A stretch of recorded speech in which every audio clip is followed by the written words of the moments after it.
You unlock this door with the key of imagination. Beyond it is another dimension, a dimension of sound, a dimension of sight, a dimension of mind. You're moving into a land of both shadow and substance, of things and ideas. You've just crossed over into the Twilight Zone.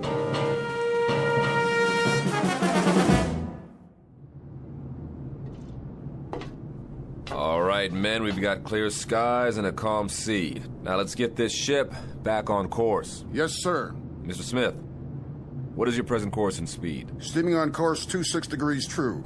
Speed 10 knots, sir. Very well. Come right to new course 270 and indicate turns for 15 knots. Aye, aye, sir. Helmsman, come right to new course 270. Aye, sir. Coming right to new course 270. All engines ahead standard. Indicate 126 turns for 15 knots. Aye, sir. Engine room. All engines ahead standard 126 turns for 15 knots. Engine room answers. All engines ahead standard 126 turns for 15 knots, sir. All secure, Captain. Glad to hear it, Ensign. Any damage? No, sir. We took in a lot of water in the storm, though. That was one heck of a swell back there. I'm aware of the storm, Mr. Marmer. I'm also aware of the swell. And what I'm also aware of is that that boat was not properly hoisted. A 13-year-old Sea Scout would have rigged it in a stored position. Right, sir. You can tell the chief boatswain's mate that I want to see him in my quarters, on the double. Aye, aye, sir. Chief Bosun's mate Bell reporting as ordered, sir. At ease, Chief. That shouldn't be too difficult for you, should it? Sir? That state of being at ease. You're the champion of the fleet when it comes to being at ease, Bell. I don't understand, sir. The devil you don't. This couldn't be clearer to you if it came in diagrams.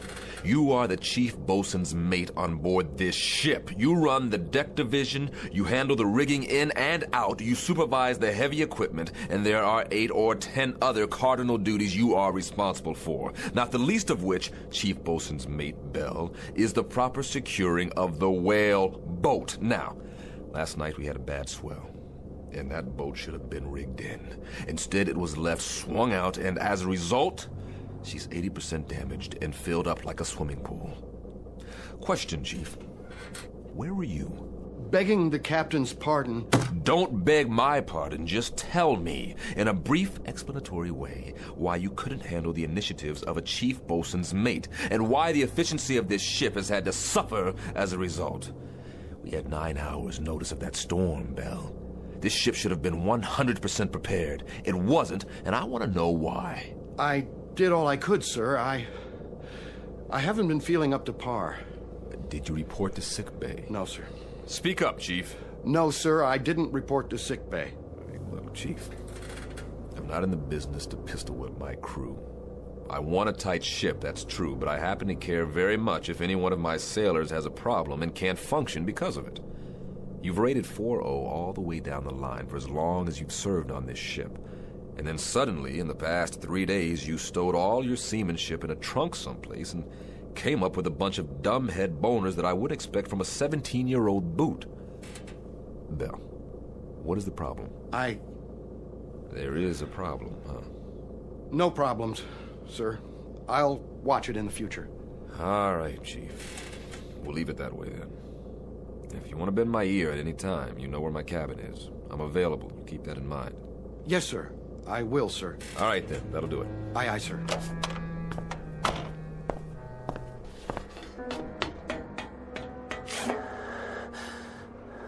Chief? Hey, Chief, are you all right? What? You okay, Chief? You looked a little woozy there. Yeah, I'm okay.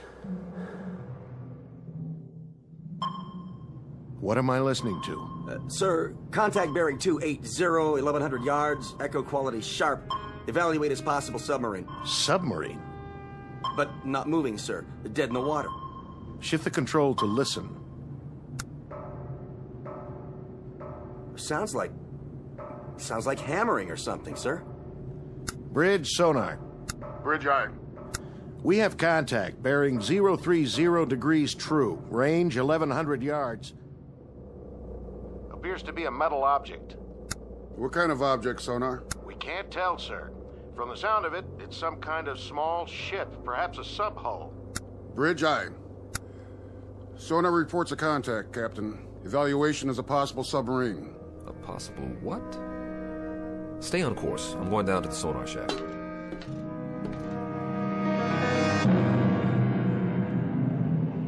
Incident 100 miles off the coast of Guadalcanal. Time 1963. A United States naval destroyer on what has been a most uneventful cruise, except for a few tense moments with a storm front. Nothing unusual. But in a moment, they're going to send a man down 30 fathoms and check on a noisemaker. Someone or something tapping on cold steel. You may or may not have read the results in a naval report, because Captain Beecham and his crew have just set a course that will lead this ship and everyone on it deep into the Twilight Zone. And now, back to our story from the Twilight Zone, The 30-Fathom Grave, starring Blair Underwood, with Stacy Keach as your narrator.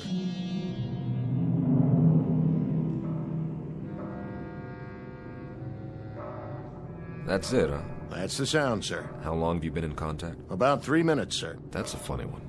Sounds like tapping on metal, doesn't it? That's what I think, sir. Bridge. Change course to 030 and reduce speed to 5 knots. Try to make contact by underwater telephone. I've already tried, sir. I get no response. Listen, it stopped now. Just like that? Sonar still has the contact, sir. I'll leave it on. Stay on it. I'll be on the bridge.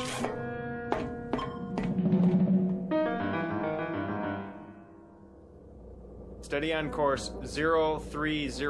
All engines ahead, 1/3. 50 RPMs for 5 knots, sir. Maintain course and speed. Anything in sight? Nothing, sir. We're directly over the object. All right, all engines stop. All engines stop. Aye, sir. All engines stop. Engine room answers, sir. All engines stopped.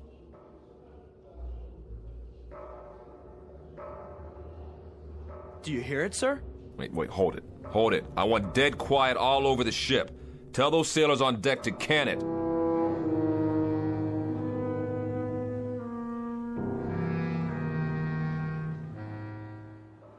Ain't that a kick in the head? What do you suppose it is? Ghost, man. Ghosts. What do you think it is, Chief? I'm not sure. I've never heard nothing like that before. Stow it! Let's keep it quiet down there. They want us to be quiet so they can listen to it. What I want to know is, listen to what? Where you going, Belle? I don't feel so good.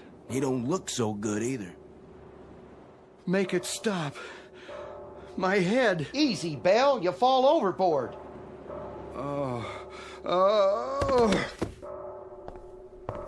I said quiet out here. What's the problem? We got a man down, sir. What happened? Nothing. Looks like you fainted. We'll get him down to sickbay. Yes, sir.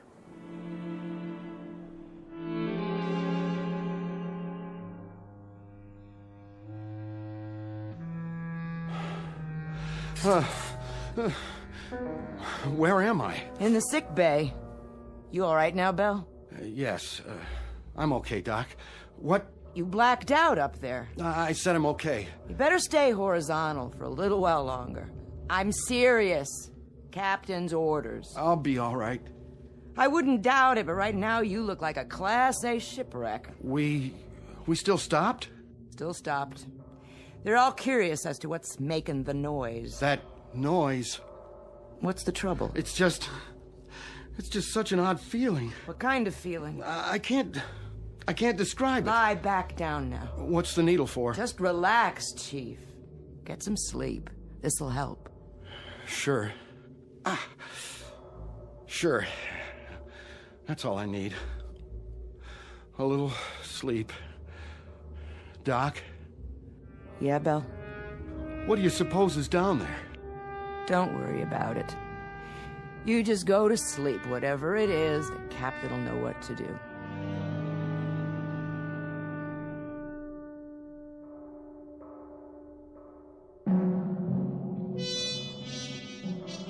I want you to stay grafted to me, Lieutenant. Sir? take notes on everything that happens from now on. I may turn in a report that'll stick me on a garbage tanker or even a naval hospital. I want 15 witnesses at my hearing who are on my side. Could be a sub, and we could be hearing it. It's only about 30 fathoms. Yeah, sure, it could be a sub, mister. That's probably what it is, but what about this sub? Has it got 2 arms and a fist? Because somebody's making noise down there. We have a diver on board? Yes, sir. What's his name? McClure in the 1st Division. He's a qualified diver. Tell him to report on the double. We'll send him down. Have him knock on the door. I see. And then what, sir? We'll see who invites him in.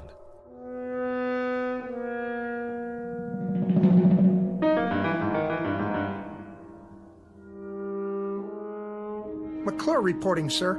You're the diver? Right, sir. All right, I'm going to give it to you straight, McClure. Now here's the picture.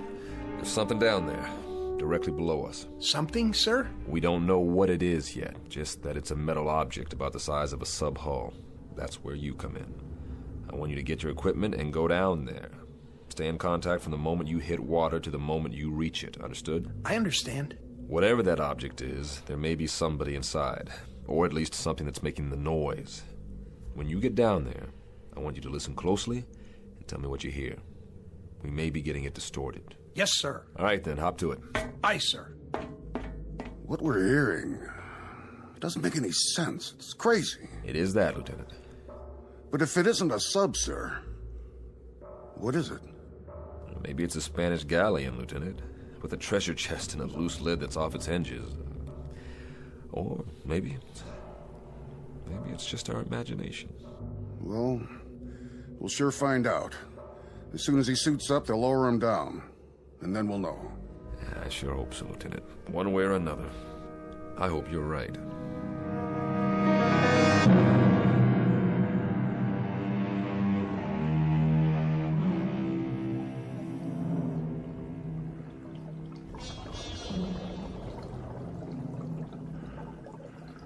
Bridge, can you hear me? Loud and clear. This is the captain. Keep talking. Yes, sir. What do you see, McClure? It's a sub, sir. No question about that. Have you reached her? I'm standing right alongside, sir. I don't hear anything, though. McClure? Her bow is buried about 15 feet into the bottom. I can't read any identification. It's covered. Or rusted over. On the side of the conning tower, McClure. Can you read a number there? No, sir. There's damage. Number's been obliterated. McClure, you hear that? Yes, sir, I do. It's coming from midship. I'm moving toward there now. Tap on the hull, McClure. See if you can get a response. Was that you, McClure? Yes, sir. No response, sir. I don't hear anything anymore. McClure, there should be 3 hatches. On the bow, on the conning tower, and on the stern. Is the ship upright? She's upright, sir. At about a 30-degree angle. I understand, McClure. Climb up on her deck and check the hatches. See if you can open them. The bow hatch is buried, sir. I can't get through to that. But, wait a minute. I'll check on the one over the conning tower. McClure, what's the condition? The conning tower hatch is all bent, sir. I can't move the wheel. The whole deck appears to have been strafed. Wait a minute. Hatch on the stern the same way, sir. I can't turn her. Whoever she is, sir, she must have caught it. Say again, McClure. She must have what? Caught it, sir. The whole deck is pockmarked with shell damage. Machine gun damage, too. Is that you, McClure? No, sir. It's coming from inside the hull. Answer it, McClure. Answer it right away. This is crazy. McClure, can you pinpoint the sound? Can you tell precisely where it's coming from?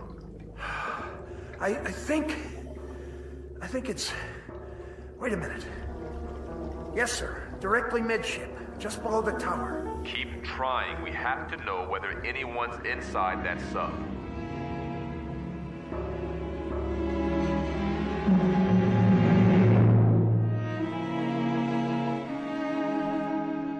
Now, back to the 30-Fathom Grave on the Twilight Zone. No more contact, sir. Stay on it for as long as you can, McClure. Come up when you're ready. Aye, aye, sir. Get the comm, officer. I want to send a message. Action is 7th Fleet, info to SyncPack. Appraise them of the situation. Get on it. Yes, sir. Radio bridge. Radio I. Captain wants a message. Action to comm 7th Fleet. Info SyncPack Fleet. Have located sunken sub. Position latitude 09-30-00 south. Longitude 160-48-00 east.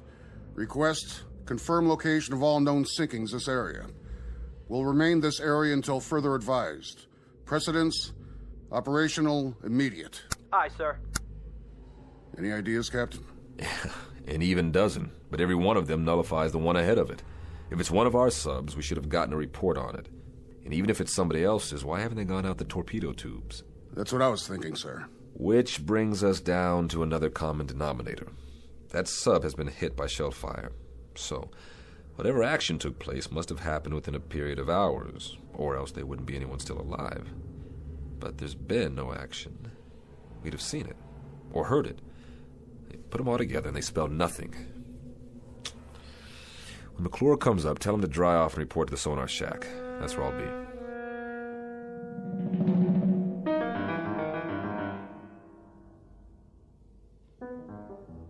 How you doing, McClure? Fine, sir. I could use some hot coffee. Well, you can drink a gallon of it if you want. Just tell me. What did we find out? I don't know, sir. I don't know either, Bosun. Just tell me what you do know. There's somebody inside her. I'd lay odds on that. 3 or 4 times when I pounded on the hull, that's when somebody answered me. Well, what about the sub itself? Could you judge her length? Well, I guess her to be about 300 feet, sir. Maybe 25 feet midship. Sounds like one of ours. She looks like one of ours. There were ballast tanks and flooding ports on the underside. She's moving, sir. Now, that was the other thing, Captain. She wasn't stuck in tight. Deep, yes, but not tight. She seemed to be swaying. You still cold, McClure? I've been warmer, sir. And you will be again, but right now you're going to get colder. I want you to check her bow. Maybe she's pulled herself loose and you can finally read that number. Sonar, bridge. Go ahead, bridge. Com 7th Fleet reports no sinkings of any kind. Authorizes us to remain on scene and operate at own discretion for salvage and rescue. Roger. Can do, McClure? I'll do my best, sir. Look at it this way. What a dandy story you can tell your grandchildren on some dark, rainy night. Are they gonna believe me, sir? I'm not sure I will, but if you can get me a number or a name off that hull, we may be able to sleep tonight after all. Yes, sir. I've got a question for you, Mr. Smith. What's that, sir? If they're in there and alive and can't use the torpedo tubes, how do we get them out?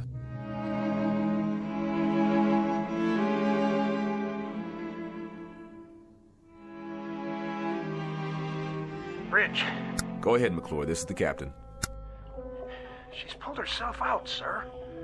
Here's your number. 714. 714. Make a note of that, Lieutenant Smith. Yes, sir.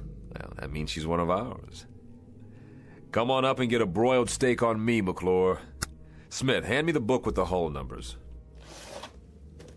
Here you are, sir. Give me that number again. 714. Here it is. 714. Commission December 1941.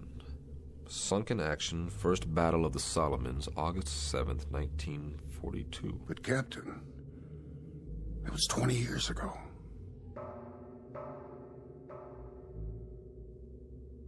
Then, Lieutenant, tell me something. Who is inside that sub.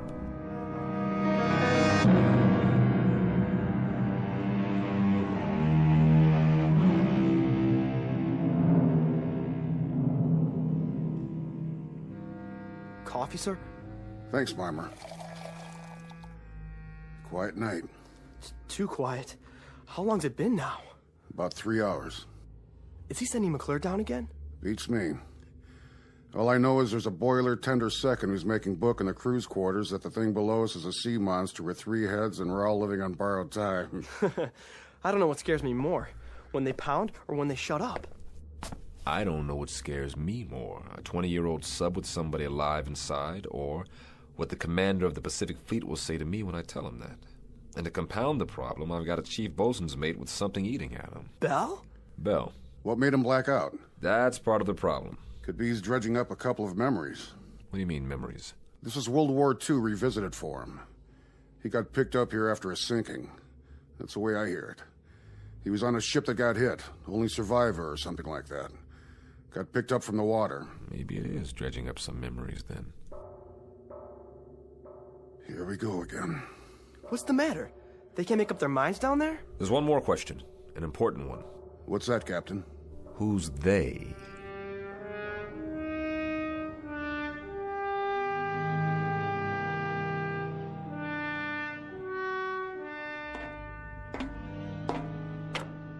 Hello, sir. Doc? How's it coming down there? Yeah, it's coming. How's your patient? Asleep, sir. I was just going to get some chow. Keep me posted.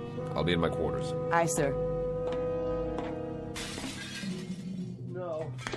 No! No! What's the matter? Belle! What happened? I was looking in a mirror, and I saw faces. They were staring right at me. They were pointing at me.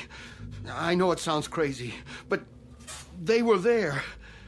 It was as if I'd been pushed out of the mirror. Ordered out. That's why I had to break it, to make them stop.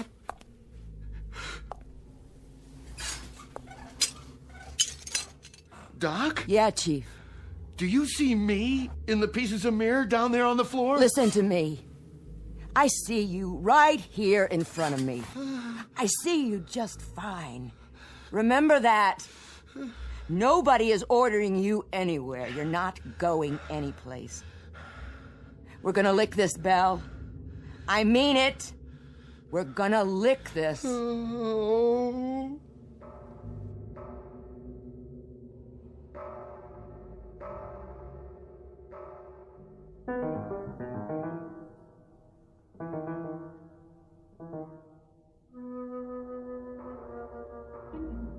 Same routine, huh? Same thing, sir. But it's getting a little fainter, I think. And they don't acknowledge our signals at all. But it's definitely fainter. It's some piece of equipment. That's what it is. Something loose that's probably swinging back and forth and hitting a bulkhead. Possible. That's the only explanation. I mean, well, think about it, Captain. A 20-year-old sub in the deep six since the war? Who could be down there? Somebody who dies awfully hard.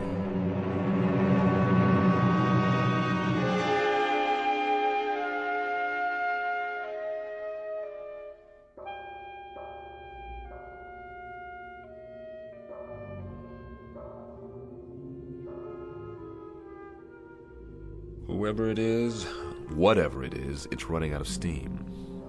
I wouldn't make book on this, but I've got a hunch that if we don't get inside there, and I mean quick, we're gonna miss the boat. So we go down, and like you said, we knock on the door, but we've done that before. No, we don't knock on the door this time. Now we kick the door open. Begging the captain's pardon.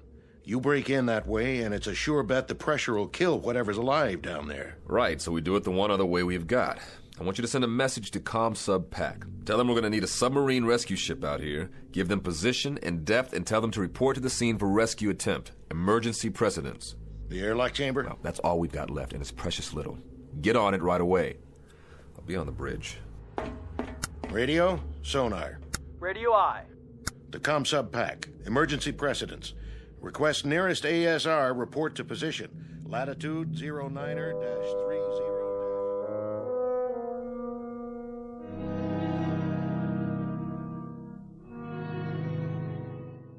Doc? Yeah.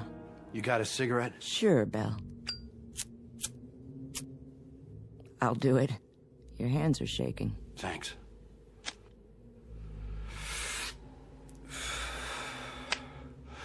Doc, will you answer me straight? I'll try. Who's outside? What? Who's out in the passageway? Nobody's out there. Why? You think you hear something? I don't know. Why should anybody be out in the passageway?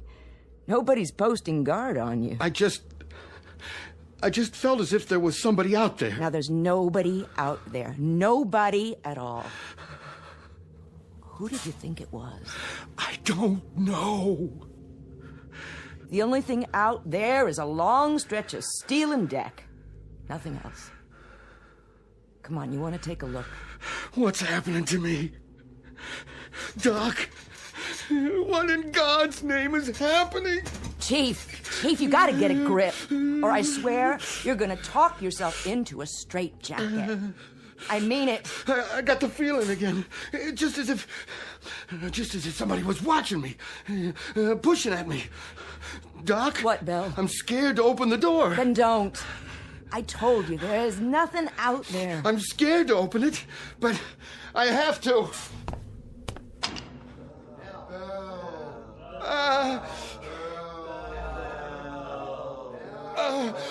No! What did you see? Men! What men? All wet. Dripping wet and not alive. They were looking at me. Listen. I didn't see a thing, Chief, and neither did you. Oh. Did you hear me? All you saw was what your scared brain told you to see. That's what it was, what you've talked yourself into. Now pull yourself together, sailor. But I tell you, I saw it. Then I'll prove it to you. No! See? Nothing, I told you. What the... Water on the floor. And where did that come from? Piece of seaweed.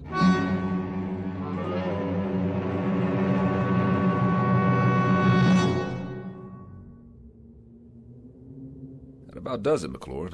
Go down and try to get a response. It'll help that sub-rescue outfit if they can get a specific location. How will they get in, sir? Through the forward torpedo compartment or the stern. Then they'll have to blow each of the 6 other compartments before they can enter. What if I don't get any answers, sir? We haven't heard from them in almost a half an hour. If you don't get any answer, come back up. The rescue team will take it from there. No survivors then, sir. Is that what it'll mean? That's what it'll mean. They'll bring up bodies, not survivors.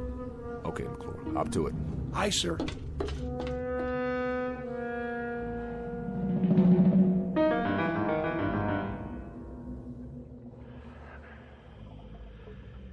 I've reached the sub, sir. The next noise you hear, that'll be me. Go ahead, McClure, pound away. Any response? None, sir. No response anywhere. Keep trying. Yes, sir. McClure? Captain, I found something here. Wait a minute. I can't make it out. What about the response? Did you hear anything? No, sir. Nothing. Give it a few more minutes. Yes, sir. No soap? No soap. It really frosts me. To get so close to those poor devils and then... The sub-rescue ship is due here at 0300. Keep an eye peeled. I'm going aft to meet McClure. Aye, sir.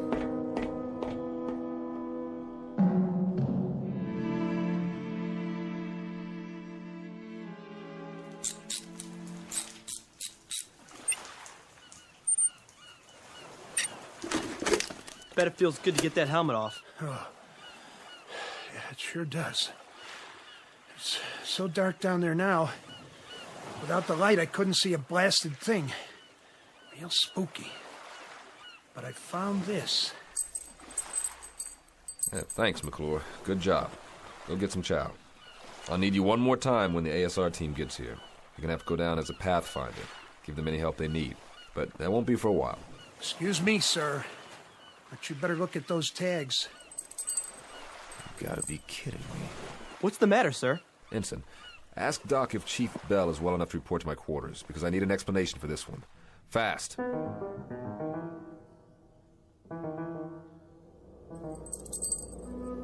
Go ahead, Bell. Read what it says on these dog tags. I don't have to, sir. I know what it says. It says Bell, William J. That's yours. Yes, sir.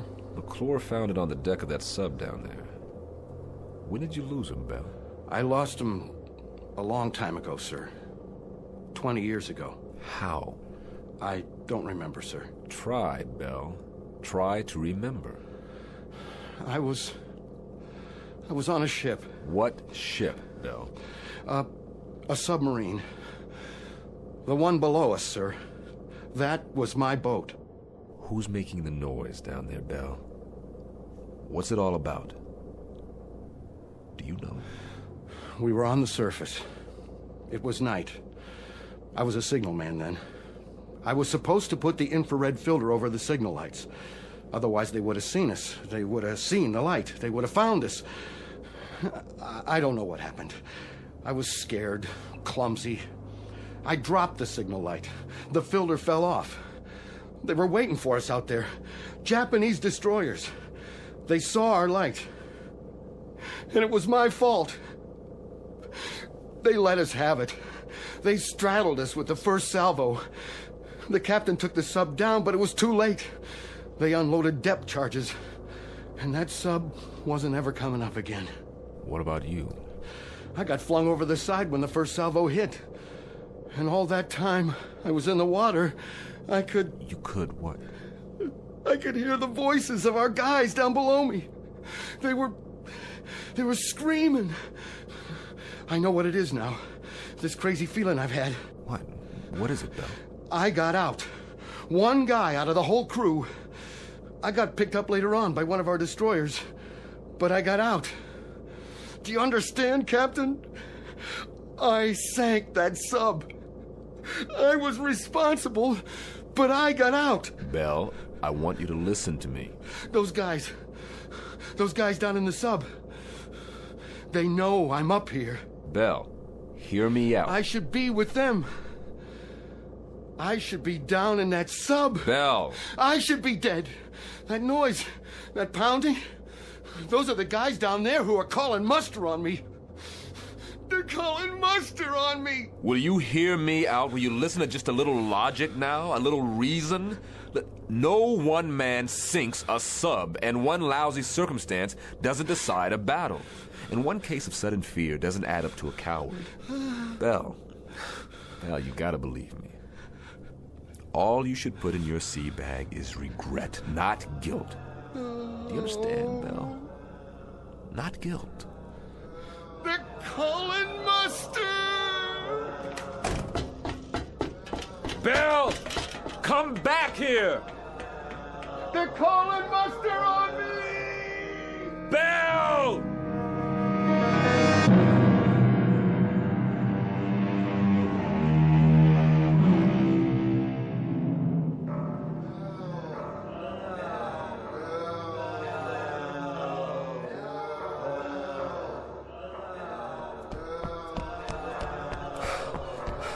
Bell, get away from the rail. Now, that's an order. They're calling me! Man overboard! Starboard side!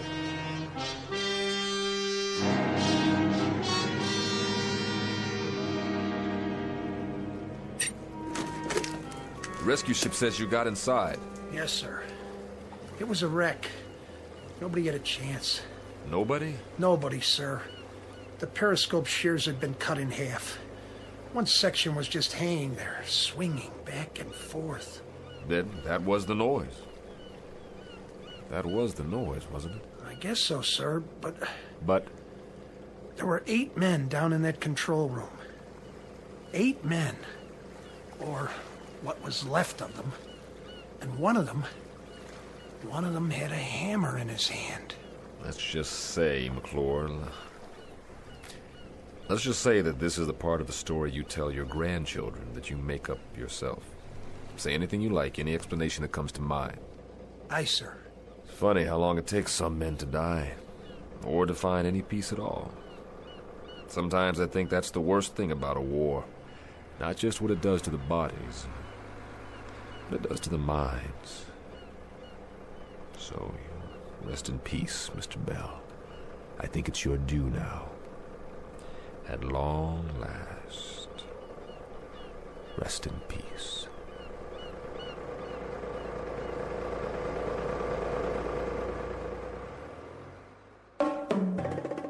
Small naval engagement.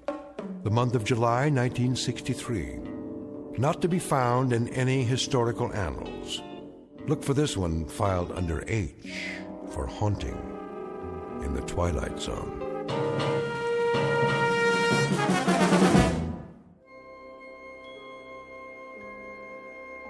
Hi, this is Carl Amari, producer of the Twilight Zone Radio Dramas. I'd like to take a moment to tell you about our official website at twilightzoneradio.com, where you'll get the latest news and information on these Twilight Zone Radio dramas. Plus, at twilightzoneradio.com, you can digitally download 3 free episodes or any of our episodes for only $1.95 each. In this age of ever-changing technology, we've decided to make these episodes instantly available to you by making the Twilight Zone Radio Dramas a digital download-only series. This means that this series will no longer be offered on CD. The CD collections at our website are now being offered while supplies last at buy one, get one free. So be sure to get your favorites before they're sold out. Be sure to visit us often, and I'll see you in the zone.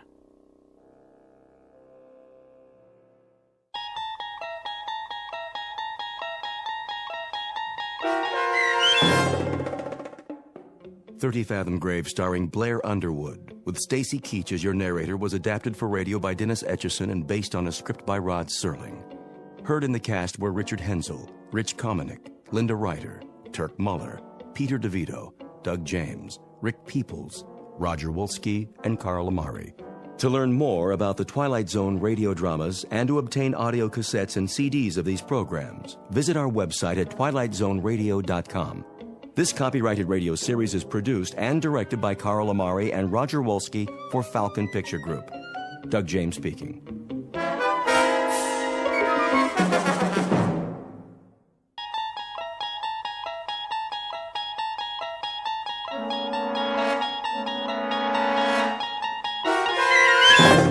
You're traveling through another dimension.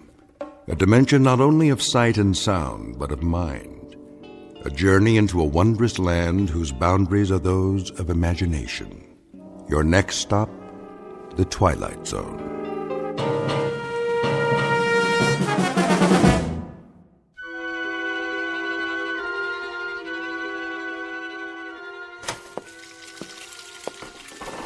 John, dear. John, your breakfast is ready. John? Didn't you hear me? I said... John?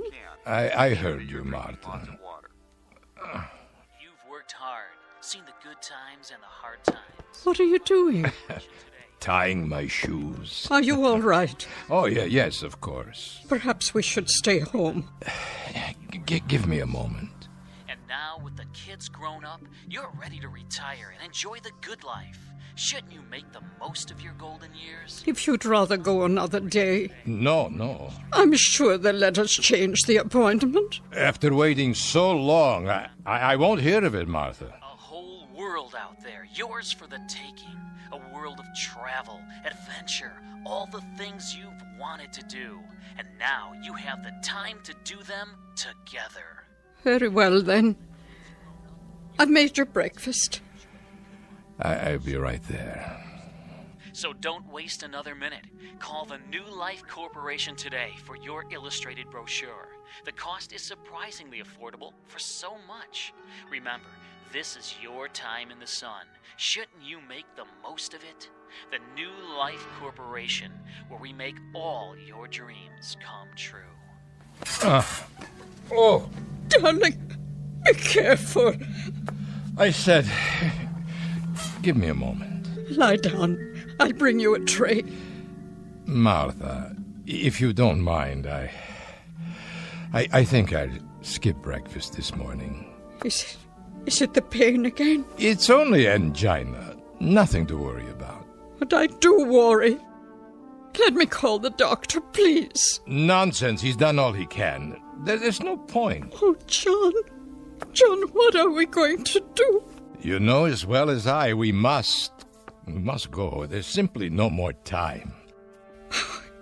If you're sure. Of course I'm sure. Oh, John. There. It'll be all right. You'll see. And now, back to our program on the Vacation Channel, Adventure for Two in Paradise.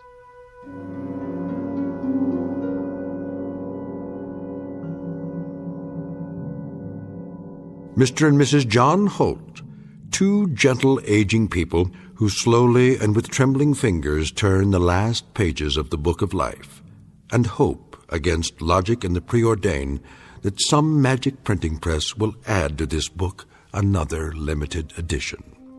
But these two senior citizens happen to live in the future, only a few years from now, but a time when almost nothing is impossible. Mr. and Mrs. Holt in their twilight years, who are about to discover that they've entered a zone of the very same name.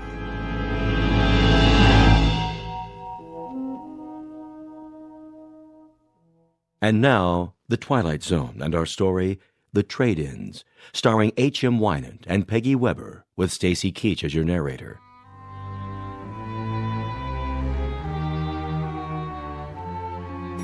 Which floor is it? Be patient, Martha. We'll soon be there.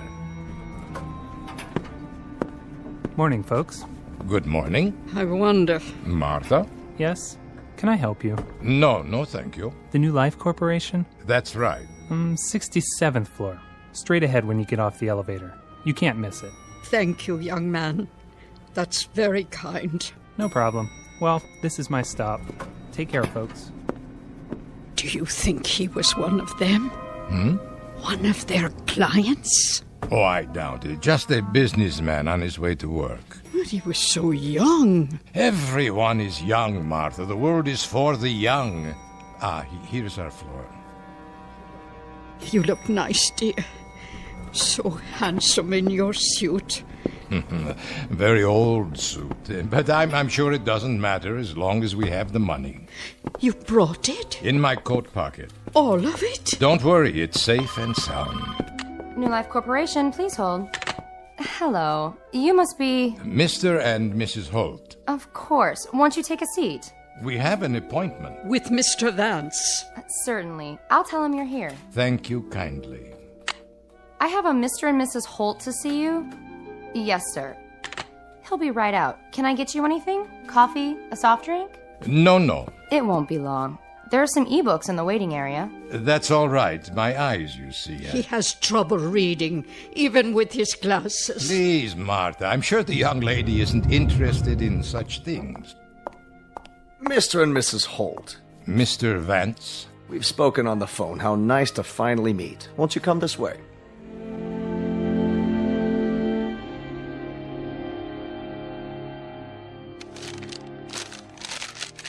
Now then, let me see. You're 79 years old, Mr. Holt? That's correct. And you, Mrs. Holt. Why, this must be a misprint. It says that you're... I'm 74. No. I was 74 last May. I find that hard to believe. I sent all the records, including our medical history, if you need anything else. Everything seems to be in order. You have a history of illness, Mr. Holt. Some. More than your fair share. A great deal of illness, I'd say. From time to time. I'm so sorry to hear that.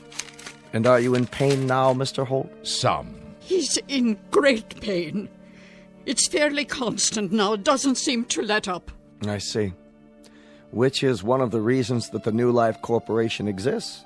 But surely you can't remove pain. Only a doctor, or perhaps God, could do that. Not remove, alleviate, banish. We make it a thing of the past. After a while, our clients forget even the memory of pain. I wouldn't want any more drugs. No, we don't deal in pharmaceuticals. That's the province of the medical profession. What we deal in is youth, Mr. and Mrs. Holt. We deal in a resurrected life. Our stock in trade is simply, well, some call it rebirth. An apt word, and believe me, it's no exaggeration. Could you tell us what's involved? Easily. The process is quick, merely a matter of hours, and guaranteed painless. Guaranteed? But how? Precisely. We supply synthetic bodies. Bodies that are perfect in concept, composition, construction. Physiologically and psychologically, you'll find that you're just as you are now in every way, except in a different body. A younger body, in the prime of health, both materially and emotionally close to perfection. These bodies that you speak of... We construct them ourselves on the premises using only the finest components: plastic, flesh, bone, steel. Did you say flesh? For some of the interstitial connections, we grow specialized cells for that purpose. They're permanently nourished to remain self-repairing and self-regenerating, supported by completely inert, non-corrosive materials. The wiring and circuitry are designed to duplicate the human neurological system, and the joints, such as the hip bones and knees, are almost totally invulnerable to disease or damage. So you see... How long do they... The lifespan of our units is roughly 112 years. 100? You've been married for how long? 50 years. We had our golden anniversary just 2 months ago. That's sort of the reason we finally decided to come here. Isn't it, John? A rich life. A happy life. A full one, I'm sure. I can see it in your eyes. And quite naturally, you don't want this relationship to end. Oh, it can't end. Martha is all that I've got. All I care about. Of course. Well, why don't I show you some pictures of the models we have available? No pictures. Well, they're very lifelike, all three-dimensional photography. My eyes, they aren't very good. In that case, why don't we go directly to the display cases, so you can view the finished product? May we? As long as you don't mind a brief walk. Not at all. If you'll please follow me then. The showroom is just here in the hall behind my office. Oh, it's so beautiful. Would you like to take my arm, Mrs. Holt?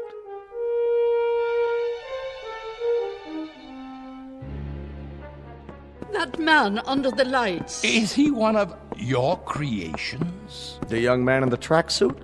Why don't you ask him? Ask? But if he's only a mechanical device... Actually, he's programmed to answer with the aid of a voice chip. A temporary addition to make the display more lifelike. But as of now, he's still just a receptacle, a shell, waiting to be filled. There's no consciousness as such. He has a variety of preset responses, though. Go ahead. Ask a question. You there, young man. What are you doing? I'm training for the Olympic triathlon. Wait till you see how fast I can run. My shoes are manufactured by Mercury Plastics.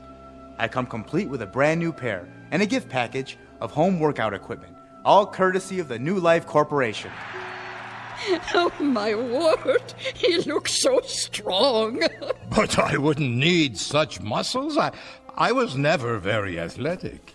A valid point. If physical achievement isn't important, then you might want to consider another model. Oh, who is the young lady? This is our Queen of the Harvest Moon Ball. I see. She's very beautiful. Hello. I was the homecoming queen at my school, and now I'm a champion ballroom dancer. Do you like my evening gown? You're quite lovely, miss. I come with a fabulous selection of gowns, all custom designed. My shoes are part of the package, too, thanks to the New Life Corporation. Well, you are the prettiest girl I've ever seen. I could never wear such a dress. Of course you could. You did. Do you remember the dance where we first met? Oh, I was never so slim. But you were. Now you're being silly. Please, let's move on. I think you'll like the next display. What's that? Look, John. There are two young people. Our beachcombers. His physique would be ideal for a man approximately 22 years of age. See the proportions and the musculature.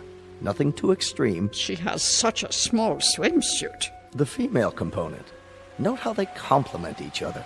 This particular model would be roughly 21 years old, 3 inches shorter than the male, of equivalent health and potential, capable of walking for miles along a beach.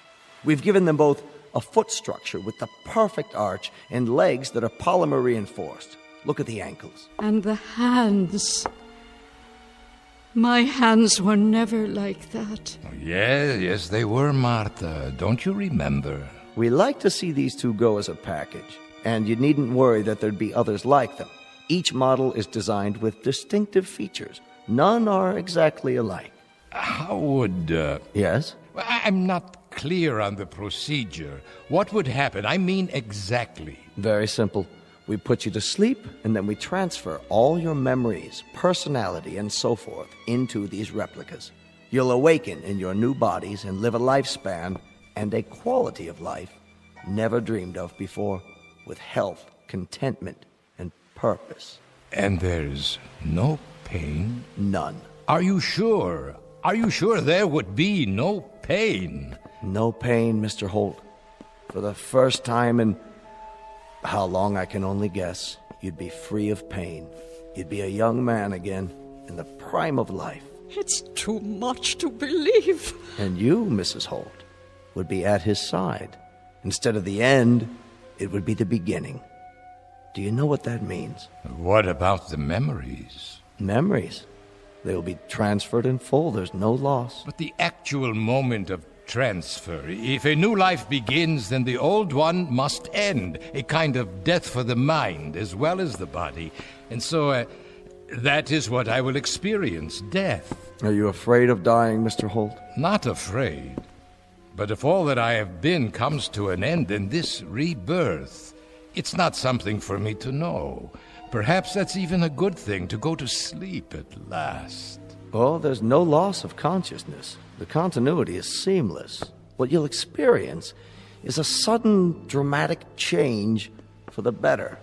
It may take some getting used to, but we have a counseling service available. The process itself is so simple, so uncomplicated, you'd really be quite amazed. Mr. Vance? Mr. Vance, you're wanted in the teleconferencing room. Would you excuse me for a moment? Yes, of course. Please, feel free to walk around, look at the other models. If you have any further questions, I'll be right back. We'll be here. John, it's like a miracle. Yes, maybe too much like a miracle.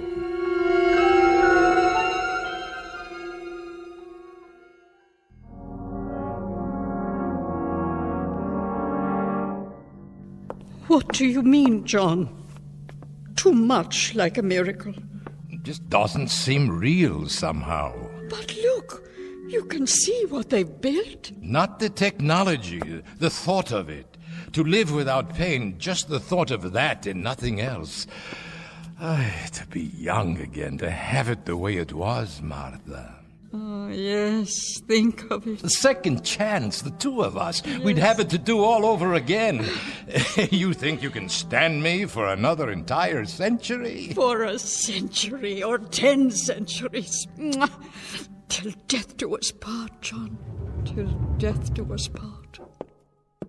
I do apologize, folks. That was a call I had to take. We understand. Well, now, have you chosen? These two here. The young ones at the beach. An excellent choice. Two of the finest we have. Now, we could begin any time. How about tomorrow morning? Tomorrow, you say? What about... Yes? She means what about, our present selves. Ah, I should have mentioned that. Your remains will, of course, be taken care of in any way you see fit. Whatever you've provided for in your wills. Burial, cremation. We don't encroach on the business of funeral homes. So you are saying that if we make the arrangements today, then tomorrow morning... I'm an incredibly bad salesman. I forgot one of the most important points. The guarantee. Guarantee? But how? You can have the transformation on approval for 1 week. after the test period. If you're not fully satisfied, we can always exhume your old bodies. You mean our bodies will already have been... Not exhume in the usual sense. They will be held intact, preserved, if you will, in a precisely monitored, germ-free environment. If, for some reason, after the 7-day period, you decide against your new life, but you'd be surprised at how infrequently that occurs. Or rather, you wouldn't be surprised. We've had better than 98% satisfaction in the 12 years we've been operating. In that case, Mr. Vance, there is only one more question. How much will it cost? There is no price given in your brochure. Why don't we go back to my office, where we can be more comfortable? It's this way. Please, excuse me. I think we'd better find out now. What is the price? The entire procedure, and that includes the guarantee and all services connected with the transfer, would be $25 per person. 25,000. So for the two of you, it would be only $50,000. That's correct. Quite reasonable, considering that there's nothing else like this on the market. By prorating it, Mr. Holt, in other words, figuring it on a basis of cost per year, I might say it's ridiculously low. I mean, $25,000 per 100 years of lifespan. Well, you can see how very economical it is. We've got nearly $25,000 in this envelope, Mr. Vance. We allow a 5% discount on multiples if they're purchased at the same time. The extended warranty is extra, but if I do say so, it's only prudent to... The $25,000 is all we have. Can we make a partial payment? Partial? Well, we could pay this much in cash and then charge the rest. I'll be able to work again. You can take it out of my salary as much as you want until the balance is paid. I'm sorry, Mr. Holt, but my hands are tied. Government regulations prohibit any extension of credit in these matters. The transaction must be in cash. But that's all we have. It's all we have in the world. We've been saving and saving it. Why, we've done without practically everything. The doctor bills ate up almost all of our retirement account, but this money, this is pennies, nickels and dimes. Sometimes it was only one meal a day. No vacations, it was no movies, no going out for months. It was my wife wearing the same coat for years, the same dress over and over. I'm sorry, Mr. Holt. Believe me, I am. But these are the rules I have to follow. They don't allow me any leeway. There is, of course, one alternative. And what is that? We could perform the transference for just one of you. Yes. Yes, that's the way it should be. No. You have it done, John. Use the money for yourself and have it done. And I can wait. That's not possible. But I wouldn't mind waiting. Not in the least. No, Martha. It's out of the question. I couldn't do that, Mr. Vance. Are you married? No, I'm not. Then perhaps you can't understand, but I'm afraid it would have to be the both of us or neither of us. We cannot be separated. We have to be together. One is no good without the other. Of course. I understand. Perhaps some other time. I remember that poem by Browning. Grow old along with me. The best is yet to come. The last of life for which the first was made. Give me your hand, Martha. I'm all right. Give it to me, so I can kiss it. Don't worry, Martha. I'll find a way.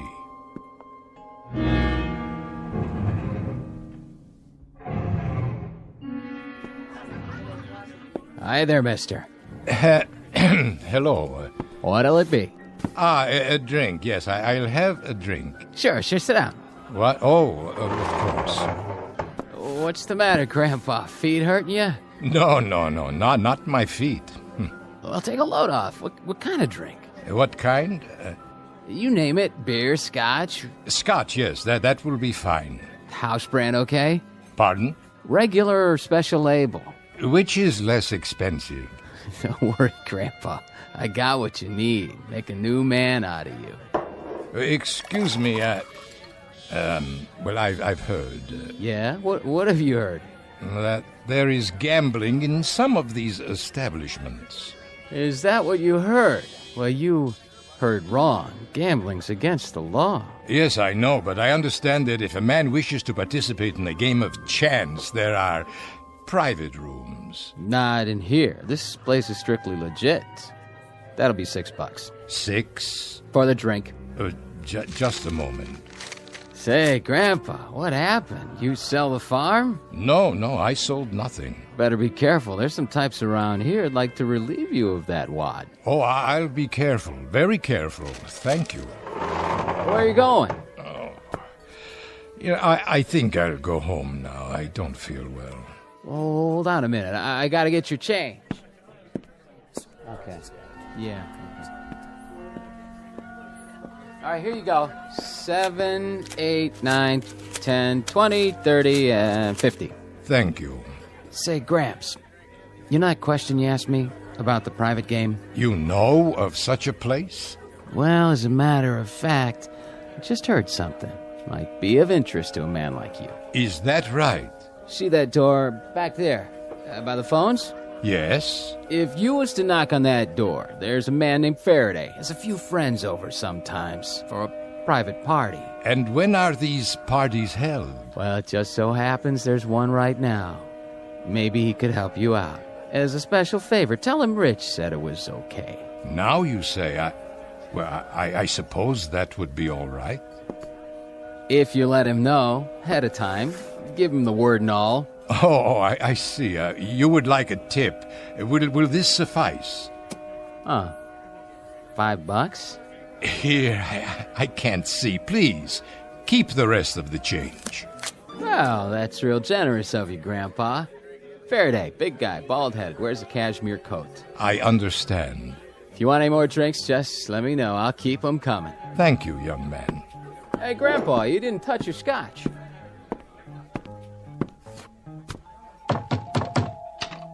Yeah? Mr. Faraday, please? Nobody by that name. But the bartender, he told me. Which bartender? I believe his name is Rich. Wait here. This is the guy. Uh-huh. Are you Mr. Faraday? What do you want, Pop? I'm told that I can gamble here. Gamble, huh? Well, that might be arranged. If you have something to back it up. You got a bankroll? Yes, it's all here. Yeah, it looks like you do. Horse come in? No, sir, I'm not much for gambling. Is it enough? Why don't you step inside? If it's all right. Place your bets. Insurance. Here we go, down the derby. What's your pleasure? Dice, poker, red dog? I don't know very many games. I used to play a little poker. Did you now? When I was younger. Well, what do you know? There just happens to be a game open. There does? We got a chair for you right over here. Are you sure you don't mind? Oh, don't worry about it. Come on, Pop. Have a seat. There you go. We have a new player, gentlemen. Let the games begin.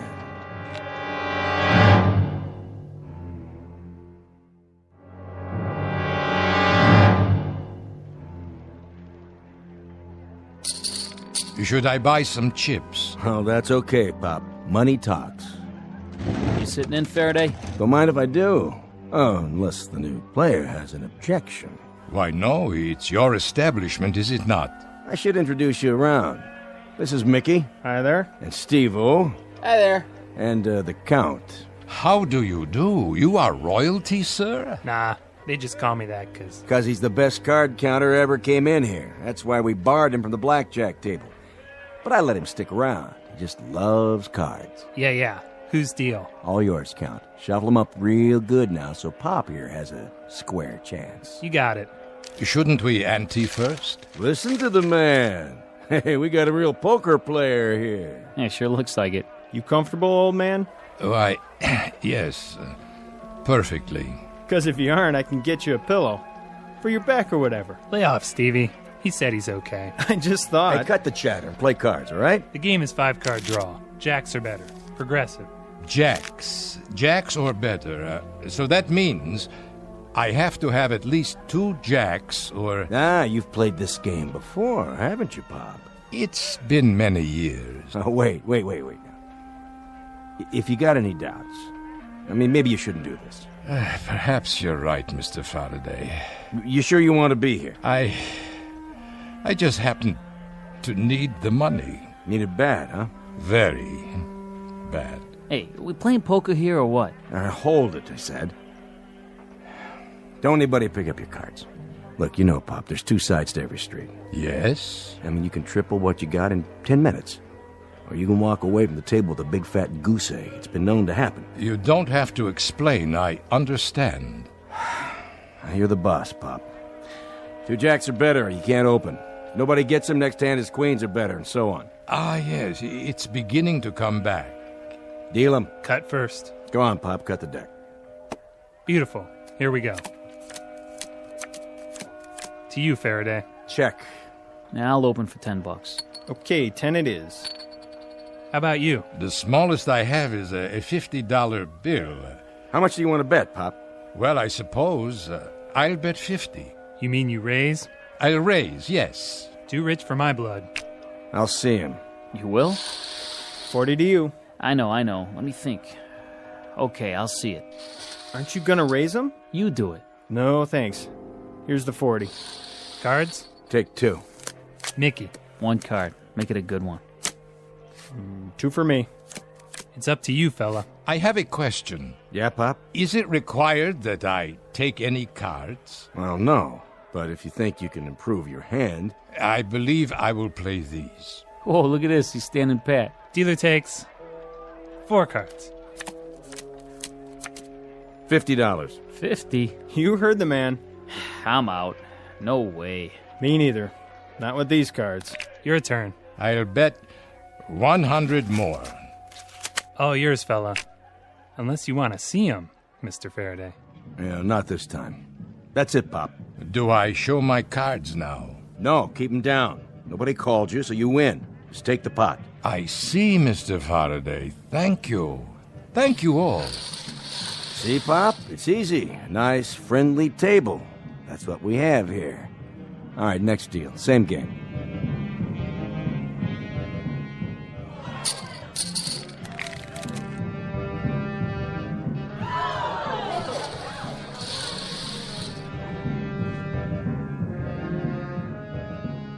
To you, old man.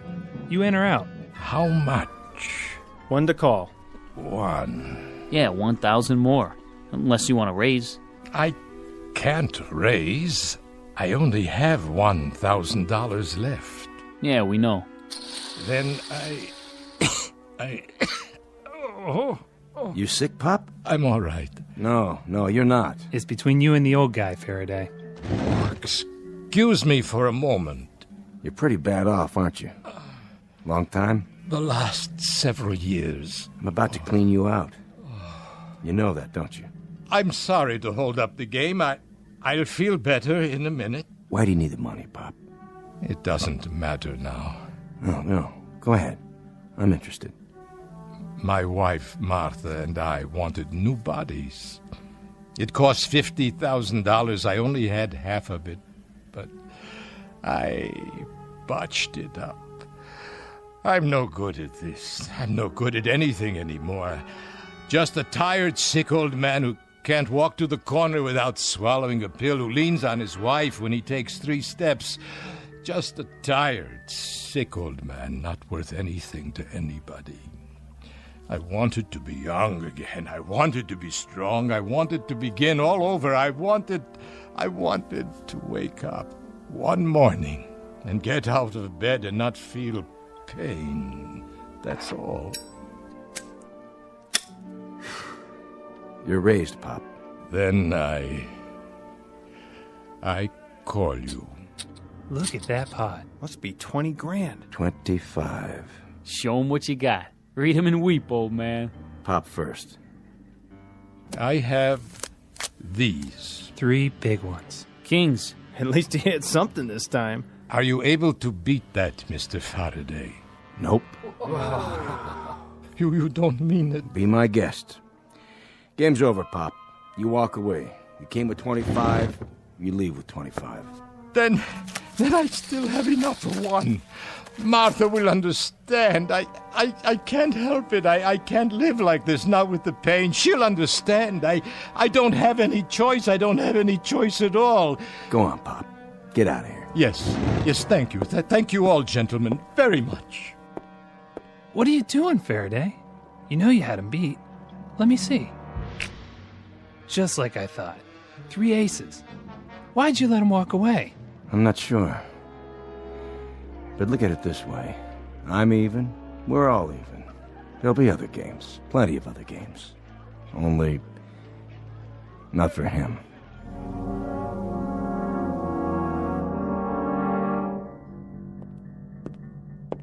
Sorry to keep you waiting again. Martha. It's all right, dear. I understand. Do you? I told you before. You should be the one. This is the way it should be. Forgive me, Martha, please. Please forgive me. It was just I can't stand the pain anymore. Of course you can. Mr. Vance, John is ready now. Go ahead, my dear. They're waiting for you. Are you, Mr. Holt? Are you ready? Yes, I'm ready. Martha, I'll be waiting for you, my darling.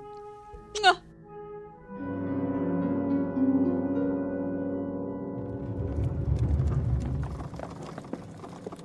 Mr. Vance? Just a few more moments, Mrs. Holt. What is under the sheet?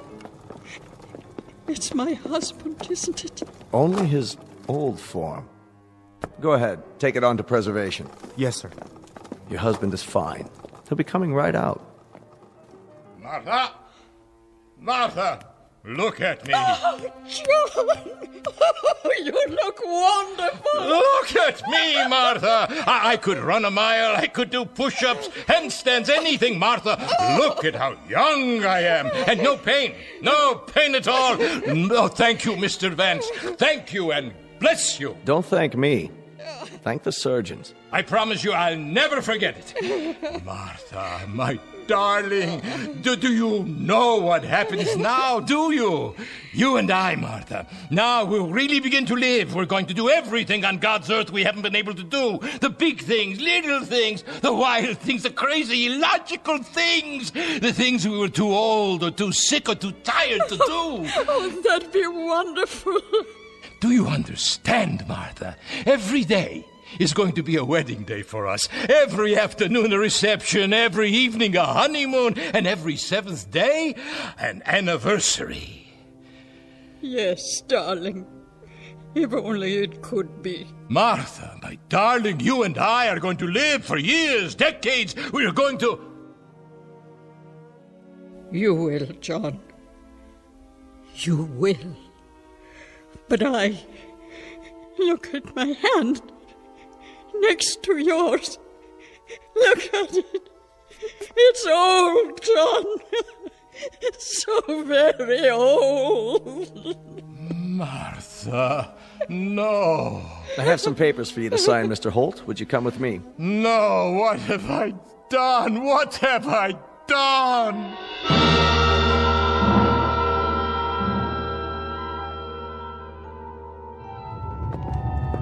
You can carry it back to the display now. Right, sir. The beach scene? That's correct, just as it was with the other. My husband. He's waiting for you, Mrs. Holt. Where? Through there, in my office. John. Martha. There you are. There is my husband again. My wonderful, wonderful husband. Martha, my dear, I must apologize. Hush. You are my dearest one. Martha, if it must come with occasional pain, then so be it. I wouldn't have it any other way. My love. Remember Browning. Grow old along with me, the best is yet to be, the last of life for which the first was made. Yes. Our times are in his hand, who saith, a whole I plan. Youth shows but half. Trust God. See all. Be not afraid. I'm not afraid. You know, John. Nor am I.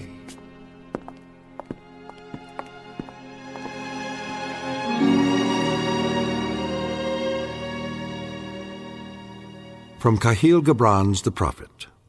Love gives naught but itself, and takes naught from itself.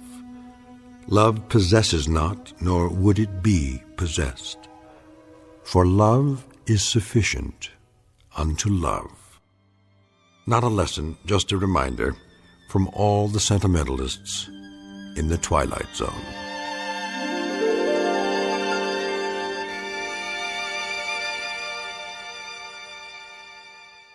More from the Twilight Zone after this.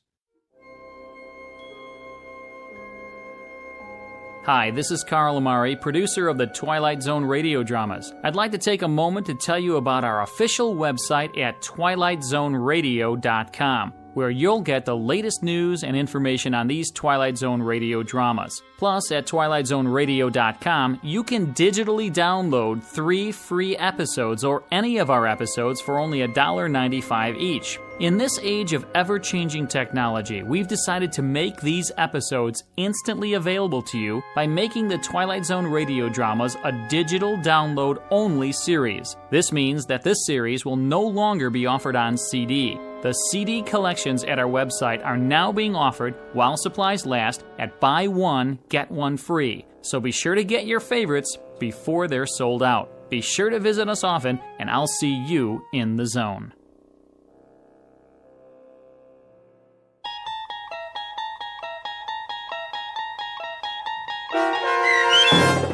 The Trade-In, starring H.M. Wynant and Peggy Weber, with Stacy Keach as your narrator, was adapted for radio by Dennis Etchison and based on a script by Rod Serling. Heard in the cast were Christian Stolte, Doug James, Todd Manley, Andy Herman, Sarah Marks, Brooke Sanford, Rick Vargas, Vince Amari, Roger Wolski, and Carl Amari. To learn more about the Twilight Zone radio dramas and to obtain audio cassettes and CDs of these programs, visit our website at twilightzoneradio.com. The producers of The Twilight Zone wish to thank CBS Enterprises, Carol Serling, Dennis Etchison, Dick Brescia Associates, Claire Simon Casting, Terry Jennings, XM Satellite Radio, Sirius Satellite Radio, our sponsors, and our radio affiliates for helping make this series possible. This copyrighted radio series is produced and directed by Carl Amari and Roger Wolski for Falcon Picture Group. Doug James speaking.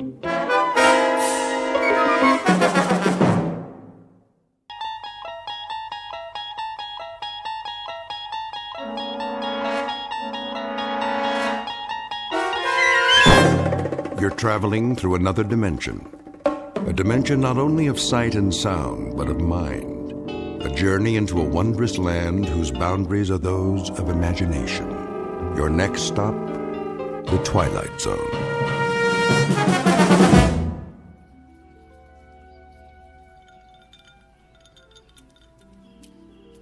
Diane. What? Come here and sit down. In a minute. What are you doing? Going for a swim. What does it look like? Now? Of course now. Before the sun gets too high. But you haven't finished your drink yet. It's not going anywhere, Eddie. Right now, this pool looks positively delicious.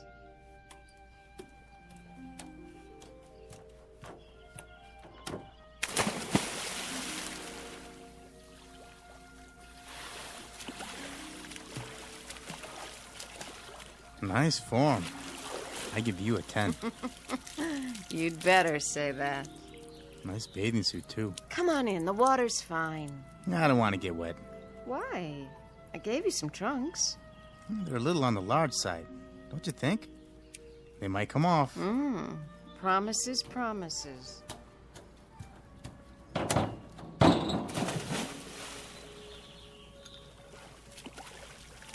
Diane, please. I'm lonely over here. All right.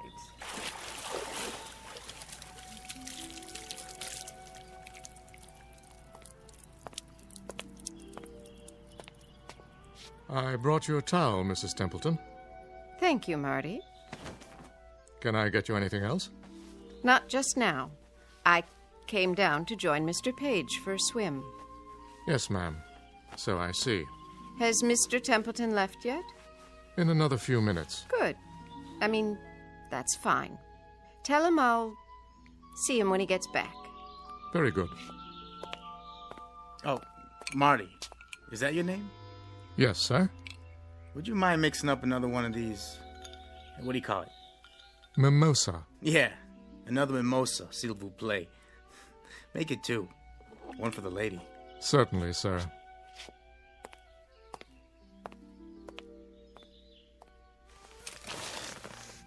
Rub some lotion on my shoulders, would you, Eddie? I wouldn't want to peel. Sure thing. Oh, you have such strong hands. Did he say your husband's still here? He'll be gone soon. He has a rehearsal. Oh. He doesn't mind, huh? Me being here and all? That's what the guest house is for. Friends who come and visit. But I don't even know him. I hardly even know you. How long has it been? Since yesterday? I know a friend when I meet one. We are going to be friends, aren't we? Yeah, you better believe it. Lie down. What? So I can do your legs. Not yet, Eddie. There'll be plenty of time. They're really red. You don't want to burn, do you? Oh, you silly boy. Swim a few laps for now. Work it off. Not in your life.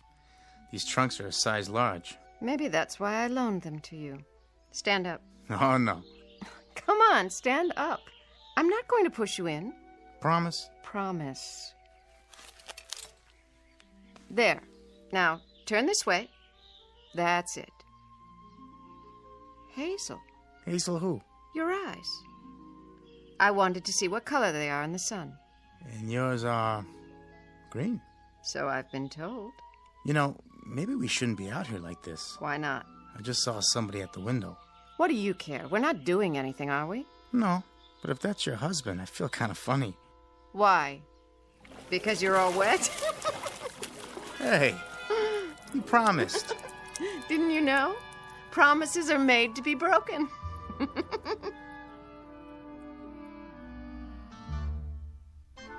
The young woman is Diane Templeton, the wife of Booth Templeton. In a moment, you'll meet Mr. Templeton himself, the subject of our story, who, up to this point, has remained off stage. During a long career, he has had the lead in more than 30 Broadway plays. Today, he's a bit late in getting to the theater because, as you will see, he's not feeling up to par. In theatrical terms, his heart's not in the role. Yesterday and its memories are his script of choice, and that being the case, yesterday is exactly what he'll get. Within the hour, his years and troubles will threaten to descend on him like a final curtain. To avoid being crushed, Mr. Booth Templeton must escape from the theater and this world, only to make his debut on another stage in another world, one we call the Twilight Zone. And now, The Twilight Zone and our story, The Trouble with Templeton, starring Michael York, with Stacy Keach as your narrator. Ah, yes, yes, fun in the sun. Good morning, Mr. Templeton. Oh, hello, Marty. Ready to pick out a necktie? I suppose. Let's see. How about the blue stripes? I was thinking this one. Very smart. Laura gave it to me. Oh, it must have been 30 years ago now. Did she? Excellent taste. Well, she certainly had that. Help you with a knot? No, no. I can still manage to tie a Windsor, even with these hands. I had your jacket pressed. Thank you. Say, Marty? Yes, sir? Our new guest at poolside. His name is what? Page, I believe, sir. Mr. Edward Page. Page. Page. Has he been here before? No, sir. He's new. Aren't they always? Oh, and don't forget your pills. Are they new, too? The same ones, every 3 hours. Mrs. Templeton is not very discreet these days, is she? I'm sure I couldn't say. Well, her discretion was an early casualty. It didn't last long. And now, perhaps she's waiting for the day when these pills won't, do what they're designed to do. Perhaps I'm waiting for that day, too. Mr. Templeton, you shouldn't say that. Oh, don't distress yourself, my friend. When a man my age marries a woman her age, he gets exactly what he deserves. Come now. I'm ready for my jacket. Here you are. Glad you're here. I'm old, Marty. Mr. Templeton, you'll never be old. Old, and getting older every minute we stand here. They say, or at least the authors said it in most of my plays, that when a man achieves a certain number of years, he achieves reason and contentment, a reassuring sentiment, only I haven't quite accomplished that yet. Wonder if I ever will. Mr. Templeton, may I make a suggestion? Well, perhaps this isn't a good day for you to go down to the theater. They're only just beginning rehearsals. I could telephone and explain that you can't start today. Thank you, Marty, but I'll go there. I shall rehearse this play, and it will open on schedule. I shall cover the years with makeup, and I shall stand in the right place and hope to say the right lines. And when it is over, they'll say to me, "You were wonderful, Mr. Templeton, as usual." And the stage manager will see to it that I'm properly delivered to you, so that you can properly deliver me back here, and I can prepare to do it all over again the following night. I won't see or particularly care about what's going on out there, or in the guest house, or in this house. All I'll want will be to go to bed, Marty, alone. That's the best place for me. Sleep. Oblivion. Now, sir, you mustn't talk like that. Oh, it doesn't matter. I don't love her anymore. I don't remember when I did. You know, I can't recall one single contented moment with Diane. I haven't had many contented moments in my life, though I do recall a few long ago with Laura. Did you know that this was her music box? Please, Mr. Templeton. She was the freshest, most radiant creature God ever created. 18 when I married her, Marty. 24 when she died. We didn't have long together, my first wife and I. But I'm forever grateful for those years. Sir, don't do this to yourself. You know, there are some moments in life that have an indescribable loveliness to them. The world is transformed. The sky, the sun, a single blade of grass. The simple act of waking up, knowing that each day is full of treasures beyond compare. Such as those moments with Laura. They're all I have now. You understand that, Marty? Yes, Mr. Templeton, I believe I do. But that was... Don't distress yourself, old friend. I'm all right. I'm quite all right. Now, where's my scarf? Here, sir. I'll go downstairs and bring the car around. You do that. Hi-ho, hi-ho, it's off to work I go.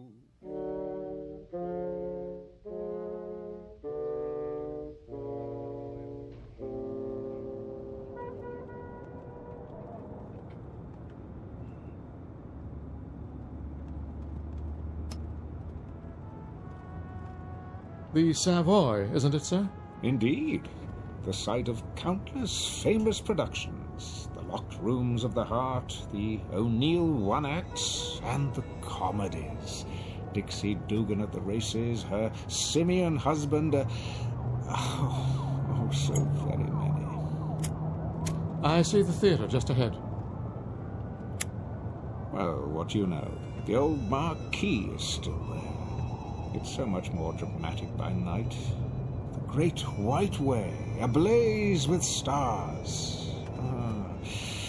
You should have seen it then, Marty. I did, sir. At least some of it. Not at its peak, of course. But the first Broadway play I ever attended, you had top billing. I waited outside to congratulate you. Remember? Yes, of course. People did that in those days. Fans, autograph hounds gathered at the stage door. Here we are, sir. I'll wait for you in the loading zone. I might be a while. Never a problem, Mr. Templeton. I brought my book to read. Unless a policeman comes along, in which case I can circle the block and find a place at the corner or in the alley. I'll keep an eye out for you. Actually, it shouldn't take long today. First rehearsals are a simple read-through. If you care to go to lunch... I'll be fine, sir. All part of my job. Thank you, my friend. Ever loyal. Not at all. It's an honor. Well then, once more unto the breach.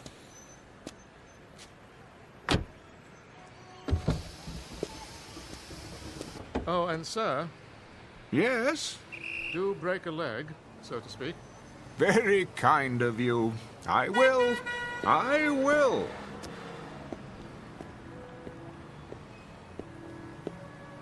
No billboard yet. I remember every time a new one went up... You're late, Booth. What's that? After 12, kiddo. Is it really? The boy wonder won't like it.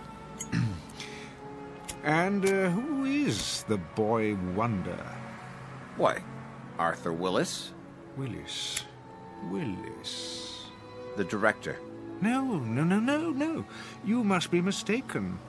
Duff Mead is our director, a dear friend of mine. Was. Canned him last night. Surely not. We need someone with more pep. Zip. Not my racket, but I know what's good and what's bad as well as the next guy. I wanted to drop by this morning and let everybody know that I'm personally interested in this thing. Art Willis is okay with you, isn't he? Well, I've heard the name, of course, but I don't actually know him. Mr... I'm Sid Sperry. Remember that name? Why, I believe I'm your angel. Beg pardon? That's what they call them, isn't it? My money's backing this play. Oh, yes, Mr. Sperry. I'm rather forgetful about names. Always have been. Okay by me, just as long as you don't forget your lines. I'll do my best. Come on, I'll walk you in. Just stepped outside to have a smoke myself. Yes, of course. I can hardly wait. Always a pleasure to begin rehearsals.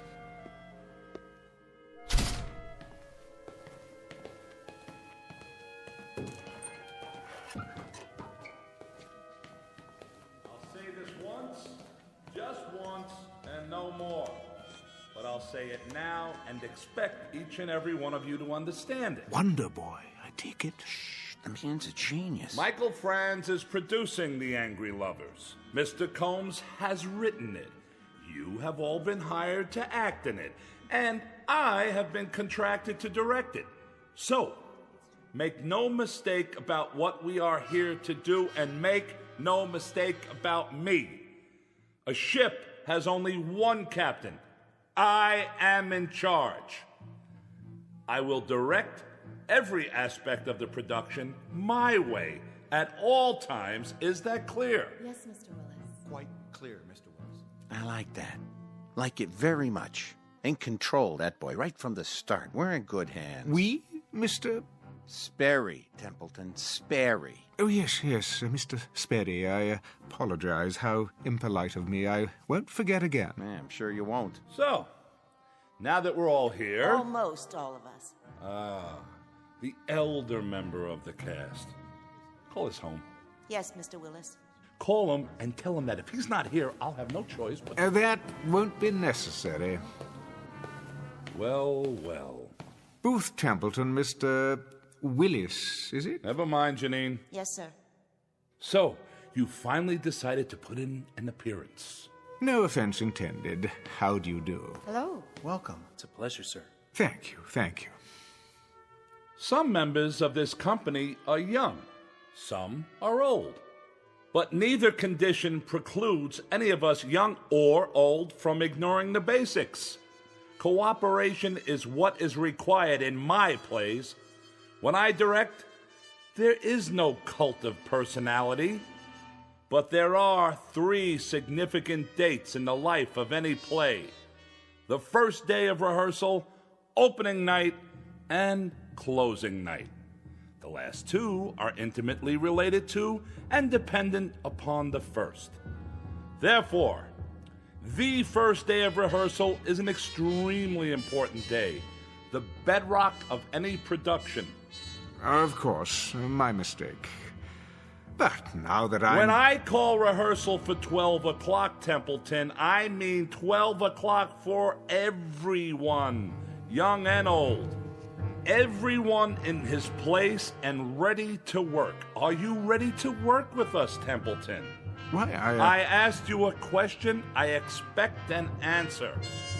Speak up, Templeton. Templeton, speak up, man. No, I'm... Where does he think he's going? The stage door. Come back here. Both, come back. Templeton, you come back here right now. There he is. Is it really him? Ruth Templeton. Yeah, Mr. Templeton. You were really wonderful. May I have your autograph? Please, Mr. Templeton, sign my program. Oh, mine too. You don't understand. Yeah, could you sign my program? What's all this?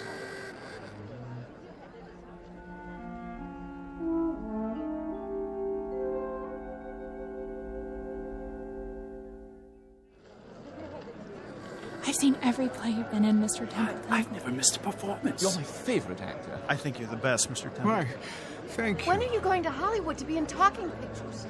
Talking picture? Have you met Greta Garbo? You'd be great together. Just one autograph, please. Sign mine. That profile is so handsome. Please, I'm very tired. If you'd let me through. This way. What? Around the corner. Can't believe I just met Ruth Templeton. Bye, Mr. Templeton. I'll see you tomorrow for the matinee.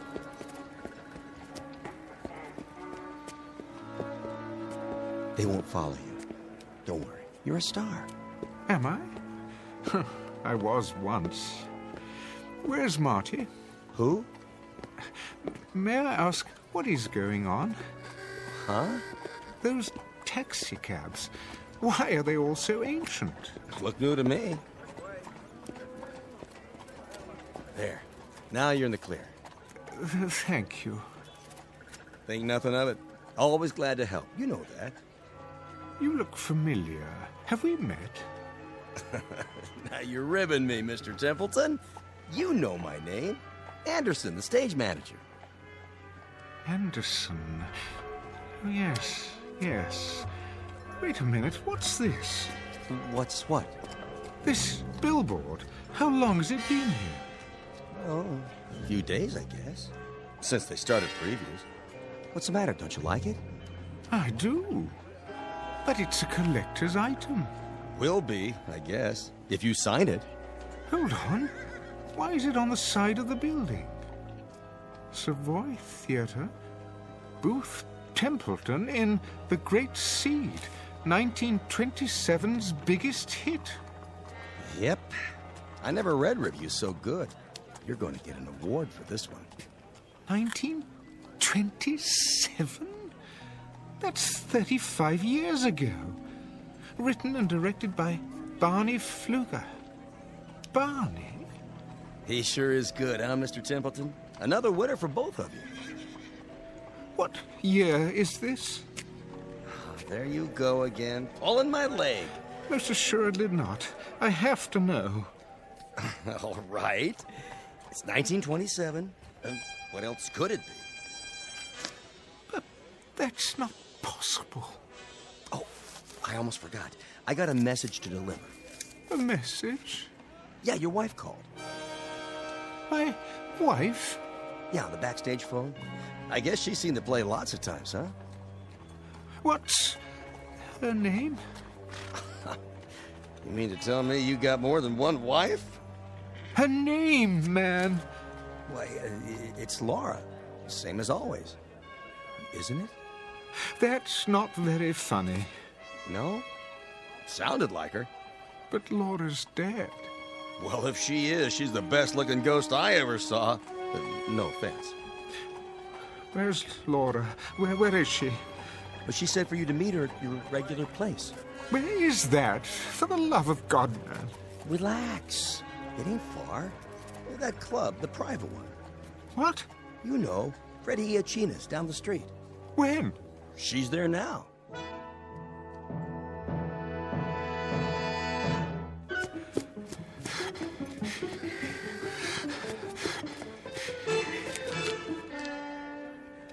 Oh, it isn't possible. Freddie Iachina's the way it used to be. Unmarked because of the prohibition. I'd know this door anywhere. Yeah? Freddie. Oh, hi, Mr. Templeton. Come on in.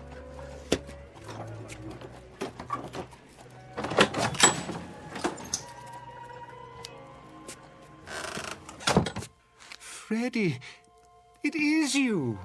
What'd you expect? But I'd swear this is your old speakeasy.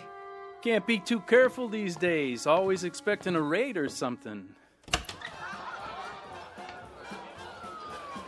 Why, this is fantastic. Where the elite meet to eat. Nick! Make my friend a drink. What'll it be? Nothing right now. Suit yourself. One Manhattan, one old-fashioned, a screwdriver, and a glass of beer. Table 7. Coming right up. Freddie, my wife. Yeah? Is she here? Sure. Came in a little while ago. But she's not at our usual table. Table 3, over there. What do you have tonight? Steaks or chops? Nothing. Freddie, we're not staying very long. If you change your mind, let me know. I will.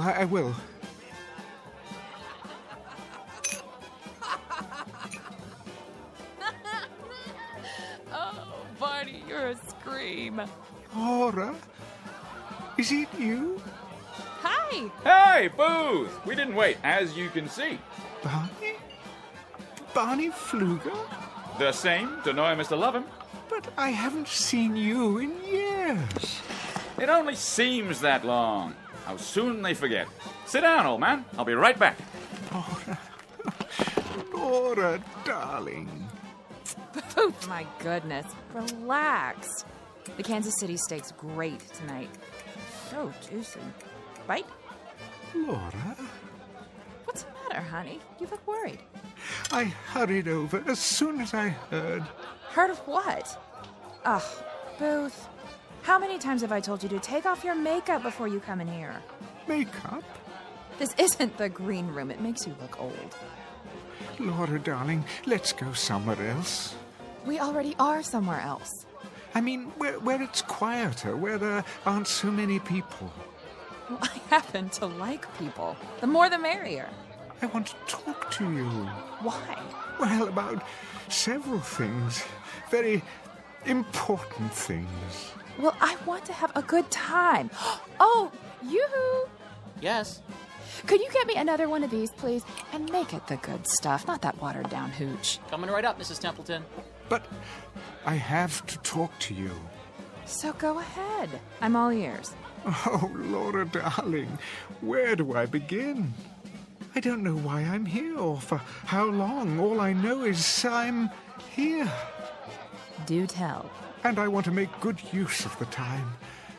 I want to have you alone to myself. Oh, Ruth, don't be dull. I'm back. Miss me? Not particularly. You gonna eat, old chap? What? If you are, better get your order in now. The new band's swell. Laura, Barney. So are the steaks. The chops are a bit chewy, though. He's right, honey. Now listen to me, you two. I have something important to say. So do I. Barney, do you have those pages with you? Pages? The script you were working on. Let me see it.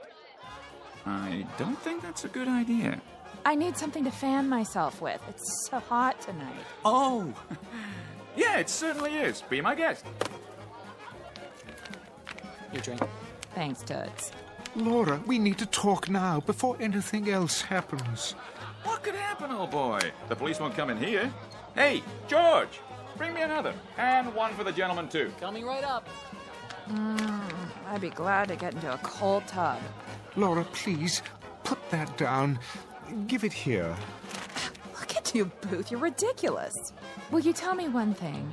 But that's what I'm trying to... Why on this glad green earth are you wearing an overcoat on a night like this? I mean, really. You look like Rudy Valley. I'm not so sure that it is a glad green earth. Oh, Laura, darling, Barney, I'm not so certain of this earth or anything else right now. Please, listen to me, won't you? Don't be such a wet blanket. Listen! Something's happened. Something very strange. Please, try to understand. This isn't makeup. I have grown older, darling. In another world for many, many lonely years. I've had only a memory of you to live on. You too, Barney. Why, you were my best friend. But both of you have been only memories for a long time. And now, tonight, or today, or whatever it is, wherever I am in space and time, I have you back again. You're alive. You didn't die. Life is going on here. It's as if you never died, either of you. You do understand, don't you? Oh, sure. Laura, do you understand? Come on, let's have a good time, huh? Laura, why are you so different? I don't remember you drinking like this. Well, that's the kind of hairpin I am, Booth. That's just the way it is. I mean, what did you expect? Yes, old chap, what did you expect? I don't know. But you were my love, Laura. Everywhere, at all times. Why, we couldn't walk down a street or sit in a restaurant without everyone knowing that we were in love. Are you finished? I don't like what you've become. Oh, really, Booth? He's having us on, that's it. Shut up. Shut up, both of you. You silly old fool of a man. Laura, come away from here. That's for me. Who wants to dance? Laura, come with me now. Hey, take your hands off. Stop it. Stop it. Leave me alone. Why don't you go back where you came from? We don't want you here.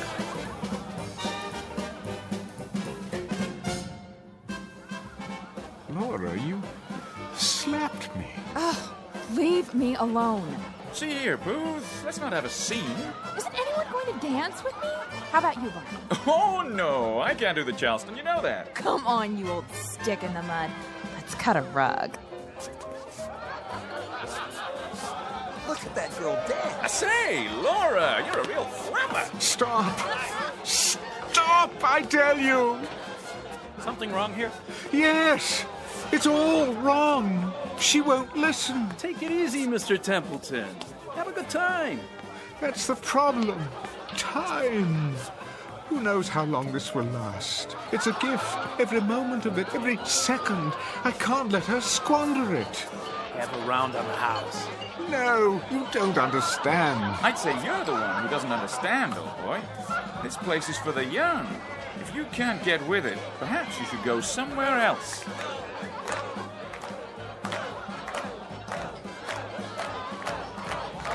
You're mad, all of you.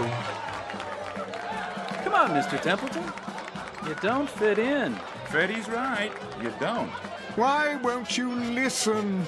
I didn't ask to come here. Are you sure? Perhaps you did. And now that you're here, you're miserable. Well, why ruin it for us? Don't you see? This simply isn't for you. Not anymore. Maybe you should listen to him. We don't want any trouble. I don't want any trouble either, but you don't know what it's like. Seeing my wife, my best friend... Come along now. Peaceful life. Get some air. Yes, that's what I need to clear my head. Right this way. See you in the funny papers, old boy. Dance, go dance. Go, go, go, go. see you some other time, Barney. I don't think so.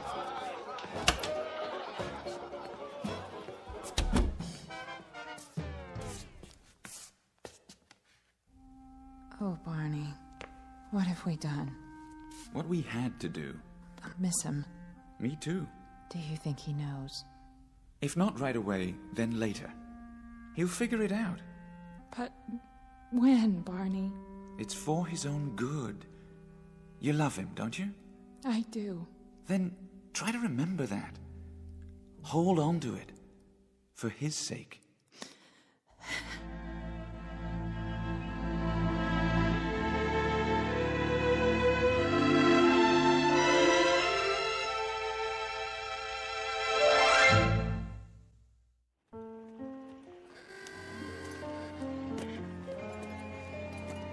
Say, will you look at that?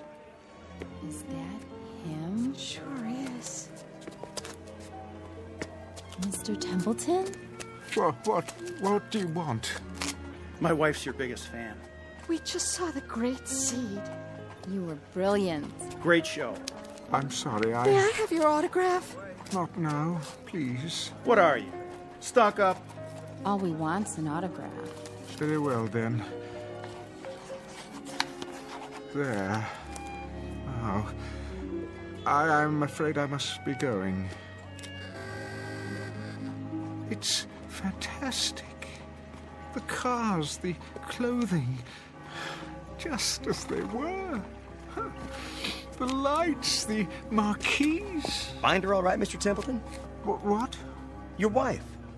Oh, yes. Yes, Harvey. I suppose I should thank you. Where you headed now? I honestly don't know. Need a cab? Yes. No. I mean, my driver. Where has he gone? Your driver? His name is Marty. He said he'd wait for me in front. But that was hours ago.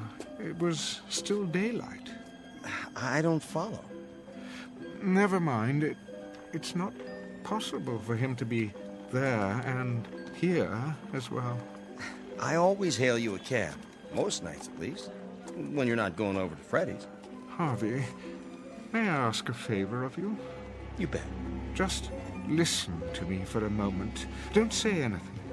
I want to confirm something. Shoot. Well, you see, I seem to be having a problem with my memory. It happens to the best of us. I'm serious. I honestly don't know what I'm doing here. The last thing I remember, I was in the theater, the Savoy. This is the Savoy, isn't it? Better be, or I'm working in the wrong place. I was here this afternoon to begin rehearsals. For what? This one just opened. Going to run for months, if you ask me. A director named Willis, the boy wonder of Broadway. Never heard of him. The play was called The Angry Lovers. Yeah? What were they angry about? It doesn't matter. Well, that's where I beg to differ. My wife and me, we never go to bed mad. Do that and you drive yourself crazy. Whatever happened, that's that. The past is the past. Future lies ahead. You know what I mean? I think I see your point. Take it from me. Let sleeping dogs lie. Keep moving. Don't let the grass grow. Am I right or am I right? Quite right, I should say. Well, if you don't need me, I better go back inside. You sure you're okay? No, but I suppose that's okay too. It'll have to be. And take off your overcoat. What? It's too hot tonight. You'll get heat prostration. Oh, thank you, Harvey. I'll do that. Don't mention it. See you tomorrow, Mr. Templeton.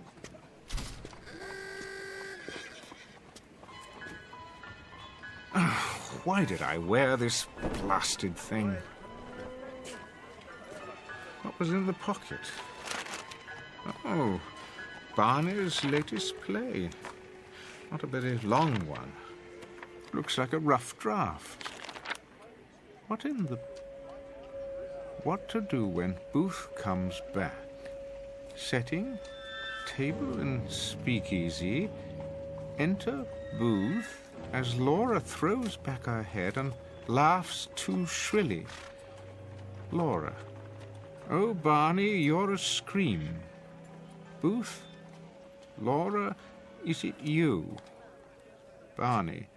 Hi, Booth. We didn't wait, as you can see. Booth? Barney? Barney Pfluger? Barney? The same. To know him is to love him. Sit down, old chap. I don't believe this. It is a script, but for what? Laura, why don't you go back where you came from? We don't want you here. They were acting the whole time. But why? For me? Yes. Yes, that's it. They wanted to tell me something, to leave them here, in the past, to go back to my own life and live it. That's what they wanted me to understand.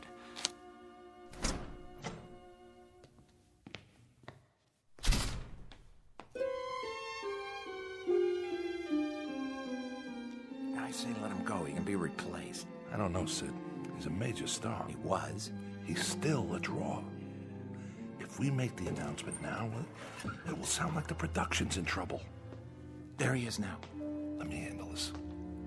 Templeton. Mr. Willis, I presume. One question. Are you in? Or are you out? I am definitely in. And it is definitely Mr. Templeton, especially to one so young as you. Now, wait a minute. Excuse me, Mr. Sperry. If you have something to say to me... I do, Mr. Sperry, and it is simply this. I never allow anyone not directly connected with the production to attend my rehearsals. That is a matter best left to the artist you hire to do their job, which, as I understand it, is to give you a hit play. Say... And your job is to remain out of sight and not interfere. In fact, I insist upon it. Just who do you think you are? I don't think, I know. The name is Booth Templeton. Yeah, well, I don't care. Sidney, run along. But I said I'll handle it. Yeah, right, all right. But see that you do. Now then, shall we start rehearsal? I'd like that, Mr. Templeton. I guess I came on too strong before. I don't blame you for taking a break. Think nothing of it, young man. What's past is past. I like your attitude. I've just had a remarkable experience. For a moment, I almost forgot who I am, and when. I couldn't possibly expect you to comprehend. Perhaps I'll tell you about it someday. I look forward to it. Booth Templeton. Is that you? I don't believe I... Harvey? Yes, sir. Good to see you, sir. Harvey Anderson, you're still stage manager at the Savoy after all these years? Wouldn't miss it for the world. Like I always say, the future lies ahead. Everyone, break time's over. Do you know, Mr. Willis, you were right. The first day of rehearsal is the most important date in the life of a play. And this will be our first day to begin anew. How do you do, Mr. Templeton? My pleasure. An honor to be working with you, sir. The honor is mine. I admire you so much. Me too, sir. No, not at all, not at all. Now, let's roll up our sleeves and get to work, shall we? We have a play to put on.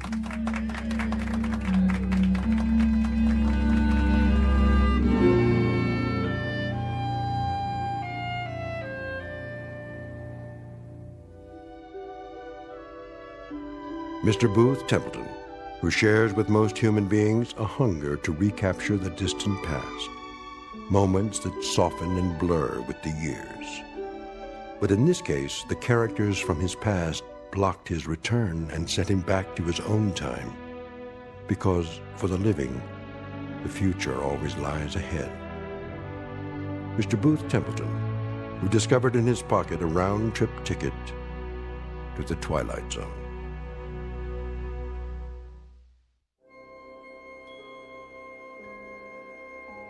Hi, this is Carl Amari, producer of the Twilight Zone Radio Dramas. I'd like to take a moment to tell you about our official website at twilightzoneradio.com, where you'll get the latest news and information on these Twilight Zone radio dramas. Plus, at twilightzoneradio.com, you can digitally download 3 free episodes or any of our episodes for only $1.95 each. In this age of ever-changing technology, we've decided to make these episodes instantly available to you by making the Twilight Zone radio dramas a digital download-only series. This means that this series will no longer be offered on CD. The CD collections at our website are now being offered while supplies last at buy one, get one free. So be sure to get your favorites before they're sold out. Be sure to visit us often, and I'll see you in the zone.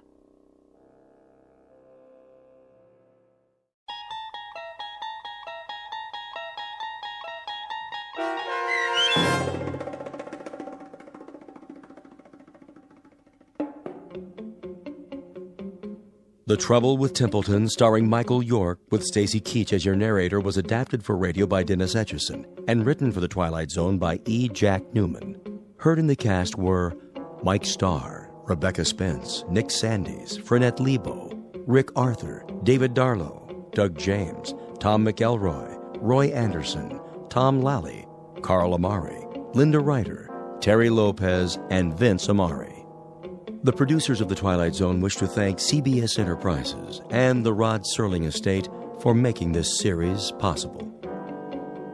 This copyrighted radio series is produced and directed by Carl Amari for Falcon Picture Group. Sound design and custom Foley effects for The Twilight Zone by Cerny American creatives Bob Benson, Craig Lee, Michael Slaybach, and Matt Sorrow. To learn more about The Twilight Zone radio dramas and to contact us, visit our official website at twilightzoneradio.com. Doug James speaking.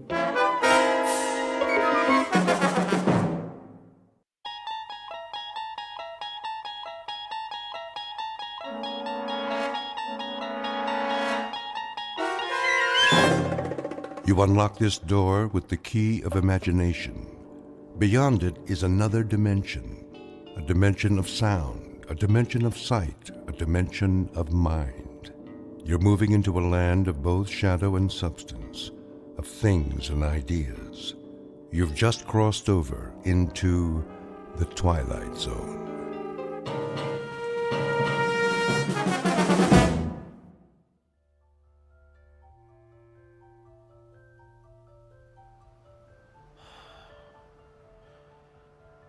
You are totally relaxed, floating. You are in a deep, deep sleep and can only hear the sound of my voice. You are safe, relaxed, and at ease. Can you hear my voice, Alex? Yes. I would like to continue where we left off last week. Is that okay, Alex? Yes. Last week, you were telling me about a strange laboratory. Do you remember it? Yes. You described it as filled with instruments. Tell me about the instruments, Alex. They're metal and shiny. There are lots of lights. Tell me about the lights, Alex. Are they bright? Yes. The lights are bright. Are there people in the room, Alex? Aliens? Yes. There are aliens. Come on. Sir, please. I'm allowing you to sit in, but please do not interrupt. Fine. Sorry. Can you describe the aliens for me, Alex? Do they have big eyes? Yes. They have big eyes. And what did they do to you in the laboratory? Experiments. Uh-huh. What kind of experiments? I don't know. Were they medical experiments? Yes. Medical experiments. Oh, enough already. Sir, please. Okay, Alex. I think we're going to have to end our session now. I want you to wake up now. You are slowly awakening, feeling better than before. I will count to 3, and you will wake up. 1, 2, 3.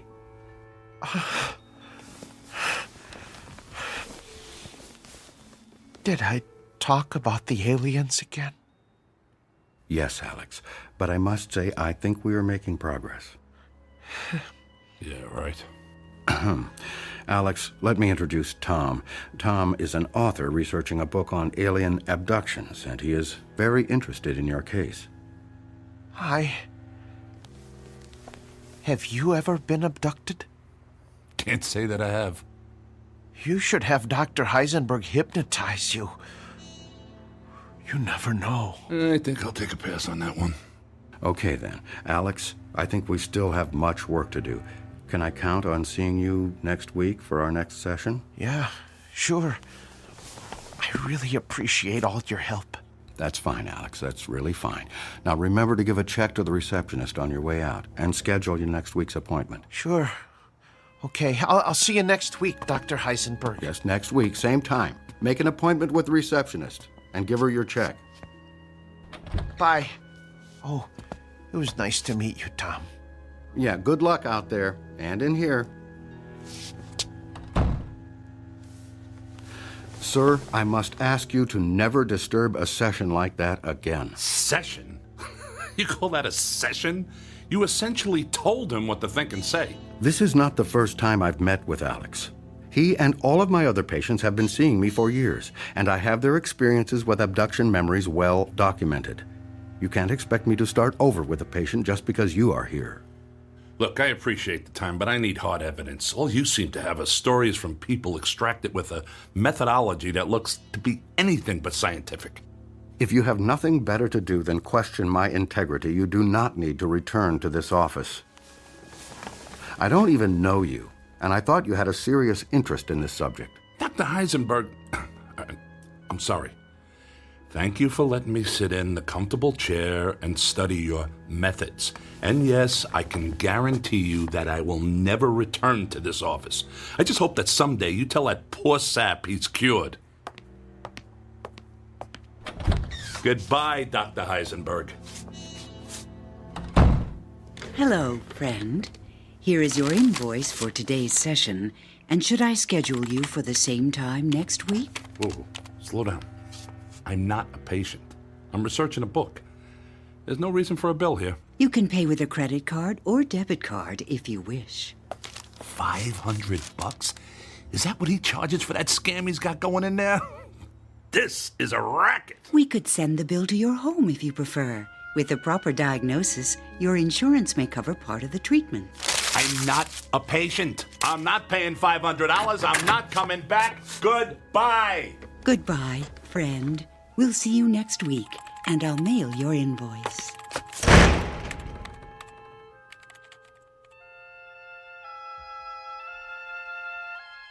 Meet Mr. Tom Calkin, a bad writer with a bad attitude and good intentions who pens conspiracy books that no one seems to read.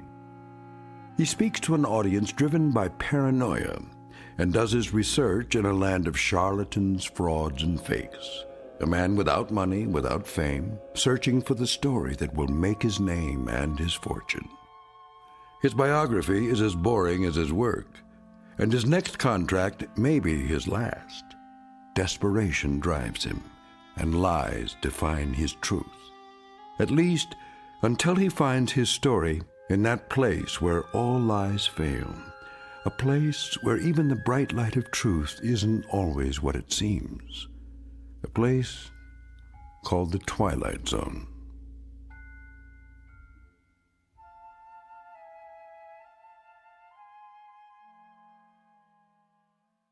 And now, The Twilight Zone and our story, The Walkabouts, starring Mike Starr, with Stacy Keach as your narrator.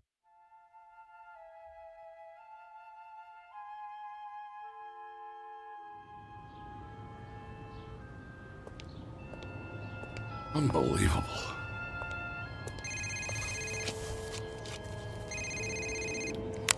Hello.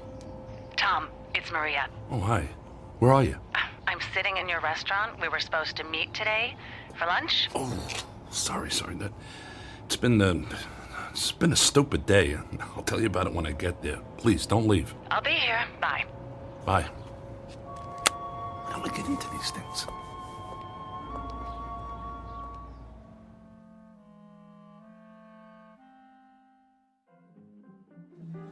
Sorry I'm late. I was meeting with the psychiatrist who specializes in alien abductions. Sounds fascinating. How did it go? It's all crap, Maria. The guy is an absolute charlatan. He's probably had more to do with creating the idea of alien abductions than helping the people who think they've been abducted. Okay, look. We've got a problem. I've edited many books in my time, but I have never worked with an author who made such big promises and delivered so little. Wait a minute. Are you talking about me? Yes. Look, you pitched us an idea for a book about UFOs, and you said you had some evidence that was going to blow the lid off of Roswell, UFOs, and everything people have wondered about and feared on this whole subject of flying saucers. And all I ever hear from you are stories about charlatans, frauds, and fakes. I mean, what is this hard evidence you supposedly have? I mean, you have researched a book before, I assume. Maria, I really do have something, but it has to stay secret. If anyone but you and I even know I have something in my possession, I'll have the government, the military, the CIA, and God knows who else after me. That's a great story, Tom, but my publisher is starting to give me a hard time. We've given you a significant advance. We've covered lots of expenses and heard nothing but promises. I don't care if you're an established author. It is time to deliver a manuscript. Speaking of expenses, I think I owe that psychiatrist $500. What? His receptionist said they were going to mail me a bill for $500. Okay, this is what I mean. All I ever get from you are excuses, apologies, and bills. Where's the manuscript and where's the evidence? Look, you're the one pushing me for this whole alien abduction angle. What do we need it for? That's the hot topic right now. I have to have that component. You're the one making this difficult, not me. I knew you'd say that. It's always about someone else with you, so I'm going to help you out. I found a guy you need to meet. I mean, if you can't find good sources, I'll find them for you. Who? He's a UFO researcher. Great. Just what the world needs, another UFO researcher. I'm only going to say this once. You are going to meet with this guy, and you will present your manuscript and evidence to me in 1 month. Fine. I'll meet with him. What's he do? He's a hypnotist. Oh, you gotta be kidding me. Have you listened to anything I've said? This guy is different. He goes out with small groups of UFO abductees, and they revisit the site of the abduction. He engages in hypnosis on site, in the field, and he has supposedly uncovered some hard evidence. He calls them walkabouts. Huh. Is he Australian? No. Oh, and let me guess. You're gonna publish his book instead of mine. He's not writing a book, but if you don't come up with something soon, I might ask him. That's good. That's a good one, because the last thing anyone wants to see is another boilerplate book about UFOs and alien abductions from your publisher. You're getting a little cocky, and quite frankly, I don't appreciate it. Besides, my publisher sells what people want to read, and people read what we sell. Why do you think we're having this conversation? Look, you told me you had it all the evidence the world would ever need to know the truth about UFOs. Of course, you can't show it to anybody because it's so secret. But Tom, I'm telling you, if you didn't have so many books under your belt, I never would have bought into this. Is this how you've done all your books? Fine. I get it. I'll shut up. Who is this guy and where do I find him? His name is Tammuz. To what? Tammuz. It's pronounced Tammuz. Maybe if you show him your evidence, he'll show you his, and we'll all be happy. Okay. I'll get a hold of him. Do it soon, Tom, and show him what you've got. I'll call him today. Good. And I'll see you in a month with the manuscript. Deal. Is it possible for you to pick up the tab?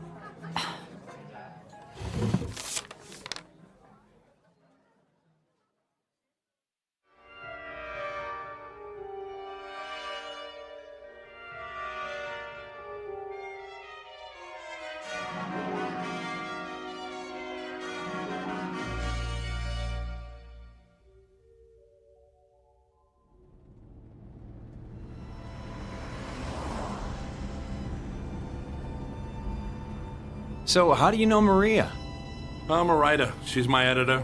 I'm writing a book, and she suggested I meet with you. Let me guess, a book about alien abductions?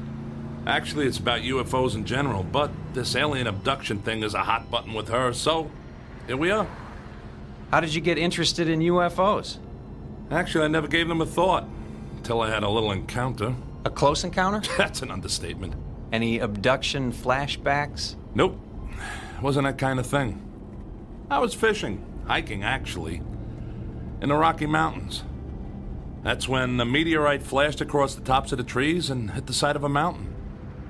Let me guess, it wasn't a meteorite. It sure wasn't. I climbed up there to get a look at it and could see it was metal and aerodynamic. I thought it was a jet. Figured I'd climb down and tell the police about a plane crash until I started to look closer at the thing. And that's when you saw a flying saucer. Didn't look anything like a saucer, flying or otherwise. Just a tangle of mangled metal. But it sure wasn't a plane. That's when I heard a sound inside. I thought it was a survivor of the crash. It turned out, it was. A little gray man with a big head and large eyes? Didn't look anything like what you hear about. It was kind of mangled, actually. It stopped moving as I looked inside, and I could see pools of blood. Clear, blue blood. Sounds like alien royalty. Look, this may sound funny to you, but I know what I saw. Sorry, it's just that I've heard so many stories it starts to get old. Although yours has some new characteristics. It's actually a good story. Doesn't sound like much of a book, though. That's because it's more than just a story. Like what? I got pictures.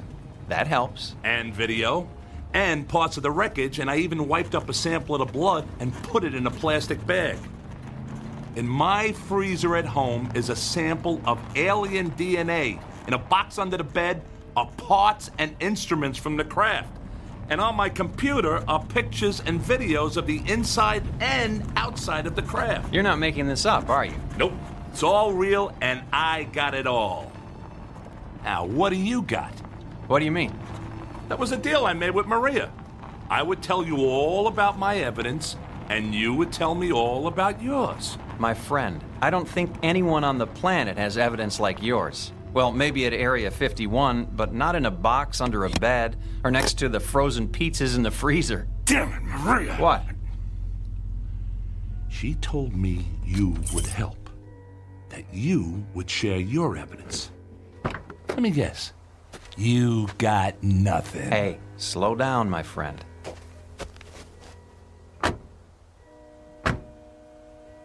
I'll show you what I got, but when it comes to pictures, videos, wreckage, instruments, and alien DNA, well, I gotta tell you, that's tough to beat.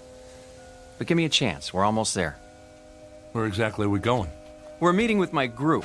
We work together on various UFO projects. On this trip, we've brought along 12 people who claim to have been abducted by aliens. The site we're going to is where 3 of them say they were abducted. What's the point of that? Evidence. The evidence that both you and I are looking for. We've found that if we return to the site of the reported abduction, some people can actually recall where UFOs supposedly landed, hovered, or demonstrated some phenomena or activity. We then go to that particular spot and look for evidence. Now we're talking. What kind of evidence? Pretty boring stuff compared to what you got. Usually we do soil samples, take readings for radioactivity, magnetic fields, pass metal detectors over the ground. We've managed to find some interesting stuff, assuming you're a soil chemist. That's it? You got dirt? I didn't say that. It's just a question of how you look at it. A UFO site can tell you a lot if you know what to look for. Speaking of that, is your crashed vehicle still sitting up there on that mountain? Nah, it's gone.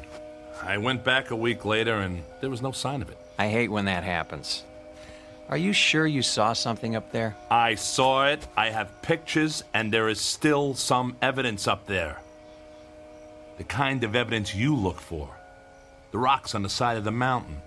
You can still see where they're scratched and gouged by the crash. But that's all you can see. I looked everywhere and there's no sign of anything else. I'd like to go there with you someday. The craft, or whatever it was, may have left some metallic particles on the rocks as a result of the collision. Do you remember where it is? I have it marked on a map.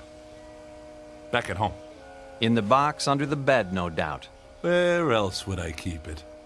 You're a funny guy, and obviously a man with a lot on his mind.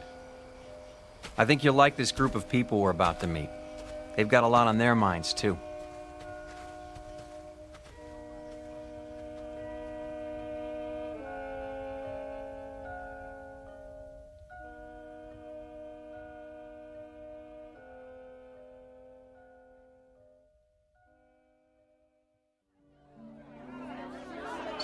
Settle down. They'll be here soon. Hello, Tammuz. I was beginning to worry you were lost.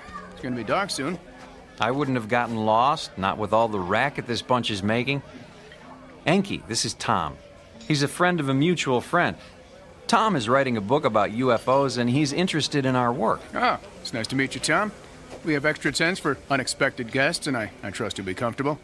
We're about to eat. Please, both of you, join us. Quite a setup you got here. You planning to stay a while? Some of us, although I'm sorry to say the abductees only last a day or two on site. It can be a bit overwhelming for them, especially for the 3 who feel they were abducted at this place. You know, I don't know how to tell you this, but I had no idea this trip would involve camping. Sorry about that. We'll take care of you. I think we might even have some extra clothes for you, although it's more of a jumpsuit. That's okay. I'm not planning to stay that long. Just long enough to see what you got. Fair enough. Let's have something to eat, and then we'll figure out how we're all going to proceed.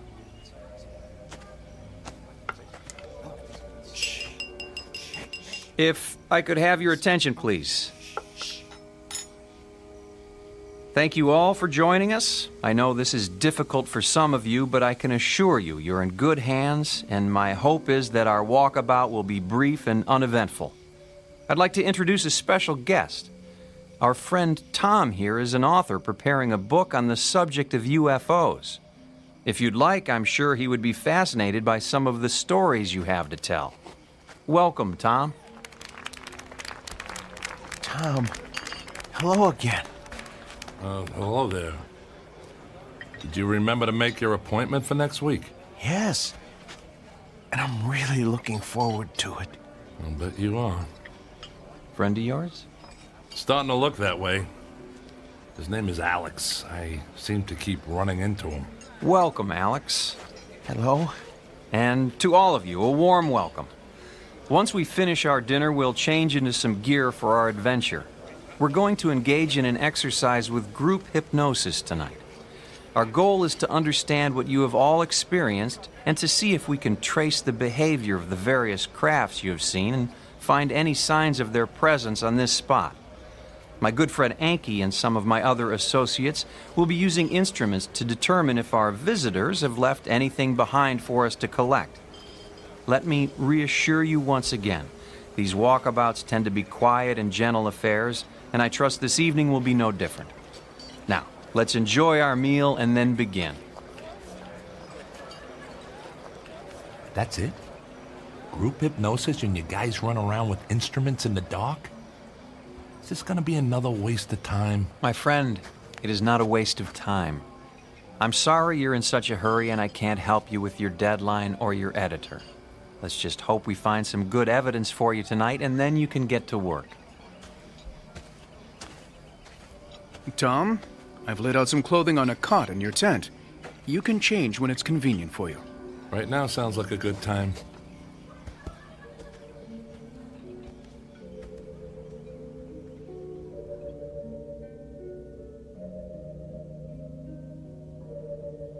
Tom? Hey, Tom! Wait up. Oh, it's you.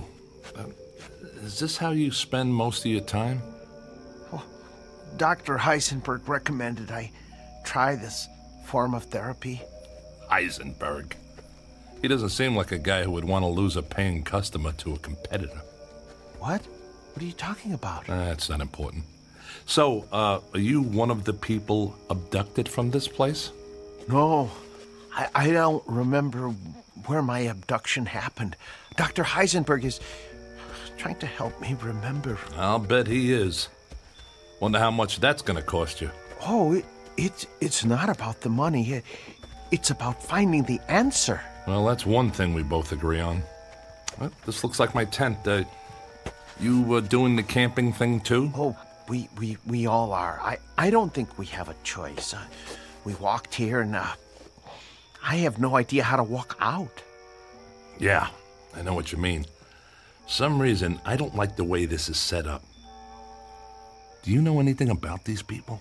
No, Dr. Heisenberg set it all up.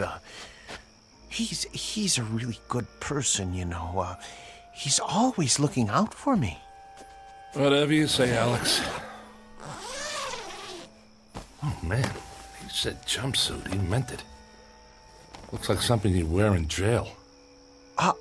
I think it's to protect us from dangerous chemical residue in the soil. You're starting to sound like Tammuz. Oh, actually, Enki told us that, and I'm not taking any chances. I'm going to put mine on now. I'll see you again, okay? Yes, I'm sure you will see me again.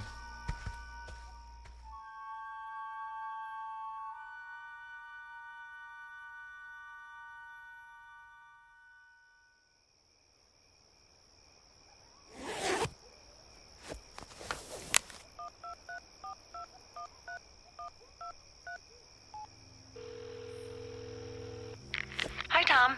Were you expecting me to call? No, I saw your name on the caller ID. Did you show Tammuz your evidence? No, but I told him about it. That's why I'm calling. Maria, this guy's got nothing.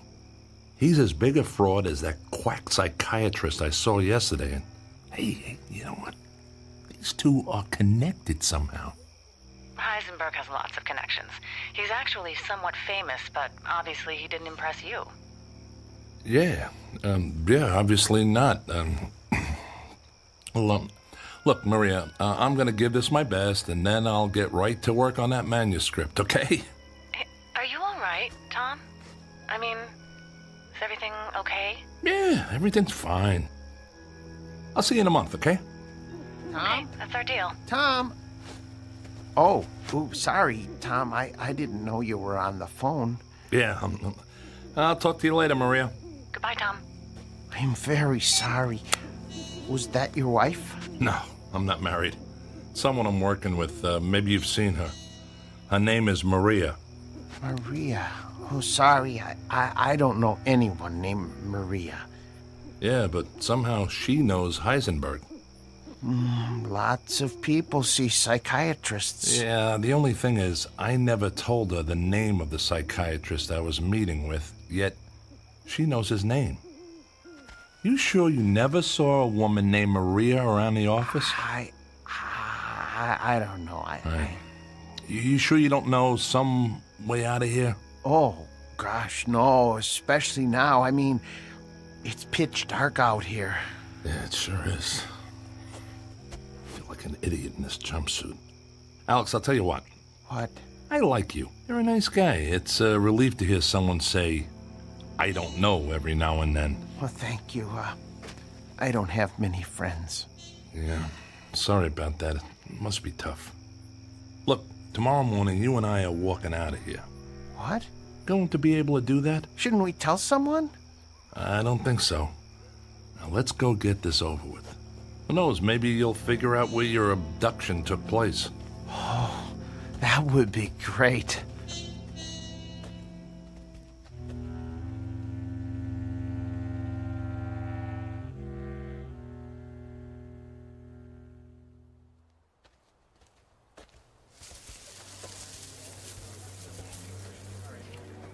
Hello, my friends. I see you're wearing our group attire.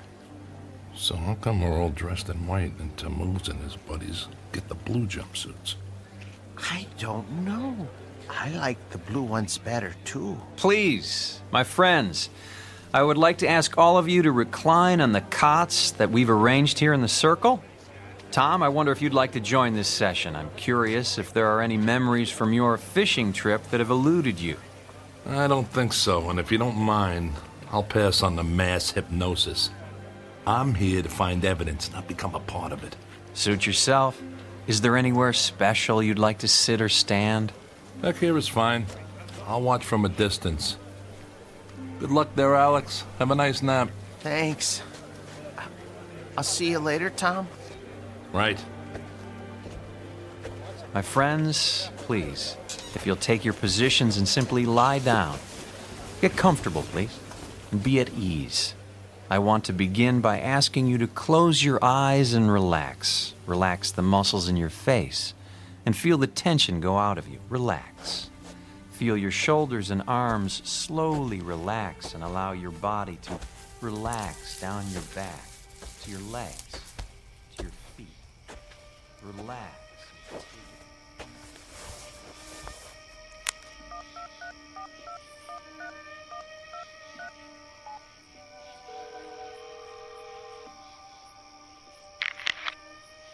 Hello? Maria, it's Tom. I know. Maria, I don't like this. What did you get me into? And by the way, how do you know Heisenberg? What exactly am I doing here, Maria? What are you talking about? This outfit is like a cult. There's no science here, and there sure isn't any evidence. And how do you know Heisenberg?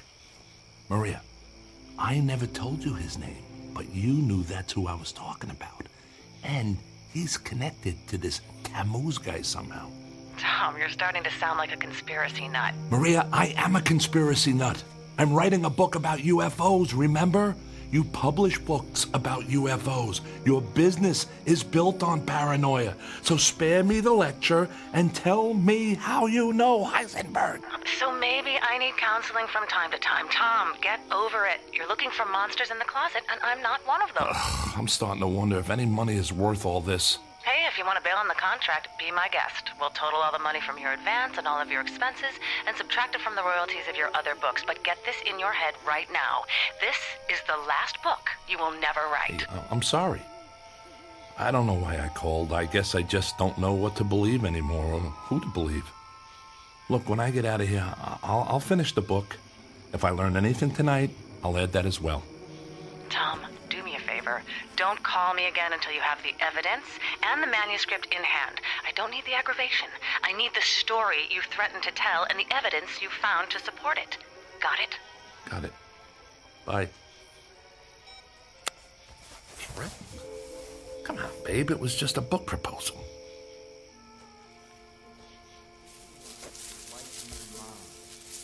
The bright light lifted you. See it. Believe it. Know it is there. The light approaches and will take you up to where all is well. Tom! Tom! Alex? Is that you? Where are you? I'm here, in the bushes. He said to be comfortable, and I'm comfortable when you're around, so I had to find you. Alex, you're missing out on your session. I don't want to do this. This is bad. Good. Alex, you're starting to get it. This is a scam, and that's bad. No, I mean really bad. Look. Oh my God! What is that?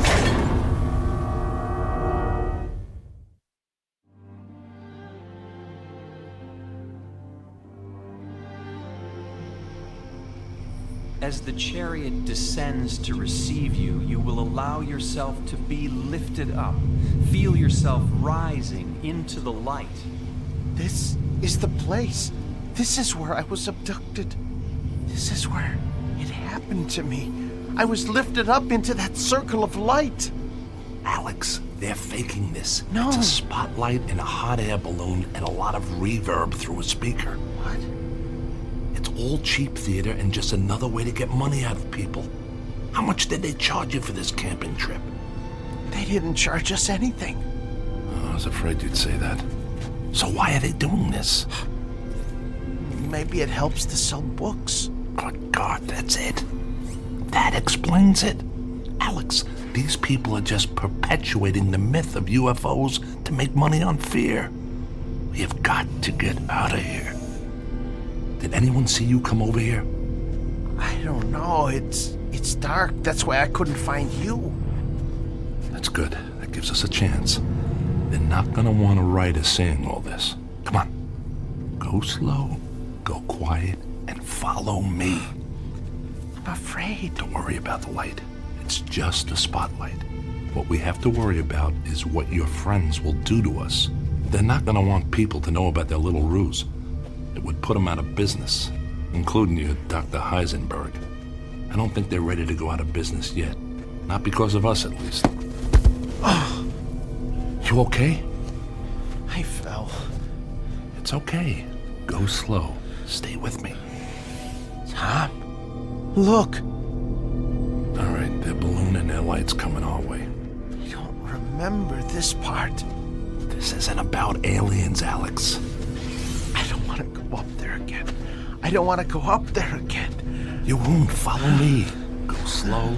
Don't talk. Alex, we have to run. They're coming our way. We won't get away. We will if they don't find us. Look. What's that? Looks like a cliff. If we find an overhang, that'll block the light. Get down on the ground. I think I found an opening. Good man. Scoot in there. The light is right over us. Yeah, just enough to help us see. Keep moving back. See a light. Don't worry about it, Alex. They can't see us. No, I see a light in the cave. What? We should go back out. Come on. That's not an option right now. Let's go see what's in here. Might be a mine or something. This part of the area is loaded with them. We'll hide in here overnight and then hightail it out of here in the morning. I see a light bulb. Yeah, we're in a mine. I just can't figure out why they're still running power to it. There might be someone working in here, so just be cool. I remember a cave. When I was abducted, I think I was in a cave. Dr. Heisenberg helped me to uncover it. Alex, you're done with Heisenberg. Heisenberg is a fraud. This is all a big scam to squeeze money out of a gullible public and to rip off poor souls like you. You are correct, my friend. Heisenberg, you soulless bastard. What are you doing here? You are part of this. You're destroying people with this charade. Can't you find another way to make money? On that count, you are right and wrong. Yes, this is a charade, but not the kind you think.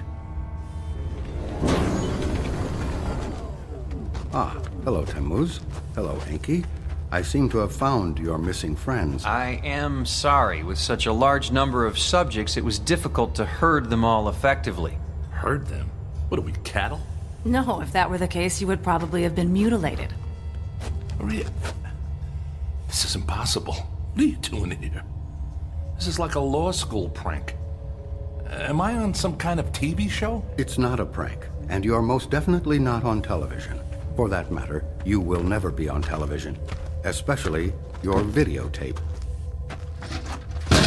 It looks like a treasure chest. That's the box I had under my bed. You've been to my home. Yes, and thank you for making it so easy for us to find what we needed. Unfortunately, we found nothing of the evidence you described to Tammuz. Is it possible you have it hidden somewhere else? Sorry, pal, but there's nothing to hide. I made it all up. Sorry, Maria, but it's a tough game out there for writers, and you editors aren't exactly easy to please. By the way, Maria, how did you get hooked up with these crooks anyway? Let's just say we have common interests. So, this is how you know Heisenberg? You're all part of a money-making machine that preys on paranoia. Your publisher, his practice. How long have you people been in business? Actually, we've been in business, as you say, for about 50,000 years. I must say it used to be much easier, but as your species and technology has improved, we've had to improvise some interesting new solutions to cover our tracks. You people are crazier than Alex. I'm not crazy. This is all real. Alex, you're going to be fine. I'm sorry that we had to use you in this way, but you have done a very good job. I don't know what I did. That's because you were under the influence of a very powerful hypnotic suggestion. Sleep now, Alex. Sleep. Alex! It's okay, Tom. Just relax. Tammuz, Enki, please carry Alex outside and send him aboard. It is his time. Who are you people? Well, for one, we are not people. We are, in fact, those aliens that you're so skeptical about. We are the Anunnaki. Many of us have been genetically modified to fulfill our mission on your planet. Now this is the book I should write. What do you say, Maria? This would be a hell of a story. I'm afraid this is a story that can never be told, my friend. Friend. I've been hearing that a lot. What's the story with this friend thing, and what are you going to do? Kill me? You kill your friends? That's a little serious for scam artists, don't you think? Now, who are you, really? It would have all been so much easier if you'd just told me you'd fabricated the evidence. Tom, we believed you. Are you kidding? You actually thought I had evidence of UFOs and aliens? Come on. We're all in the same business here. So I had my little scam with the book, and you got this deal going on. We can work together here. But hey, no more of this messing around with people's heads like you did with Alex. Let's just be cutthroat editors and writers. Maria, I'll be a top writer. In fact, I can write this stuff better than you folks are doing it right now, if you want to know the truth. Ah, yes, the truth. You know, my friend, maybe it's time you did learn the truth. It's obviously something you have had little experience with. Take Maria, for example. Oh, yes, she does publish books. Books that we approve of course. Books that make the authors seem like madmen and lunatics. Quite frankly, if you had come to Maria with a book claiming to have visited Venus, you would be in print by now. But instead, you really got our attention. Every now and again, someone like you shows up with some real evidence that we missed. That's when we have to take action. You see, that's one of our secondary missions, making sure that our experiments are not discovered. That's why we assume the role of UFO researchers and experts on abduction. You see, Tom, we've found that the best way to obscure the truth is to pretend to seek it.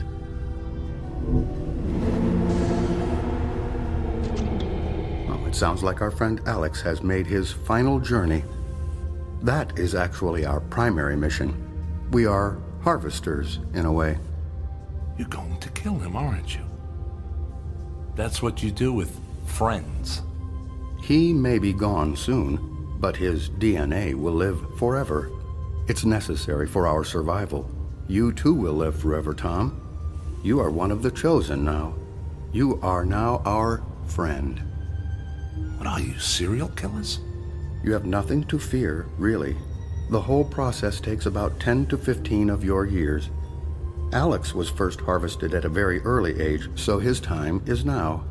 For you, you will still have some time left.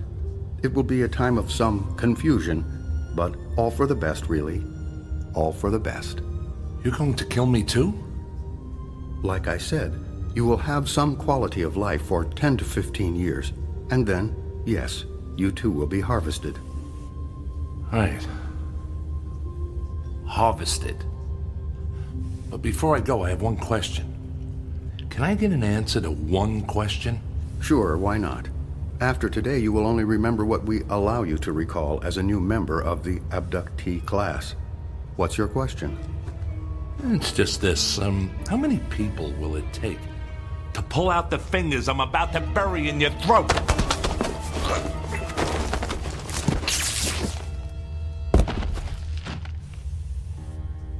It's all clear. He is unconscious. This was a difficult one. They are proving to be a greater and greater challenge. The growing sophistication of their technology, their increased awareness of our presence. We may need to initiate another world war or create a new pandemic. We can't allow them to have too much time to think. Does that mean we should terminate the terrorism initiative? It's quite possible. In the meantime, let's increase the number of stories about supervolcanoes, asteroids striking the Earth, and global warming. Keep the fear alive. And Maria, you seem to have developed some affection for this one. That can't be allowed. I know, I will do better. Sometimes they're like pets to me, and I just seem to become attached. Ha! Spoken like a true editor. But you may have to have additional contact with this one, so keep your perspective. Okay. Now, back to work. We are staging a UFO convention in Mexico City, and I am recommending additional investment in the Alien Museum in Roswell. Enki, we will need your banking network to provide some additional funding for a documentary on a coming ice age. Let's really mix it up out there and keep these animals off balance.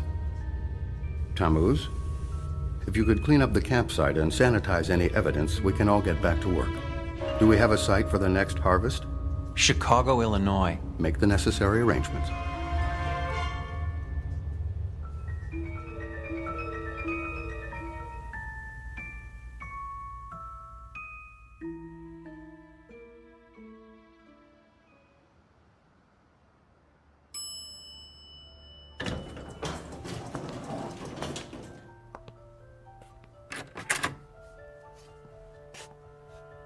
Hello, friend. So nice to see you again. It's nice to see you, too. Please, go in. The doctor is expecting you. Hello, Dr. Heisenberg. Hello, Tom. How are you feeling today? I think I'm getting worse. I think I need more sessions with you. Let me ask you something, Tom. Do you still believe you have been to Jupiter? I don't know. It doesn't make any sense to me. It's a gas giant. You can't breathe there. Well, if the alien technology you have described in our sessions is as advanced as you believe, anything would be possible, wouldn't it? I think you're right, Dr. Heisenberg. Tom, I must tell you, you have a way with words. Have you ever thought about writing a book about your adventures? No one would believe me. People want to believe, Tom. That's all that matters. I know an editor who I think would be very interested in your story. Your story about Jupiter. Why don't you meet with her? I could set it up for you. Okay. Then it's settled. Now, let's begin our session. Close your eyes, and you will go into a deep sleep. Deep. Deep. Deeper. Deep. Deep.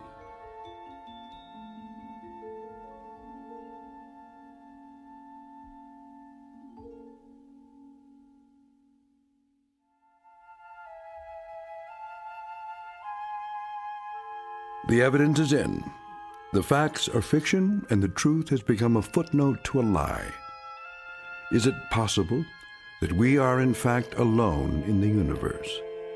There may be a time when we wish we were, especially after a brief walkabout to that place known as the Twilight Zone.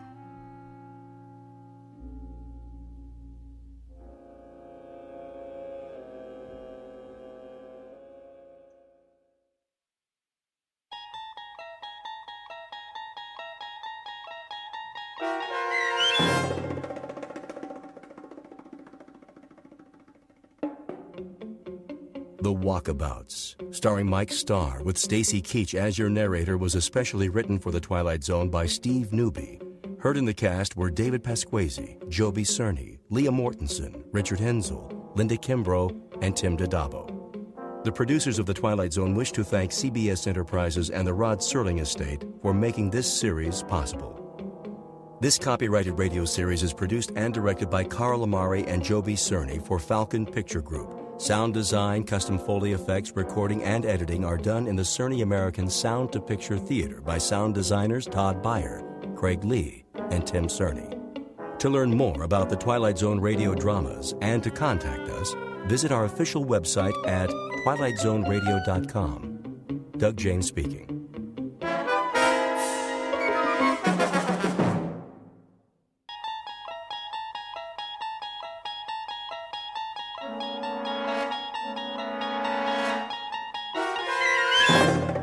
You unlock this door with the key of imagination. Beyond it is another dimension, a dimension of sound, a dimension of sight, a dimension of mind. You're moving into a land of both shadow and substance, of things and ideas. You've just crossed over into the Twilight Zone.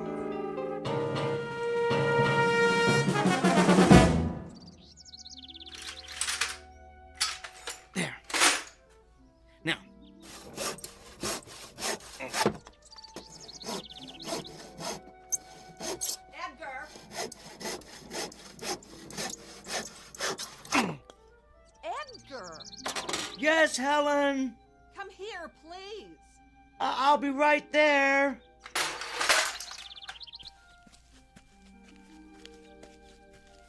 Well, come on, hurry up. Yes, dear. Come in the house. I've got a bone to pick with you. What's wrong, Helen? Look at what I did to my hand. Ooh, what happened? I was cleaning the basement and I cut it on that stupid metal contraption you brought home yesterday. Oh, no. The accelerator bracket. Are you all right? Do you need me to clean it with hydrogen peroxide? Or should we go to the ER? No. I finally got the bleeding to stop by myself. I thought I was going to hemorrhage to death. Oh, thank goodness. What? I mean, it's good you were able to stop the bleeding.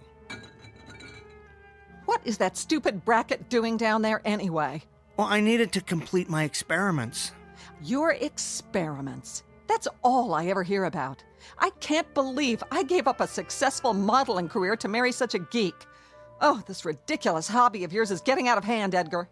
Well, it's more than a hobby, dear. Yes, you're right. It's an obsession. You're constantly down there tinkering with that pile of junk you built. How about spending some time fixing the problems we have in the house? How about repairing that leaky roof, Edgar, or the garbage disposal that keeps breaking down? Well, I'll get to all of that, Helen. I promise. It's just that I'm so close to a breakthrough. If I can just figure out how to break down the molecules into subatomic particles... The only breakdown around here is going to be mine unless you get rid of that oversized erector set. Do they know you're bringing all that equipment home from work? No, but they don't really need to. You see, it's all equipment they've discarded. They don't use it anymore. In other words, you're going garbage picking behind the lab and then dumping it in our basement. Why don't you just do these experiments at work? Well, because the facility isn't doing any more research with... With what, Edgar? Well, it's not important for you to know, Helen. I don't want to waste your time talking shop. You're one to talk about wasting time. Maybe if you'd put this much thought into your job, you'd be able to get a promotion. Well, the only kind of promotion available to someone at my level would be a project manager. What's wrong with that? Well, I'm not the managerial type, Helen. I'd be dealing with budgets, giving evaluations to personnel, writing reports for upper management. Yes, and that's why managers make the big money. But I'm an engineer. I'm good at working with equipment, not people. I like calculating formulas, not salaries. I'd be terrible in a managerial position, Helen. I'd be wasting my time. You don't seem to mind wasting your time outside while my life's fluid is gushing out of me. Where were you anyway? Across the street, meeting the new neighbors. They finally moved in? What's their name? Let me see if I remember how to pronounce it. Bhagavatula. Yeah, that's it. Bhagavatula. Oh, great. What is that, Korean? No, Helen. They're from India. India? Doesn't that real estate agent know how to sell to people like us? They're quite nice, really. He's a vice president at one of the banks downtown, and she's a professor at the university. Such a lovely woman. A real exotic beauty. Not as lovely as you, of course. Oh, and they have a 13-year-old boy. He'll be at the junior high in the fall. Of course he will, because their kind always follows the same pattern. They move into our neighborhoods, take our jobs, and infiltrate our schools. Now, Helen, I hope you're not going to be hostile towards our new neighbors like you are towards that lovely Sanchez family 2 doors down. You can actually learn a lot from them. Mr. Bhagavatula was telling me about some of the fascinating customs in their country. Can you imagine coming from such a rich cultural heritage? The only thing I can imagine is the stench of curry casserole that's going to be wafting across the street. I'll tell you something, Edgar. I am sick of the way this neighborhood is changing. And I'm even sicker of not being able to do anything about it because your salary isn't high enough for us to move someplace nice, someplace with people like us.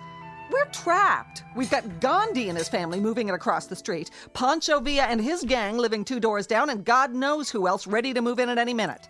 And you're oblivious to all of it, Edgar. You're like an ostrich with its head in the sand, tinkering away in the basement while this neighborhood is going downhill. Well, I'm sick of it, and I can't take any more. Things better change soon, Edgar.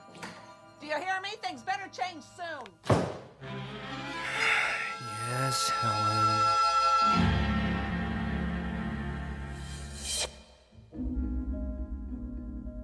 Portrait of a tragically mismatched couple, Edgar and Helen Peabody, a textbook example of opposites attracting.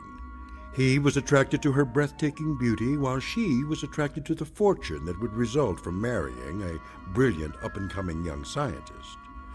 Alas, her beauty turned out to be only skin deep, while neither his fame nor fortune ever materialized. Now they languish in a loveless marriage, sustained by the fear that they've come too far to turn back. But a third party will soon come into the middle of this unlikely union, a guest who will cause the simmering undercurrent of discontent in this household to reach the boiling point. An unexpected visitor from a different neighborhood, one that's somewhere in the vicinity of the Twilight Zone. And now, The Twilight Zone and our story, There Goes the Neighborhood, starring Tim Kazurinsky with Stacy Keach as your narrator. All right, this bracket should keep the accelerator in place. I do believe this configuration is gonna work. Now I better tighten these bolts. I'm dying to tell someone about this, but I can't believe I almost spilled the beans to Helen this afternoon. Ooh, I gotta be more careful. First thing she'd do is call her cousin Rick. That'd be a problem. He's a pretty sharp guy. I suppose that's a prerequisite for being an FBI agent. And if he found out about this, I'd have G-men swarming all over the front lawn. No, nobody should know. Not yet.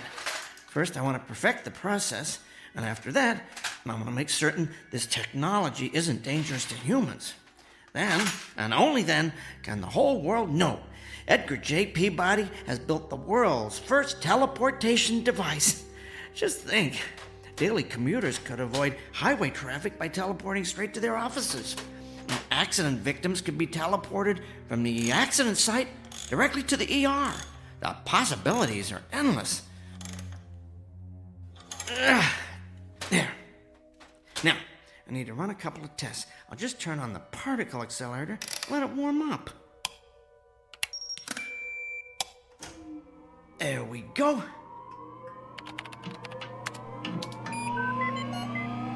Reminds me of that old super heterodyne radio receiver Dad had when I was a kid. Always had to let that baby warm up.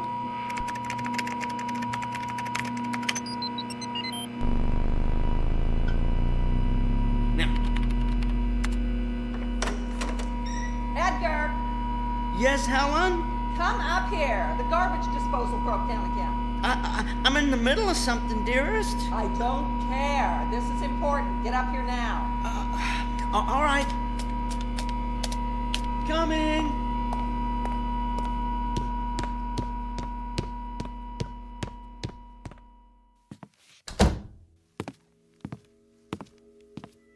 Well, it's about time. I've never seen such a slowpoke. What's wrong with the garbage disposal? Same as always. Made a funny grinding noise, then stopped. Did you throw any silverware down there? Of course not. What do you think I am, an idiot? Oh, no, dear. I'm just trying to isolate the problem. Well, you're the one who wants to be an engineer for the rest of his life, so stop isolating and start engineering a way to repair this thing. I'm going to go down and throw some clothes in the washer. You let me know when the disposal's fixed. All right. Now let's see what the problem is here.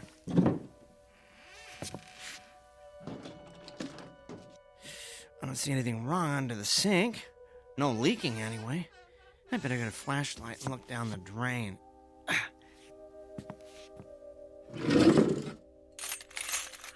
Now, where'd I put that thing? Used to have a flashlight in here. What on earth? Oh, Edgar! Downstairs! Huge! Kill it! What is it? Another spider? No! Bigger! Harry! Kill it! Oh, if it's Harry, probably is a spider. Oh, where did you see it? Stairs! By the stairs! I'll roll up this newspaper and use it to vanquish the beast for my beauty. Hurry!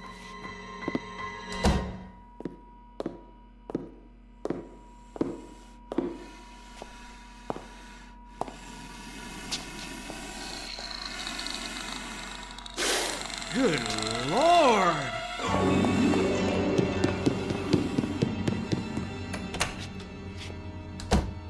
Oh, did you see it? I saw it! How big would you say it is? 3 feet high, maybe? About 4 feet long? Oh, what do you think? I think I need a bigger newspaper. No, you dolt. What do you think it is? I don't know. Where did it come from? I don't know. Oh, it moves so fast. I know. It looks like it has about 30 legs. Little ones that let it glide along like a millipede. A really big millipede. Oh, you have to kill it. Maybe we should call animal control. That's not an animal. It's a monster. Well, all the more reason to call in a professional. Oh, Edgar, be a man for once. Go down and kill it. With what? I don't know. You're the man of the house. Find a weapon. Gather up the thimbleful of testosterone you've got and go kill that thing in our basement. All right. I'll take this broom. Whatever. Just get down there. Here goes.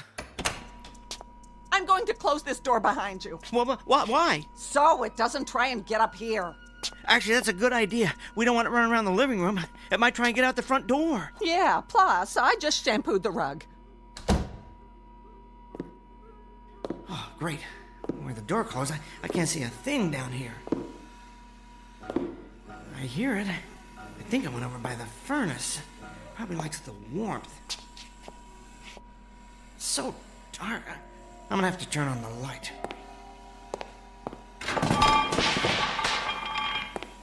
As soon as I find it. There. Now, where... Please, do not hurt me. What? Who's talking? I don't see you. I mean you no harm. I hear you, but your voice... It's inside my head. Whoa. You communicate telepathically, don't you? Yes, please. Do not hurt me with your weapon. Weapon? Oh, this is just a broom. A broom? What kind of weapon is that? It's not a weapon. It's for sweeping up. You know, cleaning. Oh, so you're going to clean me? Is this a way of conquering one's opponent here? No. I was going to hit you with it. Ow, please, do not. I apologize if I frighten you or your companion. Companion? Oh, you mean Helen. I guess that's one word to describe her. Where are you, anyway? Behind this heating source. I was right. You like the warmth over there in that corner by the furnace, don't you? Yes, it is quite comforting. Traveling through the space-time continuum appears to have affected my body's metabolism. I am very cold. The space-time continuum? Where are you from? It is hard to explain. Suffice it to say, it is a different time and place. Are you saying you're from a different dimension? I would consider that an accurate assessment. How did you get here? I arrived through your receiving portal. My receiving portal? Oh, the teleporter. I left it on when I went upstairs. It must have acted like an open door for anything passing through the space-time continuum. Whoa! It worked! Beyond my wildest dreams, it worked! I knew those adjustments I made would do the trick, although I didn't think it would teleport beings from other dimensions. Oh, criminy. I guess I should turn it off, huh? Before this place looks like some kind of interdimensional Grand Central Station.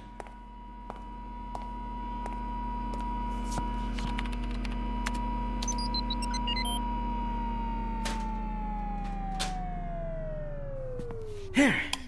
I guess I can consider my latest modifications a triumph.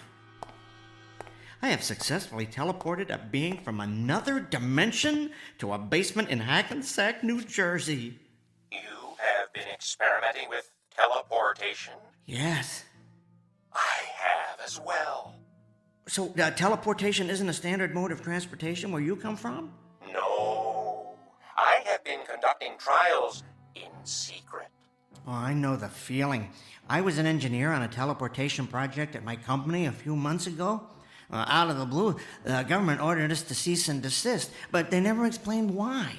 I've heard it's because they're experimenting with the technology themselves for a secret military weapons project, but I think it could be used to improve our way of life.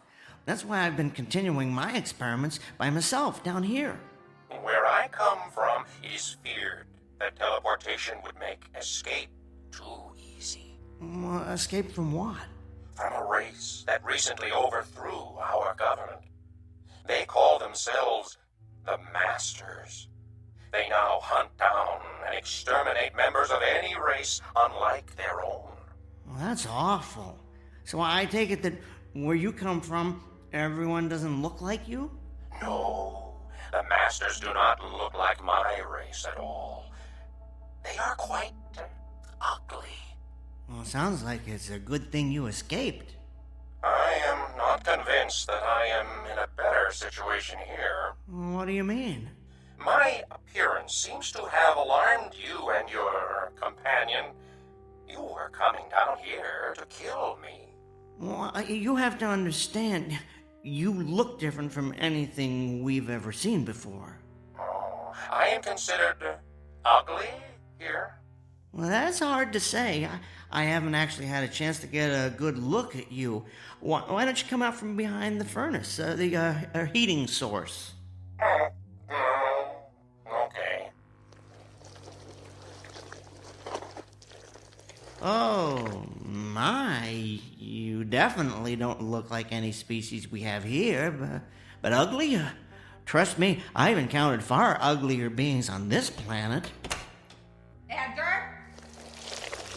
Hey, whoa, where are you going? You don't have to hide back there again. I fear your companion does not share your indifference about my appearance.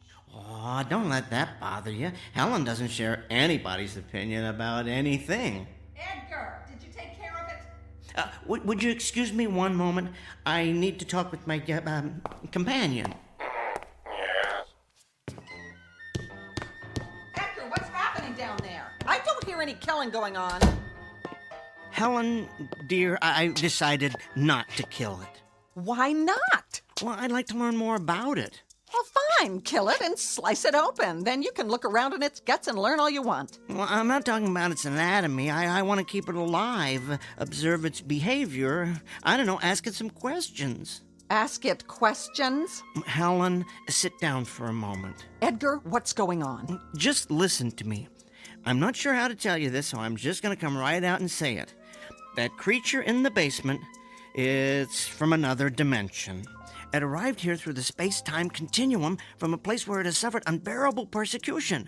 Well, I would like to learn more about it, find out where it came from, whether it's from some alternate universe on Earth, or perhaps some other planet in a distant galaxy, and maybe even find out if I can help it.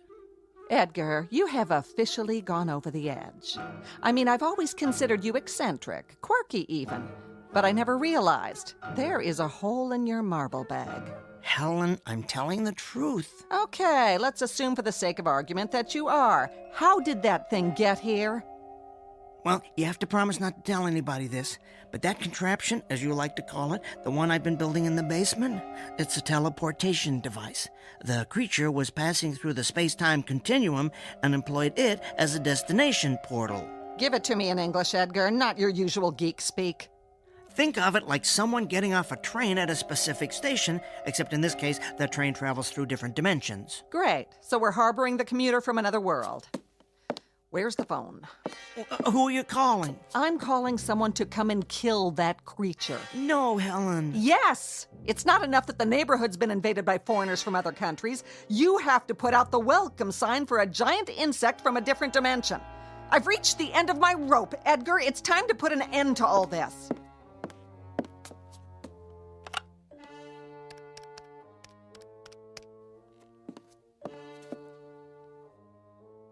Hello, FBI.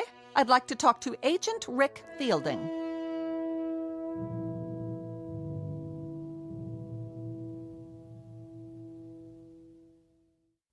Helen, please, Put that phone down. No, Edgar. There's an illegal alien in our basement, and you're clearly not man enough to take care of it, so I'm calling someone who is. My cousin Rick. Hello? Yes, I'm waiting to talk to FBI agent Rick Fielding. Oh, he's not in? Can I leave a message? You see, there's an intruder in our house. Helen, I beg you. What's that? I wouldn't describe it as a person. No, it's not an animal. It's something much worse. Helen, please. Right now it's in our basement. I'm telling you for the last time. I went down there to do some laundry. All right, I was going to tell you my plan. I threw a load in the washer and turned around, and standing there looking up at me I thought of a way we could make a lot of money off that creature. Could you hold on for a second? But I guess you're not interested in being filthy rich. So, go ahead and finish telling the FBI your story. I'll call you back. All right, Mr. Trump, let's hear your big money-making scheme. Okay, here's what I'm thinking. I learn as much as possible about this creature, who it is, where it's from, what message it brings from the cosmos for the people of Earth, and that kind of thing. Then, since it only communicates telepathically, I become its spokesman. Telepathically? What does that mean? Well, never mind that part. I'll explain later. Anyway, we then travel around together, doing presentations at respected technical institutes, lecturing at universities, meeting with world ambassadors, and then we really go for the big time. We appear on Oprah. You're telling me that we're going to get rich because you're going to play Colonel Parker to some illegal alien from another dimension? Think of the possibilities, Helen. Book deals, a movie franchise, and television. Oh, think of the television we could do, Helen. Tell me the whole country wouldn't tune in to see that creature on Dancing with the Stars.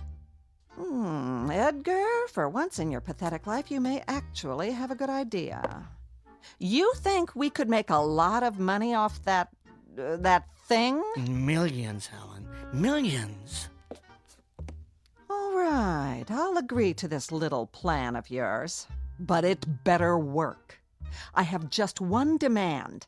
While it's in this house, that beast stays in the basement. I don't ever want to see it up here running around in my clean house with its filthy little insect feet. Do you understand me, Edgar? Of course, it stays in the basement. You won't regret this, Helen. Now, I'd better go back down and learn all I can about it.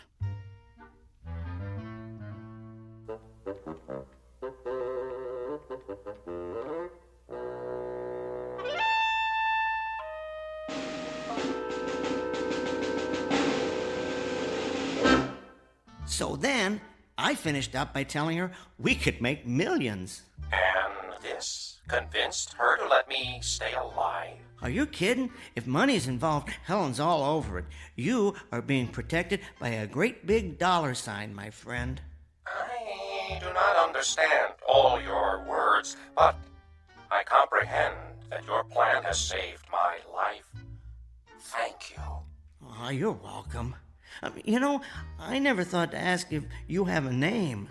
A name? Yes. What should I call you? Oh, I am identified by a specific sequence of sounds. Oh, would you like to hear them? Sure.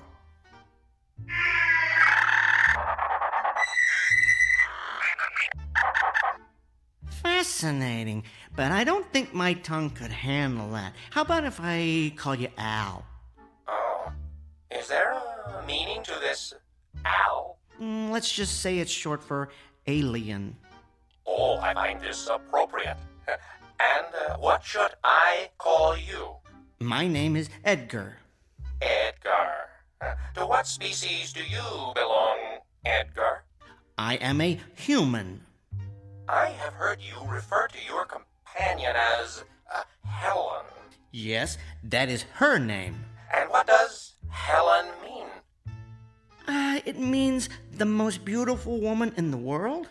Oh, is Helen considered the most beautiful woman in your world? Helen is considered quite breathtakingly beautiful. She's what's known as a real head-turner. She once held the record for winning the most beauty contests on the East Coast. Unfortunately, Helen has what we would call an ugly personality. Then, from my point of view, she is not beautiful at all. I'm afraid there are many of my species who would agree with you.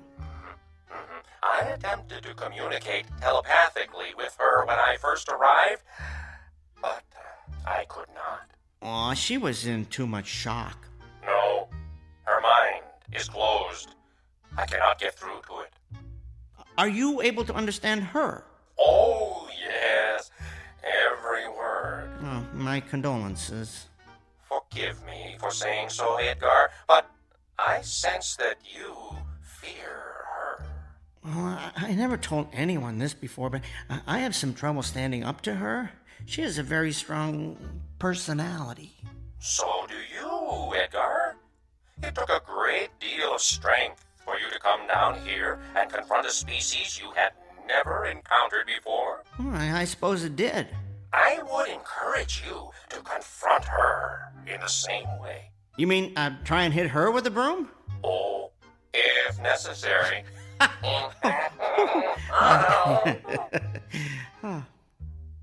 Listen, Al, I've been thinking, maybe we could share our knowledge of teleportation with each other. You know, sort of combine our brain power and see if we can perfect the process.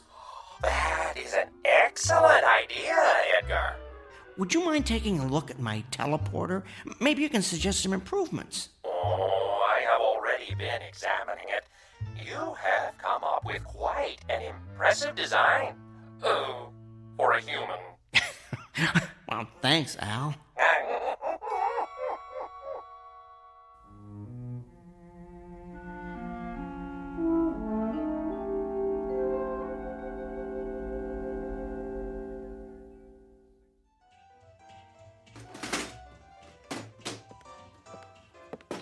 Edgar, is that dishwasher ever going to be fixed? Should be good as new by dinner. I picked up a new gasket today. Well, it's about time.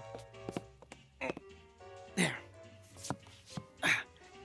I need to go down to the basement, get a different wrench, though. I'll come with you. I need to throw a load of wash in, and I don't want to go down there alone. We remember what happened the last time I went down to do the laundry now, don't we? Don't worry. He won't bother you. He likes to stay warm behind the furnace. Good.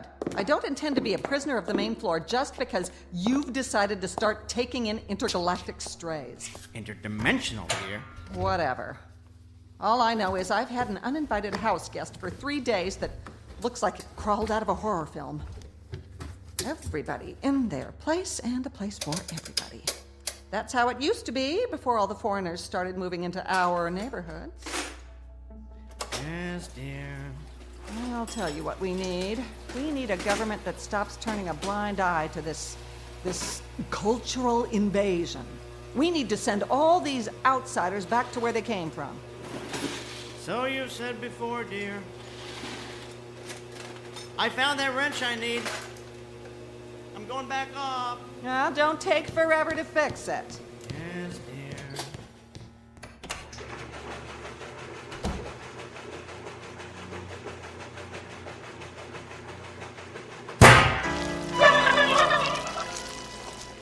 Aw, what's wrong, Quasimodo? Did that scare you? Well, don't worry.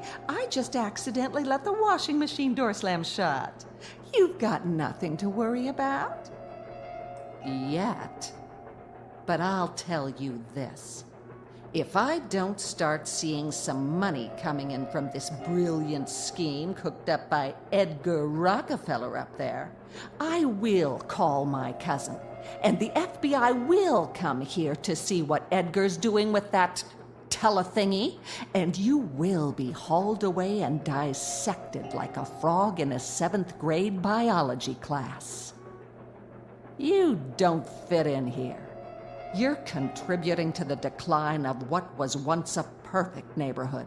So you just stay down here in the dark where you belong.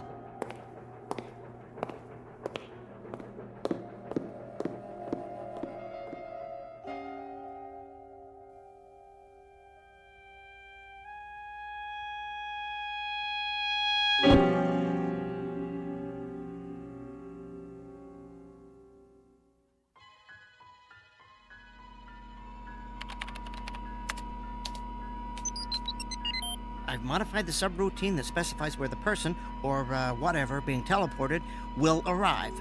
Hopefully that'll put an end to any more random visits to unknown dimensions. If you entered the logic, as I said, it should work. I had been working quite extensively on it before I left my own dimension. So, Al, do you ever, miss where you come from? Yes. I do not miss the persecution, of course, but I do miss my home. Mostly, though, I feel... What, Al? I feel guilty about being here. Guilty? Why?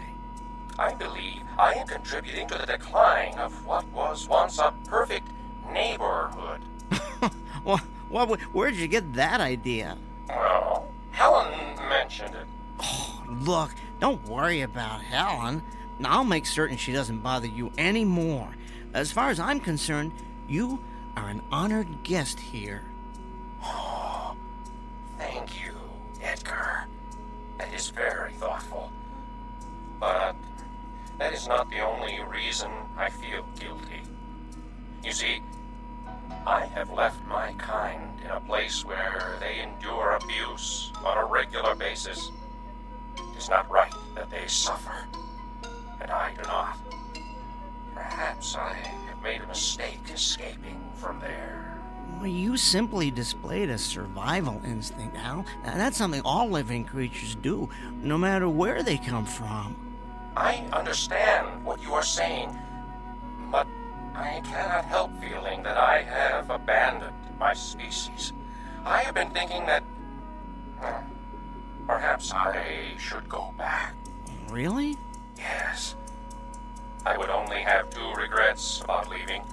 One is that I would miss you, Edgar. Oh, thanks, Al. I miss you, too. What's your other regret? That I did not get to see more of where you live. I have so far only seen this, what do you call it? Hackensack basement. That's true, isn't it? Okay, Al, you and I are going on a little field trip to the main floor. You can get a look at my world through the living room window. No, but I thought Helen did not want me on the main floor. Helen's out getting her hair done. She'll never know. Come on, let's go upstairs.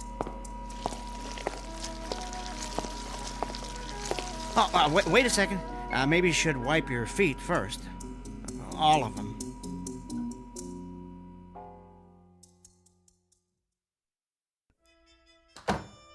Well, here's the main floor. Come on into the living room. It ain't the Ritz, but it'll give you a decent view of the front yard. I am not familiar with this Ritz you speak of, but your upstairs is very pleasant. Okay, I'm gonna open the curtains. You ready? Yes. Here goes. I give you Hackensack, New Jersey, in all its glory. Oh, my! It is so bright, and there are so many colors. What is that substance that covers everything? Is it plant life? Yes, we call that grass. And what is that tall, thick plant in the middle of the grass? That's called a tree. Edgar, what is that creature? What creature? Oh, the neighbor's cocker spaniel. That's called a dog. It does not look like you. Oh, thank you, Al. I mean, it is obviously a non-human species. Is that what I have heard you refer to as an animal? Yes. Your world, Edgar. It is beautiful. Oh, this is nothing. You're catching us at the end of winter. You should see it in the spring when all the flowers are blooming. You know, if you stayed here till then, I could show you colors that would dazzle your eyeballs or whatever it is you see with. Oh, what about Helen? Well, Helen isn't always home. I might even be able to smuggle you out of the house in some kind of disguise so you could see beyond Hackensack. Why, I could even show you Newark. Oh, sounds very exotic. Well, besides, at some point, Helen's going to expect us to go on our big press tour. What if she finds out you lied to her about that? Well, I wouldn't say I lied to Helen, just that we had a change of plans. The press tour is sort of postponed permanently, and Helen need be none the wiser. None the wiser, Helen! What are you doing home? Lorraine had a cancellation, so she did my hair early, but never mind that. What's that monster doing up here? I told you I wanted it to stay in the basement. I wanted to familiarize him with the surroundings. He needs to be accustomed to them when we begin our lecture tour. Save it. I heard your little speech about postponing the lecture tour permanently. You have no intention of making any money off that overgrown bug, and you never did. That's it, Edgar. I'm calling Cousin Rick right now. No, you're not. Give me that phone. Oh! Nobody is going to find out about Al. You hear me? Nobody. Al? Isn't that adorable? You've named your little pet. Edgar, I have caused you enough trouble. Tell Helen I have decided to go back. No, it's okay. What's okay?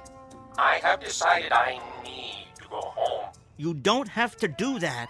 Do what? But I want to. It is where I belong. Are you sure? Who are you talking to? Al. I mean, the creature. He communicates telepathically, but only with me. I can hear him, but you can't. Oh, how precious. Since you seem to have such intimate contact with alien creatures, why don't you blow in a call to the mothership and tell them to pick up E.T. here? Edgar, I do not wish to cause any more strife between you and your companion. Trust me, it was there long before you arrived. But I have given this a great deal of thought. While I do not wish to endure further persecution, I believe it would be more honorable to suffer with my species than to run away. Are you sure about this, Al? Positive. Well, if you're convinced it's what you want. I am. I will go down and prepare to be teleported.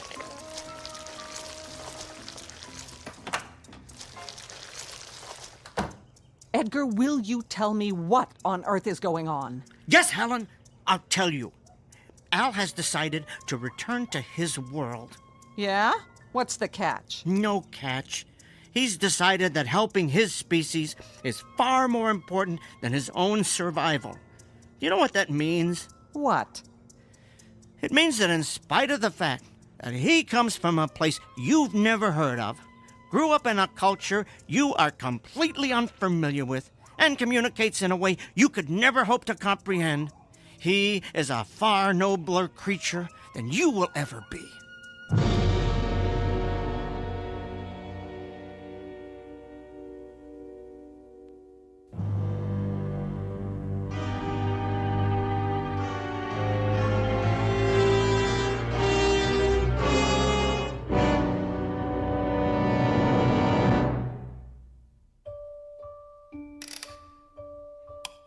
Now, all right, that's the last of the calculations. I can't believe I let you fill our basement with all this junk.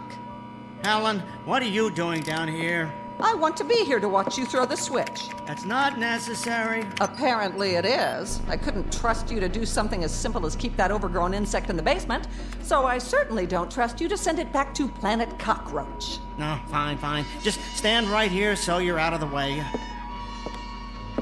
There. Al, are you ready? Yes. All right, you stand over here. Good. That's perfect.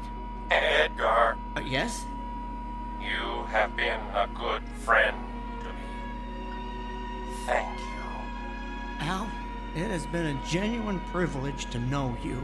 Come on, enough with the teary goodbyes. Just get it over with. All right, I'll run the activation sequence. Here goes. So long, Quasimodo.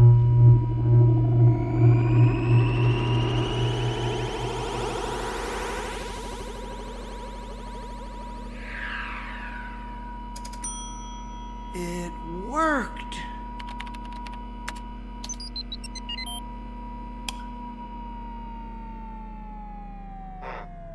Edgar, if it worked, why am I still here? Al, my multi-legged friend, I had a change of heart. I do not understand. What is this change of heart? In this particular context, it means I decided not to send you back. I took your advice and stood up to Helen. I sent her there instead of you. Why? Well, I started thinking about where you're from. How there's a race there called the Masters, the fact that they've declared themselves superior to all other races, the way they exterminate anyone who's different from them. And I came to the conclusion that Helen would be right at home there.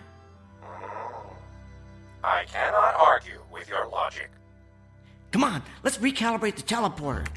We need to figure out how to transport an entire species of many-legged creatures to a more compassionate neighborhood.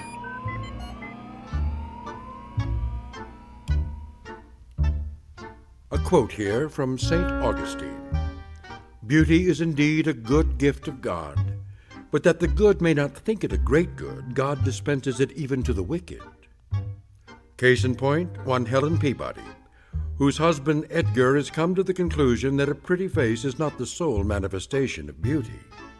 Thus, a man of great intellect finds that one never stops learning about human nature, while a woman who has been celebrated for her loveliness finds herself deported to a place where beauty is relative, an ugly, intolerant little corner of the Twilight Zone.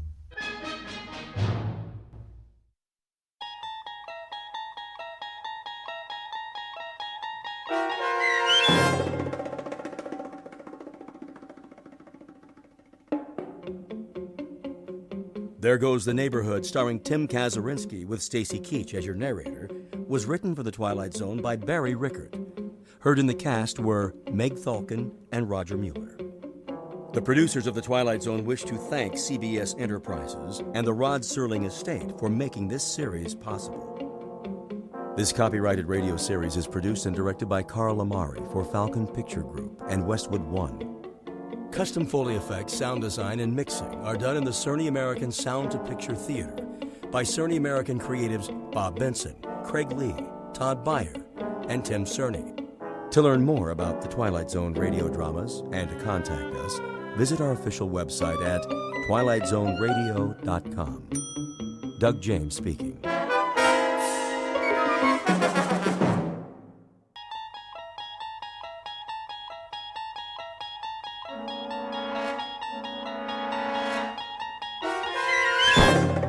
You're traveling through another dimension, a dimension not only of sight and sound, but of mind. A journey into a wondrous land whose boundaries are those of imagination.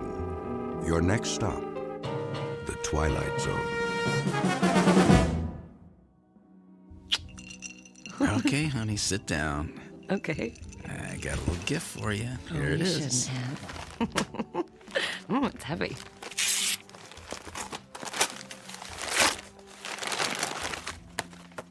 You like it?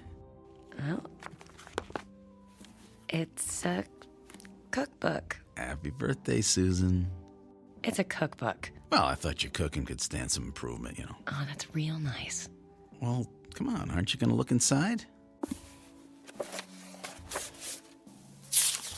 Oh, now that's more like it. Well, I'm not good at buying jewelry on my own. I had to guess the size of the ring.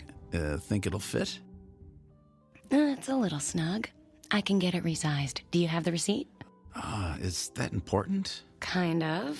Think of it as Exhibit A, Officer Sternwood. Right. I'll try to remember what I did with it. In the meantime, I gotta go. Crime's not gonna fight itself. Oh, Paul, do you have to go? Look, I don't like it any more than you do, but I have to book leave in advance, and today kind of snuck up on me. And My birthday snuck up on you? that didn't come out the way I meant it to. Uh-huh, I bet.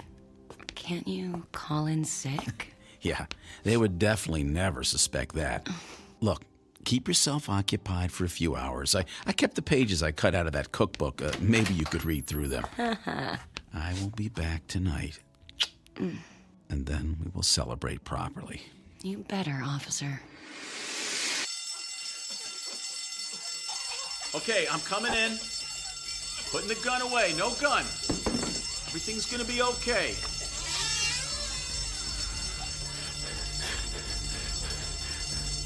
Now listen, Benny.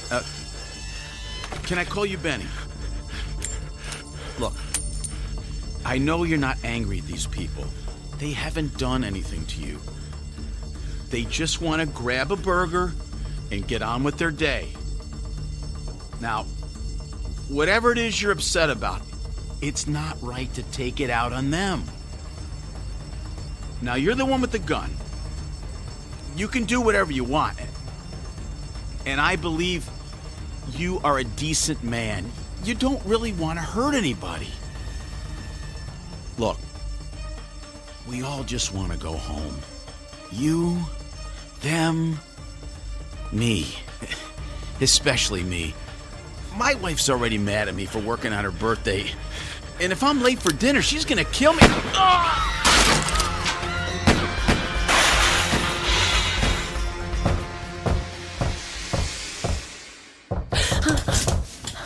Susan! Susan! Hey, Susan, are you in there?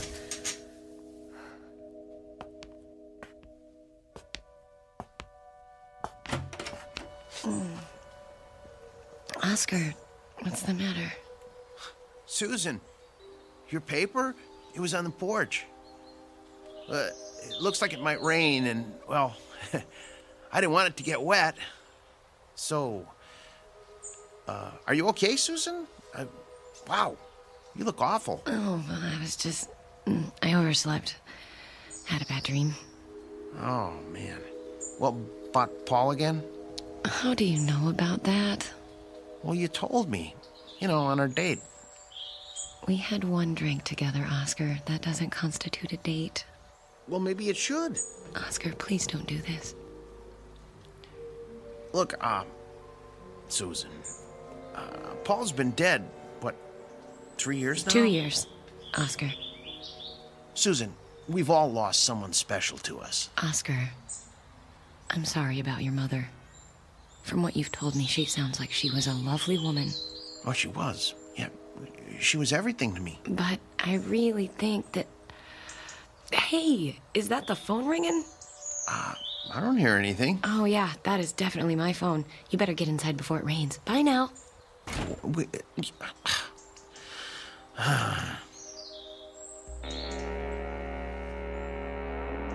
Into everyone's lives, opportunity in one form or another is apt to come knocking.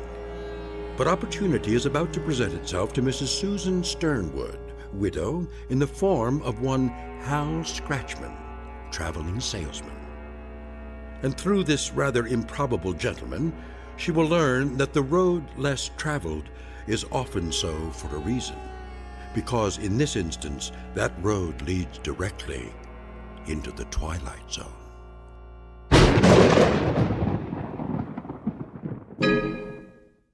And now, The Twilight Zone and our story, The Time of Your Life, starring John Rhys Davies, with Stacy Keach as your narrator.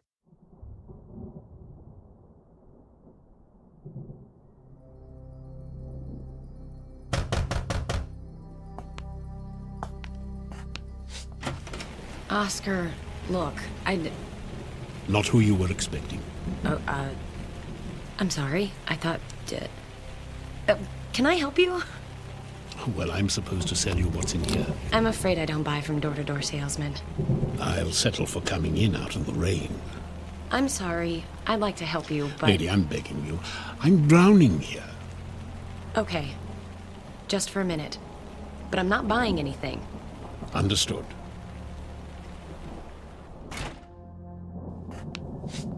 Thanks Phew. Can't get used to the weather in this city. Oh? Not from around here? No, I come from some place warmer. Can I sit down for a few minutes? Well, actually... Oh, I won't ruin your furniture. I'll just sit on this newspaper. Thanks. You're welcome, Mr... Scratchman. You can call me Hal. Like the Paul Simon song. Hal. Hal. Hal. Look, I know you said you're not going to buy anything. I'm not. And I respect that. I really do. But do you mind if I at least show you my merchandise? That way I can scratch you off my list, maybe go home a little early tonight. I guess. But I want you to understand that I'm... Oh, it's clear. I would never force anybody into anything they don't want to do. So what do you have in there? Watches? Clocks? Not clocks. A clock. Here, take a look. Horrible, isn't it? Ooh, it looks like something out of a horror movie. Black with a red dial. I think the man who designed it had issues.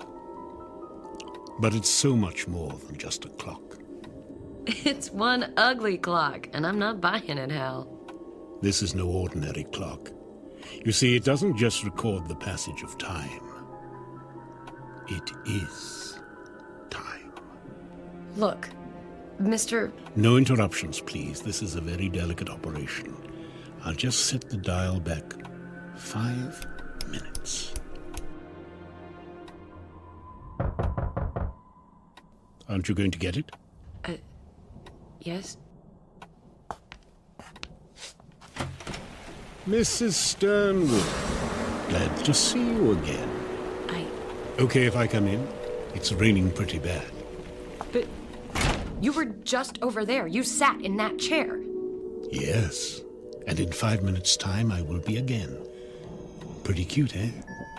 It's impossible. Admit it. You're impressed. And I bet you're wondering... Take me back in time? Yes. And a little more than 5 minutes. How about to the day of your husband's murder? Paul. I guess a wife of a cop has to be ready for the possibility that a husband may not come home one day. But that doesn't make it any easier, am I right? And on your birthday, too. How do you know all this? I like to keep well informed. I have a file on you, but it's back at the office, so what do you say? Say about what? Going back? Back to the morning of Paul's murder. Say, just before he left for work. You could plead with him, lock him in the bathroom, whatever you feel like. I leave that part up to you. Anything to stop him from answering that robbery call on his way to the precinct. So what do you say? Yes. You might want to take a while to think it through. Yes. Okay, we have a sale. But before we start down this path, I think we need to discuss terms. Do I have to sign something in blood? Blood? Eee. No, I'm sorry. I just thought... No signing, and definitely not in blood. I'll settle for a handshake. A handshake? And what's the matter? My hands are clean. Oh, no, it's fine. A handshake is fine. Then put her there, partner. All right. Fine, good. There. What next? Now we turn back the clock. Be seeing you, Susan.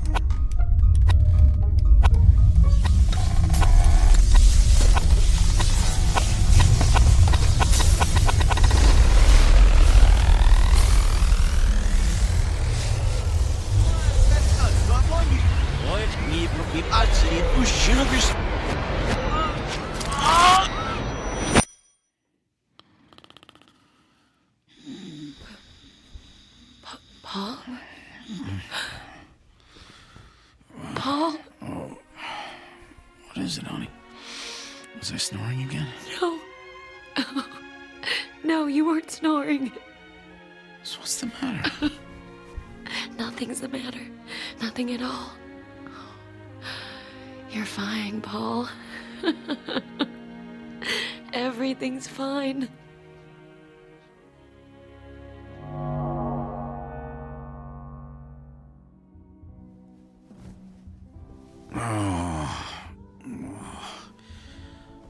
What time is it, honey? Honey? Whoa! Honey, whose birthday is it? Seriously, there's some pretty strict rules about misuse of handcuffs. Come on, let me out. I gotta get to work. Honey? Susan? Honey? Mm-hmm. Susan? Yeah, well, hopefully it's just a 24-hour virus. Paul was throwing up all night. I really don't think he's fit for duty today. Susan? Okay, I'll tell him. Oh, and if you could pass the word on to Captain Roberts. Oh, thanks, Mike.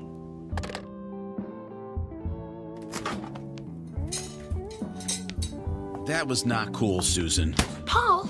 Do you know how late I'm gonna be? I am so dead. How did you get free? Think I don't know how to open a pair of handcuffs? Was that supposed to be funny? Because I'm not laughing here. What's the idea? Paul, I just don't want you to go to work today. Look, I don't like it any more than you do, but I have to book leave in advance. And today kind of snuck up on you. I wasn't going to say that. Look, it doesn't matter. You're not going to work today, and that's final. Honey, crime doesn't fight itself. Stop saying that. What? I just thought of it. You always say that. I hear it every time I sleep. Man, I don't know what's up with you today. I didn't forget your birthday, but it's too late to give you your present. I gotta go. We'll pick this up tonight. Too late, Paul. I already called and said you were sick. You did what? Look, forget it. I have to go. You're not going anywhere. Get back, Paul. I mean it. Susan, what the hell? You're staying right Are you here. insane? If you go out of this house today, you are going to get yourself killed. Oh, okay. So you're gonna shoot me to stop me from being killed. Do you know how nuts that sounds? Paul, I am begging you. Don't go. Hey, honey, look, it's okay. I'll call in sick. No, come on.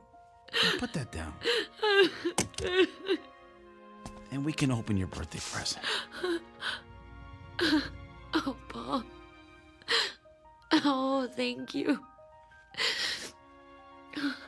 Thank you. All right, now, I have to explain. The present is kind of a joke, so don't get mad.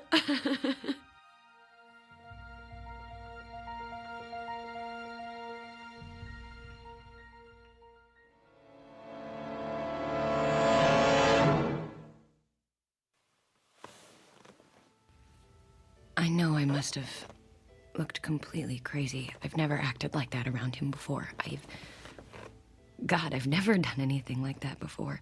I've had no reason to. But this... Well, and of course, Paul insisted I get some help. What could I say? Mm-hmm. I pulled a gun on him. That's why I came to you, Dr. Paxton. I can't tell Paul what I really think happened. That he was killed. That I lived 2 whole years without him. And that I somehow went back through time and prevented it. It has to be a hallucination. But the thing is... Go on, Susan. The thing is... I guess I went to sleep one night, woke up the next, and in the meantime, I accumulated 2 years' worth of false memories. Like when Victoria Principal got up and found Bobby in her shower. Oh, but why did I hallucinate that my husband was murdered? Why, Doctor? Uh-huh. It's certainly a delusion of an extremely lucid sort. And what about this salesman, this, Al Scratchman? Hal Scratchman. Uh-huh. It really doesn't matter, right? I just made him up too, I guess. But what part of my imagination he came from, I have no idea. I thought my memories of him would grow fainter each day, but I remember everything. down to the smallest detail. Every time I pick up a magazine, I feel like I've seen it before. Every time I turn on the news, I think I've already heard it. Fascinating. And that's the most frightening thing about it. How so? Because if I really do think that, the delusion isn't over yet. I must still be crazy. Paul thinks I'm crazy. Do you think I'm crazy, Doctor? I don't think that, Susan. I mean, if I didn't believe you, who would? It's you. Believe it, baby. It talks. So, how have you been? Where's Dr. Paxton? Out visiting one of his more expensive patients. No offense. I came in here, saw you lying on the couch, couldn't resist taking his place, finding out what's been going on with you. Oh, this is a great office. Look at that view. That is $1 million view right there. And air conditioning. I love air conditioning. I can never turn it up high enough. Oh my God, oh my God, oh my God, this isn't happening. Oh, you've got to love psychiatry. Everyone has so many problems and nobody gets any better. I don't know what's happening or why it's happening, but thank you, I guess. I'm leaving now. Goodbye, Hal. You are not going anywhere, Susan.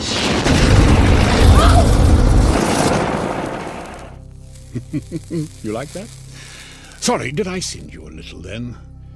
I don't often do the fire-breathing thing anymore. It's hell on the lungs. Okay, I believe you. You're the devil. You can still call me Hal. I like to keep things informal, but at least we understand each other. I'm the devil, and you made a deal with the devil. But what is puzzling you is the nature of my game. Well, if you don't want my soul... Oh, again with the soul. Look, I gave you your husband back, correct? I thought the clock did that. Yes, my clock. You get 1 life from me, so I want 3 back in return. 3 what? 3 lives. Weren't you listening?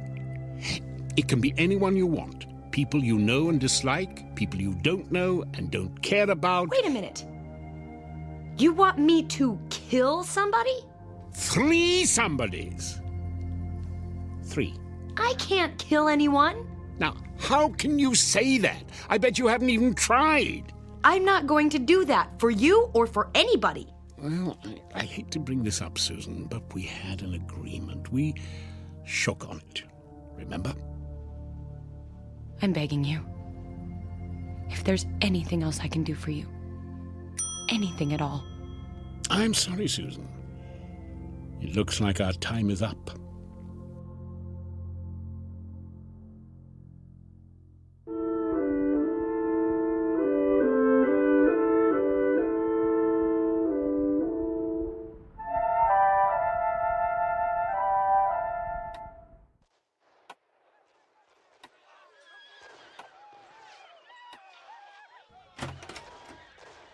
Hi, honey, you're home. Paul, I wasn't expecting you back so soon. Why? Do you have plans? Of course not. You okay? You seem a little jumpy. I'm just cold.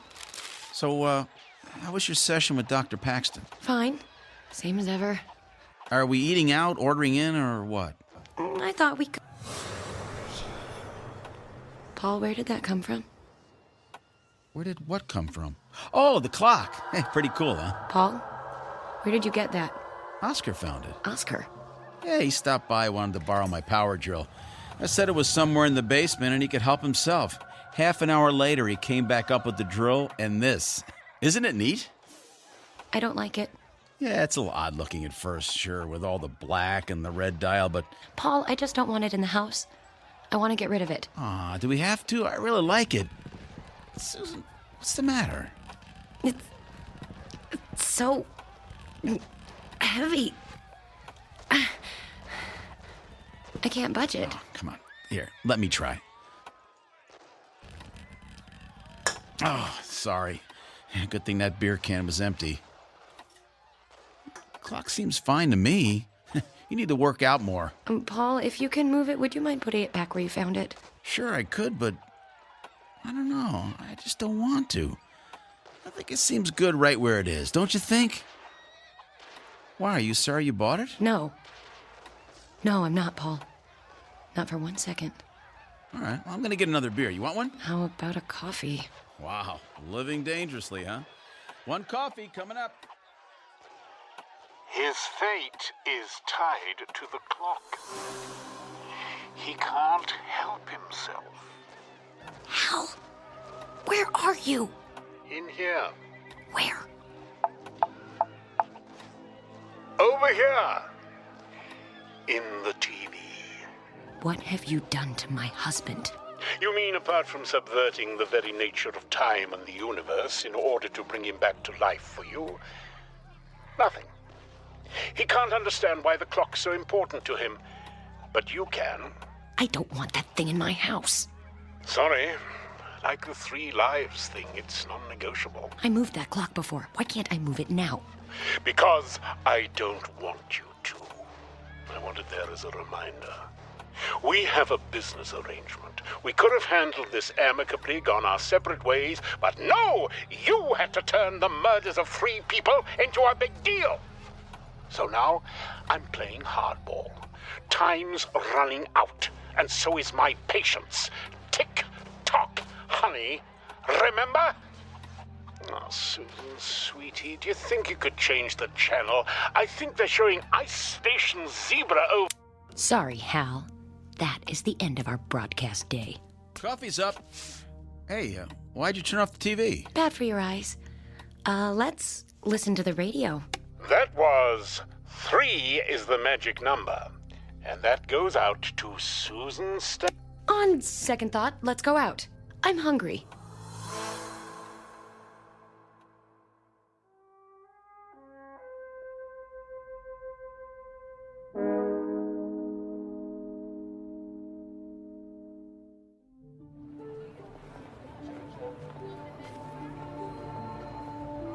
Hi, Susan.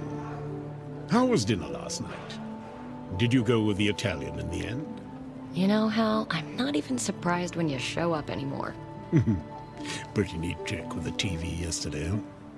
You see me on that late-night rerun of Northern Exposure? I don't watch late-night TV. Really? Well, that was a waste of time. Wait a second. If it wasn't you, who was that? Ah, who cares? Look, I think maybe we got off on the wrong foot. Don't you mean the wrong hoof? Oh, that's good. I like that. Just because your entire world could fall to pieces like that doesn't mean that you can't face up to things with a, what's the saying? A devil-may-care attitude? Atta girl! Atta girl. Now you're getting it. Listen, Hal, I was just on my way to get some lunch, but one of my girlfriends bailed out on me. I hate to eat alone, so... Care to join me? So you're telling me you want to dine with the devil? Well, it's just lunch. But why not?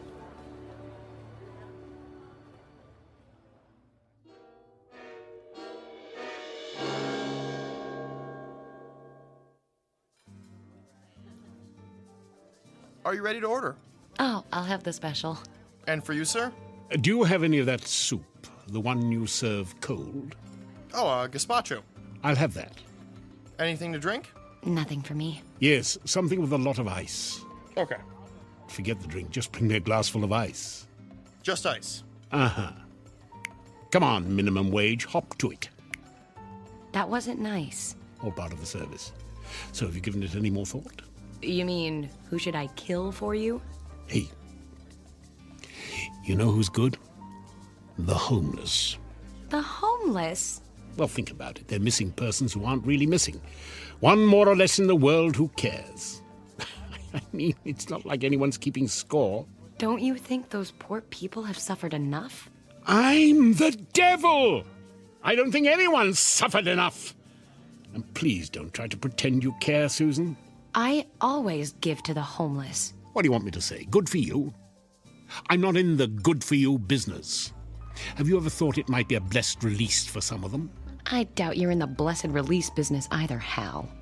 Your ice, sir? If I found out you spat in this, there's going to be hell to pay.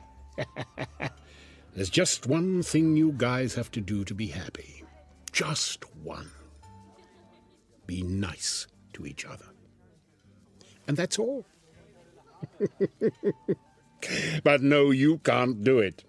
I don't know why. I chalk it up to some sort of design flaw. Well, that's how you people are wired, I guess. And by people, I mean all people, everywhere, even the Swiss. What's different about the Swiss? Nothing. That's the point I'm trying to make. Keep up, darling. The way I see it, you needed someone to pin it all on, someone to take responsibility for all the badness. You needed me. You wished for me. You created me. Can I call you Mum? Under no circumstances. There. Now you know.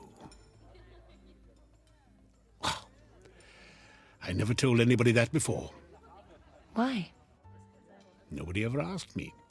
They're all too worried about their own problems. Not me. Then you're dumber than you look. I like to hear you talk. I mean, really talk. And they say confession is good for the soul. No. We never use the S word at the dinner table. You know, Hal, you're really not such a bad guy. Don't be spreading that around. I've got a reputation to uphold. Hey! Can I get a little service here? My stomach thinks my throat's been cut. Hal. What? I'm hungry.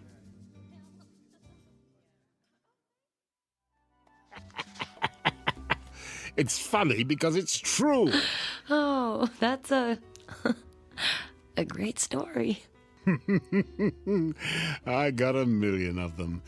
Literally 1,000,000. With you, it'll be 1,000,001. 1,000,000 sounds like a better number. What do you mean?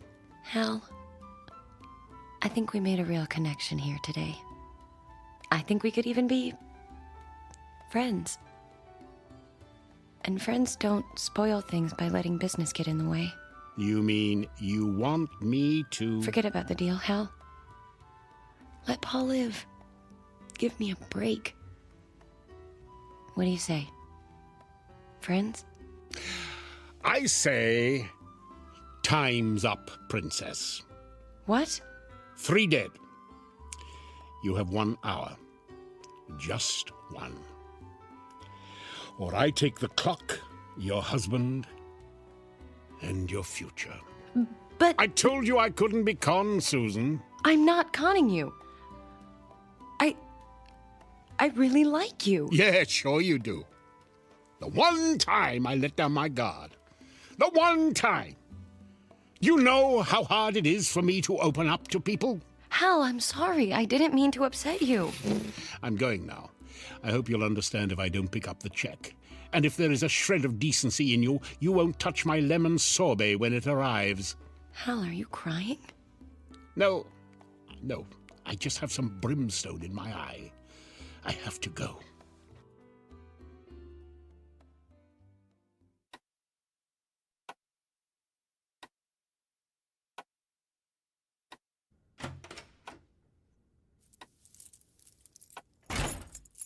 Hello, Susan.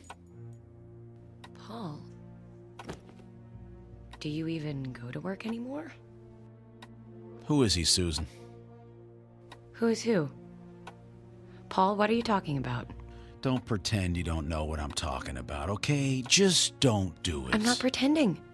I honestly have no idea what you're talking about. I know about the other man, Susan. Are you crazy?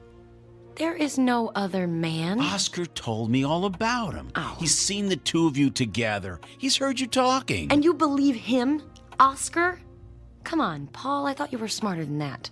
All right, deny you had lunch with him today. Yeah.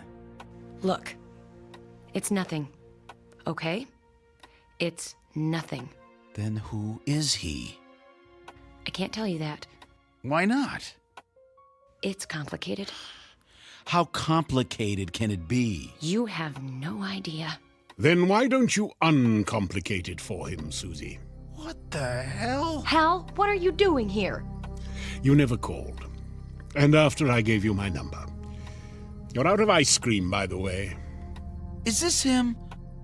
Are you him? I'm him. Or do I mean I am he?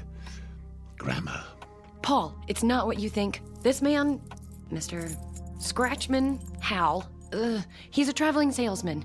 He came to my door one day. It was raining, so I let him in. Oh, so you're kidding me, right? No, he was selling clocks.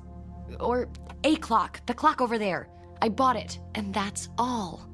Do you think that's all, Paul? If that's all, why is he here now? How did he let himself in? Did you give him a key? No! See? Always thinking. Natural-born cop. Suspicious, too. I like that about him. We could do business sometime. Go to hell. Not until I'm done here. And you, Susan, you're a real disappointment to me. What is he talking about? Is he crazy? He's the devil, Paul. The Are you crazy? Now, don't make me do the fire breath thing twice in 1 week. It's a real killer. Paul, I know how this sounds, but hell really is the devil. And I made a deal with the devil. For you. Huh? Have you lost your mind? This isn't happening. It shouldn't be happening. You should be dead. For what it's worth, Paul, your wife really does love you, but not enough. She'd be happy to die for you, but not to kill for you. So today, I'm the repo man. I don't believe in the devil, and I don't believe... Paul! Shut up! What did you do to him? I stopped the clock, which stopped him. He was boring me. Paul? Can you hear me, Paul? He can't hear you. As far as he's concerned, there's nothing to hear. We're in a gap between seconds. Hal, we need to talk. I need you to understand. It's too late, Susan. You're out of time. I'm out of patience. We both know that you'll never give me those 3 lives. You're right. There's nothing I can say to you, is there? Anything that you could say that I'd want to hear would just be a lie, wouldn't it? I guess so. Just take the clock and go, Hal. Will I ever see you again? Probably not. Good. Now do what you have to do. I can't take this anymore. Do you just turn the hands forward again, or...? Something a little more final. Bye, Susan. Bye, Hal. Be good. Fat chance.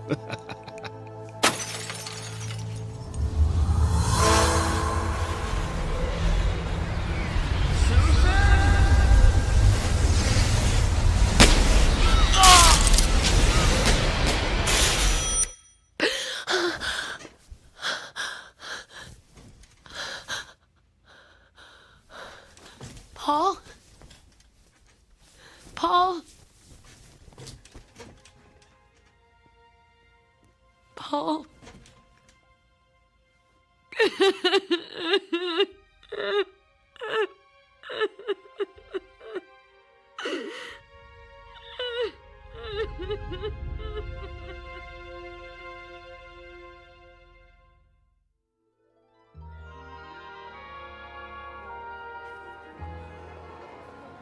So, how have you been? I've been away for a while, Jan.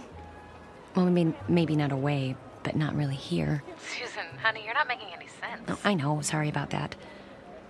Let's just say I've been on a journey of personal discovery. Ah, trying to get your groove back. Uh-huh. Oh, believe me, Jan, I did not go willingly. Oh. But I found something out about myself.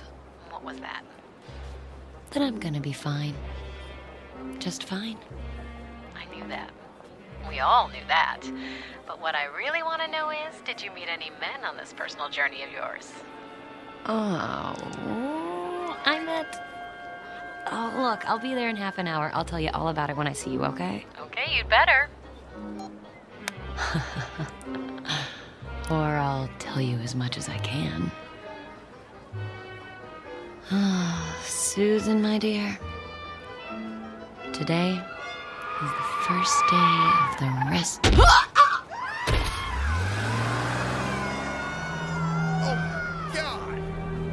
He hit her. I don't believe it. He just hit her.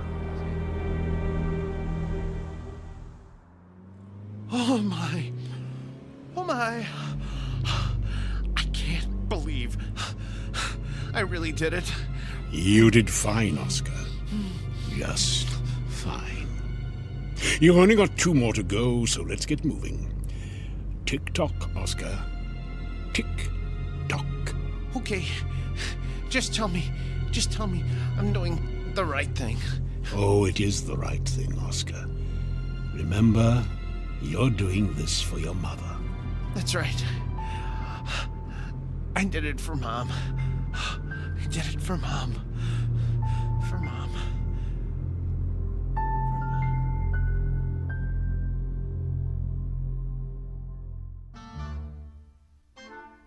A word to the wary. If you should happen to receive a visit from a man who makes you an offer that seems too good to be true, don't even think twice. Lock your doors, bolt your windows, and check your clocks, because the time of your life might just be the end of someone else's in the Twilight Zone.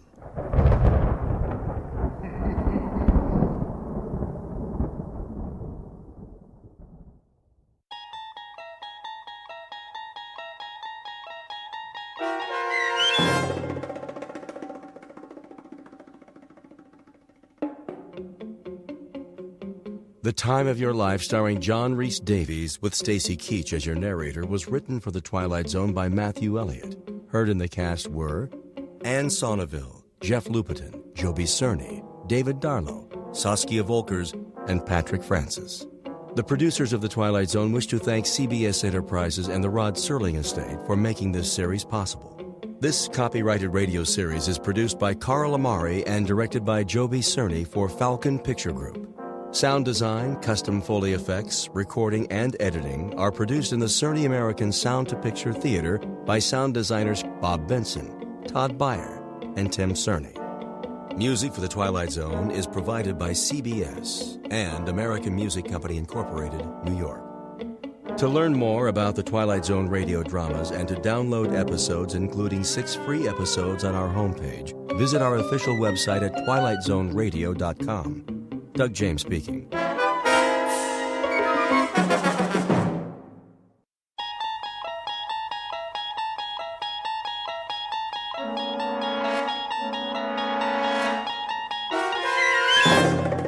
You unlock this door with the key of imagination.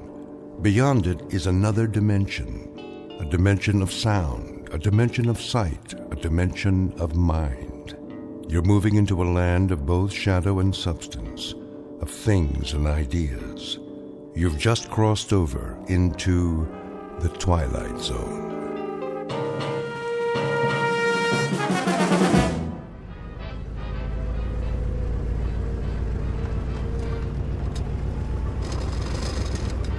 That looks like a good one. Does it? Well, it's hard to tell from here. Good as any, I guess. Ralph Wiggins Auto Wigwam. Doesn't sound like an Indian name. No, wait. What's the matter? There's another dealer down the block. Honey, I don't know if we can make it. Or the one across the street. Look, Henny Cuts Cut Rate Car Sales. I think I've heard of him. I haven't. We don't have much choice. This clutch is about to go. Turn in here, at the driveway. See it? Where? Past the billboard with the lights. Just in time. At least they're all on the same block. If we don't see what we want, we can walk to the next dealer. Sure, honey. Looks like this one's got a lot of cars, though. They're not very new.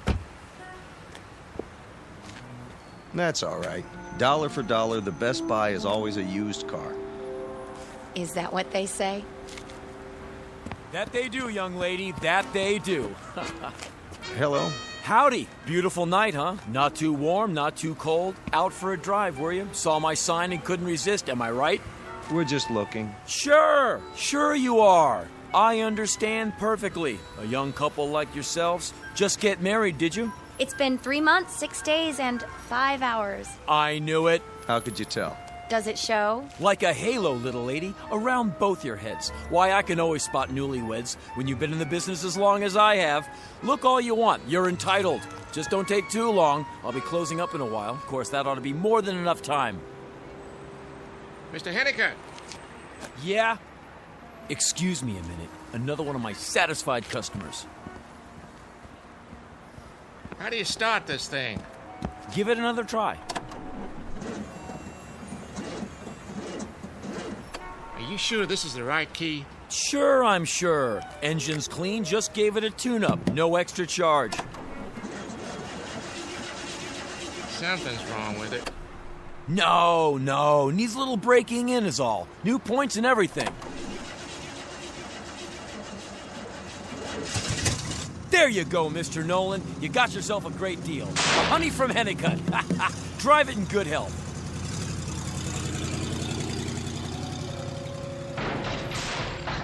Whoa, too much power for him. Now, where was I? Oh, yeah. See anything you like, folks?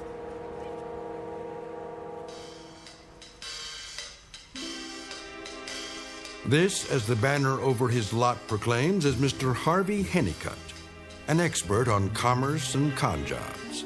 A brash, bright, and larceny-loaded wheeler-dealer who, when the good Lord passed out consciences, must have gone for a beer and missed his.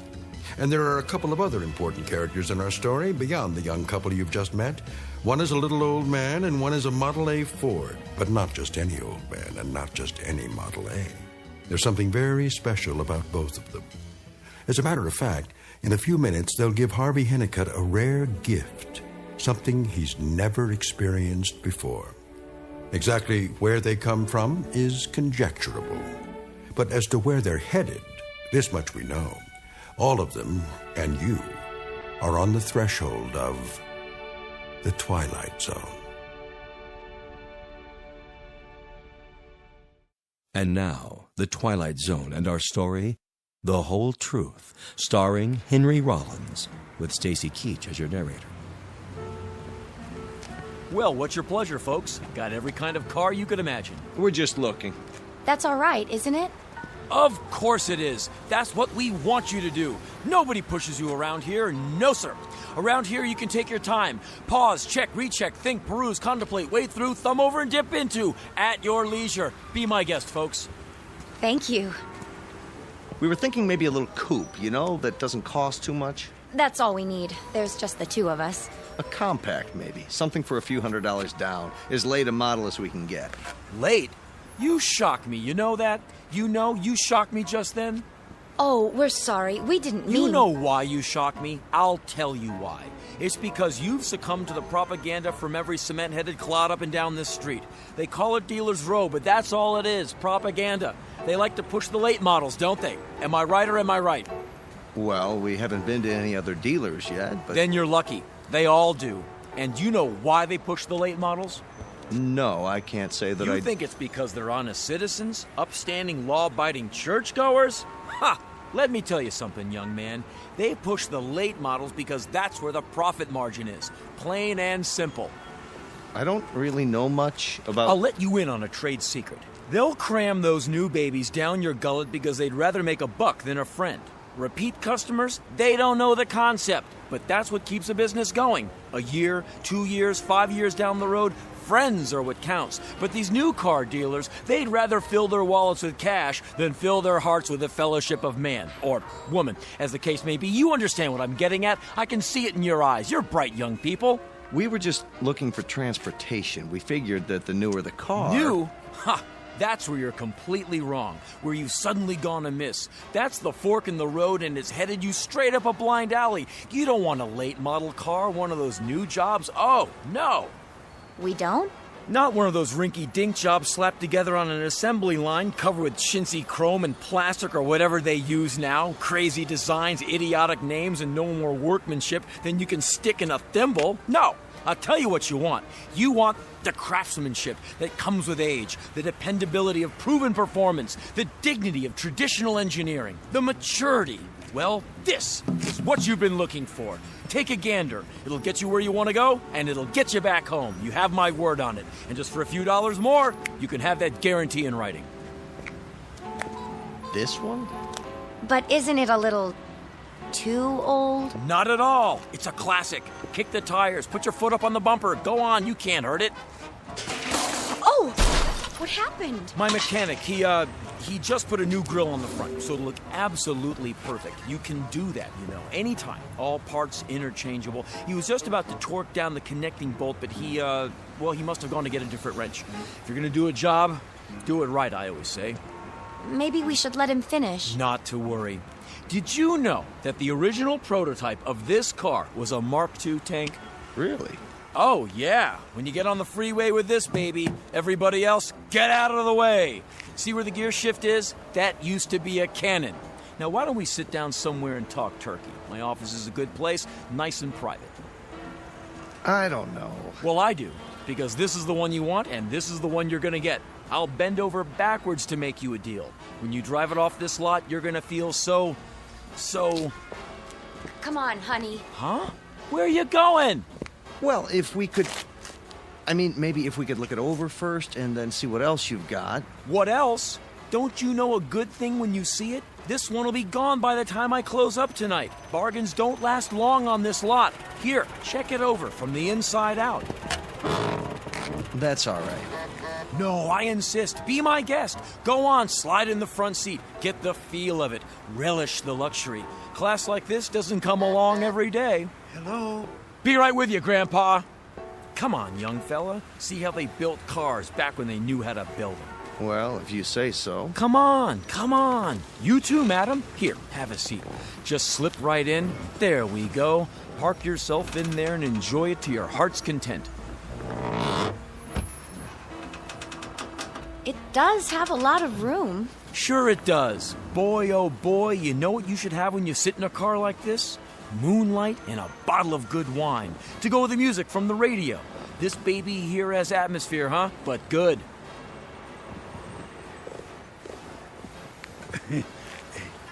Are you Mr. Hennicutt? Yeah! Relax a minute. Feel the magic. I'll be right back. How do you do? Well, that depends, Gramps. What do you have in mind? I wanted to bring you my car. So I see. Where'd you get it? Out of a museum? It's a genuine Model A, original factory stock. If you came here to park it, I'll charge you a nominal rate, but if you're here to sell it, you'll have to give me a minute so I can have a little laugh. Ha ha ha! There, I got that out of my system. I'll give you $50 for it. Any junk man, he'll give you 45 tops just to haul it away. The Smithsonian might beat that by $1 or $2, but don't hold your breath. The parts alone are worth more than that. It's a collector's item. Well, then you better take it to a swap meet. I only deal in cars I can move. If you're thinking about a trade-in, forget it. This here's what you call a white elephant. No, I wasn't thinking of buying another car. I thought you might need it. For what? It's a wonderful old car. Been in my family for years. They built them better in those days, I think. Ah, Granddad, that's the line everyone falls for. The old rhubarb, the saw, the turkey that everybody and his brother's trying to pull on the open market. Cars were built better in the old days. Ha! In your dreams. You don't believe that? Let me tell you something. 10 years ago, even 10 years, they didn't know how to build cars. Not like they have today. It's the new cars that sell. It's the new cars that run. It's the new cars that combine the genius of mind muscle in the assembly line. Modern factories, better technology. Look at this thing. Heavy old sheet metal, painted black. It's great if you're going to a funeral. I see. But I tell you what I'm gonna do. Just because I like your face reminds me of my own grandfather, rest his soul. A man of dignity, down through his declining years until he died. Rescuing a capsized boatload of people on the East River. Is that right? So, I can see my way clear to give you a 60 for it. I'll probably have to tear it down and sell it wheel by wheel, bolt by bolt to an antique dealer, or the first itinerant junk man who comes around, but you caught me in a good mood. 60 I can go. Not a penny more. $60 cash? That's the offer. Take it or leave it. And I kinda need the money, but couldn't you make it 70? You try my patience, old friend, to the max. What does that mean? That means 60 is going, almost gone. No, please. Just in time. Sold. 60. Cash on the barrelhead. Now, I tell you what you do. You go in that little office, I'll meet you there. Once you get your papers and your car registration together. Did I say car? Make that vehicle. I've got the papers right here. You do? Came prepared, huh? All right then. Let's get this over with. Step into my office.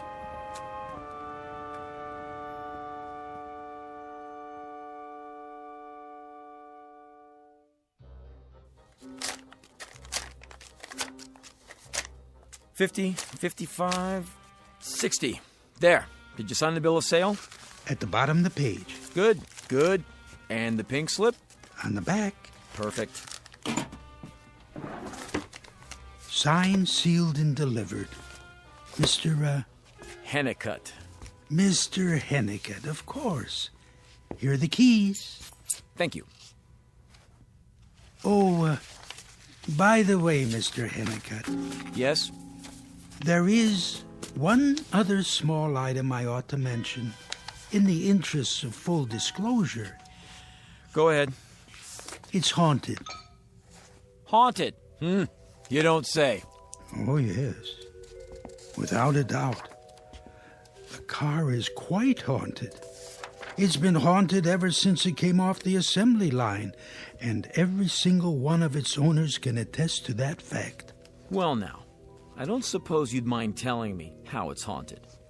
Oh, you'll find out soon enough. I will, huh? Did you sign the back of this form? Yes. Right. Or how can I unhaunt it? Wouldn't want to miss a thing like that. There's only one way. And that is? You'll have to sell the car. Oh, sure. I think I can remember that. Well, Mr. Hennicutt, it's been a real pleasure doing business with you. Likewise. Watch your step going out. I think you may find that you have actually gotten the best of the bargain at that. My aged friend, you do me an incredible injustice. Our little transaction, haunted or otherwise, was my charity case for the day. You dwell on that, will you? Dwell on it. No, Mr. Hennicutt. You dwell on it. And I rather think you will.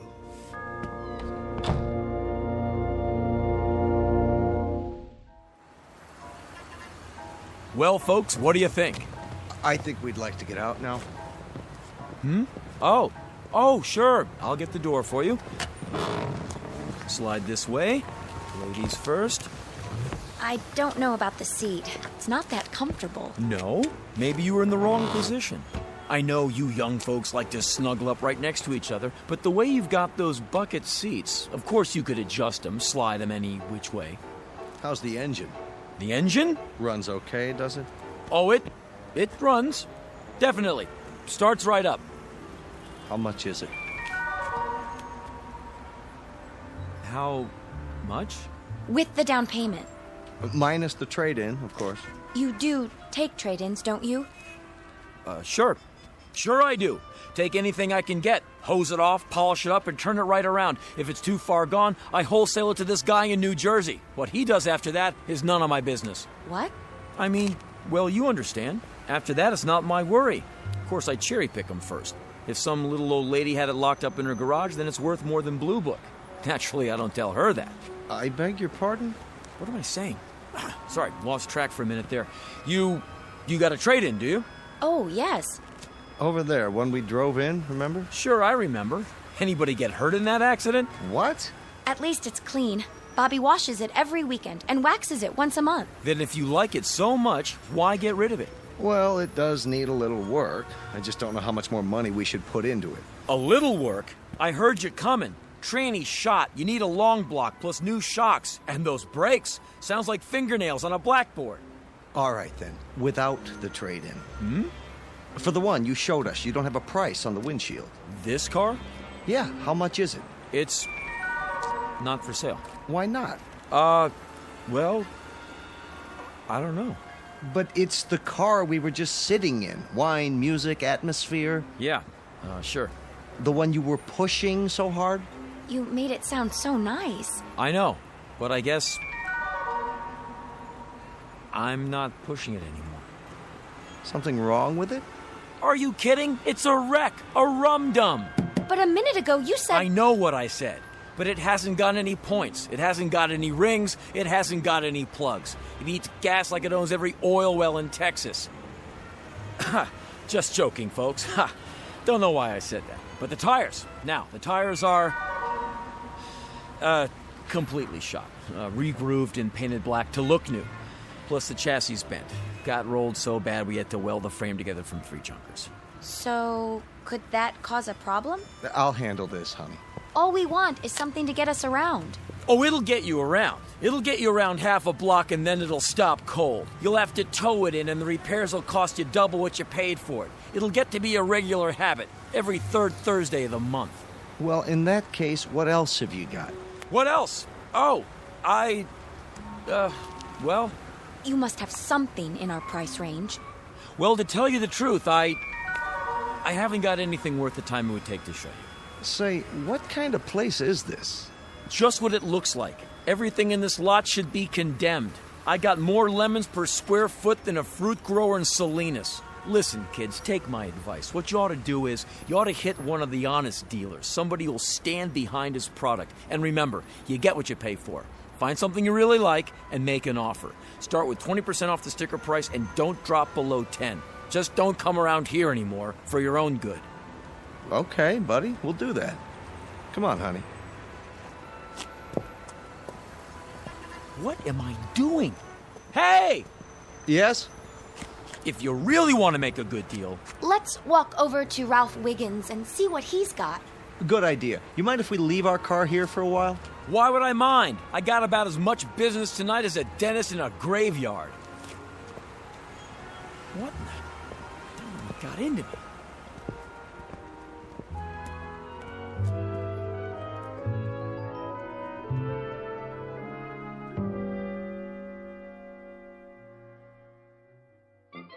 And if I can't meet or beat any deal, I'll put a weasel in my pants. What do you think of that?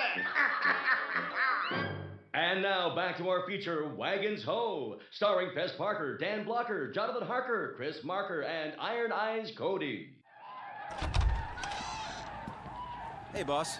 Huh? Oh, hi, Irv. What's up? Nothing. Just taking a break. Hey, sorry I'm late. I was out at the junkyard trying to find a hubcap for that Chevy. I got 2 while I was at it. Good, good.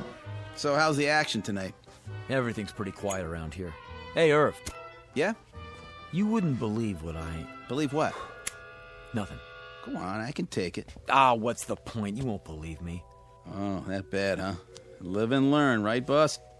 Well, what do you want me to do tonight? Stand on the corner and wave him in? Hey, I could put on that monkey suit again. Nah, it's too late. How about trying to move that old Essex? Move it is right. It's not going anywhere on its own. Knock it down 100. Tell everyone it's the last of its kind. Well, isn't it? That's right. It is, so you don't have to lie. That'll be a first. But listen, you gotta keep that hood closed. When they can't see the engine for the rust, you gotta play a little hide and seek. What we got is a car that could have carried the French soldiers to the first battle of the Marne. Nice. I like that. Just don't go advertising the fact. And Irv, I want you to do something else. I want you to put a sign on the car that says it's for sale as is, no guarantees. You're joking. And while you're at it, open up both sides of the hood so they can get a look at what they're buying. You're not joking. Just do it. Yeah, sure. One question, though. Yeah? You want to sell it or keep it around for an heirloom? You're right, Irv. Why am I shooting my mouth off like this? Don't know what got into me. Very funny. I knew you were pulling my leg. Irv, do I look all right to you? What did you have for dinner? Oh, this is nuts. The power of suggestion or something. What is? Some old gleep that sold me the Model A out there. Oh, yeah, I was wondering where that came from. What should we do, sell it off for parts? You know, there's a car club meets every month. He was real nutsy. Comes in here with a song and dance about a haunted car. Uh-huh. Did you get what I said? Haunted. That's a new one. And I was stupid enough to stand there and listen to him. What I should have done was call up the booby hatch and reserve a rubber room for him. I get it. You had a little drinky, didn't you? Just a little one, right? No, Irv, not a drop. I'm as sober as a judge. Then maybe that's the trouble. There's a bottle around here somewhere, boss. Later. Go on out in case anybody shows up. I gotta make a call. Sure, boss.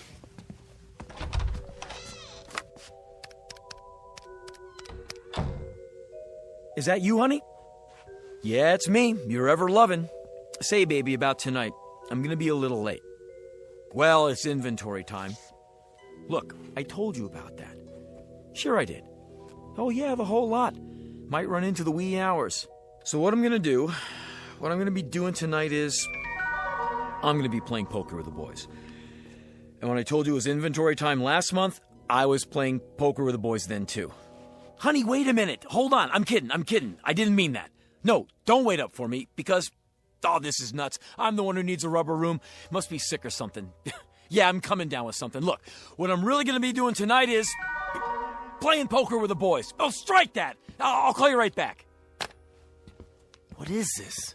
I got no control over what comes out of my mouth. No control at all.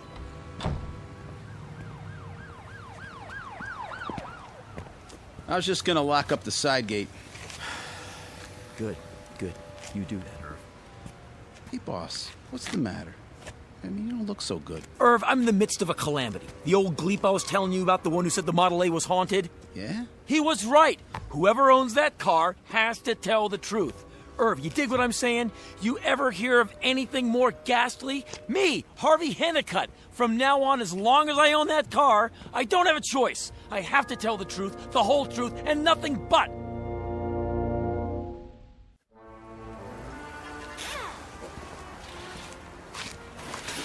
Morning, Irv. Oh, hi, boss. Wondered where you were. So I went ahead and opened up. Thanks.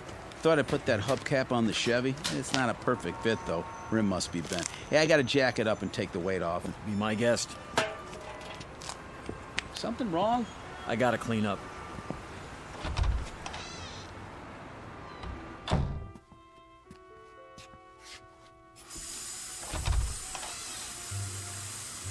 Boss, what happened? Looks like you didn't get much sleep. She wouldn't let me in the house. Had to sleep in my car. No kidding. Gee, that's rough. Just let me make some coffee and change my shirt. I got major aches and pains. You ever sleep in the back seat of a Buick? No, I can't say that I have. Oh, boss, you got a message. Tell her I'm moving in with a friend for a while. That'll teach her. Sure, anything you say, only that's not it. Some politician called. He's coming by to look at a car. Said he'd be here around noon. What politician? I wrote it down. Here, Grimmy or Grimby or something. Grimbley? Yeah, that's it. He's coming here to get a car from me? Yeah, pretty neat, huh? Play your cards right and you can make a bundle. Oh, boy. Tell me which ones and I'll polish them up. Now that's what I call bad timing. Why? We got a couple of hours. Sure we do. Something tells me this is going to be the hardest sale I ever made.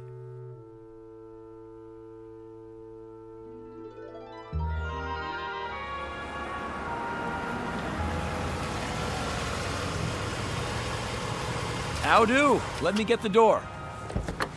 Luther Grimbley. I know, sir. I recognize your face. You do, huh? Of course. My associate told me you called. Honest Luther Grimbley. 30 years in politics, currently up for re-election. Alderman, 13th Ward. In honor, sir. What's your pleasure? Something special for the St. Patrick's Day parade.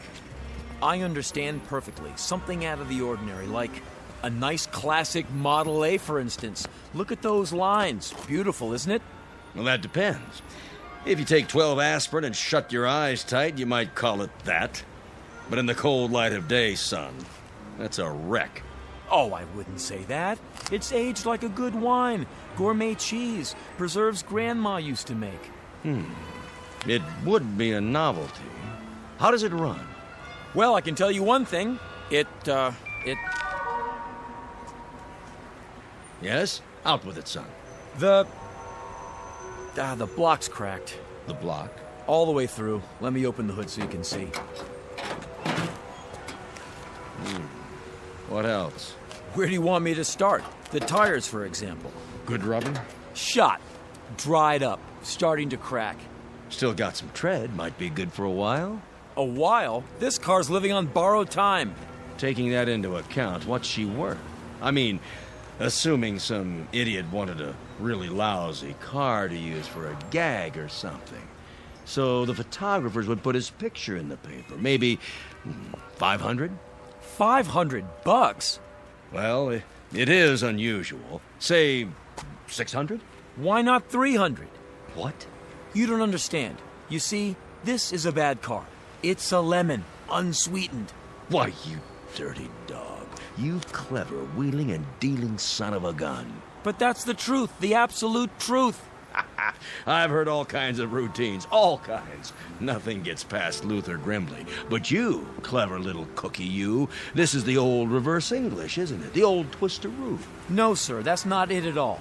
Why, you sharp-shooting devil, you knew I wanted it, didn't you? You knew, as soon as I laid eyes on it, something that would stand out. Tell you what, I'll give you $250 for it, mainly on account of its good politics to drive an old chestnut. The retired folks, the ones in the rest homes, they'll see that and it'll warm the cockles of their hearts. Make people realize I'm not getting rich off them. That I'm one of them. You want to give me 250 simoleons? Make that 225. Huh? I didn't notice the dent in the fender. Oh. Deal? 2 1/4? As is, no strings. You better trot out the strings right now, buddy boy. Trot out those strings. I want to know what I'm getting. Let's see here once. You're offering me 2 1/4 cash, as is, no returns. But... But what?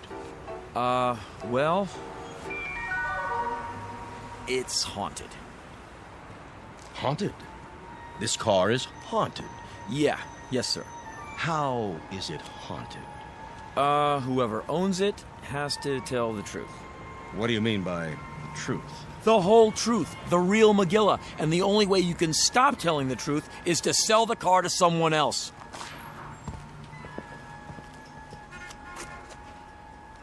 How about this baby over here? That's no baby, it's a great-grandfather. Hasn't got any transmission, no differential, no rear end at all. It's shot by a firing squad. By golly, that's the goods, isn't it? You really do have to tell the truth. So that's it. That's the reason for the backwards pitch. You don't have a choice. You have to tell it like it is. So what about the Model A? What about it? Well, in spite of the fact that it's haunted, it's still a swell conversation piece. For some people, maybe, but not for honest Luther Grimley. Buddy boy, I'm in politics. That's the trough I feed from. And when you tell me I gotta start telling the truth all the time, holy Hannah, don't you get it? Well, I couldn't make another speech. I couldn't run for dog catcher. Why don't you sell it to Boss Ryan over at the 12th Ward? I'd love to hear him lay it on the line one time. Just once. Or the mayor. Why not the mayor? Why don't you sell it to City Hall? If he comes by, maybe I will. I guess that would really shake things up. You don't have to wait for the mayor. There's bigger fish in the sea. In fact, here comes one right now. Where? The stretch limo. Got his whole entourage with him. Wants to see how we do things over here. Been following me on my rounds all morning. Who is he? The Emir of Ugusistan. Most powerful potentate in his corner of the world. Give him a deal. Get you more publicity than money can buy. If you catch my drift.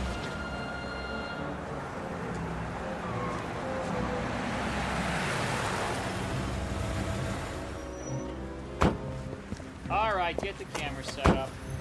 Over here is good. What's all the equipment for? We're Eyeball News Team. Give me a sound level. Where's the mic? Use the clip-on. Hey, what do you fellas think you're doing? It's all right, Irv. It's for TV. TV?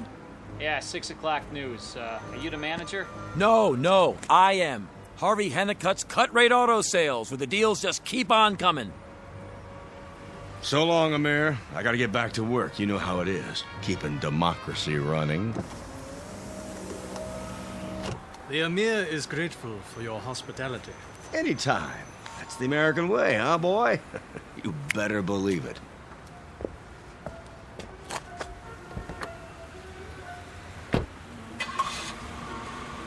Why don't you boys stick around a while? The Emir is due in Manhattan shortly. Stand back, please. May we have a few words? No interviews. If you can, roll down the back window. We can get a shot. Will you ask him? Alas, I am only the translator. Now he must go over his speech. Say, is anybody hungry? I could order out. What does he like on his pizza? Mr. Hennicut? That's me, Harvey Hennicut. Hennicut's Cut Rate Auto Sales, at your service. The Emir expresses interest in one of your automobiles. Oh, he does, huh? Well, why don't you step into my office so we can, discuss it in private? Here, I'll get the door for you.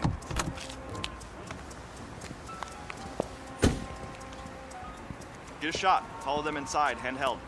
Oh, no. Sorry, boys. All negotiations are strictly off limits, especially to the press. But I'll give you an interview just as soon as we're finished. Irv, get everybody an ice-cold Coca-Cola. Open the machine up on the house. Sure, boss. Coming right up.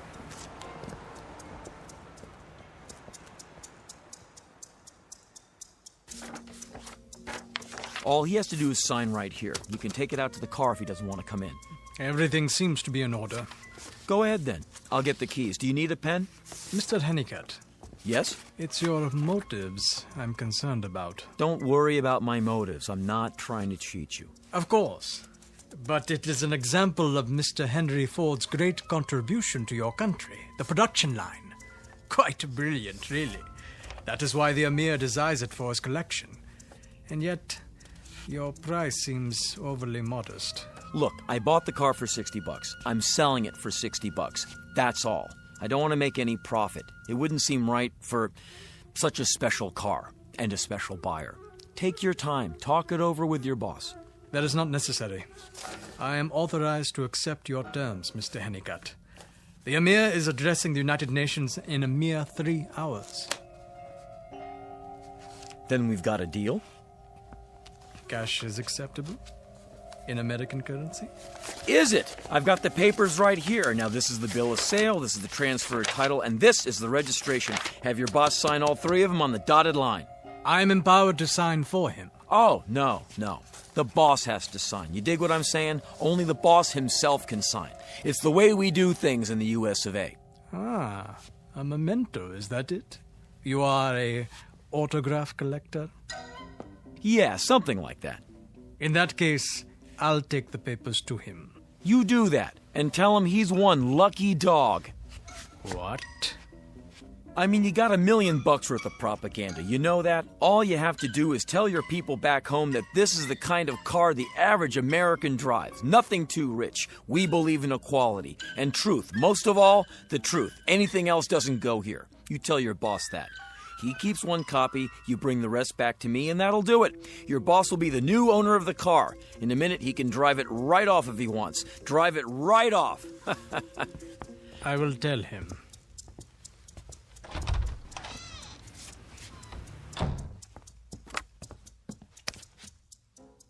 Operator, long distance. The New York Times. No, wait a minute. Listen, operator, can I ask you a question? If an American citizen has something important in the way of news, I mean real important, that could affect foreign policy, well, who should he call? That is, look, just get me the White House, will you? And tell him I'd like to talk to the president right away. I guarantee he'll want to hear this. It's important.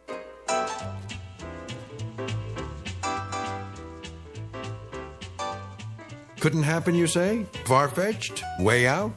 Possibly. But the next time you buy an automobile, remember this.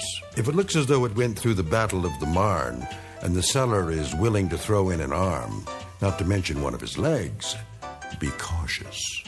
And once you sign the bill of sale, be particularly careful about telling your boss that you've missed work because of your grandmother's funeral, when you were actually at a baseball game, watching a doubleheader with the Dodgers. Because you'll be the proud possessor of an instrument of truth, manufactured and distributed by a dealer with exclusive rights to a territory called the Twilight Zone.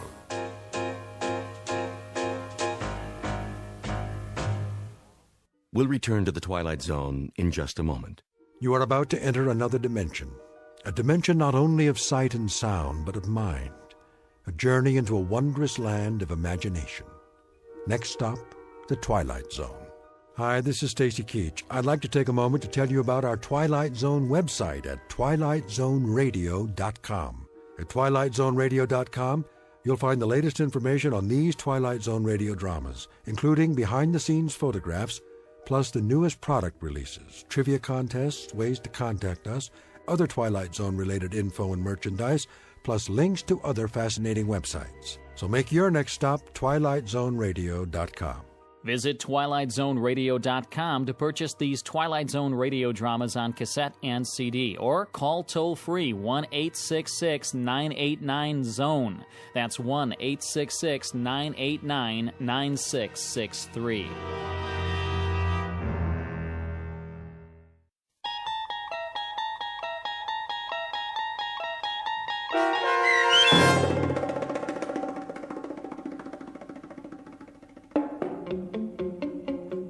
The Whole Truth, starring Henry Rollins with Stacy Keach as your narrator, was adapted for radio by Dennis Etchison and written for The Twilight Zone by Rod Serling. Heard in the cast were Jeff Lupetin, Doug James, Christian Stolte, Elizabeth Lido, Bernie Landis, David Darlow, Anish Jetmalani, Carl Amari, Vince Amari, and Ellie Weingart.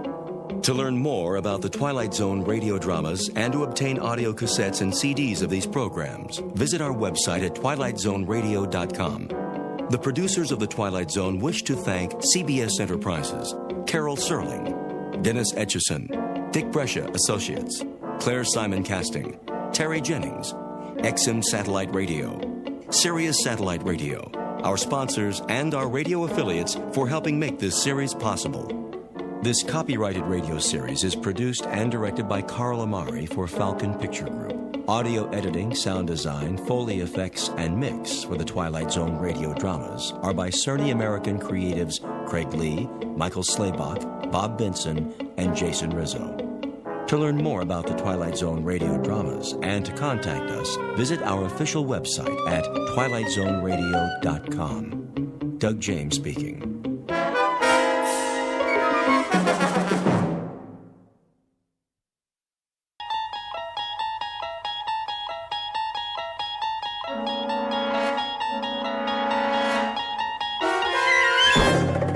There is a fifth dimension beyond that which is known to man.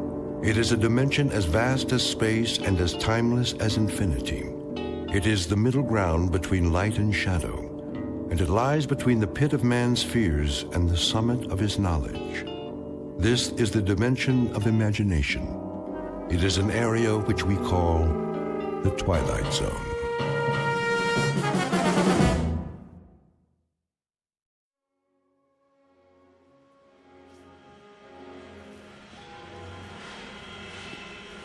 Keep 'em moving. Here comes another one. Ready? Ready. Let's go. Gently now. I got it. Watch it. Oh! Ah! Hold up. Stop the line. I said hold it. There's a man down over here. What happened? It's Miller. One of the casings slipped off the belt. I'm all right. Get the line, boss, now. Sturka! Stand back. Lay him down flat. Sorry about that, boss. Take it easy, Rich. Can you move your leg? Yeah, nothing broken. Get him over to medical. I'm okay, I tell you. Just the same, let's be sure. What went wrong? I don't know. I told him to take his time. They're sending him down too fast, all day. Shouldn't have taken all the weight. My knee folded is all. It wasn't your fault. The whole base is working at capacity. They've got to slow it down. Slow it down? We're on condition red, you know that. This is my department now, and these are my men. I won't be responsible. That seems to me you've got it easy, Sturka. Beats testing the planes. Think about it. That's where you'd be, up in the wild blue yonder, if it weren't for... Regardless, this is my watch. Any more injuries? It's on my hands. Well, now it's academic, isn't it? Time to go home. Rich. Yeah? I want you cleared by the medics first. Okay. Here, lean on me, Miller. Hey, you need any help? No, I can shake it off. Come on, Sturka. Thank your lucky stars there was no payload in that assembly. I'll walk you to the gate. You don't mind, do you? End of shift. All employees, please clear the plant at this time. Proceed to the security gate. All employees... 5:30 p.m. Quitting time at the plant. Time to go home to waiting families and supper. Time, perhaps, for a drink on the porch. For summer birds and crickets and the sounds that come with long, warm nights. For the quiet rustle of leaf-laden trees that screen out the moon. and the odd shadows that appear on the cooling sidewalks. And underneath it all, behind the eyes of those who watch, hanging invisible over the summer night, is a horror without words. For this is the stillness before the storm. What awaits Mr. William Sturka now is nothing less than the eve of the end in the Twilight Zone.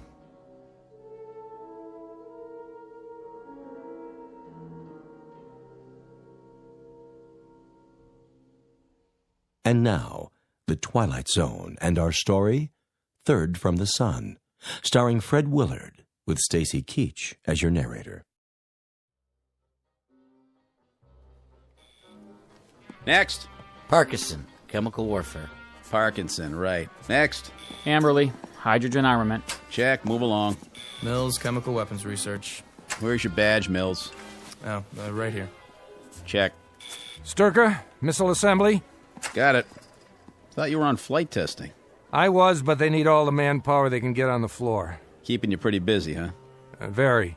I hear assembly's going on double shifts. That's what they say. Carling missile components. Okay, keep moving. Hold a gate, would you, Sturka? Sure. Long days, huh? Long enough. Say goodbye to coffee breaks. Your department's going full force, isn't it? Dawn to dusk. Ever wonder why? Well, I'll tell you. It's coming, boy. It's really coming this time. What is? The big one. I'll bet you while we're talking right now, the military's getting set. Got it all mapped out. No way to know a thing like that. Talk is 48 hours.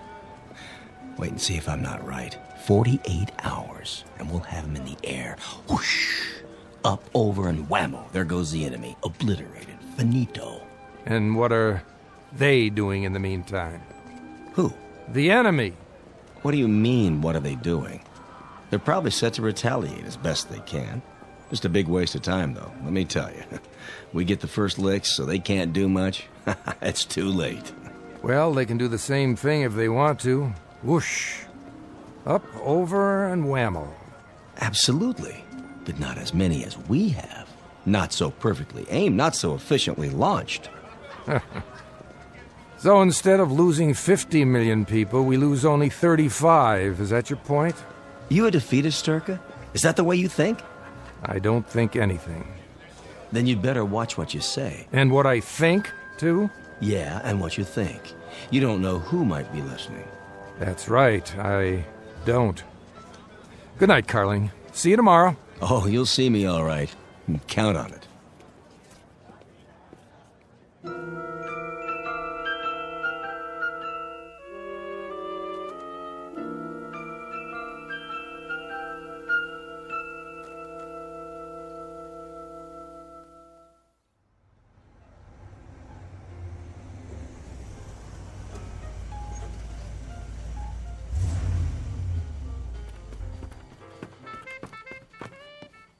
Mom, Dad's home.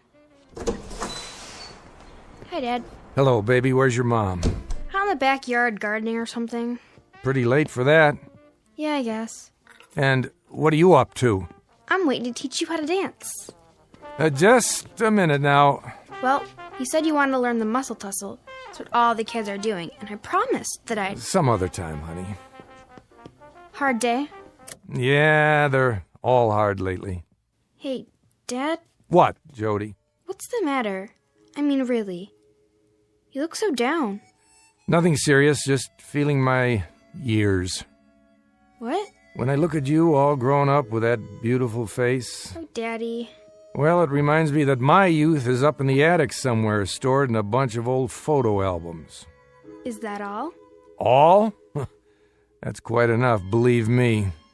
Daddy, do you like your work? What a funny question. I mean, is that the problem? It's all right, it's a job. But yours is... different. A job is a job. None of them are great. That's why they have to pay people to do them. I mean, having to work on the kinds of things you do, fever bombs and hydrogen warheads and nerve gas and things like that. I'm only a cog in a wheel, Jody. Remember that. A very big wheel. Look at it this way. In one bomb, there are perhaps, 1,000 parts? And each part requires a team of 50, 60, 70 people. So when you consider it in that light, I'm actually not as responsible as the ones who... As the ones who what? Hello, Bill. Hello, honey. Jody and I were just... But everyone I talked to lately, they've been noticing it too. Noticing what, Joe? That something's wrong. It's in the air. What are you talking about? I don't know, but something's gonna happen, isn't it? You know how it feels in the air when there's gonna be a storm or an earthquake? The way all the dogs in the neighborhood get real quiet and then go off and hide somewhere. And nobody knows where they are until it's over. Because they're afraid. But they don't understand what it is they're afraid of. Well, lately it's like everyone's afraid. All my friends at school, everyone, Dad. Why? Jody, listen. Are you going to tell me or not? Sit down for a minute. We'll both sit. I want to talk to you. About what? Jody, people can be afraid for a lot of reasons. Their jobs, money, what's going on in the world. But the main reason is when they make themselves afraid. Why would they do that? They don't realize they're doing it. It starts with what they hear on the news, with rumors, with things people say that aren't entirely true. People who play on their ignorance, their stupidity. And there are people who start these rumors, who seem bent on subverting every great advance, every fine idea ever thought up, every marvelous invention ever conceived by mankind. Subverting? That's right, Jody. They dirty it up. They take what they can't understand and make it sound crooked and devious and wrong. And then when they've ruined everything and it can't be fixed, they wonder what happened. And they ask why. Sitting in the rubble in their own tears, they ask the question why. But by then it's too late. Far too late for any of us. Bill! Daddy, are you all right? Eve. Yes? Invite Jerry Ryden and his wife over tonight. We'll play some cards or something. Tonight? Yes. Call him up. Ask him to come over around 8 or so. But isn't Jerry out of town?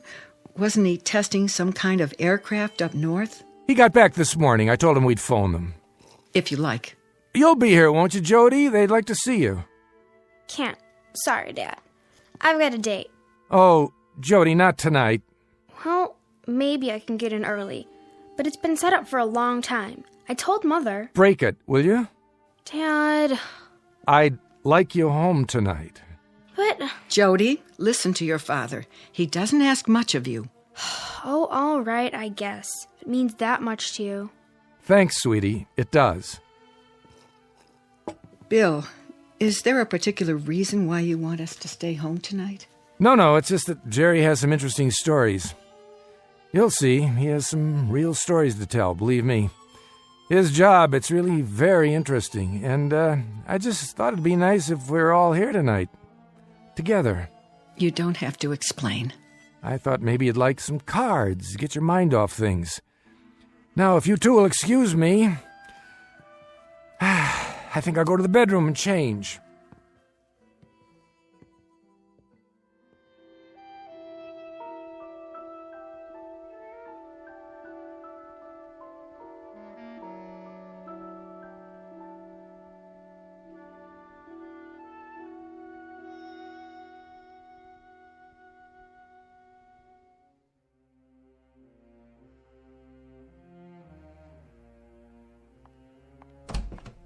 Bill.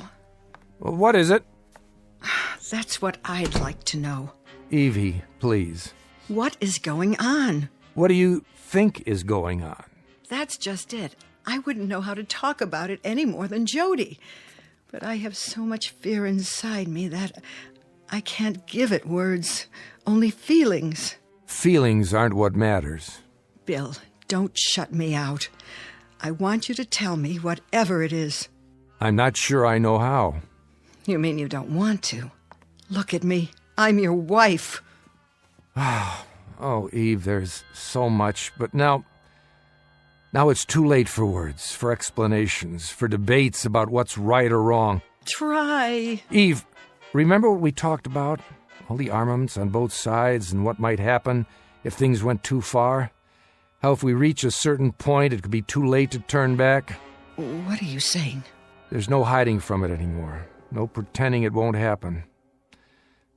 I'm sorry, Eve. So terribly sorry, but it's coming. When? Probably within 48 hours. And there's nothing that you or I or anyone else can do to stop it. Not now. Will it be bad? It will be a holocaust. It'll be hell. The end of everything we know. People, places, ideas, the whole slate. All wiped clean. Did you say 48 hours? It could be sooner. Then what will we... Hey, sit down, Eve. But if that's all the time we have...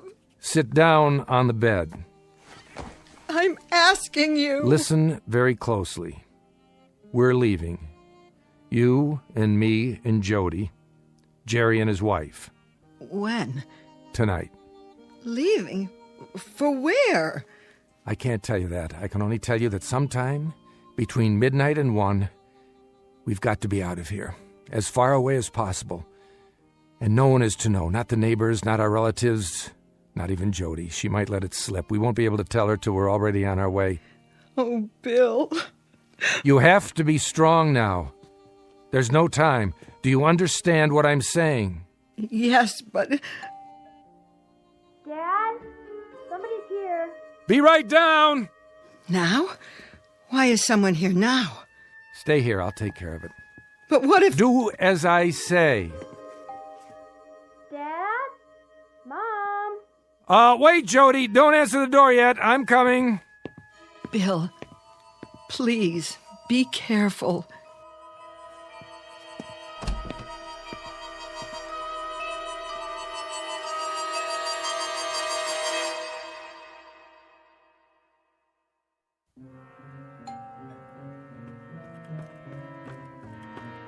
I'm here, Jody. Are you expecting someone? Not yet. Well, should I answer the door?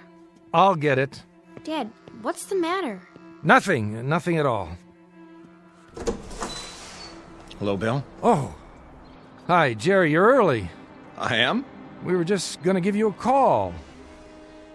Oh, right. Cards. If you came by to tell us you can't make it... Are you kidding? It's $1 a point tonight. I don't know about that. Sure, I've been very hot at cards the last couple of times. So you have. Can I make you a drink? No, thanks. I just dropped by to talk to you about... Hi, Jody. How are you? Fine. Bill, I thought I should see you about, The watch? What? Your watch. Giving you trouble again, is it? Oh, yeah. It's losing time. Probably the battery. Remember, Jerry? Sure, I remember. I just put a new one in for you last month. Probably some corrosion on the contacts. Yeah, that must be it. Let's take a look at it. Out in the garage so I can get to my tools. Good idea, if you don't mind. It won't take a minute. Let's go. Nice seeing you, Jody. Sure, Mr. Eden. Hey, how's your mother these days? I'm fine, Jared. Just fine. Great. I'll see you later, then. With Ann. I hope so. Joe, can you give me a hand setting the table? Sure, Mom. If you want me to. Come on, Jerry. We can go through the kitchen.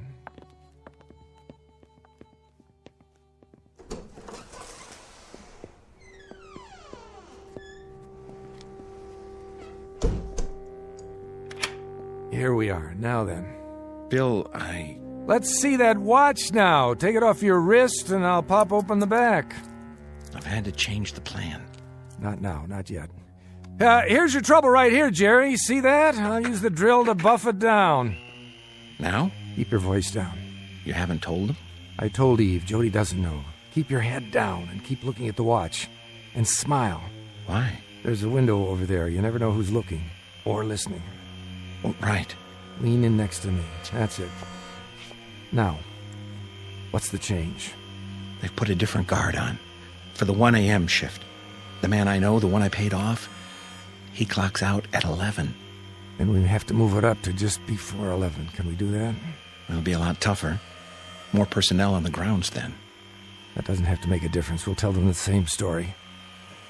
You're relatives of mine, and you've got clearance to look at the new ship. That's right. It'll still work. It has to. Did you explain it to Anne? Not everything. Only that we're in danger and we've got to get out. I didn't tell her where or when. Better that way. Jody will stay home tonight. I told her you were coming over later. You and Anne. Can you make it around 8? Yeah. There you go. I think that does it, Jerry. Hey, thanks. Just a little build-up on the contact points. You might want to have it checked over by a jeweler.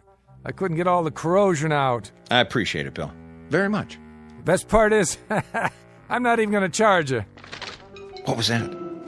A cat, probably, outside in the yard. I thought I saw something move at the window. Well, that's it, Jerry. You can put your watch on now. See you later. About 8?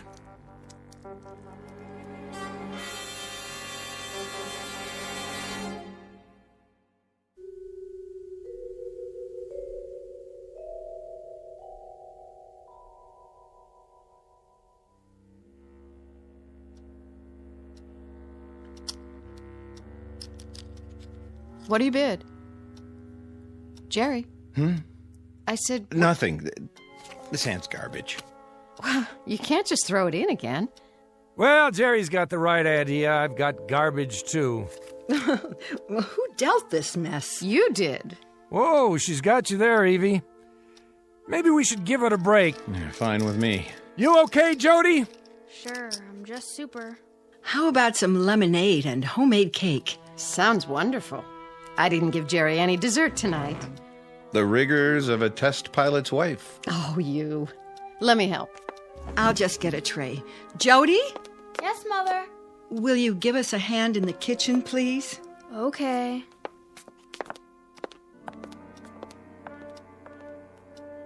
I've got 10 minutes to 10. That right? Yeah, the clock on the mantel's dead accurate. Everything's set then. You sure nobody suspects? I can't see how. You don't sound positive. There's no way. Well, what about that guy in your department, the one who asked so many questions? What's his name? Carling. Still curious? Still. Not so much questions as hints and innuendos. If he's an informer, he's not very subtle. Well, he has nothing to go on, does he? Not a thing. Forget about him. Jerry, what about our destination?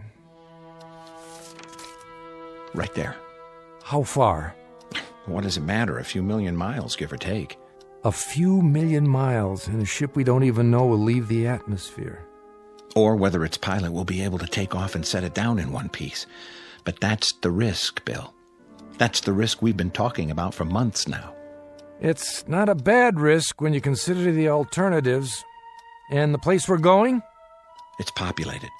We've picked up radio waves, even some snatches of a language not dissimilar to ours. We've been able to decipher a lot of it.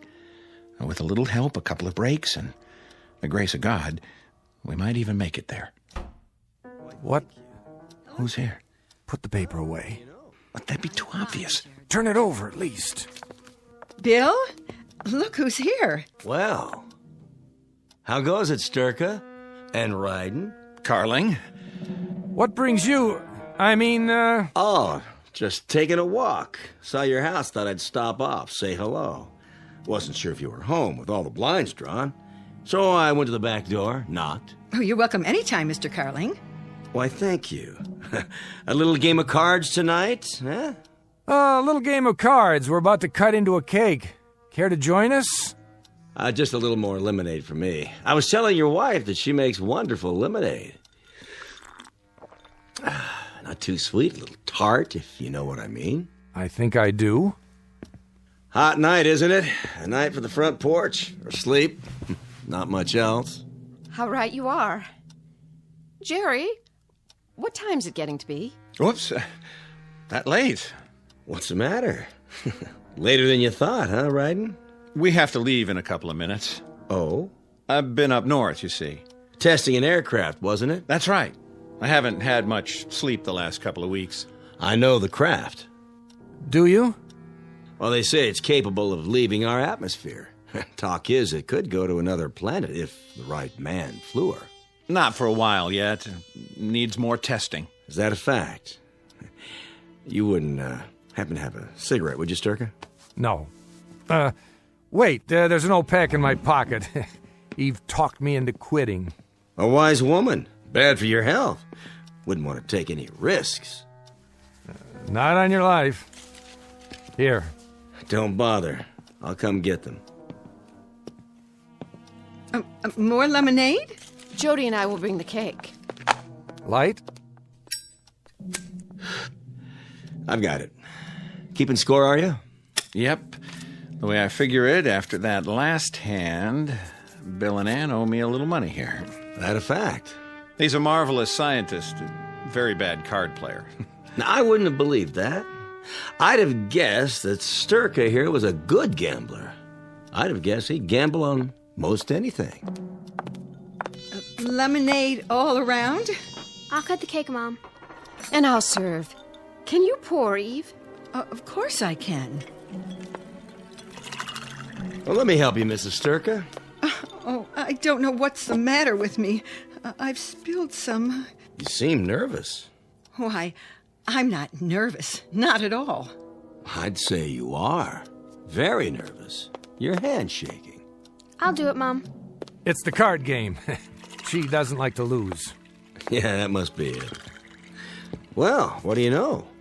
It's all right here on this paper. What is? That's just some rough figures. Well, according to this, you've lost a lot of money, Sturka. But I suppose, what's between friends remains between friends. I'd better hold on to that. Don't sweat it, Bill. We don't have to settle tonight. Next week. Next week we'll give you another chance. You'd better. Next week, eh? You plan ahead. Way ahead. A week? That's nothing. I beg to differ. A lot can happen in a week. Even in 48 hours. What are you getting at? He's not getting at anything. Yes, he is. If there's something on your mind, why don't you come out and say it? Go ahead, Carling. I'd like to hear it. There's nothing on my mind. Nothing at all. Well, I better go on home now. I'll show you to the door. Thanks. I'll see you at the plant tomorrow. Bright and early. Pretty night. Clear as a bell. Take a look up there. Nothing but stars. Ever wonder if those stars have planets? And if those planets have people on them, too? Maybe even people like us? That thought's crossed my mind. Ever think, maybe you'd be better off there than you are here? That thought's crossed my mind, too. I have no doubt. See you in the morning, then? Yes, in the morning.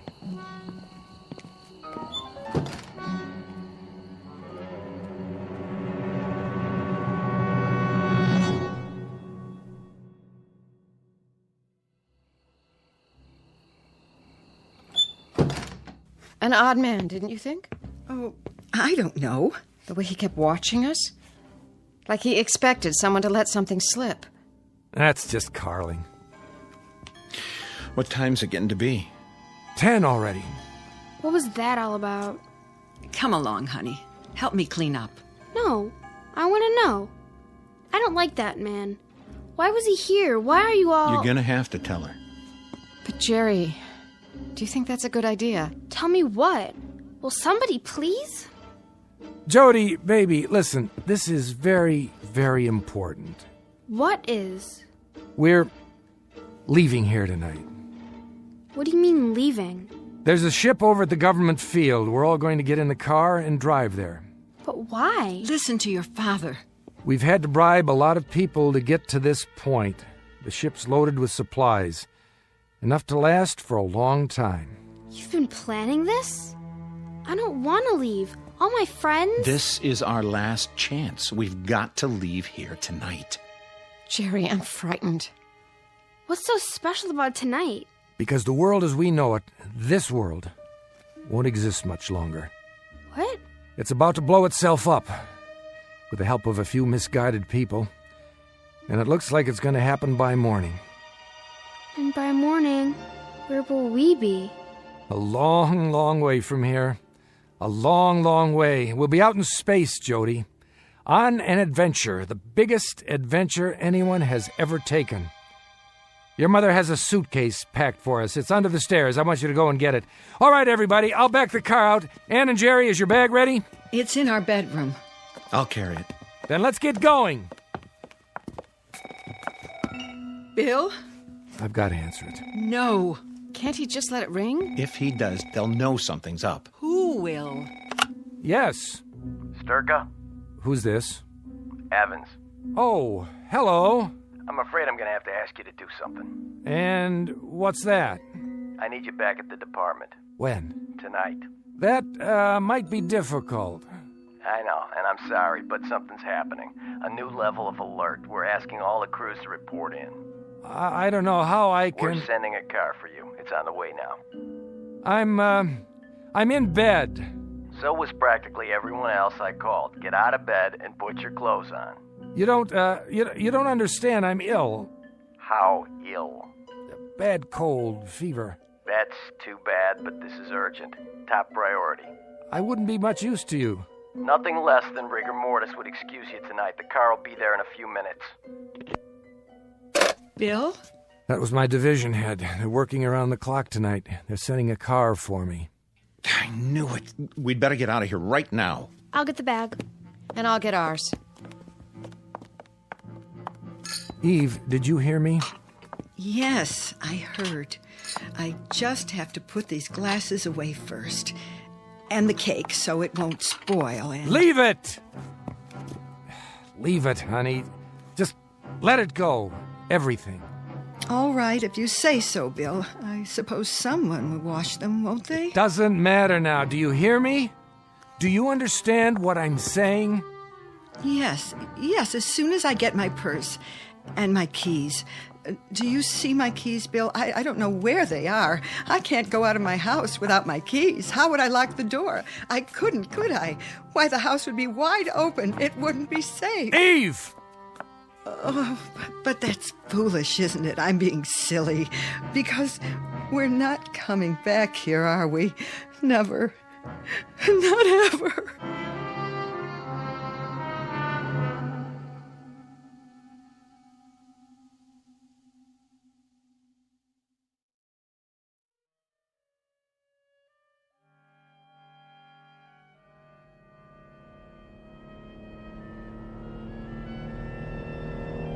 Won't this car go any faster? We're almost there. It's just up ahead. Everybody okay in back? We're fine. There's the gate. Pull over on this side of the fence. Right. No reason to drive through the checkpoint.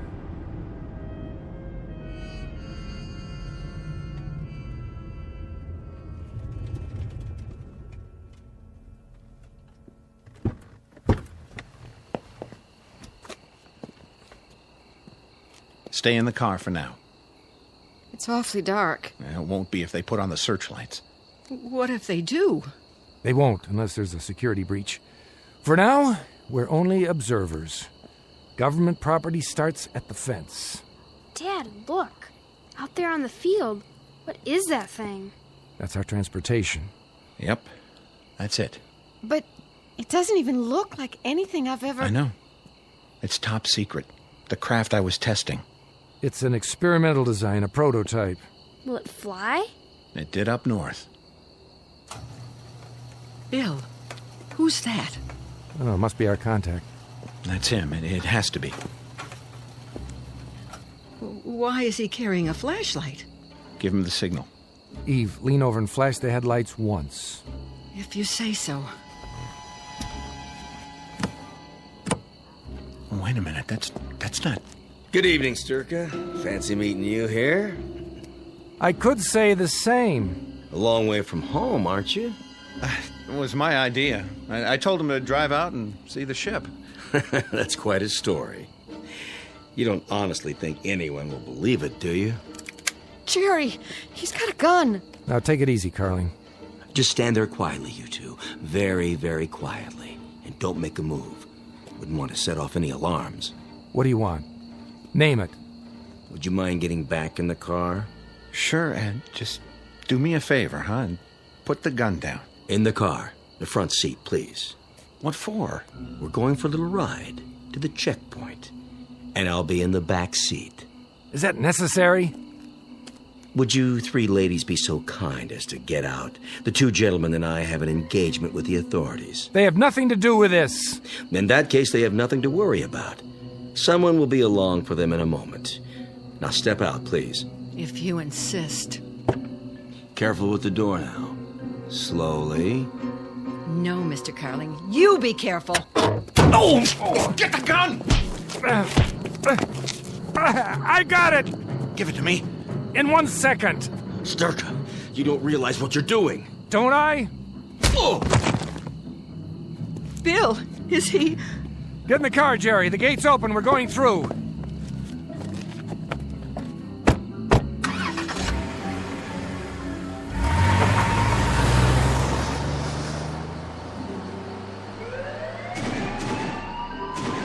Unauthorized vehicle unsealed. Unauthorized vehicle unsealed. Guard Unit 7, approach and apprehend. Approach unauthorized vehicle.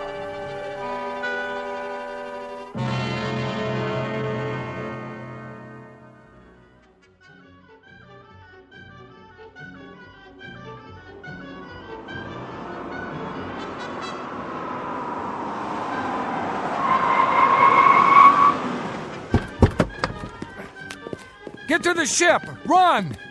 Hurry, Ann. I'm hurrying. Bill, wait. Dad! Let's go, now! Use the ladder. One at a time. Halt!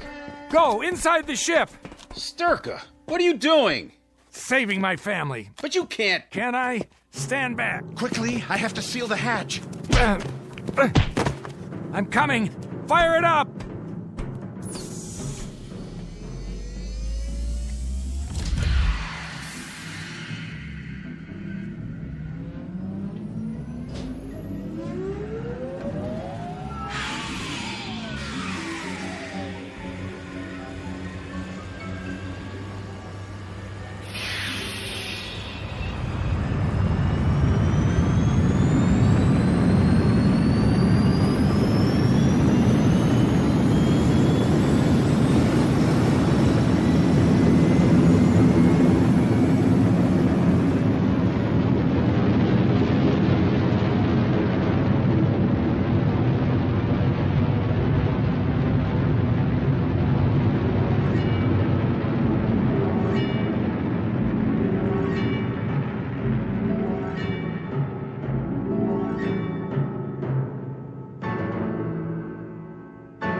I told him to stay strapped in till we leave the atmosphere.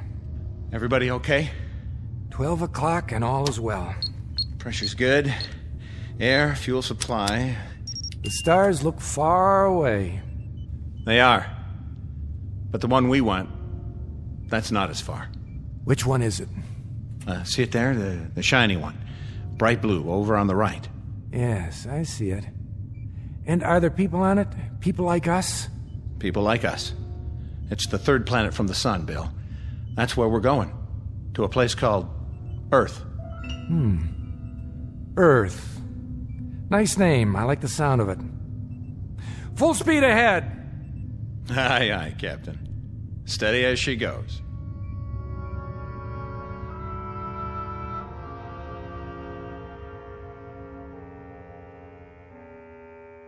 One tiny ship heading into space, and behind it, a doomed planet on the verge of suicide. Ahead lies a place called Earth, the 3rd planet from a small, relatively unimportant sun. But for William Sturka and the men and women with him, it's finally the eve of the beginning, in a region known as the Twilight Zone.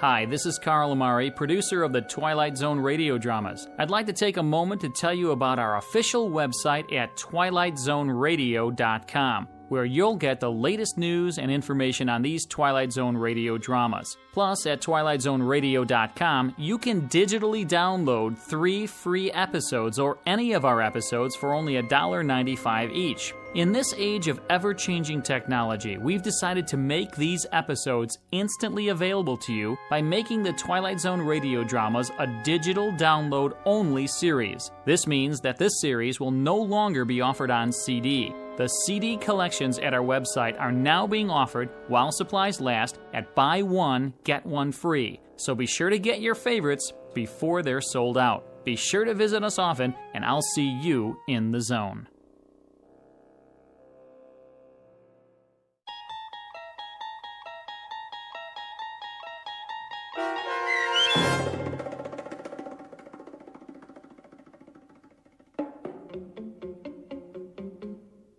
Third from the Sun, starring Fred Willard with Stacy Keach as your narrator, was adapted for radio by Dennis Etchison and written for The Twilight Zone by Rod Serling, from a story by Richard Matheson. Heard in the cast were Doug James, Ellie Weingart, Haley Nabig, Tom McElroy, Fernette Lebo, Jeff Lupetin, Kurt Nabig, Vince Amari, and Carl Amari. This copyrighted radio series is produced and directed by Carl Amari for Falcon Picture Group. Sound design and custom Foley effects for The Twilight Zone by Cerny American creatives Bob Benson, Craig Lee, Michael Slaybach, and Matt Sorrow. To learn more about the Twilight Zone radio dramas and to contact us, visit our official website at twilightzoneradio.com. Doug James speaking.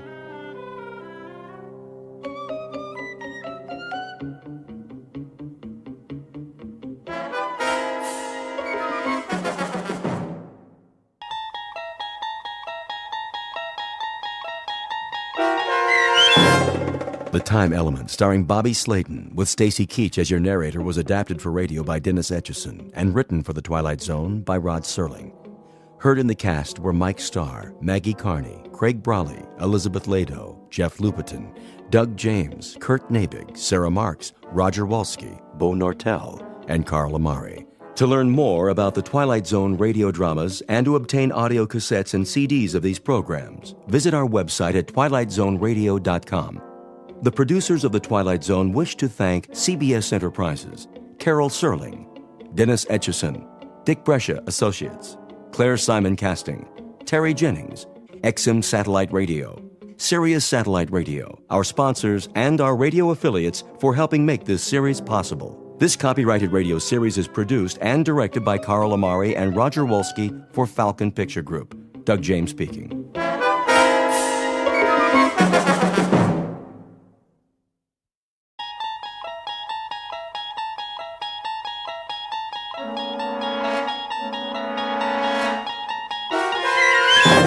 There is a fifth dimension beyond that which is known to man. It is a dimension as vast as space and as timeless as infinity. It is the middle ground between light and shadow, and it lies between the pit of man's fears and the summit of his knowledge. This is the dimension of imagination. It is an area which we call the Twilight Zone.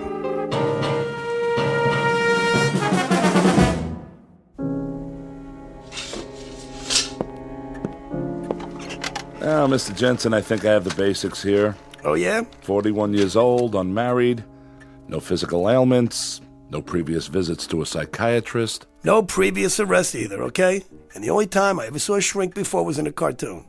Best you'll find us helpful and, at worst, harmless. Cigarette? No thanks. Do you mind if I smoke? Hey, go ahead. It's your office.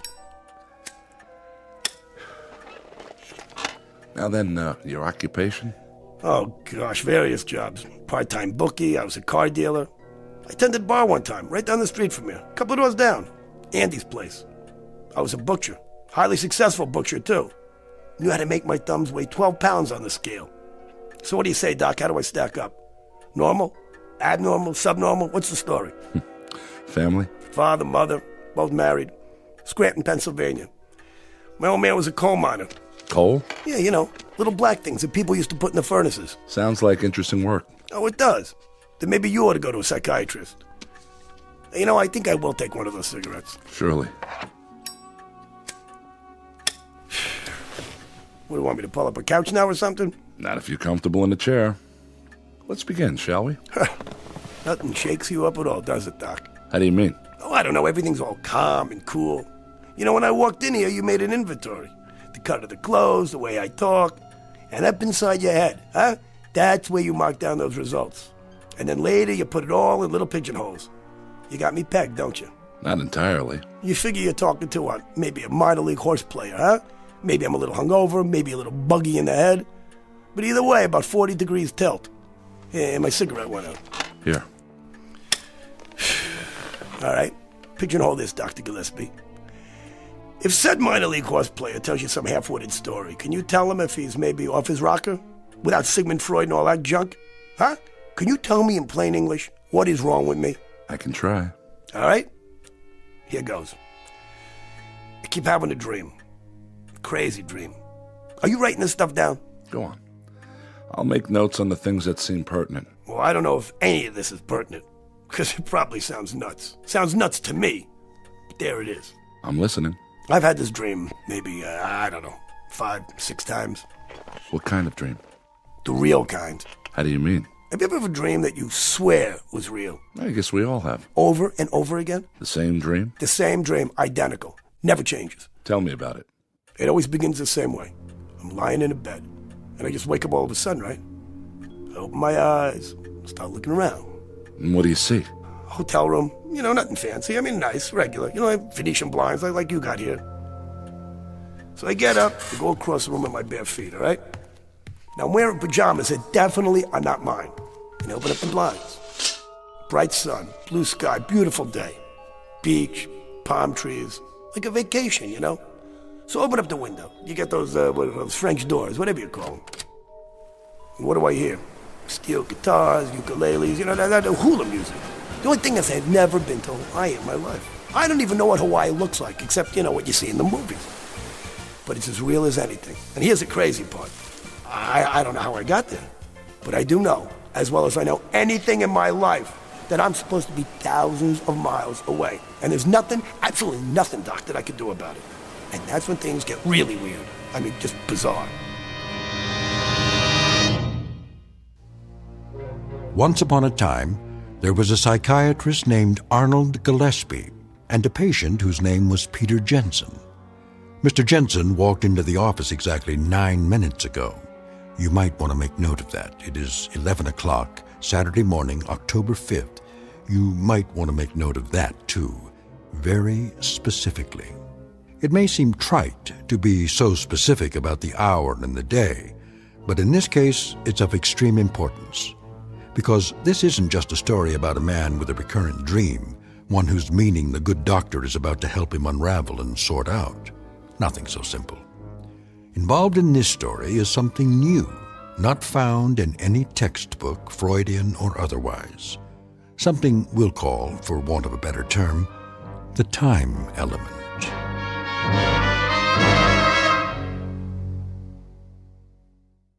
And now, The Twilight Zone and our story, The Time Element, starring Bobby Slayton with Stacy Keach as your narrator.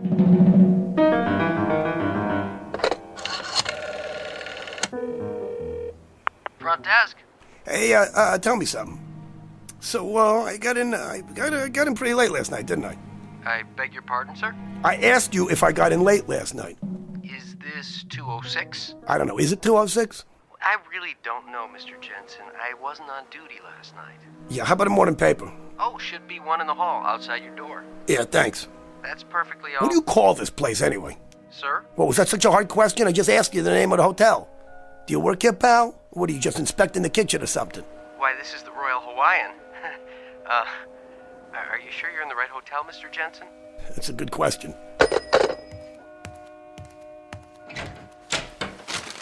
Here's the paper. December 6th. December 6th? What kind of crazy... Maid service. Did you sleep well, sir? Yeah, that's a moot question. Do you want me to clean the room now? Hey, do you want to explain the gag to me now? Excuse me, sir? Do me a favor. Deliver a little message for me. You tell the guy, whoever put you up to this, that I'm going to knock out his teeth one by one. I don't know what you mean. Yeah, and take the phony newspaper with you, all right, lady? This is October. October, sir? What's October? What's October? 30 days, how's October, April, June, November, huh? Am I getting through to you? This month right now, it's October, right? I don't believe so, sir. It's December. It's what? December the 6th. Yeah, that's what I thought you said. December 6th. Are you all right, sir? Oh, yeah, I'm just fine. I'm fine. Except that obviously I've just come down the home stretch of the biggest toot in the history of man. You're telling me this is December. Well, last night I was in New York City. And it was October.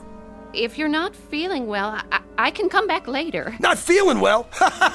You know what? That's the champion blue ribbon understatement of the year. You know, a little toot that lasts 2 months and ends up in, what's the name of this place? The name of what place, sir? This place right here. The Royal Hawaiian. That's what I mean. Since when is there a Royal Hawaiian Hotel in New York? It isn't in New York, sir. It's in Honolulu. Well, that figures, because the Royal Hawaiian is in Honolulu. Of course. See, that leads me to the next question. What am I doing in Hawaii? I'm sure I don't know, sir. That's what I thought you said.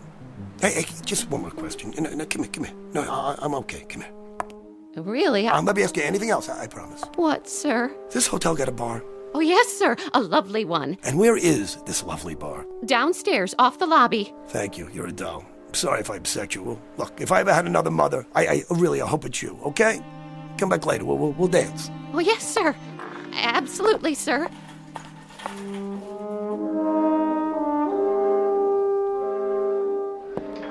How you doing, pal? Hello, sir. Bar's pretty crowded. I can show you to a booth if you like. There's one by the window. No, I want to sit at the bar. There are no seats left at the bar, sir. Look, let me ask you something. The President of the United States comes in here, wants a seat at the bar. You'd have one for him, wouldn't you? I suppose so, sir. Sure you would. Why? Because he's your commander-in-chief. But I guarantee you he's not going to be here today. So you know what? How about if I take his stool? Well, not my commander, but still. Not yours? What does that mean? This is the United States of America, right? No, sir. It's Hawaii. Yeah, that's what I just said. Hawaii. Are you a state or aren't you? A state? Hardly.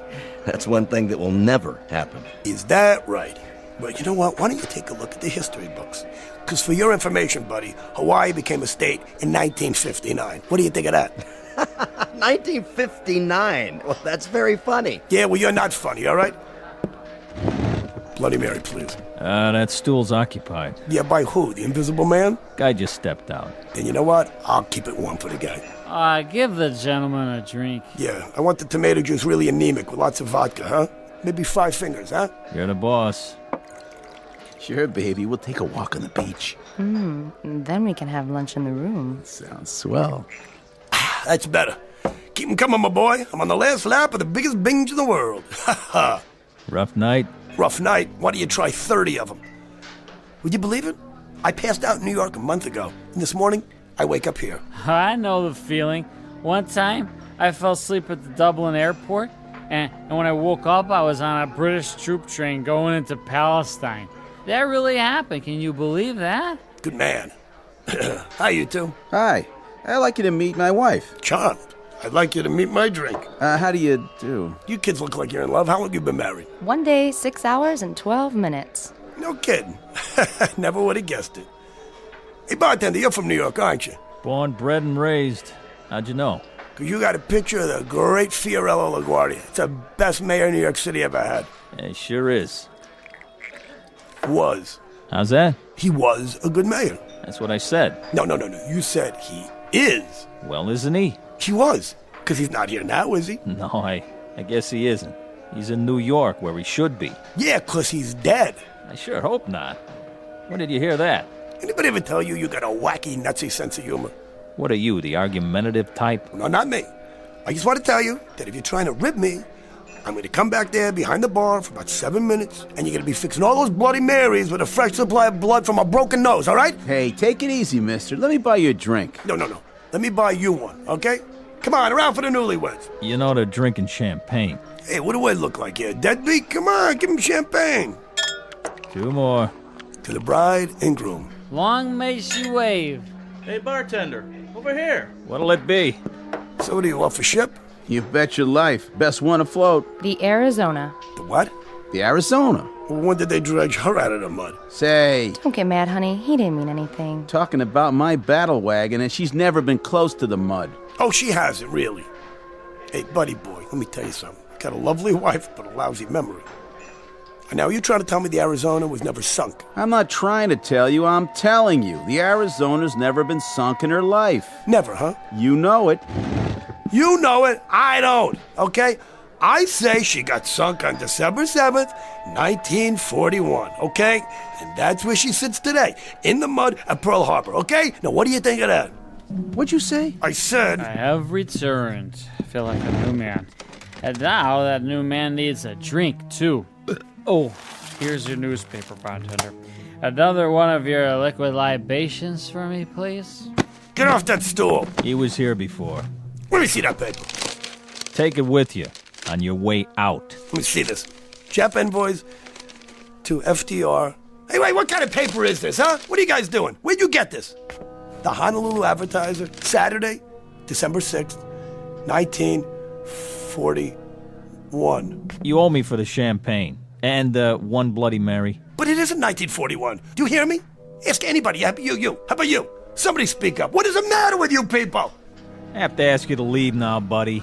Oh, what? Because you think it's 1941? Because everybody in here's in on this stupid joke? It's not 1941. It can't be 1941. I mean, how could it be? So how can it be 1941, Doc? Can you tell me that? Huh? And the dream ends there? No. It just goes on. I see. But up to that point, each dream is identical, you say? Identical. I even remember going to the door of the bar and looking out in the street. And I see all the cars. 1939, 40, 41 models. Nothing newer. Go on. All right. Now get this. And this is what separates the men from the wacky. I don't think it's a dream, Doc. It's not a dream. Make all the little chicken tracks you want on that little piece of paper. What I'm telling you here is the goods. I believe you. You do? Then why don't you call up the sanitarium and tell them we'll take a double room? Because you're nuts also. I mean, I understand why you think it's real. Some dreams are extremely realistic.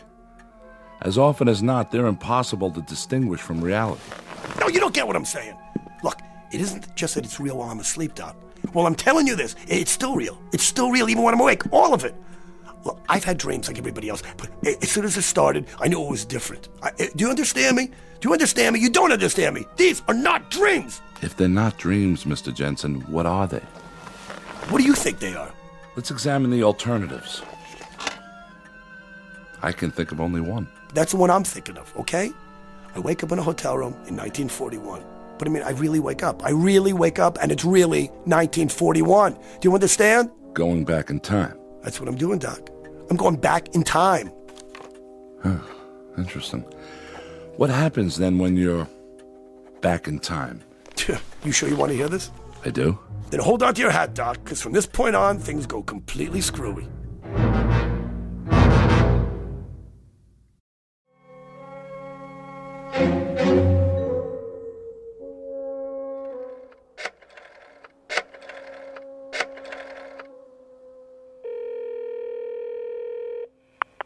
Yellow?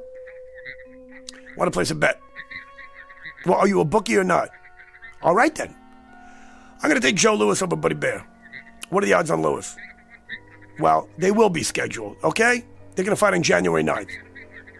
Yeah, January 9th, okay? Make it Louis in the first round. Now, what's the line? 30-1. That's more like it. What do you mean, how do I know? Just trust me, I know. I know, that's all. The name's Jensen. I'm with the Royal Hawaiian. Now, how about the All-Star game for next year? Hey, do you want to cover me or not, huh? Okay, I'll take the American League. Let me ask you something. What kind of odds if I predict the score? I spend the next 2.5 hours making bets on sure things, right?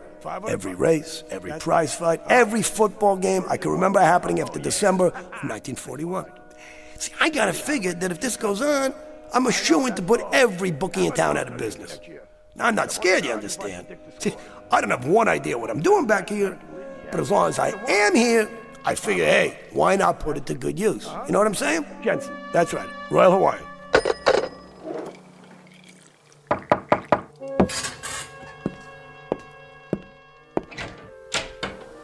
Oh, hey, how are you, buddy? You're the ensign from the bar. I hope you don't mind. No, come in. I just wondered, how you doing? I'm fine. Come on in, have a drink. My wife asked me to stop by and see how you felt. Yeah, it was very nice of her. I feel great, I'm fine. Hey, what are you drinking? No thanks. We're going swimming. She was a little concerned. My wife, I mean. About what, about me? Well, it's just that down at the bar after you saw the paper and... No, don't worry about it. I was gonna ring you up and apologize. That whole Arizona bit. Sure. Are you, sick or something? No, I'm not sick. Well, what made you say it wasn't 1941? No, nothing. I was a little whirly in the head, that's all. Sure. Well, we'll be back about 4 or 5. Maybe you'd like to have a drink with us then, if you feel okay. You got yourself a deal. Hey, one more thing. Yeah? So what do you do on the Arizona? I'm in the engineering section. You work down below? Yeah, most of the time. Good job? I like it. Well, we'll give you a call. Yeah, sure thing. How is he? I think he's okay. Said to give him a call when we get back. Oh, that's great.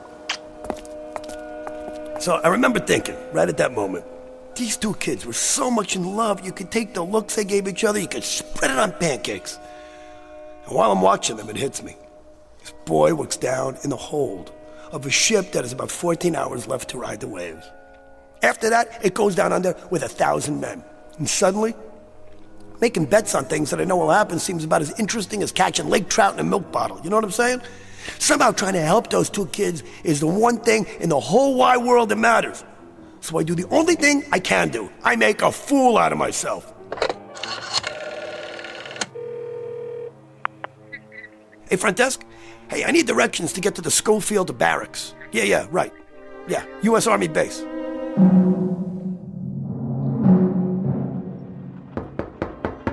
Come in. Excuse me, Colonel, but... Spit it out, Bailey.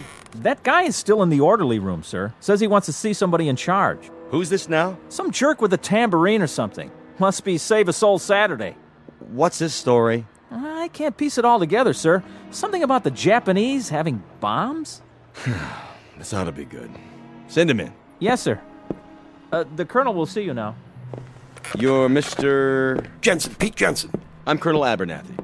What's on your mind, Mr. Jensen? First of all, Colonel, I want to guarantee that I'm not going to get stuck in a rubber room when I'm finished telling you this. You've got it. I have information that the Japanese are bombing Pearl Harbor tomorrow morning. 8 a.m., Honolulu time. You know this to be a fact? Colonel, as sure as I know, the good Lord made racehorses. They're coming over here in about 30 waves off a bunch of carriers. They're going to plaster us while we're still in bed. Oahu, the airfield, right here too. Schofield Barracks. This is very serious. Better take immediate steps. Bailey? Sir? Have Captain Franklin contact the naval station at Pearl. Yes, sir. See that they have all personnel standing by. At least 30 PBYs ready to go up. Tell Lieutenant Ordway to call the commanding general. All troops on the beach. If you say so, sir. All right, come on, knock it off. Cut the game. Listen to me, you brass-covered hyena, okay? Don't you say that nobody warned you. I warn you. You gotta listen to me. I'm sure you're right. Now you can leave peacefully, Mr. Jensen, or I'll have you escorted outside. Go walk by myself, okay? And if anybody grabs me, you're gonna have to call the medical corps on the double. We don't appreciate that kind of talk. Is that a fact? And what do you appreciate, Colonel, huh? Maybe you'd appreciate a big punch in the jaw. All the trouble I take for getting over to try to save you people, and this is what I get? All right, Jensen, zip it. You walk on that lower lip one more time, soldier boy, and I'll get you out of the Army on a medical. You understand me? Believe me, Mr. Jensen, this is going to hurt me worse than it hurts you. Oh, I believe it. Colonel! Oh! Are you all right? Place this man under arrest and fit him for a straitjacket. Yes, sir.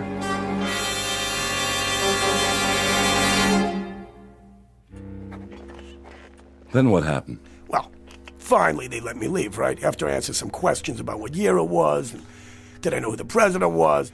I had some trouble with the vice president. Truman, of course, sure, but, Roosevelt dies, Truman takes over, then it's Eisenhower. Good thing I didn't mention Ike. In 41, he was still a light colonel on the general staff in Washington. Think of it. They never heard of rock and roll, jet planes, TV, atom bombs.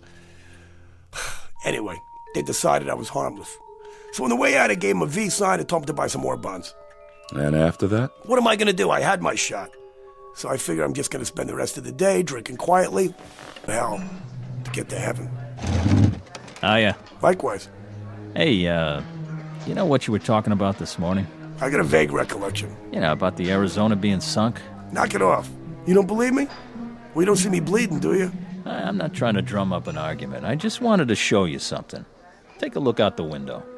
You see that ship in the harbor? That happens to be the Arizona. So I guess somebody got their signals crossed. She's still afloat. Come on, I said knock it off. Mr. Jensen? Yeah, hi. Have that drink with us? Yeah, sure, thanks. Yeah. How was the swim? It was wonderful. So how long's it been now? 32 hours and 15 minutes. Oh, and they said it wouldn't last. Mr. Jensen? Try Pete. Pete. Well, are you all right now? Yeah, I'm fine. I'm all right. Why? It's just that this morning, you seemed so sure it was another year. I did? Hey, look, honey, you know I'm kind of mixed up here. Look, I didn't mean anything personal, all right? I told you to forget it. Oh, boy, look at you two. What's the matter? I lied just now. I wasn't kidding. The Arizona is going to be sunk. Are we on that again? Yeah, we're on that again. Listen to me, Lieutenant. Ensign. Look, whatever. I got no axe to grind, you understand? Tomorrow morning, I'm going down to the basement so I can cuddle up to a furnace and listen to the sirens. You said you're an engineering officer. That means you're down near the boilers. I'm telling you, at about 20 minutes past 8 in the morning, there's not going to be any boilers. Do you understand? There's not going to be any decks, and there won't be any ship left. That goes for a lot of boilers and a lot of ships and a lot of decks. Not to mention handsome young ensigns with new brides. Please, don't talk like that. I gotta talk like that. December 7th, 1941 is tomorrow for you, but it's history for me.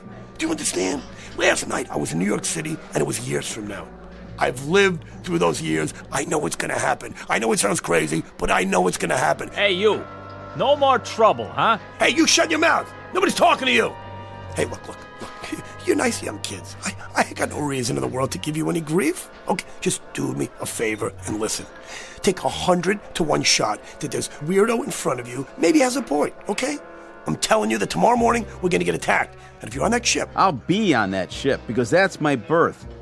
You're a nice fellow and all, Mr. Jensen, but if you keep saying wild things and making my wife upset, Yeah, what are you gonna do about it? Sit around holding hands and biting earlobes till he goes back to his ship? Because if this boy goes back to that Arizona, he might not be alive at 9 o'clock tomorrow morning. Repeat, he may not be alive. Please. Mr. Jensen, I'm warning you. Hey, buddy, I don't want no trouble. You don't want no trouble, huh? He doesn't want any trouble. Hey, I don't want to give you any trouble. I want to give you music, okay? I want to sing a song for you. Praise the Lord, pass the ammunition. Praise the Lord, pass the ammunition. Praise the Lord, pass the ammunition. And we'll all stay free. Huh? You hear that? It's what you're all going to be singing. You want another one? Oh, how does it go? Let's remember Pearl Harbor. Come on, you write the words. Come on. All right, buddy, that's it. Shut up.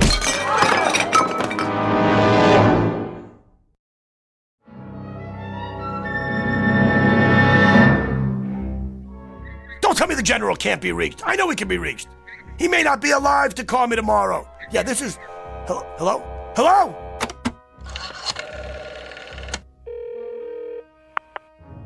Yes, I want to call Navy 7096. 7096, yes, that's right.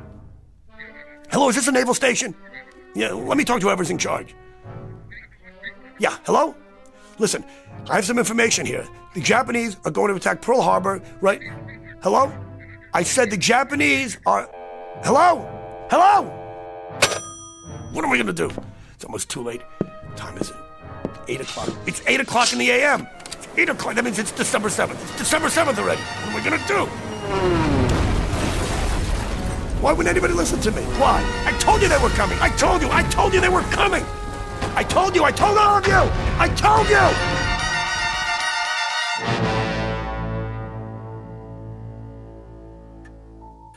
I told them, Doc. I told them over and over. Why wouldn't anybody listen to me? And then? I'm standing there by the French windows, and I'm watching the planes coming low. I'm watching them. The bombs are dropping, strafing. All hell is breaking loose. And that's where I wake up, every time. Realistic and very frightening. How long did you say it's been going on? Every night for a week. And always the same. Everything. The ensign and his girl, the bar, me trying to call from my room, and the moment I see the planes coming in. Mr. Jensen, I won't attempt to analyze that dream, except to say this. Very often we dream with a purpose. It can signify something deeply rooted in the subconscious. The things you dream about may not be what's really bothering you. Well, don't try to out-logic me, Doc, okay? You think I'm nuts, don't you? I know what I know. I can't explain it. But that's why I came to see you, because I thought maybe you could explain it. I know for a fact I'm going back in time. And I'll tell you something else, that even after I wake up and I'm laying in bed and I'm thinking about the dream, I know it's not supposed to end there. I know one of these nights it's going to go beyond that. But you have no idea what might transpire. No, not one. All right. Let's approach it this way. Assume that it is possible somehow to go back in time. You go back and you do something, warn people, say, about an accident so that it doesn't happen. But what have you done then, Mr. Jensen? By altering the past, you change the future. Here, look. This is the present, and my lighter is on my desk. Now I go back in time and I pick up this lighter. I put it in my pocket and I keep it there. Then I return to the present. By any rights, having removed that lighter, it should no longer be here. But if it is, you get my point? Look, Doc. Try this analogy, Mr. Jensen. Supposing I were to go back in time and I got hit, say, by a taxi. Now it figures that if I went back in time and got killed, I couldn't be alive today. Not only that, but think of the other lives affected. I wouldn't have children, I wouldn't have bought a house, all these things wouldn't exist because I changed them. Ergo, I wouldn't be here to go back. So? So time travel is not possible. It can't be. It creates an insoluble paradox. Therefore, we can safely assume that what we're talking about is a dream. It has to be. Try this then. I've never been to Honolulu in my whole life. So after the first couple of times, I decided to put it to a test. Go on. I remembered the ensign's last name. It's kind of an odd name, not easy to forget. Janowski. Told me he came from a little town called White Oak, Wisconsin. So I placed a call. There was only one Janowski in the phone book. Woman answered. His mother. I said it was a friend of his from Honolulu. And was he there? And then? She told me that her son and his wife were killed in Honolulu on December 7th, 1941. He went down with the Arizona. She was shot down near King Street by a fighter plane, a Japanese Zero. A Japanese Zero, Doc. You sure you've never been to Honolulu? Yeah, I've been there. When? In the dream, which isn't a dream. Okay, Doc, your turn. I don't hear you talking. That's because, at the moment, I don't know what to say. The patient lay on the couch. We'd been talking for hours. It was Saturday, and I'd planned to leave early and go play golf. But I was concerned about this man and his story. It was incredible. Then finally, I knew he was asleep. It wasn't a deep sleep. By the look on his face, Mr. Jensen was far from resting, though his eyes were closed. Mr. Jensen? Are you asleep, Mr. Jensen? So I decided to let him rest while I thought it through. Who knows, maybe he'd even finish his dream this time.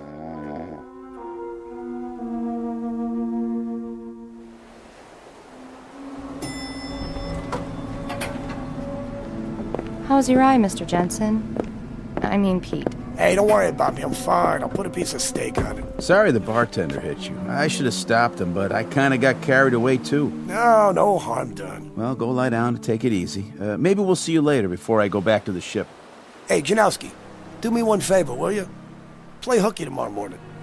He's out of his head. Look, if you never do one thing for the rest of your life, do this, will you? Come on. Stay off that ship. Take the little lady. Get away from Pearl Harbor. Come on. I don't care where you go. Get on a Pan Am and go to the Canal Zone. Anywhere, but just get out of here. That's a great plan. And you know what it would cost me? Only my commission in the Navy, that's all. Jimmy, forget it. If you don't go, do you know what that's going to cost you?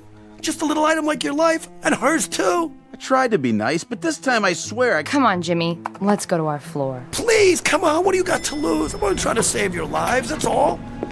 Poor, dumb, crazy kids.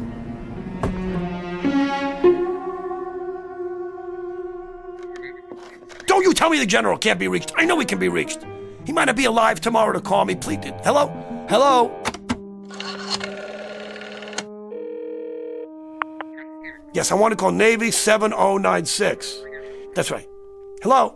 Is this the naval station? Let me talk to whoever's in charge. is Ensign Lamers. It's my watch and it's your nickel, so go ahead. What's on your mind? Listen to me. The Japanese are going to attack Pearl Harbor. Who? What are they gonna do? I said the Japanese... What have you been drinking? I'll tell you what.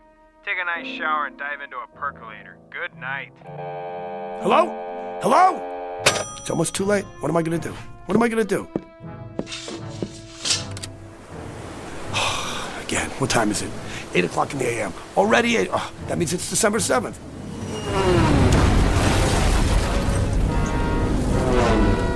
Why would nobody listen to me? Why wouldn't anybody listen to me? Why? I told you they were coming. I told you. I told you. I told you. I told you.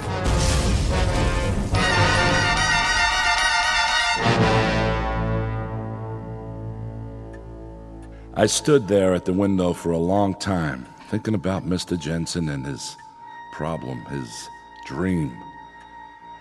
I knew I had to wake him and send him on his way, at least for now. I could give him some sleeping pills, maybe a program of therapy, till I could talk to some doctors that I knew and ask if they had ever had a case like this one.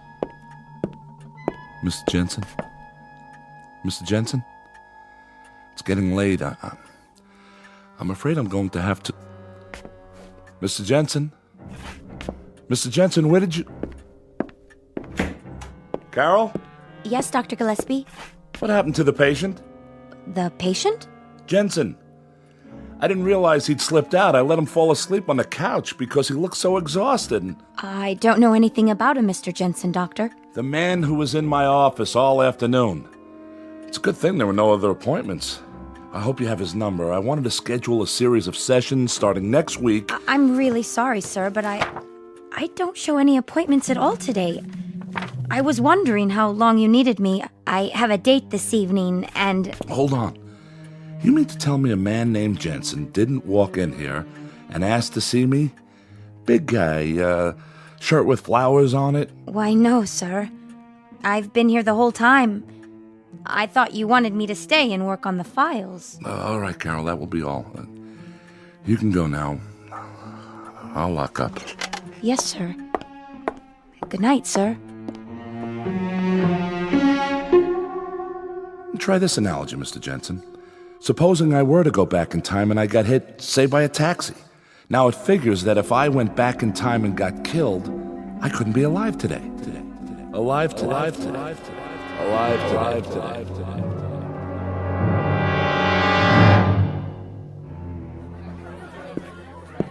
Welcome to Andy's place. What can I get you? Bourbon on the rocks, please. One bourbon coming up. Here you go. Need a light? No, thanks. I've got it. A lighter. Yes, I do, right here. In my pocket. Cheers. Happy dreams. Same to you. What in the... Problem, mister? No, it's just that picture there. The one in the frame on the wall? Yeah.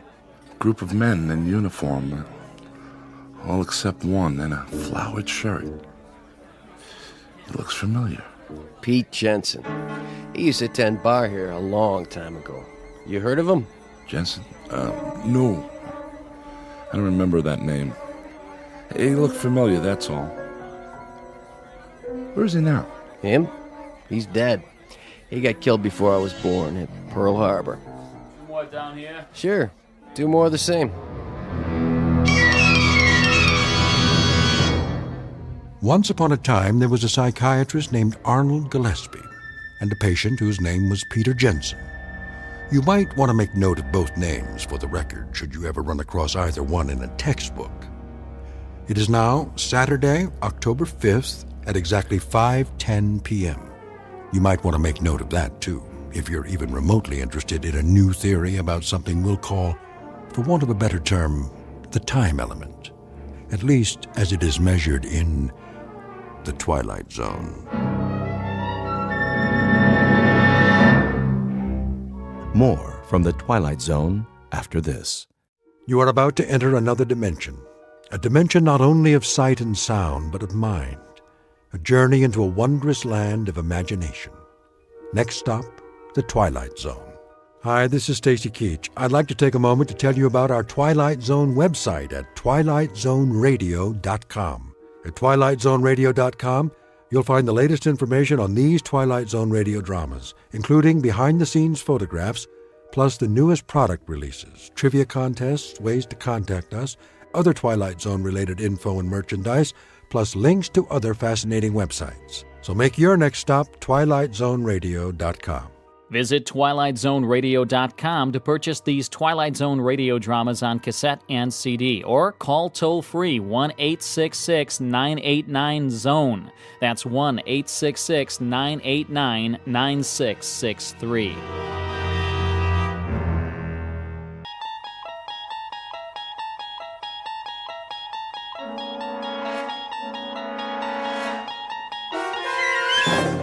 There is a fifth dimension beyond that which is known to man. It is a dimension as vast as space and as timeless as infinity. It is the middle ground between light and shadow, and it lies between the pit of man's fears and the summit of his knowledge. This is the dimension of imagination. It is an area which we call the Twilight Zone.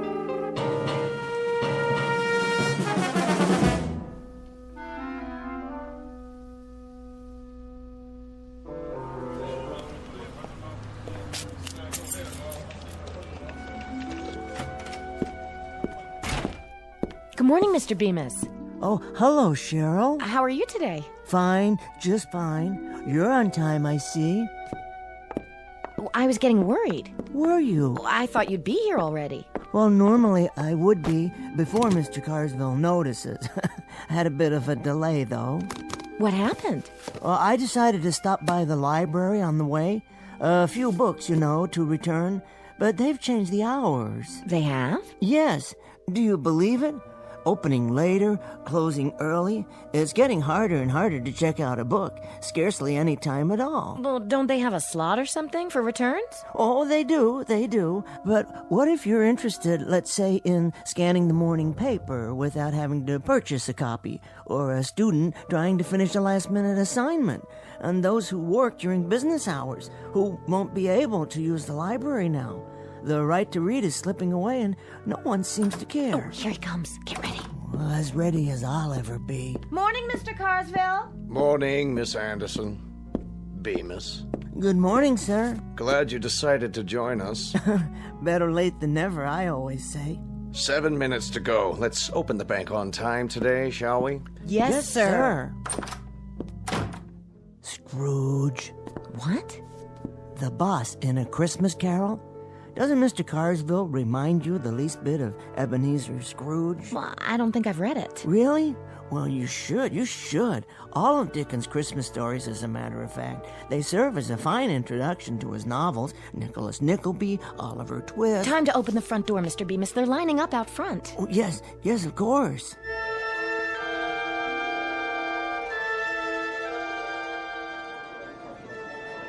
Thank you, Mr. Williams. Thanks, Cheryl. You've been very helpful.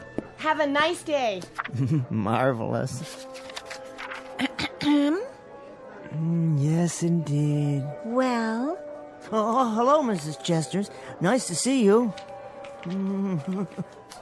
Is this window open or not? What? Oh, of course it is. Sorry. I'd like to make a withdrawal. Certainly. For how much? There's the slip right in front of you. Can't you see? Yes, I see it now. Mrs. Chesters, have you ever read David Copperfield? How's that?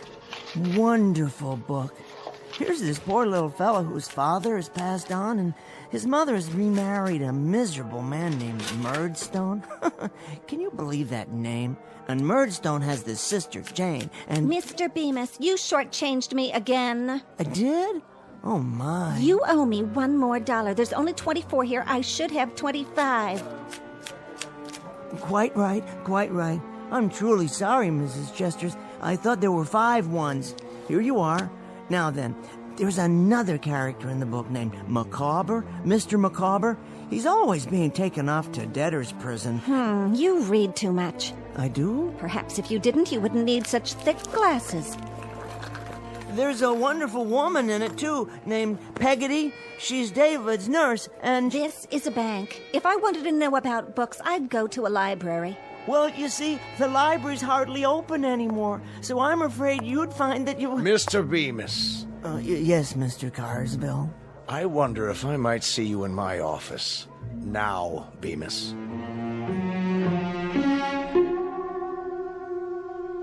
The time is the day after tomorrow. The place is anywhere, so long as it can accommodate a bank, a main street, and a library, along with a myopic little man with Coke bottle glasses named Henry Bemis. The gentleman in question has only one passion in life, and that is to read. Mr. Henry Bemis, conspired against by browbeaters and henpeckers, and by clocks whose hands waggle disapprovingly and always disallow the moments he'd prefer to spend on his favorite pastime. Today, however, Mr. Bemis will finally have his chance to read anything and everything, in a world much different from the one he knows now. A world without bank presidents, a world, for that matter, without anyone at all, located in a place called the Twilight Zone.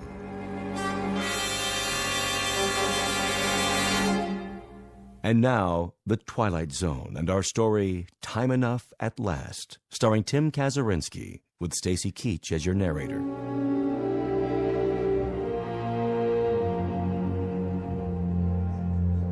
Did you hear what I said, Bemis? Why, certainly, Mr. Carsville. I don't suppose you've ever read David Copperfield, have you? No, Mr. Bemis, I have not. Now, if you'll be good enough to accompany me.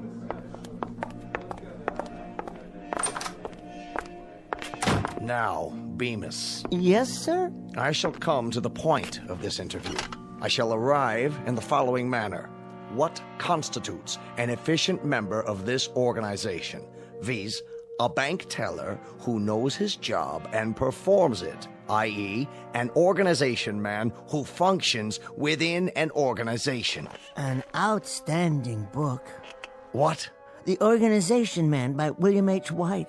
I read it, a number of years ago. Mr. Bemis, I'm attempting to point out that you do not function well within the organization.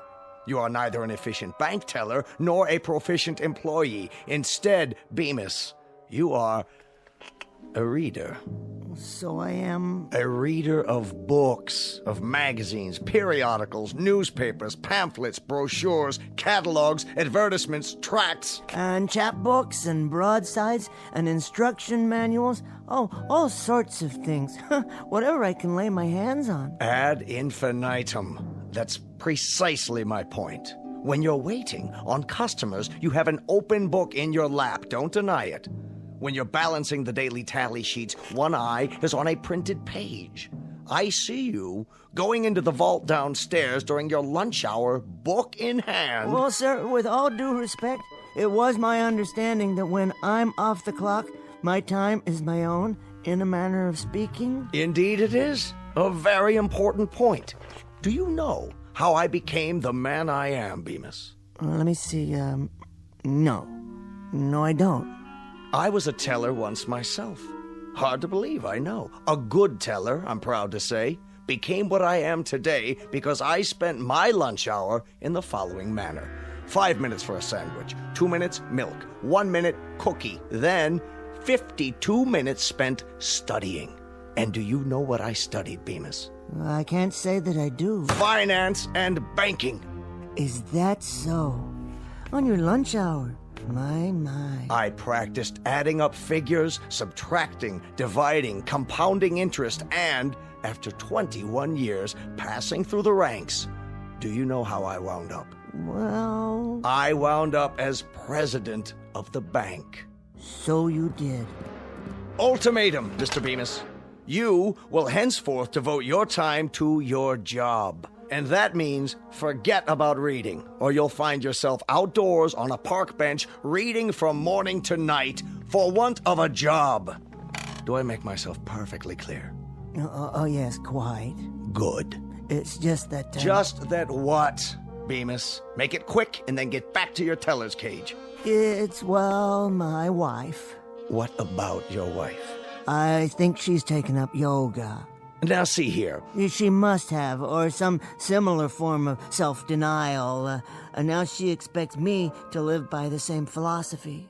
What philosophy? No bookcases, no magazines on the table, nothing at all. You see, she doesn't allow me to read at home. Oh, of all the... Nope, not on the premises. When I come home at night and pick up the evening paper, she yanks it out of my hand before I have a chance to open it. And then after dinner, when I try to look at a magazine, to relax, you understand, she's already hidden them away somewhere. It's gotten so bad that I find myself reading the labels on condiment bottles at the dinner table. Now she won't even let me use catsup. Unasked, let me give you my reaction to all this. Oh, please, please. Your wife sounds like an amazingly bright woman. Helen? Well, she is intelligent, but... To see the problem and zero in on it like that. Problem, you say? Your compulsive reading. Your addiction to printed words in any form. Do you really think it's an addiction? What else would you call it? You've obviously been suffering from it for years, or you wouldn't need such powerful glasses. Well, now that you mention it, I did read a lot as a boy. You know, I used to keep a flashlight under the covers so I could stay up late and finish a book. I remember... And I remember last November. You spent the better part of your days reading campaign buttons on the lapels of customers. You'll recall, Mr. Bemis, one particular young woman who took considerable offense. She tried to hit you with an umbrella for staring at her chest. I remember that too, Mr. Carswell. She never gave me a chance to explain. I only wanted to see who she was voting for. Indeed. Good day, Mr. Bemis. Good day, Mr. Carswell. What are you doing now? Oh, I was just reading the plaque on your wall. I see you graduated from... Out! Let's see now. Stocks down, more weapons testing. Henry? New bomb under development. An even bigger one. Now that's something to think about. Henry? Yes, dear. I'm in the living room. Do you want more coffee or don't you? No, thank you, dear. Well, then tell me that, but don't sneak off so that you can bury yourself in newsprint. Sorry. I was only checking the headlines. I think we've gone over this quite enough, Henry. I won't countenance a husband of mine sacrificing the art of conversation to... Oh, right. What's so funny? Nothing, dear. Go on, out with it. Oh, it's just the way you worded that. A husband of yours. How many husbands have you had? I thought I was the only one. I would appreciate your not rubbing it in. Oh, Helen, that was a joke. Go into the other room and change your shirt. Now? Well, there's nothing wrong with this shirt. It's the same one I put on this morning. You ironed it yourself. We're playing cards tonight. I want you to look fresh. Cards? That's right. Cards. We're going over to the Phillipses. Oh, we are? Well, Henry, any objections? No, dear. I must have forgotten. What time are we due there? In about 15 minutes. That's why I want you to change your shirt. Try to look at least remotely respectable. I'll be ready, dear. See that you are. And clean your glasses while you're at it. What? Your glasses. You won't be able to see the cards with dirty glasses. Oh, that's true. I wouldn't be able to see anything without these. Do you want me to wipe them off for you? No, I'm quite capable. Well, then do it. And don't use your shirt tail. Oh, I wouldn't think of it. 15 minutes, Henry. Aha, just enough time for a short read. Now, where did I hide it? Ah, in this drawer. That's right. Perhaps I can bring it along. One more thing. Yes, dear? Henry? I was just getting ready. What have you got there? Got? Under your coat. Why, nothing. Oh, then what's this? Ooh, that's odd. Wonder how that got in there. I could only hazard a guess. A handbook of modern poetry. Yours, Henry? Well, actually... Would you like to read me some? You mean aloud? From the book? Don't you want to? Why, Helen, I'd be delighted. This particular volume has some lovely things in it. Really, quite lovely. one or two from Edna St. Vincent Millay and Robert Frost. Let me see. Carl Sandburg, William Carlos Williams, Archibald MacLeish, Kenneth Patchen. Go ahead. I can't. Helen, look. Someone's made marks on every page with one of those thick black pens. Who could do such a thing? Who do you think did it, Henry? Well, you don't mean... You should thank me. A grown man who reads silly, ridiculous doggerel? It isn't doggerel. There were some beautiful poems in here. I say it's doggerel. I also say it's a waste of time. Helen, please.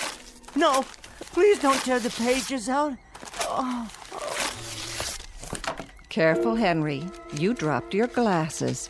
Just think, without them, you wouldn't be able to read any of this. Watch out. You'll step on them. I might, accidentally. And then where would you be?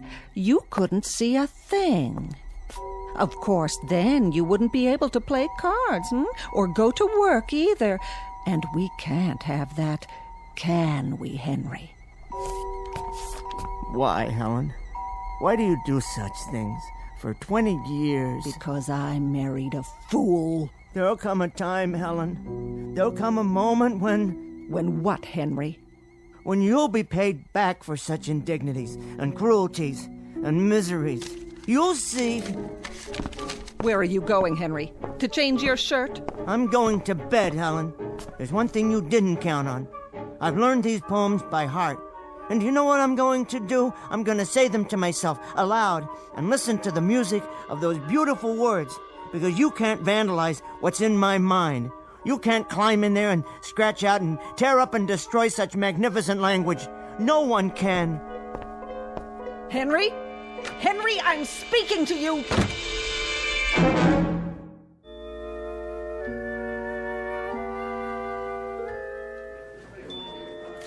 90, 95, 100. Thank you, Mr. Miller. Thank you, Mr. Bemis. Always a pleasure. Next. I'd like to put this in my checking account. Of course, if you'll kindly fill out a deposit slip. Okay, I'll step aside. Oh, take your time. There's no one else in line at the moment. A constant remembrance that at a bank, like a political office and a public trust, blah, blah, blah, something about a sense of loyalty and a devotion to duty. These are the things that make a bank great. They are of the essence, or some such. With them, an institution like ours will remain strong. Everything all right in there, Cheryl?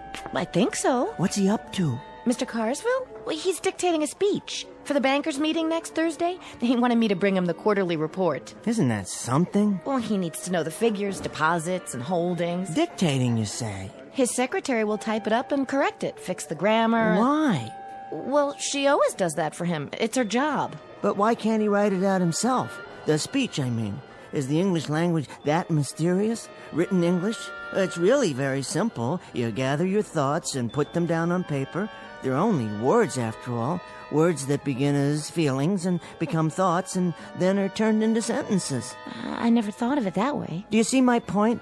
It's the most basic process of the human mind, assuming one has at least an elementary vocabulary. Maybe it's a matter of time. He must have a lot to do running the bank and all. Time, yes, time. That I can understand completely. It's a matter of fitting it into your schedule. But if you want to badly enough, you'll find a way. Take reading, for example. I wouldn't trade it for anything.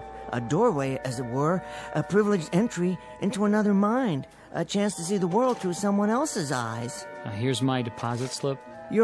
Oh, yes. Thank you, sir. And here's your receipt. Okay, see you next week, Mr. Bemis. Oh, I'm sure you will. I'll be here. Where else could I be? It's almost time for lunch. Is it? Already? I was just wondering. Yes? Would you like to join us? Pardon? Well, some of us are going down the street to that new restaurant. They say it's really nice.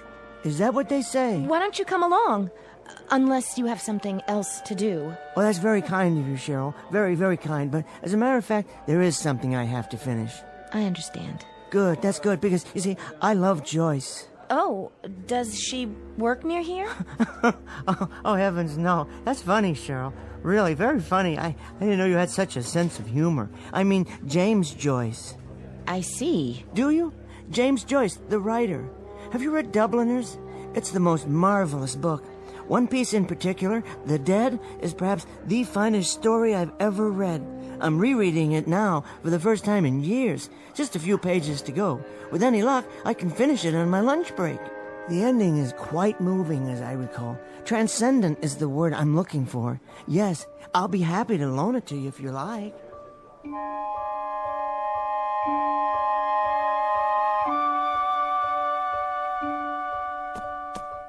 Oh, here we are. Peace and quiet at last. There just isn't any place quieter than the vault of a bank. All I have to do is pull the door closed and voila, my own private lunchroom and reading room. Now, let me see. What's for lunch today? Sandwich? Apple? Something to drink? What more does a man need? A jug of wine, a book of verse, well, a thermos of coffee at least, the morning paper, and my book. Where was I? The scene at the Christmas party. A house in Dublin. It's snowing and... Oh, wait, better check the time. 12:17 by my watch. Exactly 43 minutes to finish The Dead. After a quick scan of the front page of the paper. New bomb would mean total destruction, says scientist. Oh my, here's hoping they never have to use it. What in the world? That sound, what is it? Something outside? My pocket watch. The crystal's broken. Not in my glasses, thank the Lord. Whoa, now the lights have gone off.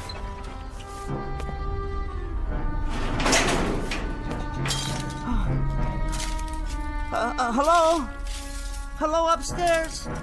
Is everything all right?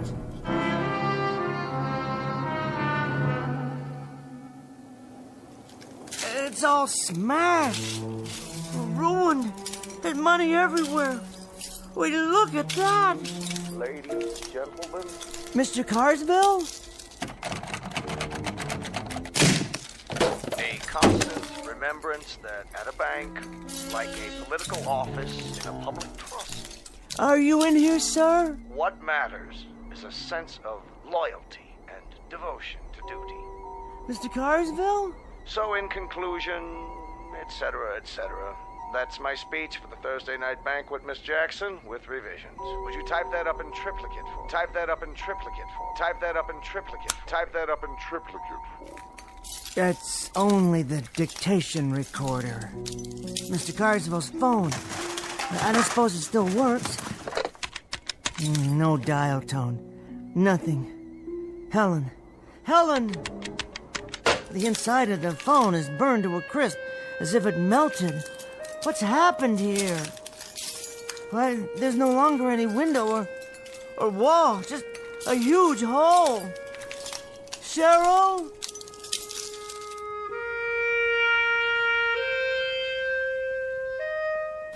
Cheryl, my friend.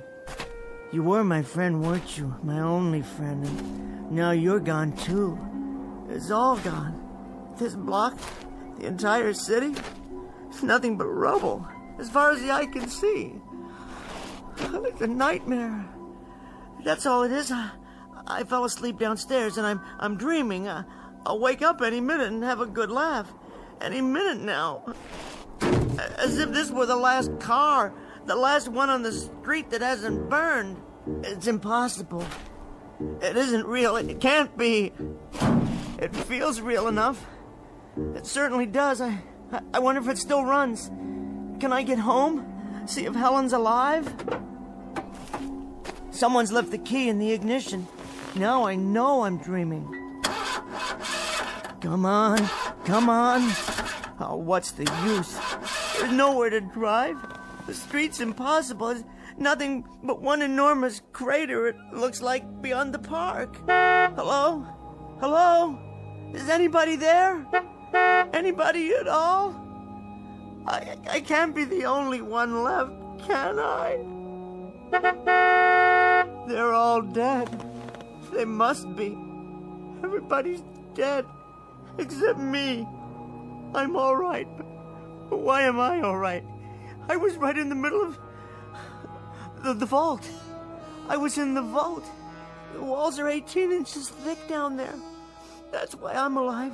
Because I was down inside the vault. The thing of it is, though, I'm not at all sure I want to be alive. To be totally alone. They did it. They actually did it. Some damn fool used the bomb after all.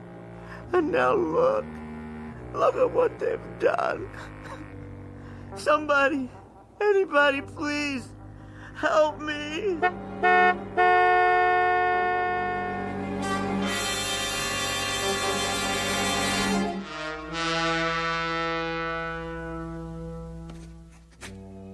I am born. Whether I shall turn out to be the hero of my own life, or whether that station will be held by anybody else, these pages must show.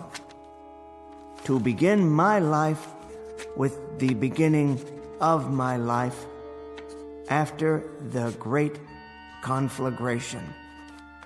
My name is Henry Bemis, and this is my journal.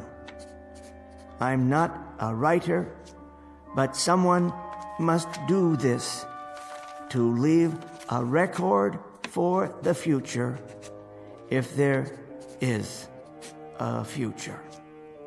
So it falls on me to set down what I have seen.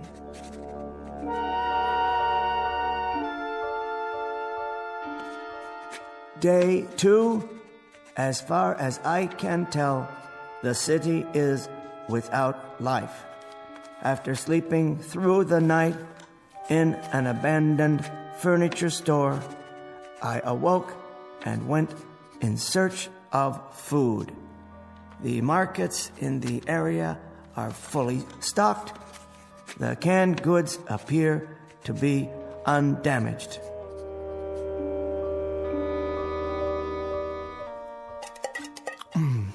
Peaches. Always did like peaches. Good meal.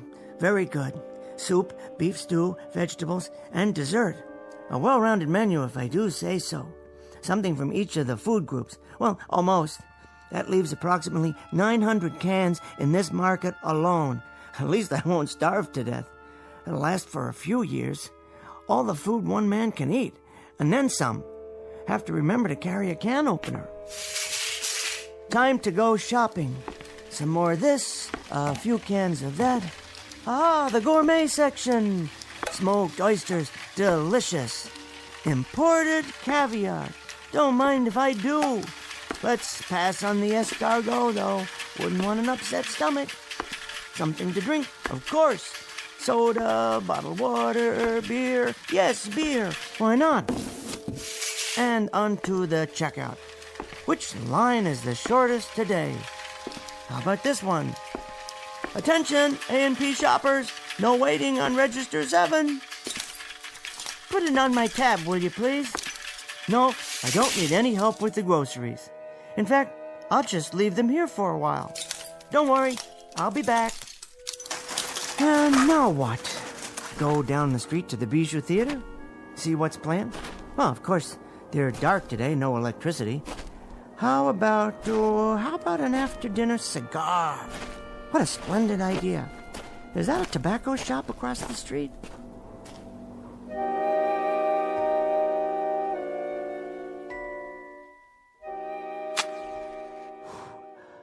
Wonderful cigar. Finest imported leaf. Rich, full-bodied. Better take a few with me. And pipes, yes, a new pipe and some tobacco. I've always wanted to smoke a pipe. I do believe it suits me. Next stop, the post office. No, laundromat. Jewelers. I suppose I could pick up a new watch, but I wouldn't know what time to set it. Doesn't matter, really. Well, it doesn't matter at all.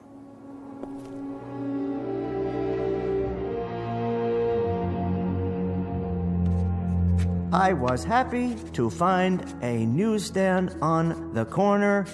By some miracle, not all of it had burned or blown away. There was one copy of the New York Times. All the news that's fit to print. I realized then that there would never be another edition. Only the same headlines, the same editorials, even the same comics. But after I read it and reread it, I still have a few magazines. I decided to remember this place. For the time being, I thought I'd explore the neighborhood, because it was my neighborhood now, all of it. From this day forward, I'd have it to myself.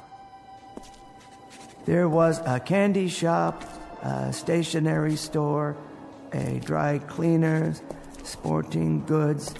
For some reason, that one caught my eye. Besides, I had to sit down somewhere and rest. The worst thing was being alone. Utterly, completely alone. And this was the way it would always be from now on. Just walking and sitting, eating and smoking and reading the same newspaper over and over again. But for now, I needed a flashlight and some candles or a lantern for tonight. There were tennis rackets, rods and reels. I could always go fishing if there were any more fish. The gun department, never used a gun in my life, wouldn't know how to. I suppose I could learn for self-protection, but against whom? Or target practice, that might fill some time. I had my pick: Remington, Winchester, Marlin, or a pistol. Yes, why not? A revolver like a cowboy in a Zane Grey novel.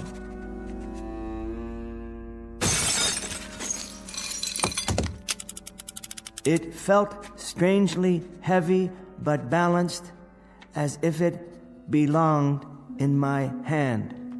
Without thinking, I began to load it. And then something came over me, settling on my shoulders like a great weight. The sadness of it all, the pity, the loneliness, and the sheer, utter waste. I thought, what does it matter now? What does it matter? Who will know? Who will care? It doesn't matter one bit. So I raised the gun and looked at it. How well made it was, finely machined, polished to a bright silver shine, and so carefully balanced the way it rested in my hand. It doesn't make any difference. It doesn't make a bit of difference. This is perfectly all right. I mean, this is solitude. I should be grateful. I've never had much of that. I've got things to occupy my time. I've got enough food. I'm really extremely fortunate. If it weren't for the loneliness, the sameness, if there were just something else, someone, I'm sure I could be forgiven for this, the way things are now. I put it to my head and cocked the hammer. If there is a God, surely I'll be forgiven. And then I saw it. Wait. What's that?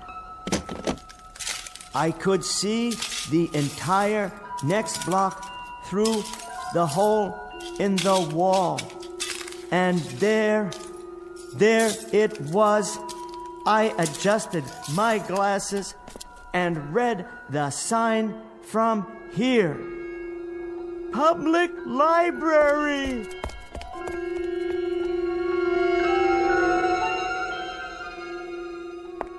Yes, oh yes, I forgot all about it.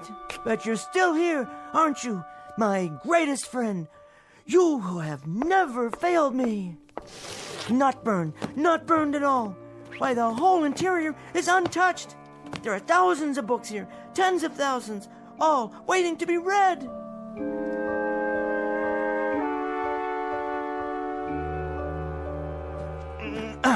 Collected works of Shakespeare, complete works of Dickens, collected plays of George Bernard Shaw, poems of Browning, Shelley, Keats, great dramas of the world, books, all the books I need, all the books I want or have ever wanted. Poetry, fiction, history, it's all here. And now my journal ends because I have things to do. It doesn't matter whether I write it down or not. All I have thought and felt has already been said by the great writers, the poets and philosophers, the historians of times past. I know that nothing is new, nothing is ever lost, so long as there are books. In the midst of this catastrophe, I have been reborn. Now, this pile is January, and that one over there, February, March, April, May, this year, next year, the year after that, without end. I think I'll begin with biographies, then short story collections, and move into the great novels. I'll vary them by subject matter. Science fiction in the spring, Wells and Asimov, Bradbury and Clark, Sturgeon and Le Guin, and Philip K. Dick. And then some whodunits for the long nights. Agatha Christie and Patricia Highsmith and Sue Graft. And the best part, the very best part, is that there's time now. There's all the time I need, all the time I want. There's time enough at last. Where to start? What a foolish concern. I believe it was Charles Fort who said, when measuring a circle, begin anywhere. I feel like a kid in a candy store. So many wonders laid out before me, all of them indescribably delicious. My glasses! Where? They're broken. Completely shattered. I'll never be able to put them together again. It isn't fair. It isn't fair at all. There was time now. There was finally time. Plenty of time. All the time in the world. It isn't fair. It isn't fair. No, it isn't fair.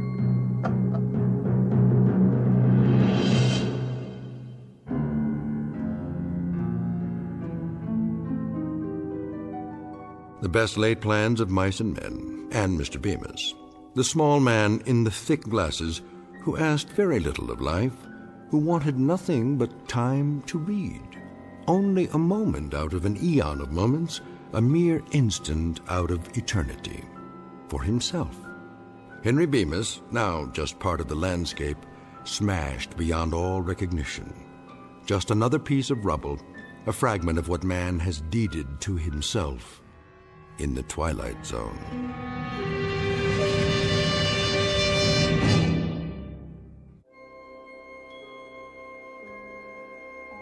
Hi, this is Carl Amari, producer of the Twilight Zone Radio Dramas. I'd like to take a moment to tell you about our official website at twilightzoneradio.com. where you'll get the latest news and information on these Twilight Zone radio dramas. Plus, at twilightzoneradio.com, you can digitally download 3 free episodes or any of our episodes for only $1.95 each. In this age of ever-changing technology, we've decided to make these episodes instantly available to you by making the Twilight Zone radio dramas a digital download-only series. This means that this series will no longer be offered on CD. The CD collections at our website are now being offered while supplies last at buy one, get one free. So be sure to get your favorites before they're sold out. Be sure to visit us often, and I'll see you in the zone.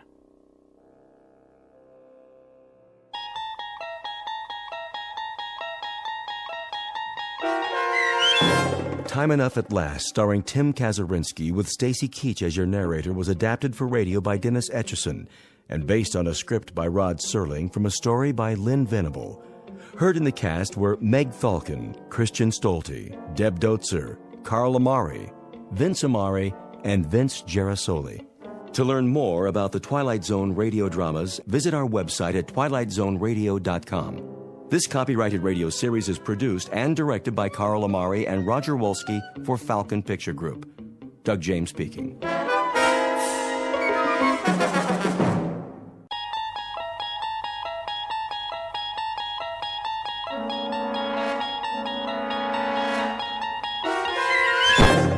You're traveling through another dimension. A dimension not only of sight and sound, but of mind. A journey into a wondrous land whose boundaries are those of imagination. Your next stop, the Twilight Zone.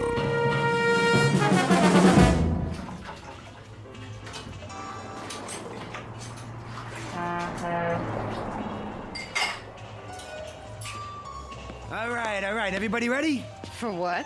The evening rush. That's a laugh. What do you mean? It's that time of day. Truckers, moms, and dads, everybody gets hungry. They have to eat before they get to Vegas, don't they? Fix your hair and get your uniform on straight. Nobody's been in here for 2 hours. And that was for a donut and a cup of coffee. We'll be lucky if anybody stops between now and closing. You've got some attitude, Kitty. All right, well, do something. I mean, fill the napkin holders, get setups on all the tables. Look at this salt shaker. It's half empty. You never give up, do you, Ace? Give up, you kidding? The Happy Days Diner is my livelihood, yours too. And don't forget it, all a question of attitude. You gotta think positive. How's that floor coming, Jimbo? There wasn't too much to sweep. Third time I've done it today. Good. People like a nice, clean place. I found one French fry and a matchstick by the payphone. You know, Ace, maybe you ought to ease up, sit down, take a load off. Ease up. We gotta be ready for them when they start coming in. Well, I don't know if anybody is coming in. What are you talking about? He's right, Ace.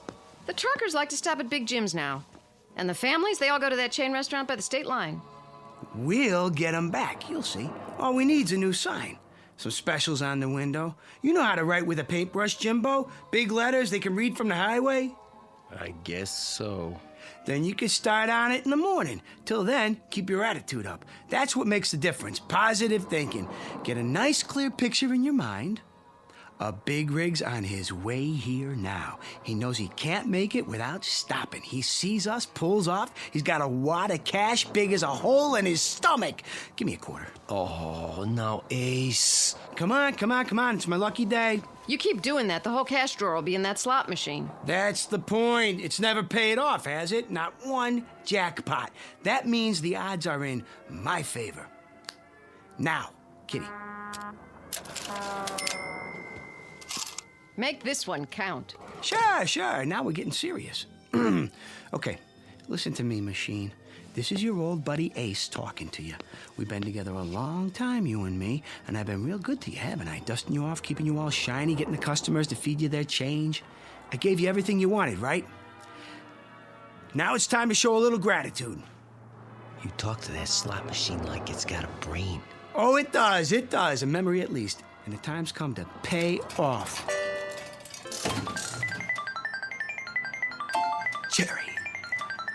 Cherry. And a prune. Well, at least I doubled my money. Take my advice. Hold on to them. That's 100% profit. Nah, I'm just getting her warmed up. Okay, sweetheart, you had your fun. I'm warning you for the last time. Pay up or get out. Ace? Don't bother me. Ace? I think we've got a customer. Yeah? Yeah! Hey, a big rig, just like I said, see? You were thinking of it, weren't you, Jimbo? Like I told you to. Oh, I don't know, Ace. I might have been... Sure you were. Mind over matter. That's the ticket. It's all in the concentration. Well, what are you waiting for? Go in the kitchen, put the soup on, heat up the grill. We got ourselves a live one.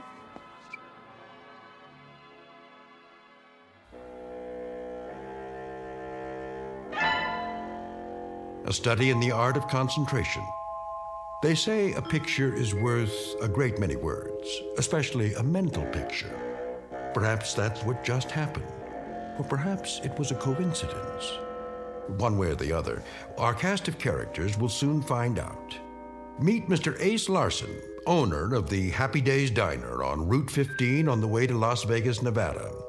He's a sawed-off runt of a man with equal measures of pugnacity and charm. His waitress, Kitty Cavanaugh, almost beautiful, but not quite, who's patient and loyal to a fault. And Jimbo Cobb, fry cook and right-hand man in the quest for the American dream. Whether that quest will become a reality depends on a bit more than luck, because this particular highway leads directly through the Twilight Zone. And now, The Twilight Zone and our story, The Prime Mover, starring David Eigenberg, with Stacy Keach as your narrator. That's better. Enjoy your meal? Yeah, it's great. Here's the check. Feel pretty good, huh? I do now. So do I. Kitty, give me a quarter. Oh, Ace. Come on. Are you gonna play that one-armed bandit? Oh, yeah. She's ready to pay off. I can feel it. That'll be the day.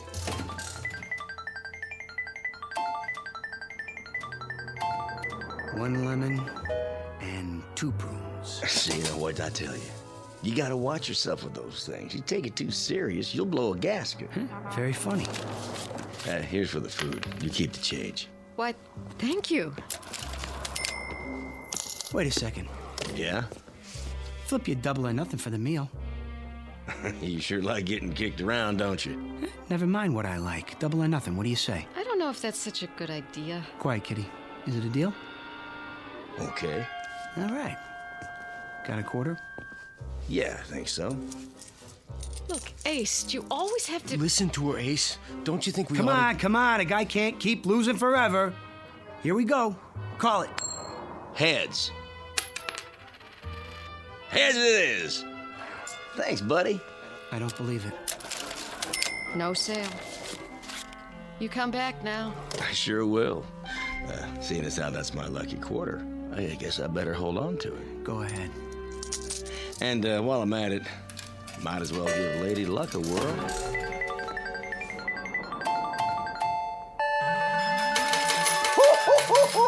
Jackpot! Just like that. Oh, hand me a paper bag, will you, sweetie? I'll take him to go. Sure.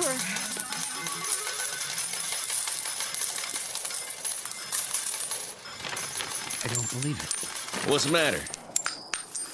Would you mind hurrying up? Sure. Oh, hey, I got a tip for you. Yeah? You gonna give me a cut? How much you figure? No, lay off the gambling. Nothing good ever came of it. You have a nice day now.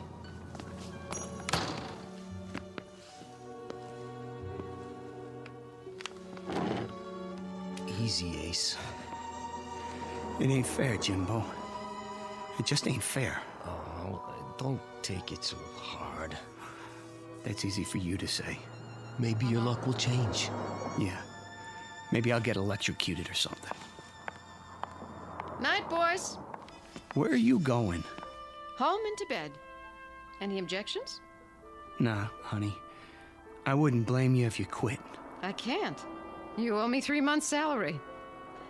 So long, you big-time operators. Be careful going home now. Will do. Gee, what a nice girl, huh? Yeah. Too nice. Ace, how come you and Kitty don't get married? On what? With what?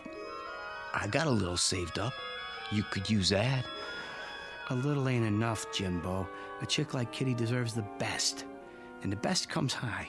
Well, we could fix up the back room, make it real nice, just for now. Well, then where would you sleep? Don't worry about me. I could take care of myself. Sure you can. They better slow down out there. Darn fools, they must be going 90.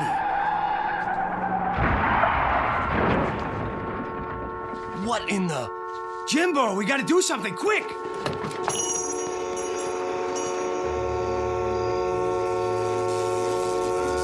Oh, they hit the pole. The power lines are down. Let's get him out of there. Can't. It's gonna catch fire. Stay back or we'll get burned up with them.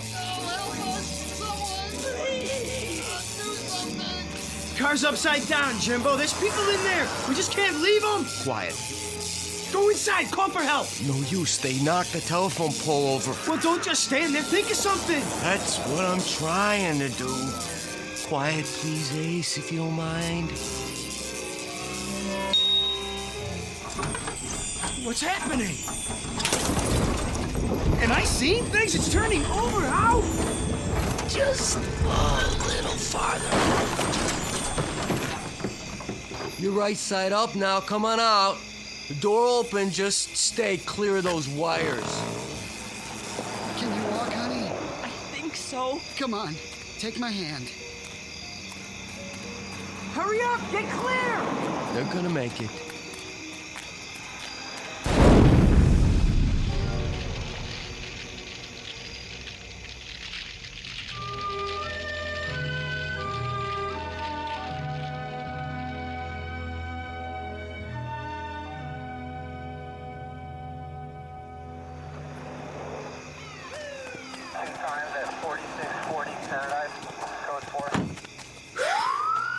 They're taking him to the hospital.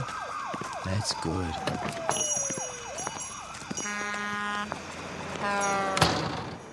They're gonna be okay, the doc says. A few broken bones, nothing too serious.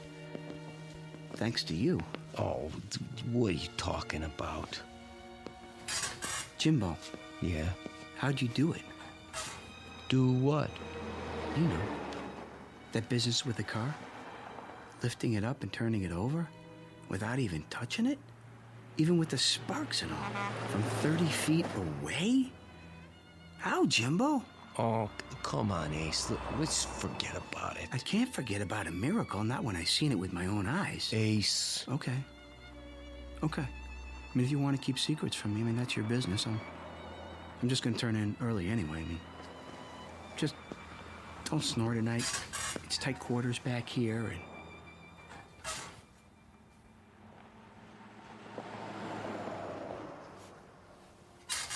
Ace. What? All right, I'll tell you. Yeah, it's up to you. I can't exactly explain it, Ace, but you see, I guess you might say it's a power I got. What kind of power? Well, it seems like I can move things around just by thinking. What? Oh, I know it sounds stupid, but it's true. I don't know how come. I can, that's all. Since when? Since always. You never told me about it. I never thought it was anything special. What? Nothing special? I thought everybody could do it. You know, like breathing. I guess I was wrong. Yeah, I guess you were. How come I never seen you do it before? Oh, I had to give it up. Why? Well, you know. No, I don't. Why don't you tell me? It got me in a lot of trouble at school. Besides, I started getting these real bad headaches after. Like now. Jimbo? Could you do it again? Sure, I suppose. Like right now? Yeah, but... Show me. Oh, Ace, I got a headache. I'll give you an aspirin. Come on. Come on, prove it. Do something to my bed, for instance. If you say so. Well, go on. Just a second.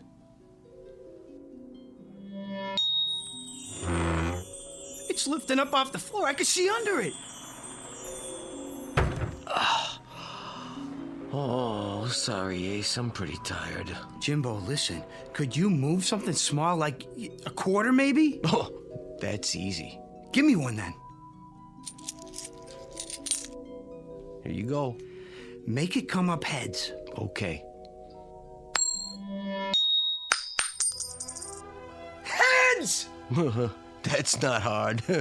How about, say, a pair of dice? Smaller the easier. Here, let's give it a try. What did you get? A 4 and a 2. Now, make it a 7. You did it! He did it! What's the joke? There's no joke. I just feel happy. What for? Oh, you big stupid jerk! See, 4 years working in this crummy joint, beating our brains out, and we could have been living like kings. We could? How? You'll see. Did they get the phone lines back up? Don't ask me. Who do you want to call? When I think of all the dough that we could have... Hello, kitty? Listen, baby. Hold on and listen, will you? Can you get packed and ready to go in 10 minutes? Never mind, I'll explain the whole thing later. Just pack your suitcase, you hear me? I'm bringing the car over. We're taking a little trip. You going somewhere, Ace? Come on, move. We ain't got all night. We? You bet we're going to Vegas!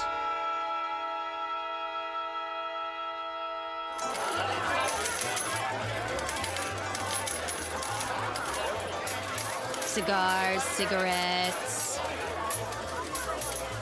Drinks? Bring me a scotch and water.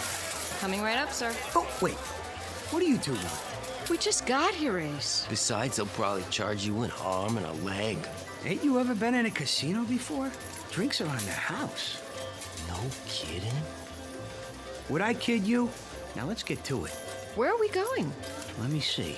How about the roulette wheel? Isn't that a little out of our league? I saw some nickel slots when we came in. Forget about it. We're going for the big money. Place your bets, ladies and gentlemen. Place your bets. $100 on number 8. Ace, that's all we've got. Relax. $100. Set your money on the table, sir. Yeah, sure. Here you go. Your chips. All bets down. You got that, Jimbo, number 8? Yeah, I heard you. What is going on? Watch this. 8. Red. Even. Oh, you see that? I told you. The gentleman wins. Oh, look at all those beautiful chips. 30-something to 1. Ace, how did you do that? Quiet, baby. What's the limit here? Oh, Ace. Huh? Maybe we should take it easy. Why? So we don't draw attention. Oh, yeah. Place your bets. Number, sir? Not this time. We're gonna play something else. Yeah, that's it. So long, and thanks. Kitty, help me with these chips.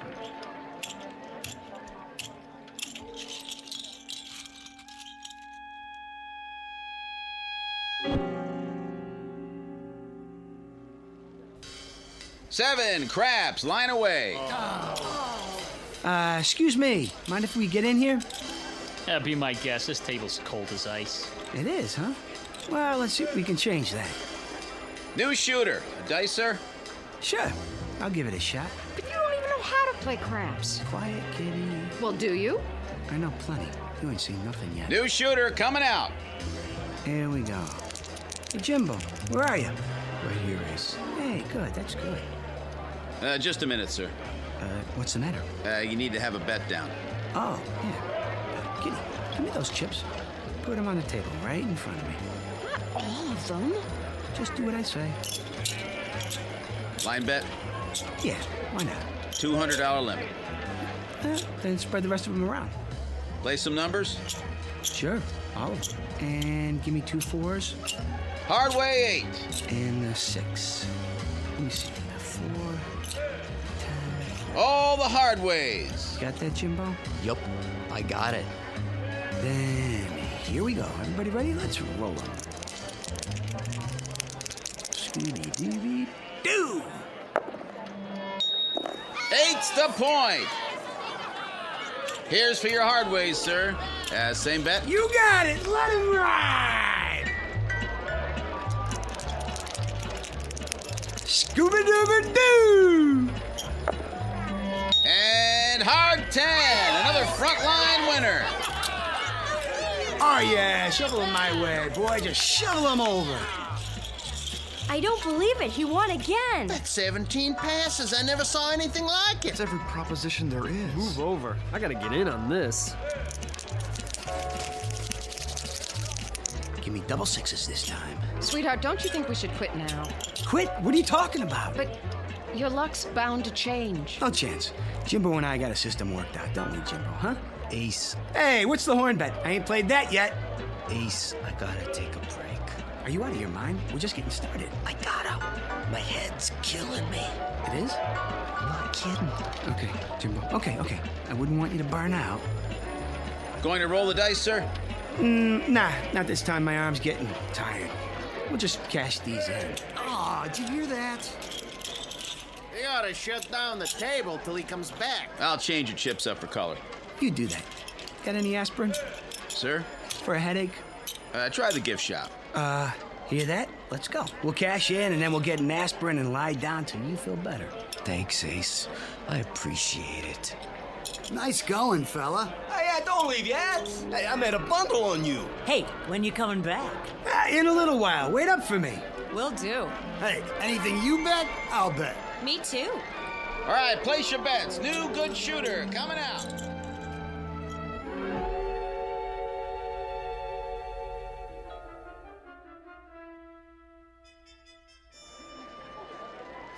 $17, 6, 7, 8, 9, $220,000. Thanks, babe. Jimbo, help me carry it. Are you staying at the hotel, sir? Maybe, maybe not. What's it to you? I was just going to suggest they have a safe in the office if you're a guest. Don't worry about it. I like to keep a little petty cash on me. You know what I mean? Of course, sir. Yeah, see you, Toots. Don't wave it around like that. Not bad, huh? For starters. You did pretty good, I guess. Pretty good. We've got more money here than I've ever seen in my life. Headache go away? Not yet. Then we better do something about that. Cigars, cigarettes, chewing gum. Got any aspirin? Let me see. Bromo, candy bars. Here, aspirin in the 2-pack. Great. Oh, I'm afraid I can't change a bill this size. Oh, who asked you to? Why, thank you, sir. Don't mention it. Ace, that was a $50 bill. So? Plenty more where that came from. Let's see what kind of rooms they got in this dump.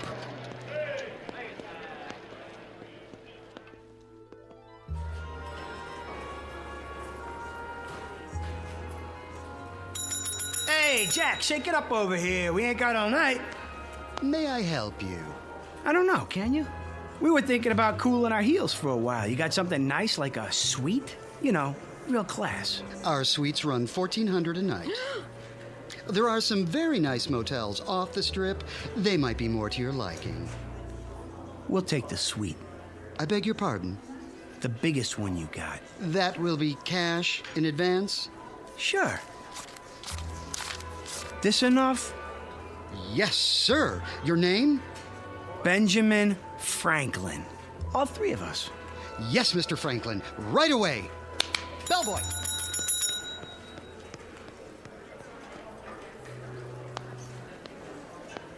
Ah, there you are. Depends. Who wants to know? Come on, Ace, let's just go. I'm the manager. The pit boss told me about you. He did, huh? We'd like to be sure you're taken care of. Thanks, but we just got a room. Nonsense. those are for the regular customers.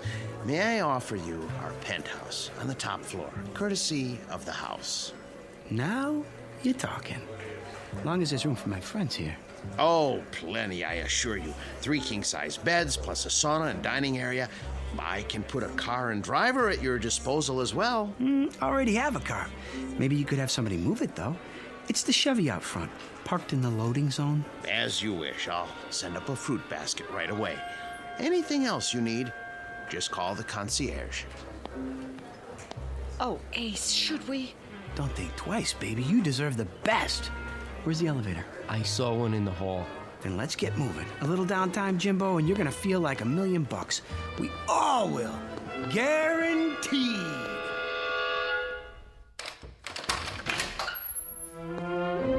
This is more like it, huh?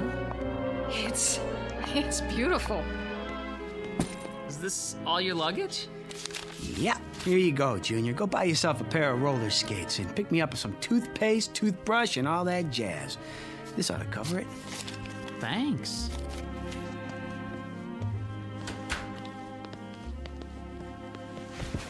Yeah, not bad at all. I'm tired, Ace. I gotta sleep. Nuts! We're gonna go do the town, have some real fun. We just got here. Ace, I can't go on doing it. Now look, don't you fold up on me. Your head'll be fine. It's cheating. Cheating's wrong, Ace. Jimbo, you're right. You mean it, Ace? We're gonna quit. Sure. We're gonna quit. What are you two talking about? You wouldn't understand it, baby.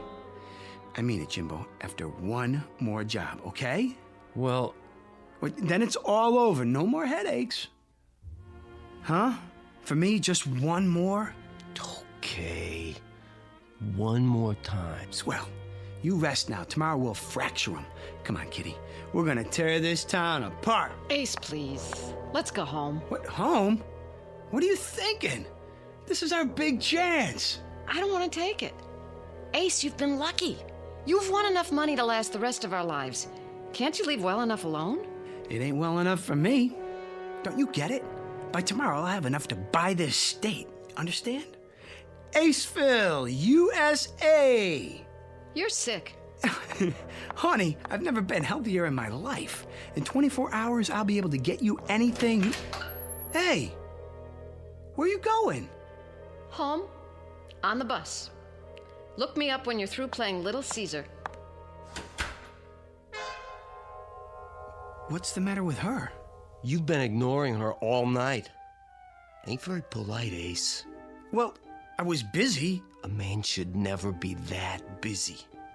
Why don't you go after her? Kitty's worth all the money in the world. Isn't she? Yeah. Yes, she is. Then go. Kitty!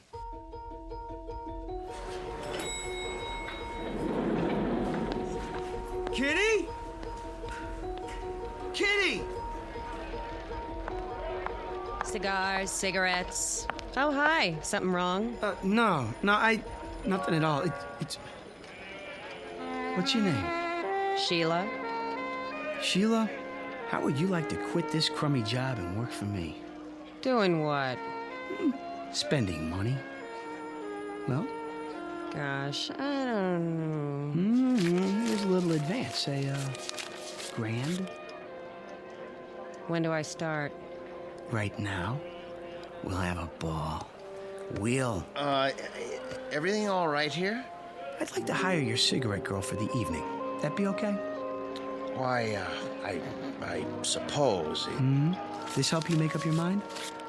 Yes, I'm sure it will be. I thought so. Oh, one more thing. Who's the biggest gambler in town? Let me see. I mean big. No limits. I believe Mr. Nolan is visiting us this week. Big Phil? Yes. Well, you tell him to get in touch with Ace Larson tomorrow morning and bring all the lettuce he can carry. You know, greenbacks. Got it? Certainly, sir. Now let's live a little. We're gonna do the town, what'd you say? Great. Can you wait till I get dressed? Sure. Just not too much. Nice and easy does it.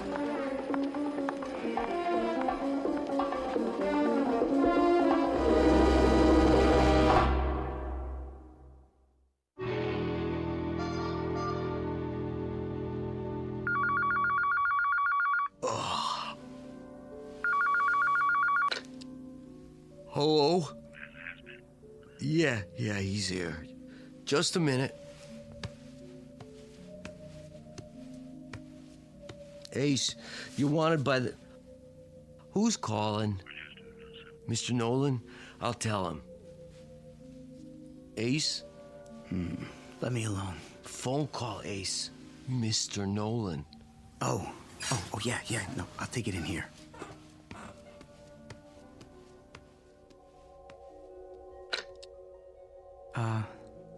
Phil? Good to hear from you, baby. This is Ace Larson. From where? Right here in Nevada. Now, wait a minute, Phil. That ain't the way to talk to her. All right. So you never heard of me? You will. Now, you listen to me, Buster. I got 200,000 and I'm hot for a game. Of course, if the stakes are too high for you, I can always call somebody else. That's more like it. The penthouse. Right away. Oh, and Phil, bring some friends. Ace? Mr. Nolan? From Chicago? Yeah. He's a gangster, isn't he? So what? I hear he's awful mean. Don't worry about it. These guys got a code of honor. They'll knock off a bank, but they don't welsh on a gambling debt.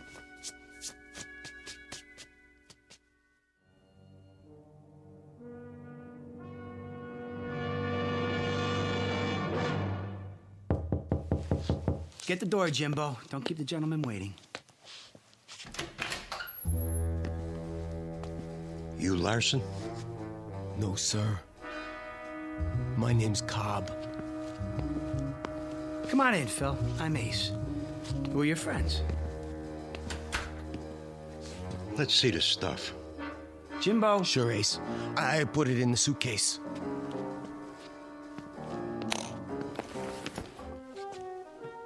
Looks good, boss. You want I should count it? Go ahead. While you're doing that, I'm gonna order breakfast. Want some? Cup of coffee. You never gamble on a full stomach. Room service. This is Ace. Ace Larson. I want Larsen. Send up a big breakfast, the works, and some coffee. How about you boys? You want anything? They don't eat. That's it. And make it fast, or you're out of a job. All here, boss. Suppose we start off with 10 big ones. 10 grand? What's the matter? Too high for you? No, 10's fine. Yeah. First, let's take a look at your stuff. I don't play for peanut shrimp, but then you ain't gonna see none of it. Okay, I'll take your word for it. We can set up the table over here. I got some dice and everything. How about we use my dice? Be my guest. Jimbo, smooth out the tablecloth. Sure, Ace.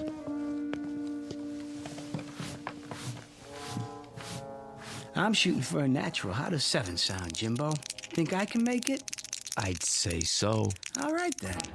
Scooby-Dooby-Doo. And 7 it is. I guess that means I win. Huh, fellas? This time. One more. Shooting for an 11 this time. Yo. 11. 11. Let's see those dice. They okay, boss? Yeah. One thing, Larson. People cheat on me once. Only once. Understand? Absolutely. Now that we got that straight, I'll let it ride. Am I covered? You're covered. Coming out for a point. 8. How much odds you'll give me? How much you want? Say 50 grand. 20. 20 it is. You're on. Here we go. Shooter, shooter. I'm hot today. Sometimes you just can't go wrong. 7! Win a 7 on the come out. Like I said, this is my day. How long you gonna hold those dice? I'm setting them down, but don't worry. They won't get cold. Hi. Sheila, hi. You ready to take me to Lake Mead? Who's the dame? My good luck charm. Any objections? Uh-oh. Ace, can I talk to you for a minute? Come on in, baby. Sheila, these are some buddies of mine. We're playing a little penny ante type game. Stick around. It won't take much longer. Ace, there's something I Come and watch. Roll 'em. You know, this is getting to be a drag. Let's separate the men from the boys, huh? What do you say we shoot the works? Jimbo? Ace, I dump it all out. Now, hold on. What's the matter, Nolan? I thought you were a big operator. You chicken? Hey! Go ahead, Larson. Shoot the works. And where's the dough? My credit's good. Sure it is, Phil. Sure it is. This is the life, huh? Win $1 million, lose $1 million, just like that. Okay, I'm looking for an 11 or a 7. Ace! Don't bother me. Ace, listen. Scooby-Dooby-Doo, and there it is. Ha! Load up the suitcases, Jimbo. This game is over. Tough luck, trooper. Huh? Read 'em and weep. Snake eyes. But... Pick it all up, boys. I don't understand. You got nerve, pal. I like that.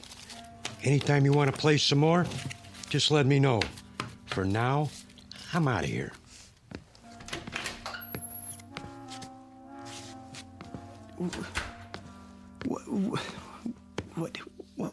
What happened? Sorry, Ace, but I was trying to tell you. I lost it. The power. I can't do it no more. Maybe I blew a fuse or something. You ain't mad at me, are you, Ace? I mean, I couldn't help it.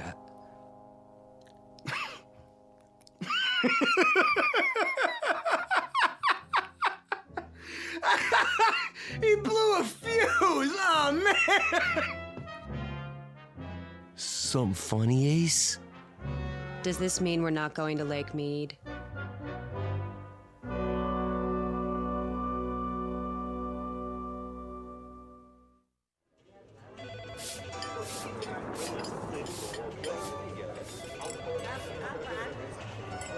We did okay, Ace. Nice crowd for lunch. Hey, thanks for painting the sign, Jimbo. Don't mention it. These old slot machines sure are heavy. Yeah, you got your end? Yeah, I think so. Now push the dolly. I'll get the door. I guess that's it, Mr. Larson. Good riddance. It's not too late to stop them. What are you talking about? Who needs that hunk of junk anyway? You had it a long time. Too long. It's strictly for suckers. Let it rob somebody else for once. Go on, get it out of here!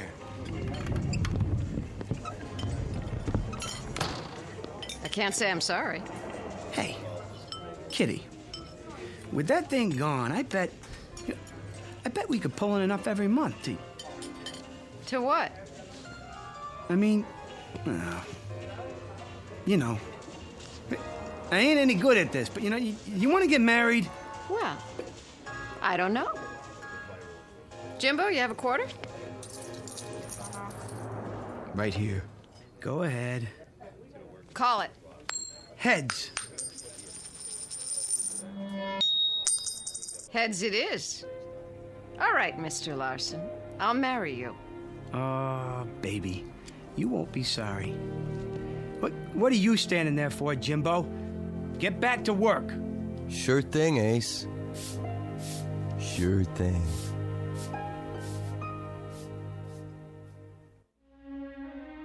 Some people possess talent, others are possessed by it. When that happens, the talent becomes a curse. Jimbo Cobb knew right from the beginning. But before his friend Ace learned that simple truth, he had to take a short trip through the Twilight Zone.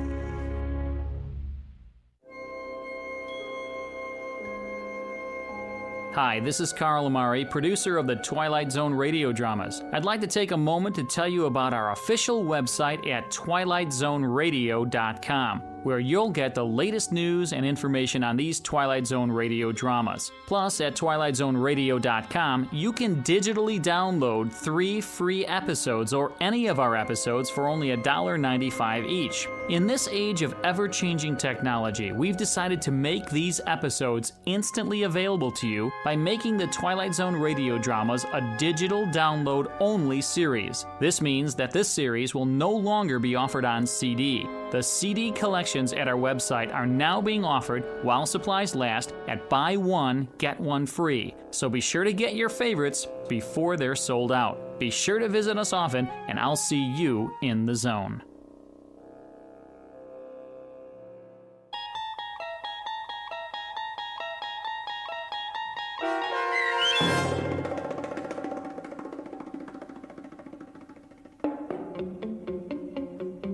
The Prime Mover, starring David Eigenberg with Stacy Keach as your narrator, was adapted for radio by Dennis Etchison and written for The Twilight Zone by Charles Beaumont, based on a story by George Clayton Johnson. Heard in the cast were Kurt Nabig, Fernette Lebo, Alex Sopner, Joby Cerny, Jamie Barron, Doug James, Jeff Lupetin, Peggy Roeder, Michelle Graff, Tracy Hernandez, Jason Mallow, Carl Amari, Christina Verba, and Vince Amari. The producers of The Twilight Zone wish to thank CBS Enterprises and the Rod Serling Estate for making this series possible. This copyrighted radio series is produced and directed by Carl Amari for Falcon Picture Group. Sound design and custom Foley effects for The Twilight Zone by Cerny American creatives Bob Benson, Craig Lee, Michael Slaybach, and Matt Sorrow. To learn more about The Twilight Zone radio dramas and to contact us, visit our official website at twilightzoneradio.com. Doug James speaking.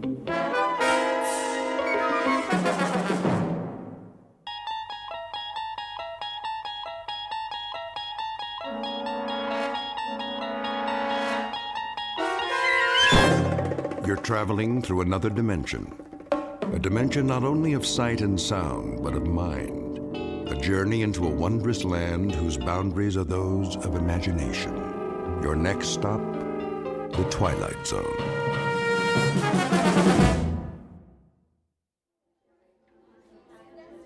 Attention, Grocery King shoppers. Today's special is Bubbling Brook Pure Spring Water, on sale in the beverage department.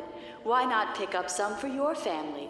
Available in the gallon and half-gallon sizes. That's Bubbling Brook Pure Spring Water, on sale now. Grace! Oh, hey, Martha. I thought that was you. Just doing a little last-minute shopping. For Bill's party? But I told you we'd take care of everything. Oh, you know me. I have just about everything I need, but I'm gonna pick up some greens for the salad, maybe an appetizer. Well, don't worry about a cake. We're bringing one. Oh, shoot. So are the Hendersons. That's gonna be a lot of calories tonight. Maybe we can freeze some of it. How many candles? Girl, if I tell you the truth, we might start a fire at the dinner table. Please, Bill's not that old. I can't believe this is the big 4-0. No. He does wear it well now, doesn't he? What's his secret? Good genes, I guess. Plus, he's a do-it-yourselfer. That keeps him healthy.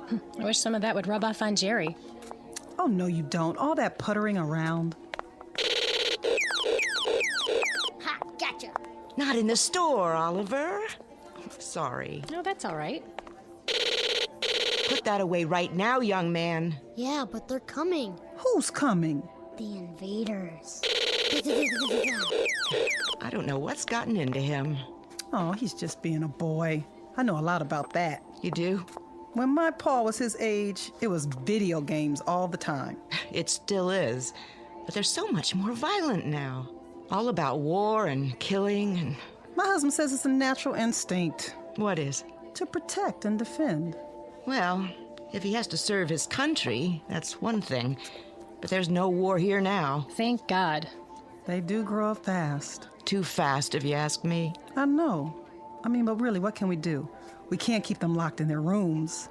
They're going to find out what the world's like sooner or later. I think it's a male rite of passage thing, like horror movies and wrestling. That's easy for you to say. You had girls. Hey, Mom, look. Captain Chris. No more breakfast cereal. But there's vitamins in everything. It's nothing but sugar. Oh, Mom. Oliver, stay with me. Oliver! Ooh, she has her hands full. Reminds me so much of my Paul. Too much sugar. Oh, Bill says that's a myth. Food coloring, then.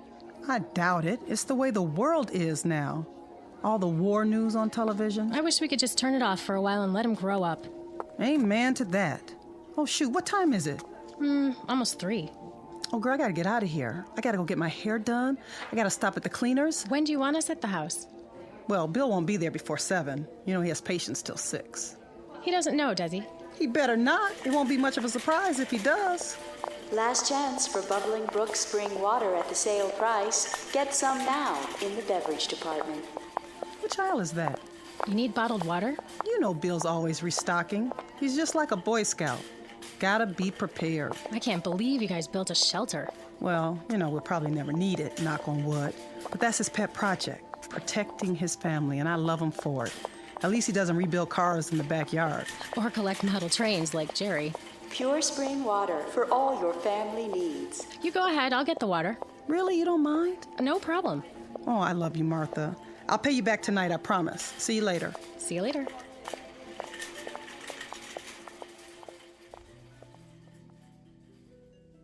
Welcome to Friday afternoon in suburbia. Time for last-minute errands before the weekend begins. In this case, a surprise birthday party. Only there's a twist. What's in store for this particular evening is nothing less than a nightmare. Your attention is directed to the following fable. Once upon a time, families built bomb shelters in their basements in anticipation of a war they prayed would never come. The world lived on the brink of annihilation as men hoped for the best and prepared for the worst. Then the Cold War ended and shelters were forgotten, until terrorism again made fear the order of the day.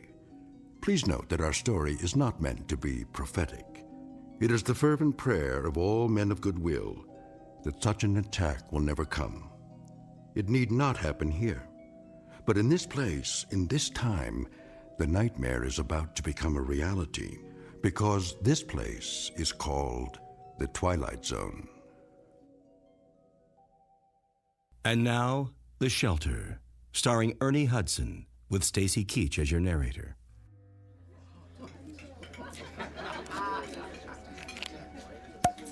There. Who wants champagne? Maybe just a little. Give me your glasses, everybody. Mom, may I please be excused? I guess so. Just don't go too far. You know the dessert's coming, babe. Okay. Where are you going, son? The family room. My favorite program's on. Okay, but not too loud, Paul. I know. Who wants to make a toast? Now, Martha. If you don't, I will. All right, here goes. Ladies and gentlemen, may I have your attention, please?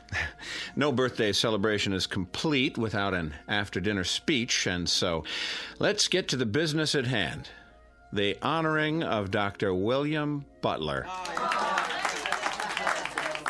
who tonight is 1 year older and finally admits to being over 21. Spare me. Easy, honey. I'll cut this short, Bill, in the interest of good taste and to save you excess embarrassment. We got this little surprise party together as a very small reminder to you that on this street in this town, you're a very beloved guy. Yeah, sure. His wife loves him. There isn't one of us in this living room who hasn't put in a frantic phone call to you at some hour in the middle of the night. You're not kidding. This kid's sick, or that kid's got a fever or some crisis or other, and you'd come out with that antique medical bag of yours, half asleep without even a moment's hesitation to ease a little pain and make a parent's heart beat normally again. And there also isn't one of us in this room who hasn't owed you a whopping bill for a whole lot of months afterwards. Try years. Some of us still owe you. Let's not forget about the chainsaw. Yeah, don't forget that. Another thing we owe him for. Oh, yes, the good doctor's penchant for construction, his genuine old-fashioned bomb shelter. I resent that. It's not old-fashioned. Yeah, well, with all due respect, Bill, it is circa 1950s. Didn't I see one in an old issue of Life magazine, along with ads for hula hoops and the new Edsel? At any rate, I think we might as well go ahead and forgive him for such a quaint little hobby. despite the fact that what he thinks of as farsightedness on his part is a real pain in the neck to the whole neighborhood. Can't take a little noise. A little? Do I have to mention the cement trucks and the nocturnal hammering and sawing and all the rest of it? I mean, don't get me started. Anyway, when Grace mentioned that it was your birthday, we took it upon ourselves to handle the proceedings, and if the truth be told, we didn't mind it one bit. Speak for yourself. So just as a little personal aside, let me conclude this way. I've lived in this town for 30 years. As you'll recall, Bill, you and I went to the same school, joined the Army together.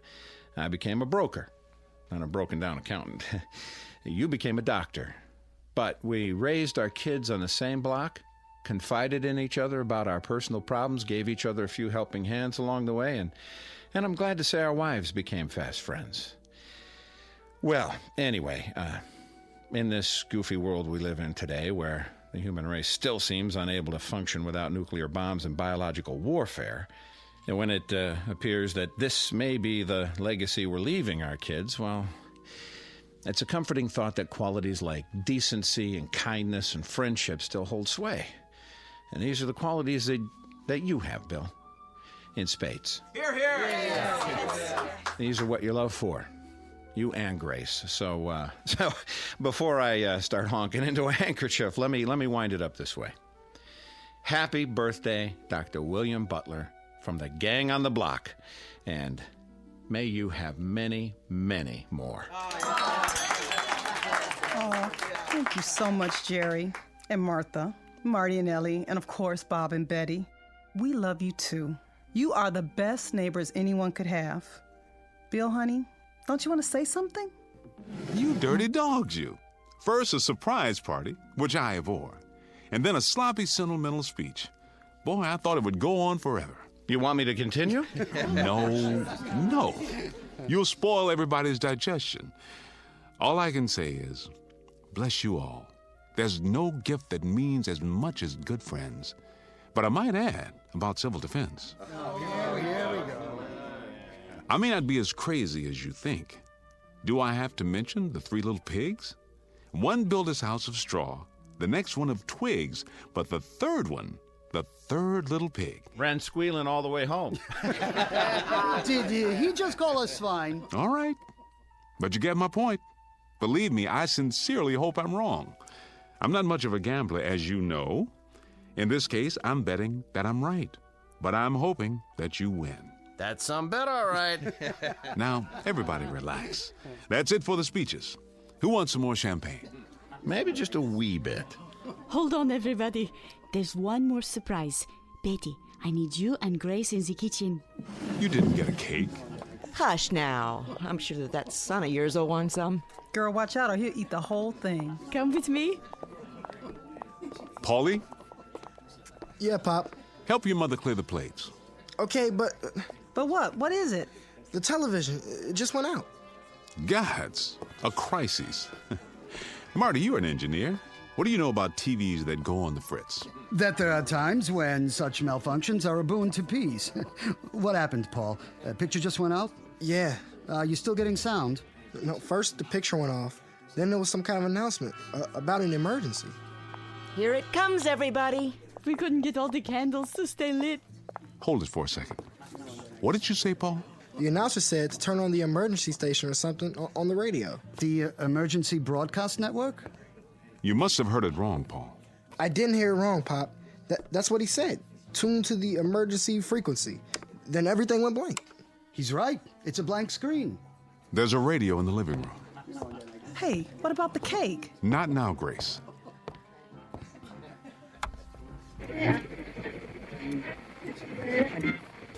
Direct from Washington, D.C. To repeat, 4 minutes ago, the President of the United States made the following announcement. I quote, "At 8:04 Eastern Standard Time, our radar stations in Alaska reported a large number of unidentified flying objects moving southeast across our borders at a high rate of speed." What is this, some kind of joke? I don't think so. Quiet. As of this moment, we have been unable to determine the origin of these objects. but in the interest of national security, I am declaring a temporary emergency. Until further notice, we are in a condition of yellow alert. So said the President. Federal authorities request that all civilian defense personnel report to their assigned posts immediately. A temporary state of emergency is now in effect. No commercial traffic of any kind will be permitted on streets or highways in the northeast sector of the country. Repeat, no commercial vehicles of any kind will be permitted on streets or highways. You are asked to remain calm and proceed in an orderly fashion to your local shelter centers. Repeat, go to your nearest designated shelters. What about Jeannie? She'll be at the university. It's in the middle of the semester. Bob, we've got to call her. My sister, she's upstate. Did he say they're attacking upstate New York? Does the phone still work? I don't know. The line's down. The circuits are overloaded. Everyone's trying to call. The children. Call the babysitter. Did you hear what he said? We can't get through. Stay calm, please.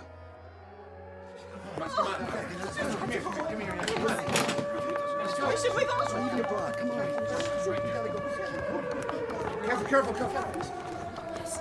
The power's still on. Check the next block. Is your telephone working? No. I'm loading up the car. We gotta get out. Stay where you are. The roads will be blocked. Where can we go, Bill? Tell me. There isn't anywhere to go. We've got to stay put for now. Are you coming, Jerry? Yes, I'm coming. Then what, Bill? What? You heard the radio. If it's bombers, they're probably headed for the industrial centers. They'll be trying to shoot them down now. But if it's high-speed missiles, some may get through. There's no telling how long we have. Marty, I need you. Get the kids, Ellie. The supplies in the camper. Hurry, they're coming. They're coming. Bill, we've got to do something. Where's Paul? I'm right here, Pop. Get inside, both of you. We've gone over this before. Yeah, but I never thought it would actually... Well, it has. Don't just stand there. You know what to do. Inside, now. The distant early warning line in Greenland, state of emergency. Repeat, emergency. This is not a test. This is not a test. This is not a test.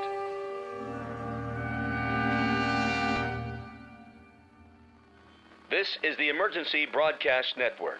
Repeating, all citizens not engaged in civil defense work are to remain off the streets. Please stay tuned to this frequency for further announcements. Repeat, please stay tuned to this frequency for further announcements. I got the canned goods, Pop. Good. Carry them down to the basement. The shelter?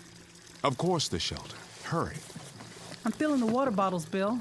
Do the best you can. Fill all the empties. I'm going to check the generator in case the power goes off. There's hardly any water coming through the tap now. It's the pressure. Everybody and his brother's doing the same thing we are. Keep it on full force until it stops completely. I'm trying. Easy, honey. Make believe it costs $100 an ounce. In an hour, it'll be worth more than that. Okay, what else, Pop? All the canned goods down? Everything I could find. How about the jars in the fruit cellar? I got those too. Get my bag from the bedroom. What about books and stuff? Your father told you to get his bag. I'm going. There's still time, Grace. Paul's right. We will need books and other things besides food and water. God knows how long we'll have to stay down there. Light bulbs. Where do we keep the light bulbs? Top shelf. Which cupboard? That one, there. Oh, but we don't have any. I ran out yesterday. I was going to buy some at the store. There was a sale on them, but I guess so. Grace? I'm sorry. I'm talking like an idiot now. Go ahead. Mouth all the idiocies you want. You can also dance a jig or go up and take a cold shower, just as long as you don't panic, Grace. That's the important thing now. Not to panic. How much time do we have? Seems to me I remember reading somewhere that from the first alarm we might have, I think it was 15 minutes to a half hour. 15 minutes? I'm winging it, Grace. I don't know for sure. I don't think anyone does. The best we can do is to continue doing what we're doing. Keep pouring the water. I'll see to the boy. All right. Paul? Yeah? You got my bag? And some other stuff. Books and magazines, too. Let me give you a hand. Here. I'll be right back. Wait. Where are you going? Outside, but just for a minute. Are you out of your mind? Get down to the shelter as fast as you can.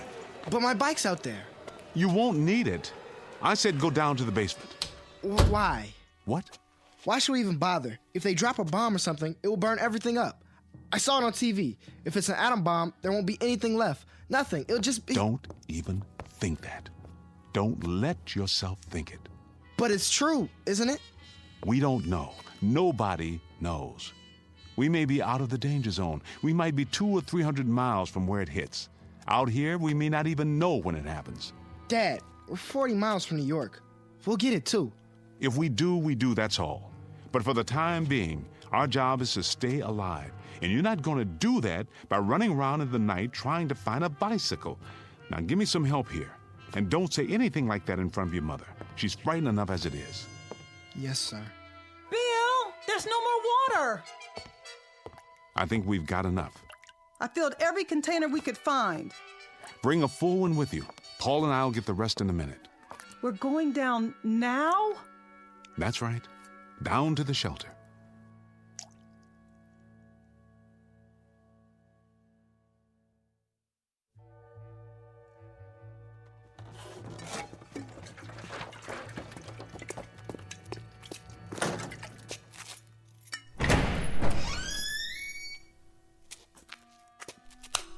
There. The lights work. Go inside. Bill, I don't think I'm ready. I'm afraid we don't have much choice. Wait, there's a 5-gallon can of gasoline in the garage. Paul, you run up and get it. We may need it for the generator. Okay. Oh, Bill, I'm so tired. Here, sit on the cot. I just want to lay down. I want to go to sleep. Grace, listen to me. I am listening. I just explained to Paul, if there's a bomb, there's no assurance it'll land near us. And if it doesn't... But if it does, if it hits New York, we'll get it too. All of it. The poison, the radiation, the whole thing, the firestorm, nothing will be able to put it out. And we'll be in a shelter. With any luck at all, we'll survive. I've built this room very, very carefully to government standards. We've got food and water to last a long time if we use it wisely. And then what? Then what, Bill?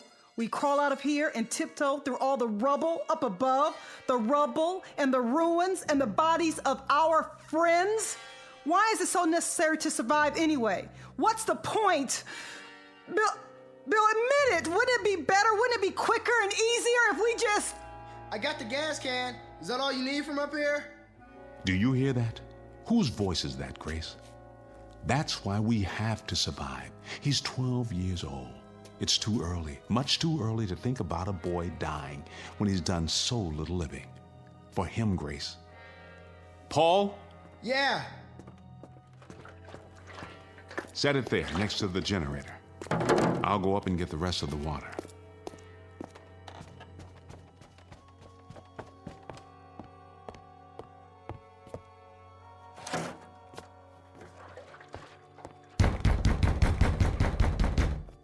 Jerry, what in the... What are you doing, Bill? Storing water, which is what you should be doing. Well, we got about 30 gallons, and then the water stopped. Did yours stop, too? That's right. You'd better get on home, Jerry, and into your basement. I'd board up the windows if I were you, and if you got any wood putty, I'd seal the corners to make them airtight. We don't have a cellar, Bill. The benefits of modern architecture. And wouldn't you know it, we got the one new house on the street. All the latest conveniences, everything at your beck and call. Every wonder of modern science except for the one they didn't take into account. The one that's headed straight for us right now. Jerry, I don't know what to tell you. Can I bring Martha and the kids over? Can I at least do that? Here? There's sitting ducks in our house. Sitting ducks. We don't have any protection at all. You can use our basement. Your basement? What about your shelter? That's the only place anyone can survive. We've got to get into the shelter. I don't have any room, Jerry. I don't have near enough room or supplies. It's designed for 3 people. We'll bring our own water and food. We'll sleep standing up if necessary. Please, Bill, we've got to use your shelter. I have to keep my family alive. You understand that? We won't use any of your stuff. You have my word.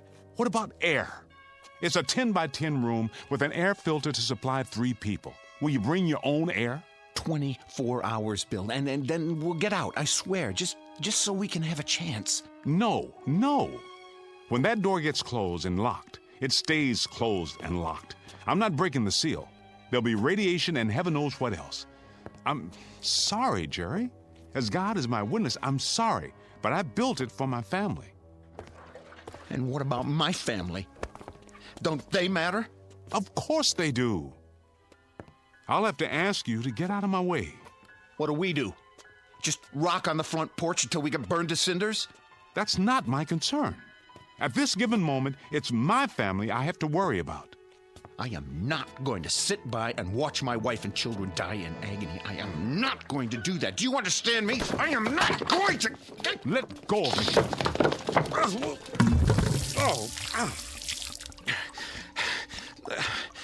I'm sorry, Bill. I didn't mean to knock you down. Please believe me. I kept telling you, all of you, build a shelter, get ready, forget the card parties and barbecues for maybe 2 hours a week, and make an admission to yourself that the worst is possible. But you didn't want to listen. None of you wanted to listen.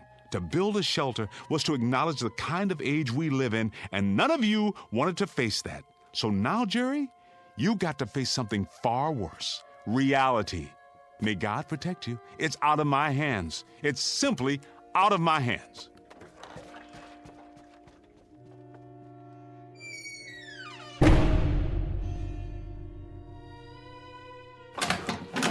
Where is he? Marty? Where? I've got to talk to him. We all do. There's no more time.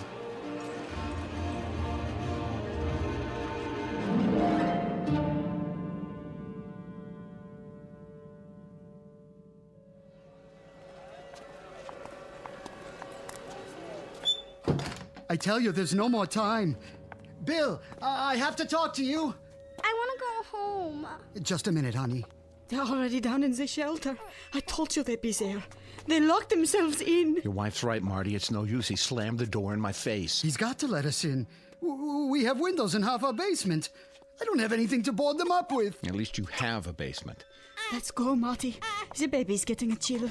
We'll have to do something. Go where? There's no place that's safe.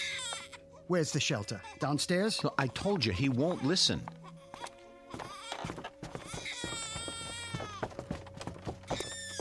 Bill, it's Marty. We've got the kids with us. Bill, can you hear me? Bill, please. Mommy, the lights. It's going to be all right. Shh. Marty, where are you? The lights are out. Bill, I know you can hear me. Please let us in. Please, Bill. Just let us in. No one else. Oh, my God. What's happening, Bill?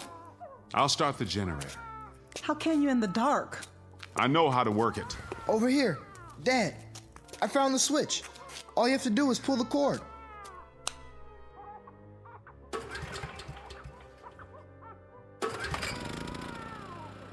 There's a ceiling light. At least we can see. Bill, we don't have any lights out here. My wife and son are scared to death and my baby's crying. Just open the door. Marty, I would if I could. Do you understand? If it didn't mean endangering the lives of my own flesh and blood, I would. I swear to you, I would. Please, you've got to. Don't keep asking me, Marty, because I can't. I can't and I won't. I feel sorry for you then. I really do. You probably will survive, but you're gonna have blood on your hands. You hear me, Bill? You'll have blood on your hands. Dad, maybe No! I've already made my decision. But, Bill... I can't help it, Grace. Either it's us or it's them.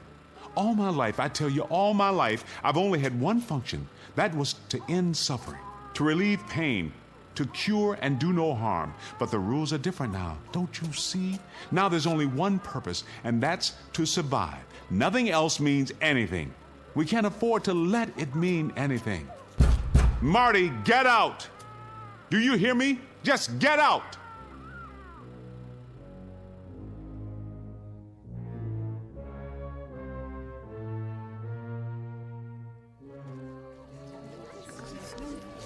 I brought a flashlight. Who's got a portable radio? Here. Announced that there are no further reports on the unidentified flying objects. A statement from the Pentagon confirms that an enemy attack cannot be ruled out at this time. Remain tuned to this station for updates. What does that mean? It means they're missiles. I'm not going to sit here. It'll hit any minute. I just know it. It's gonna hit any minute. What are we going to do, Bob? Tell me. I'll tell you what we shouldn't do. We shouldn't just moon around here like sheep. Maybe we ought to pick out a basement and go to work on it. Pool all our stuff, food, water, everything. It isn't fair. He's down there completely safe, and our kids have to wait around for a bomb to drop. Why don't we just go down in his basement and break open the door? We couldn't all fit in there. It would be crazy to try. Then draw lots. Pick out one family. What difference would it make? He won't let us in. We can all march down there and tell him he's got the whole street against him. And what good would that do? I keep telling you, even if we were to break down the door, there's not enough room and there's not enough supplies. We'd just be killing everybody for no good reason. If it saves even one of these kids out here, I call that a reason. Jerry, you know him better than any of us. You're his best friend. Why don't you go down again? Try to talk to him. Plead with him. Tell him to pick out at least one family. Meaning yours, Weiss? Why not? I've got a 3-month-old infant. So what? Is your baby's life any more precious than our kids? I never said that. Look, if you're gonna argue about who deserved to live more than the next person, you can shut your mouth. Why don't you shut your mouth, Weiss? I don't even know why we let you in the neighborhood. It always happens. You let one lousy foreign-born type in, and everything goes to hell. Pushy, grabby, semi-Americans. Hey, pal, you're garbage. You're right. It always comes to that.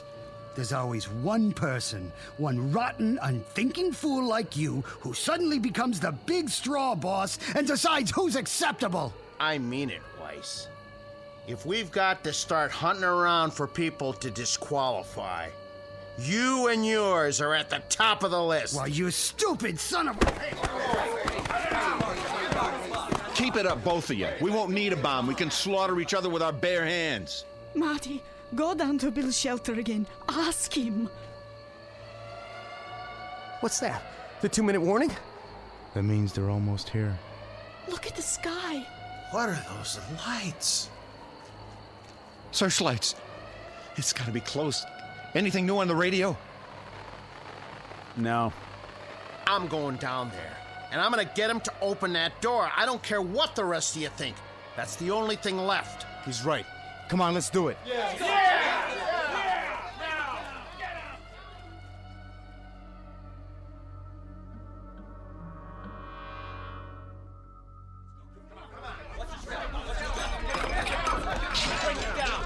Where's the stairway?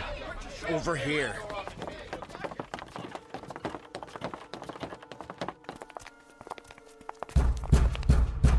You got a bunch of your neighbors out here who want to stay alive. Now, you can open the door and talk to us, or you can keep on doing what you're doing. And we're gonna bust our way in. Bill, they mean business out here. And I mean business in here. I've already told you, Jerry, you're wasting your time. You're wasting precious time that could be used for something else, like planning how to survive. Get some kind of battering ram. Over on Bennett Avenue, Phil Klein has some heavy pipe in his yard. I've seen it. Nah, that would get Klein into the act. Who cares about saving him? The minute we do that, we let all those people know that there's a shelter on this street. Then we'll have a whole lot of outsiders to contend with. Sure. And what right have they got to come here? This isn't their street. This isn't their shelter. So this is our shelter now, is it? And on the next street, that's what, a different country? Damn fools, you've all gone insane, every one of you. Maybe you don't want to live, Jerry. Maybe you don't care. Oh, I care. Believe me, I care.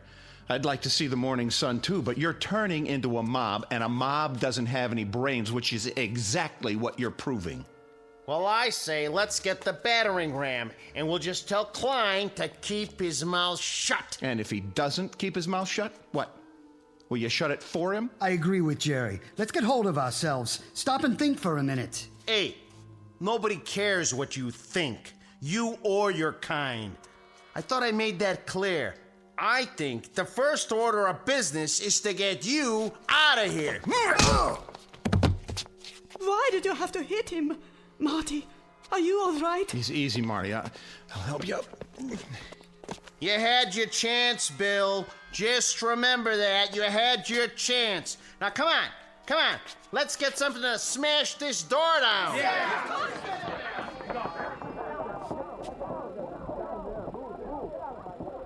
Bill, who were those people? Those people? Those are our neighbors, Grace. Our friends. The people we've lived next door to for 20 years. Come on, Paul. What do you want me to do, Pop? Help me brace the door. Stack everything we have against it. Maybe it'll hold for a while.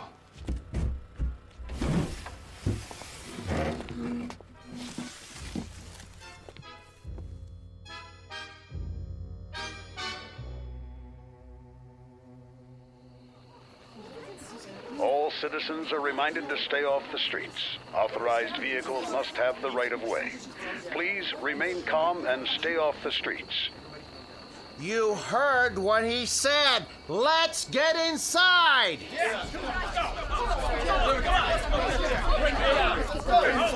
This way. Come on now.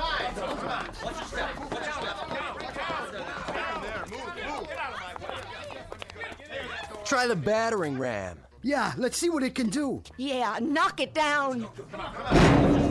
Who told you, Butler? You should have opened up. Yeah, you should have listened to us. I really don't think it's gonna hold, Bill. Put your back into it, Paul. The hinges are breaking.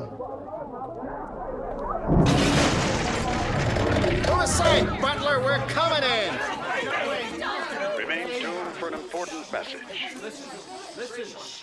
The President of the United States has just announced that the unidentified objects are radar anomalies caused by the breakup of a satellite re-entering the Earth's atmosphere. There is no cause for alarm. There are no enemy missiles approaching. There is no danger. We are not under attack. The state of emergency has been officially lifted. Repeat, there is no enemy attack. Stand by for further information. Oh, thank God. Thank God. Yes. Hey, Marty, I guess I went off my rocker, huh? You understand, don't you? I just kind of went off my rocker. I didn't mean all those things I said. No? No, come on, you know that. All of us were just so scared, so confused. It's no wonder, right? I mean, you can understand why we blew our tops a little, can't you? It's normal. Yeah. Hey, I don't think Marty's going to hold it against you. Just as I hope Bill won't hold this against us. We'll pay for the damage. We'll take up a collection right away. Why don't we have some kind of a block party or something? Tomorrow night, a big celebration, just like old times. So we can all get back to normal? How about it, Bill? Hey, Bill, I told you we'd pay for the damages. Yeah, I'll put it in writing if you want. That's all it takes. Marty, you want a block party and you want things back to normal. And Bob, you just want to forget all about it. And Jerry, you pay for the damages, huh? You'll even put it in writing. You pay for the damages. The damages. I wonder if any one of us has any idea of what those damages really are. Maybe part of it is finding out what we're really like when we're normal. The kind of people we are, just under the skin. I mean, all of us. A lot of naked, wild animals who put such a price on staying alive that we claw our neighbors to death just for the privilege. We were spared a bomb, but I wonder if we weren't destroyed just the same, without a shot being fired. Come on, Grace. Paul, you can come out now. We're safe.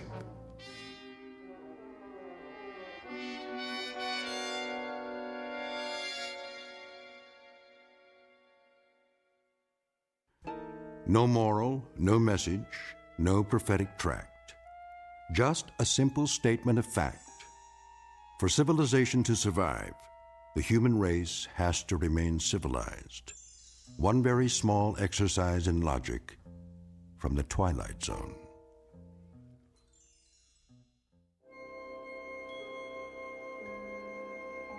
Hi, this is Carl Amari, producer of the Twilight Zone Radio Dramas. I'd like to take a moment to tell you about our official website at twilightzoneradio.com, where you'll get the latest news and information on these Twilight Zone Radio dramas. Plus, at twilightzoneradio.com, you can digitally download 3 free episodes or any of our episodes for only $1.95 each. In this age of ever-changing technology, we've decided to make these episodes instantly available to you by making the Twilight Zone Radio Dramas a digital download-only series. This means that this series will no longer be offered on CD. The CD collections at our website are now being offered while supplies last at buy one, get one free. So be sure to get your favorites before they're sold out. Be sure to visit us often, and I'll see you in the zone.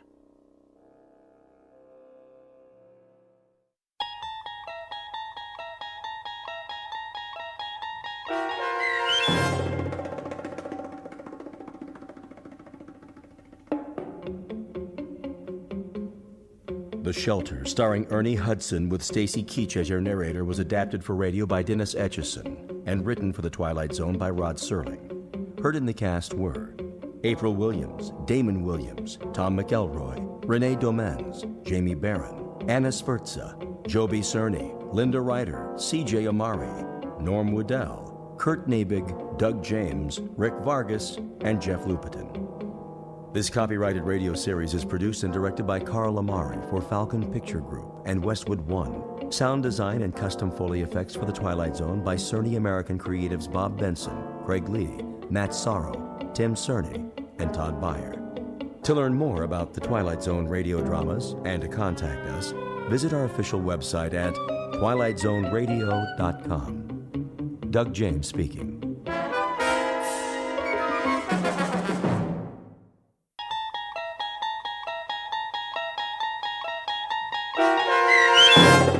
The Silence, starring Chris McDonald with Stacy Keach as your narrator, was adapted for radio by Dennis Etchison and written for The Twilight Zone by Rod Serling.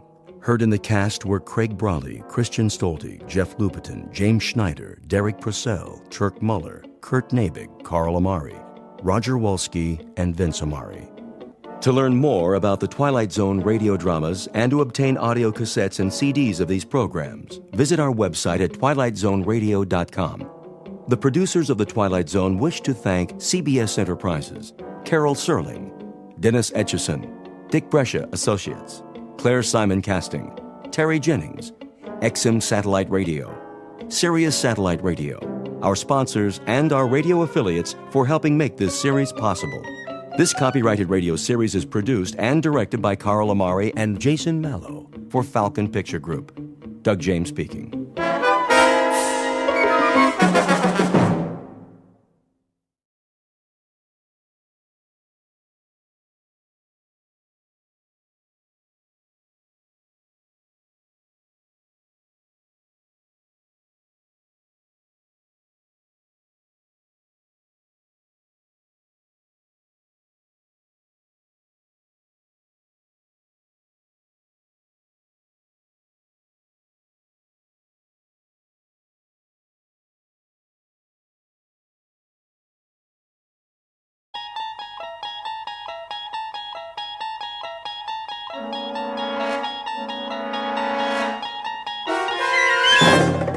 You're traveling through another dimension. A dimension not only of sight and sound, but of mind. A journey into a wondrous land whose boundaries are those of imagination. Your next stop, the Twilight Zone.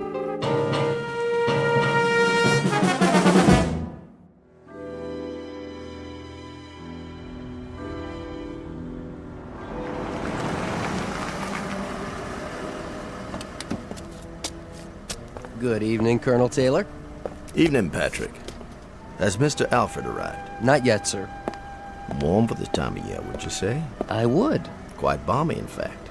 I might have dispensed with the overcoat altogether. Martin? Yes, sir? See to the Colonel's car. Right away. Is he new? Just started this evening. Mind you, drive carefully now. Park it all the way in the back away from the other cars. Yes, sir. Here's a little proposition for you, my boy. See this bill? That's $50, sir. Indeed. And if there are no dents or scratches when you bring it back, not a one, mind you, this is yours. All of it. I promise, sir. Good. A man should always keep his promises. You shouldn't spoil the lad. Nonsense. A little incentive, that's all. How was it in the club this evening? The usual crowd. Is Mr. Tennyson here by any chance? Yes, sir. For some time now. Thank you, Patrick. Colonel Taylor, how nice to see you. Let me take your coat. Is there a table in the oak room? Yes, but I'm afraid the fireside chairs are all filled at the moment. Mr. Tennyson, I presume. Yes, sir, it is. If you'd care for a seat in the card room. No, I'll find my way. Mr. Alfred arrives, please send him to the oak room. Of course. Well, I'll tell you something else, gentlemen. The most idiotic thing occurred in the market today. Just idiotic.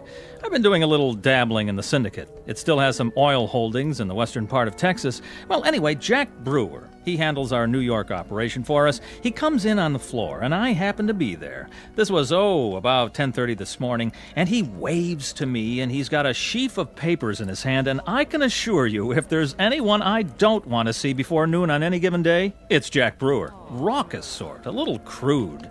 Nouveau riche, you know the type. Oh, yes. Give you a light, Jamie? Not necessary. Not at all. Oh, this lighter? Solid gold. Gift from my dad when I got out of Princeton. Now, where was I? Jack Brewer. Oh, yes, of course. Charlie Sport, let me sit there, would you, old man? Your chair's much softer, and I'm afraid I'm just worn out. Not a problem. Much better. Now then. Oh, yes. Anyway, Brewer, I call him Brewer the Boar, walks across the floor to me with an intense voice, a voice absolutely shaking with intensity, sidles up and whispers. He's got a miserable habit of whispering sotto voce when everyone in the world can hear him. Anyway, he says to me, Jim, I've got to scrape up $250,000. Can you imagine? $250,000. And I'm the usual, sir? What? Oh, yes. The usual. It might be quieter in the blue room. No, this will do. Young Mr. Tennyson is in rare form tonight. Yes, sir. You're the only one who can handle it for me. This is Brewer speaking, to me. Well, anyway, to make a long story short.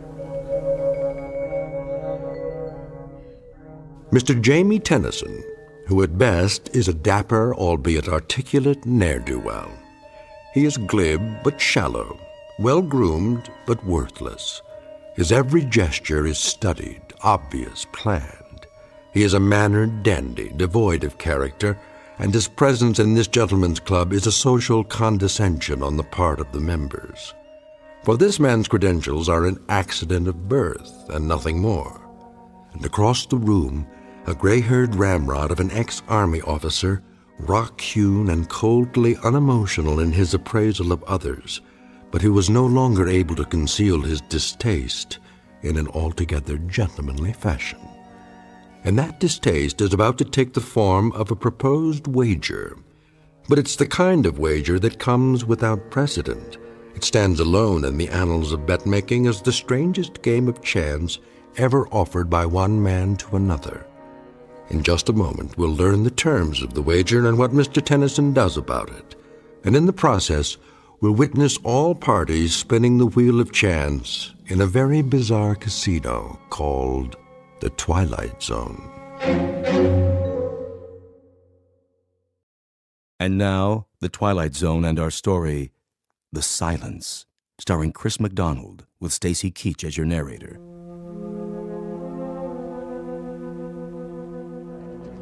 $250,000, mind you. And I'm supposed to scrape it up for him. I'm supposed to scrape it up as if it were some kind of residue lying around that literally can be scooped off a floor. There you are, Alfred. I just got your letter. Sit down, please. Look, Archie. Shh. Our young friend is discoursing again. The opening salvo and then the attack. That may well be. The only thing worse than his loquaciousness is his transparency. In about 30 seconds, Alfred, he'll very nonchalantly request a loan, a sizable loan, from anyone within earshot. Mark my words. The letter you sent me is the most incredible thing I've ever read. Is it? You must be out of your mind. Not at all, but that's a medical appraisal. What I'm looking for from you is legal advice. Archie, we're old friends, but I must tell you. My communication to you, Alfred, was not as an old friend. It was directed to you as my lawyer. Is the wager I have in mind legal? No wager is legal in this state. Is it against the law, then? Is there anything criminal about it? I don't see anything criminal in it, no, but the thing is so incredible. In substance, that's what I wanted to hear from you. Franklin? Yes, sir? Would you take this over to young Mr. Tennyson across the room there? Tell him it's from me and ask him to read it immediately. Why, all right, sir. Well, as I'm sure you know, gentlemen, I'm familiar with the plastics business inside and out. Inside and out. And Brewer has obviously stumbled upon a golden goose. But the man is just too incredibly stupid to know what to do with it. Can you imagine what I could do with $250,000 in this kind of deal?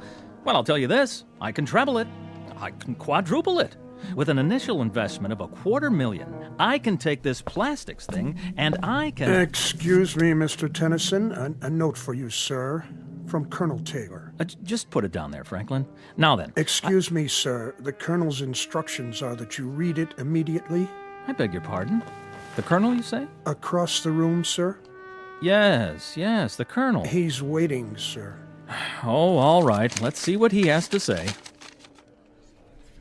What's the matter, Tennyson? He looks like he's seen a ghost. Why, this is just absolute nonsense. What about it, Tennyson? See here. Yes? Is this some sort of joke? I mean, really, Colonel. If it's a joke, then I suggest you're employing a sense of humor that's quite beyond me. It's not a joke, Tennyson. You know me reasonably well. Humor is perhaps the least developed aspect of my character. You're in earnest, then? Oh, quite in earnest. What's it all about? Come on, Tennyson, let us in on it. Yes, please. The suspense is killing us. Would you mind terribly, Tennyson, if I acquainted the gentleman with my proposition? That's quite your business, Colonel. Quite your business. But I do believe you will make yourself highly suspect. I'll take the risk. I propose a wager with Mr. Tennyson here. A wager that takes the following form. I bet Mr. Tennyson $1 million that he will be unable to remain silent for 1 year. What? Surely you're not serious. He's joking. The wager carries with it the following conditions. He will be placed in a room to be observed by me or anyone else at their discretion. He will not be permitted to speak a word for a period of 12 months. Not a single syllable. He will be supplied with food, television, books, anything he wants by way of diversion. But he will make his wants known by pen and paper, not by voice. Incredible. Are you pulling our legs? $1 million? I don't believe it. What about it, Tennyson? First, let's establish that you're quite serious. Beyond any doubt. Then, may I ask the purpose of this wager? That should be obvious. That is, to anyone but you. I'm afraid it eludes me, Colonel. So perhaps you'd be good enough to explain to me why you're willing to risk $1 million? Risk? Hardly a risk, Tennyson. Well, hardly a risk at all. But if the wager is genuine... What I'm about to say would horrify the average man, but to someone as insensitive as you, it will probably mean nothing. Oh, is that right? I dislike you intensely, Tennyson. It goes well beyond the normal distaste I would feel for anyone without manners, without breeding, without principle. Beyond and much deeper. You've become a cause celeb with me. Your voice has become intolerable. See here. Each night I sit here, and the sound of it makes me wince. I cannot ask you to leave the club because I don't have the right. So, the thought occurred to me that I would be happy to risk, as you say, a large sum of money, just to have quiet. You see, Tennyson, you couldn't possibly remain silent for a year. It's not in your nature. You're a shallow, compulsively talkative, empty-headed ne'er-do-well, and to remain silent would destroy you. Your kind has to seek out an audience.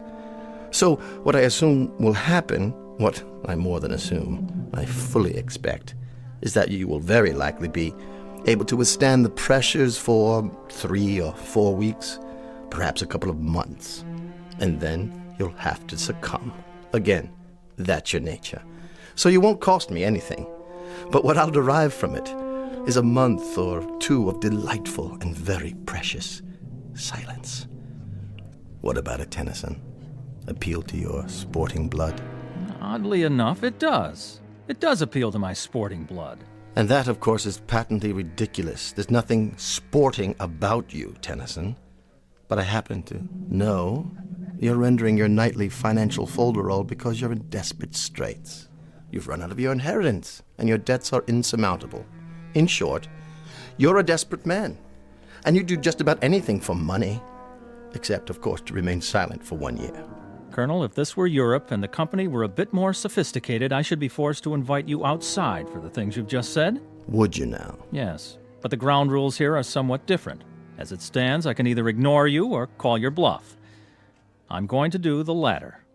I accept your wager. Careful, Tennyson. Surely not. Watch what you're agreeing to. Just a few more questions. Where am I to be incarcerated? In the solarium upstairs. It's no longer being used. With the permission of the Board of Governors, I'll have some work done on it. It will be a glass-enclosed living room with a private bedroom and bath that will remain unobserved. Around the room will be placed microphones, which you're to leave untouched. Your every movement will be recorded, and of course, as it follows, so will your voice. In the event you decide to give up, you will permit me or anyone else to observe you at any time. When will this start? I've been planning this for quite a while, and I've made all the necessary inquiries. The room can be constructed by tomorrow night. Oh, Archie, for the love You of... will enter any time after 10 p.m., and at 10 o'clock on June the 3rd of next year, you can leave the room. I'll have a certified check in the amount of $1 million waiting for you, assuming the impossible happens and you have remained silent for the full 12 months. Well, Tennyson, your questions answered? They are. I'll be back tomorrow night. Oh, and I would like the check placed on deposit in my name with a photostat of it available to be witnessed by every man in the club. Excellent. That's thoughtful and businesslike, Tennyson. You surprise me. That would be the normal procedure in a pawn shop or a fish market, but not in this club and not with me. My credit happens to be as well known as my honor, Mr. Tennyson, as any member in this room can attest. There will be no check placed on deposit. You will have to be satisfied with my word. Very well, then. So this will be a contest between my courage and your credit. And a year from now, 1 year from tomorrow's date, both can be proved beyond the shadow of a doubt. Precisely. Get my coat, Franklin. By all means, sir. Immediately. Until tomorrow, then, Colonel. And may the better man win, most definitively.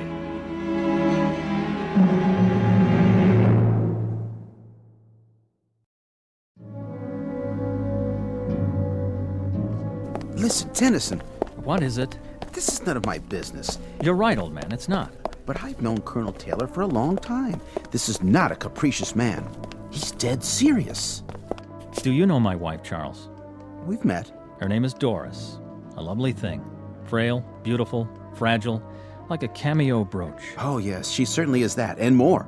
But I'm afraid her tastes run to unfragile things. Sizable baubles with sizable price tags. She shops at Tiffany's like most women enter a supermarket. And my miserable misfortune is that I happen to love her very much. And so at this particular moment, I do happen to be in desperate need of money. Now, that may sound melodramatic. Not at all, Jamie. But it happens to be true. And my wife's faithfulness is in direct proportion to the size of the allowance I give her. I didn't mean to make light of it. Please believe me. So, that's why I'll be back tomorrow night. How bizarre. Don't you think so, old sport? How incredibly bizarre to remain indoors, shut up, silent, in a room for 12 entire months, in exchange for a $1 million life preserver, thrown to me by none other than Colonel Archie Taylor. I'll say goodnight now. There are arrangements that must be made.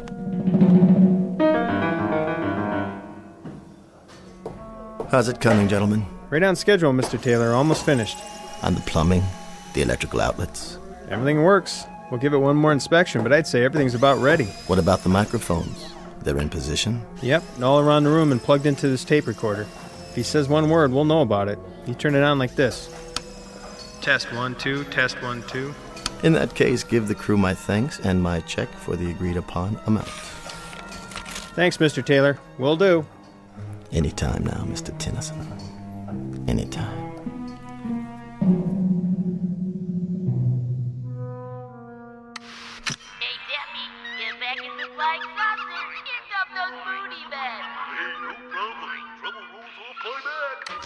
Tonight on Classics Revisited, we bring you the BBC's dramatization of that timeless masterpiece, Peter Ibbotson. Masters of Darkness and our terrifying story, Down There. Money got you down? Pick up the phone and dial now for the lowest interest rates. Do not attempt to adjust your television set. We control the transmission. Tonight you will travel from the height of man's dreams to the absolute limit. What's the matter, Mr. Tennyson? Nothing on television to your liking? Perhaps you should try reading a book. It might be a new experience for you. Or does your taste run to ghost stories, science fiction, that sort of thing? If you prefer, I could stock your bookshelf with trash like that. Bestsellers, even erotica. Something to keep a man's thoughts on other things. Excuse me a moment. Hello, Franklin. Mr. Tennyson's supper? Yes, sir. Eating well, is he? Appetite good? Well, not very much up to a week ago, sir. But he's eating very well now. Oh, nice.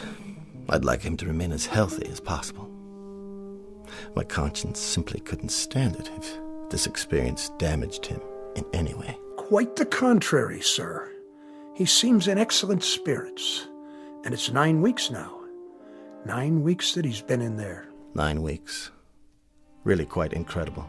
I gave him 4 to stick it out, 6 at the outside, but 9 weeks. A little more gristle there than I'd given him credit for. Yes, sir. Look at that, Tennyson. Dinner for 1. Everything cooked to perfection, I take it. Comfortable, sir? More wine, perhaps. What's the matter, Tennyson? Cat got your tongue? Or don't you believe in speaking to the help? Will there be anything else, Mr. Tennyson? I'll be back when you're finished, sir.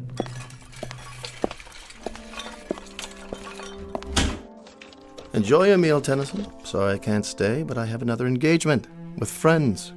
A lovely little spot downtown, so warm and friendly. Perfect for conversation. You understand, I'm sure.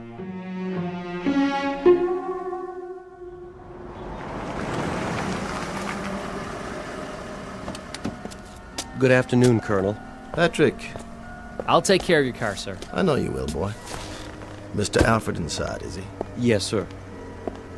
Have a nice lunch, sir.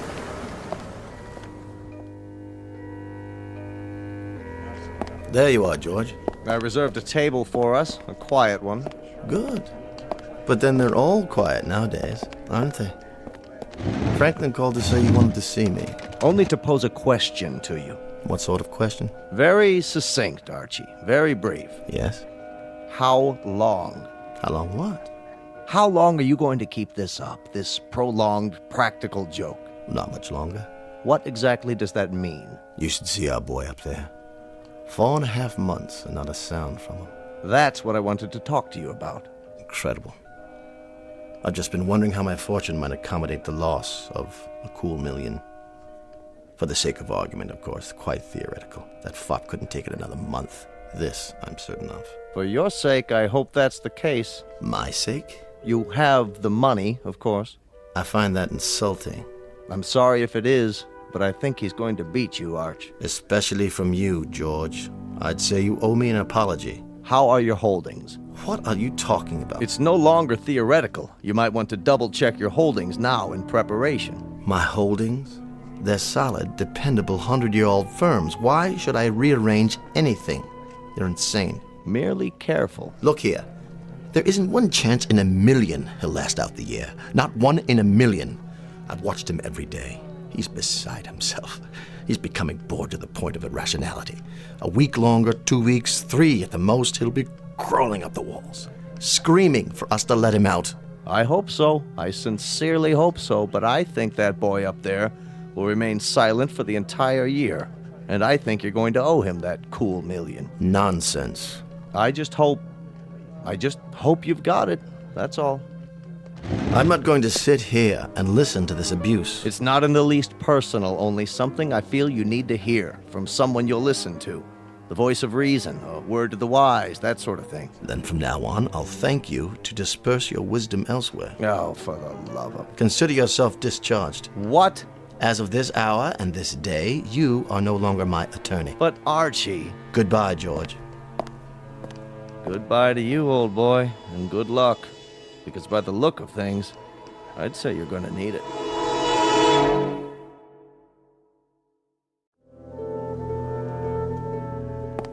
How are we doing today, Tennyson? Read any good books lately? Or are you meditating on the calendar? Thoughtful of me to get you a calendar, wasn't it? What is it you're pointing to? Oh, yes, March already. So it is. In like a lion, as they say. Speak up. I can't hear you. What's that? A note? Well, bring it over to the glass so I can read it. Yes, I see it. 3 months to go, Colonel. The bet stands. Does it, Tennyson? Does it really? It's in early spring this year. Did you know that? You ought to see it. It's incredibly lovely out. Warm with the flowers starting already. All over the city. You really must see it. You don't know what you're missing. Why are you looking so smug? Well, you won't be so smug after I've given you something else to think about. It's the time of year when a young man's fancy gently turns to, you know the rest, and the young ladies, too. Your wife, for example, she must be desperately lonely for you. Desperately lonely. Why? Well, what's that pained expression? I was simply going to tell you that, as a matter of fact, she's been seen in the company of your friend. What was his name? Charlie, that's it. And other young men. Odd that she hasn't visited you, Tennyson. Don't you think it's odd? I happen to know you've sent her notes requesting a visit. And she doesn't even respond to the notes, does she? Tennyson, you may lose your wife. You're well aware of that, aren't you? While you sit doing nothing behind that glass, the very reason for all your agony may be slipping away from you. Tennyson, why don't you leave? Why don't you leave right now? It still might be possible to save your marriage, if you act without further delay. Don't you walk away from me, you fool!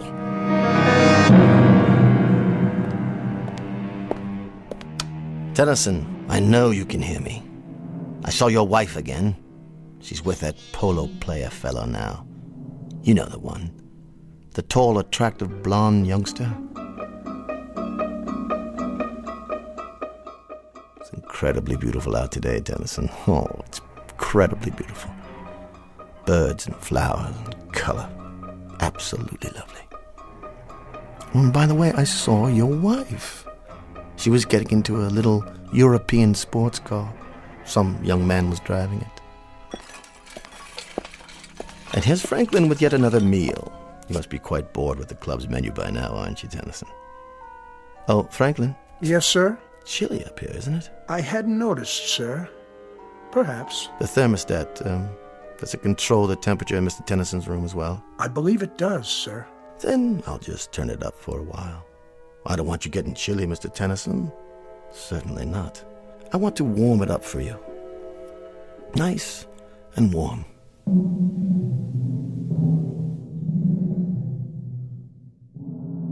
It's April Fool's Day, Tennyson. You remember April Fool's Day? I think it was named after you. Because only a fool would stay in there as long as you have, knowing precisely what's happening on the outside. Your wife, Tennyson, your wife. She hasn't written to you, has she? Not a line. Not so much as a single response to any of your letters. What are you doing now? Writing another note? Why bother? I see you sweating. Why don't you tell me how uncomfortable it is? Why don't you ask me to get you out of there? I suppose I could read one more if you prefer. Let me see it through the glass. You monster. Is that the complete contents of your missive? That I'm a monster? Hardly. You do me an injustice, young man. All I did was turn up the heat. That's no violation of the terms of the wager. At no point did I indicate what the temperature would be during your confinement. As to other matters, I'm merely a chronicler of your events on the outside. I'm kind of your personal gossip columnist. Let's put it that way. Tennyson, this nonsense has to cease. You've got to get out of there. I could tell you some stories about your wife.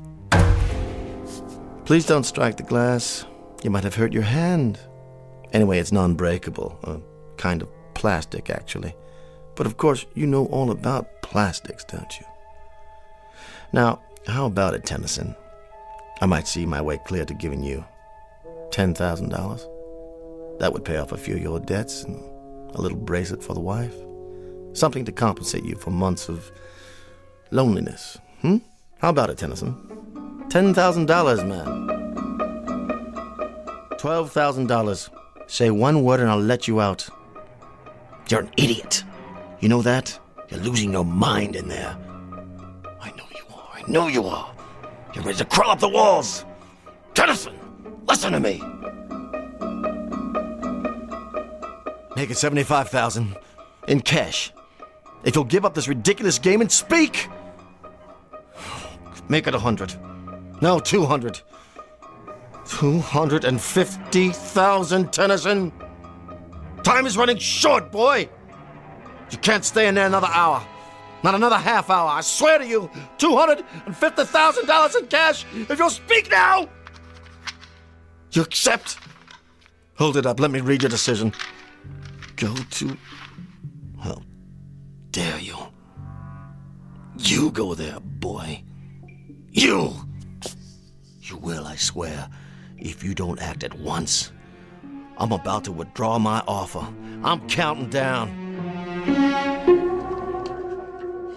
Rather a monumental occasion, isn't it? I wouldn't have believed it. 1 year in that room and not a word out of him. 3 minutes is all the poor devil's got left now. 3 more minutes. Look at the colonel over there. Not the face of a happy man, would you say? Well, at least he had the decency to show up. You're sure, George? I'm sure. This is straight off the wire, but it hardly matters now. 12 months ago, almost to the minute, you destroyed yourself. Much as I told you you would. Your little reminders are gratuitous at this point. And it's not even 10 o'clock yet. Whether it is or whether it isn't, the destruction I'm talking about has already taken place. There have been ugly rumors, Archie, things you've done to him. What things? Like little asides, innuendos, suggestions, gossip about his wife. Even intercepting letters he wrote her before Franklin could mail them. You place such a premium on honor, Archie. But you haven't acted like an honorable man. George, you don't believe Please don't go to the trouble of denying it. I'm sure much of it is true. But this ugly affair has proven 2 things, hasn't it? That the boy up there is stronger than you gave him credit for, and that you are considerably weaker. That boy up there. A weak, simpering, half a mind, a fop with no guts, no courage, no nothing. How could he have done it? How could he have done it? I might just as well have made it 2 million or 3 million. Somehow it was impossible from the beginning. Gentlemen, Mr. Tennyson.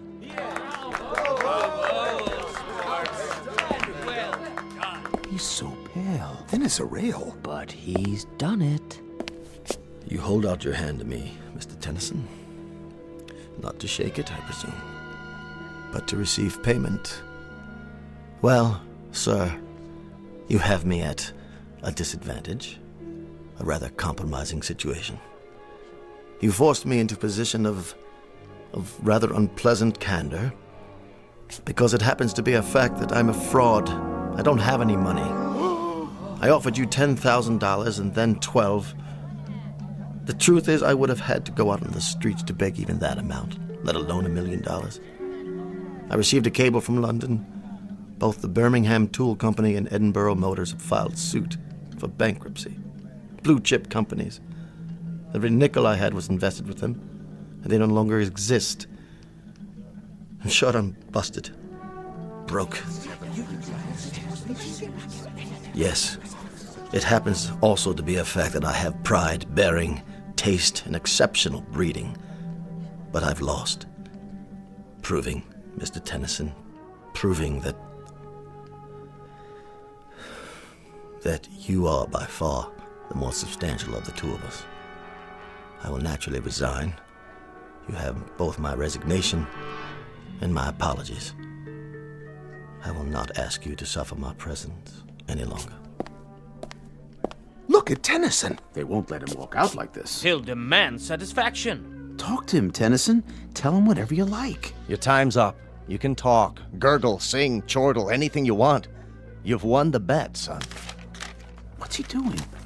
Writing another note? But why? What is it, Colonel? What did he write? Why doesn't he speak? Let me see.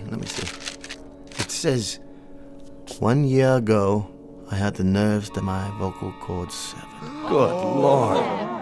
He's opening his collar to show you, Archie. There are the scars on his throat. I underwent this surgery because I knew I'd never be able to keep my part of the bargain. For the love of God, man. For the love of God.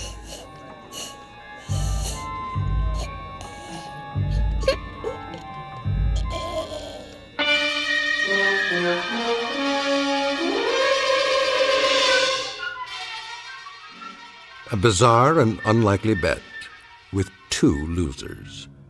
Mr. Jamie Tennyson, who will go through life as a silent shell, the price to be paid for his weakness. And Colonel Archibald Taylor, who will spend the rest of his days in naked humiliation. The cost to him for all of this is the most precious possession he owned, his pride. And the point of it all? Simply that two men discovered somewhat belatedly that gambling can be a most unproductive pursuit. For somewhere beyond these two, a wheel was turned, and both their numbers came up. The number was Black 13. If you don't believe it, ask the croupier, the very special one who handles high-stakes roulette in the Twilight Zone. More from the Twilight Zone after this. Hello, I'm Stacy Keach. I hope you're enjoying this edition of the Twilight Zone Radio Dramas. To learn more about this series, be sure to log on to our official website at twilightzoneradio.com. You'll find special discounts on our Twilight Zone audio collections, listings of our radio stations, links to other websites, and a photo gallery of our recording studio and some of our stars in action. Plus ways to contact us with questions or comments about the show. And for a limited time, when you log on to twilightzoneradio.com, you can send in for a free CD of the show. So be sure to visit us at twilightzoneradio.com.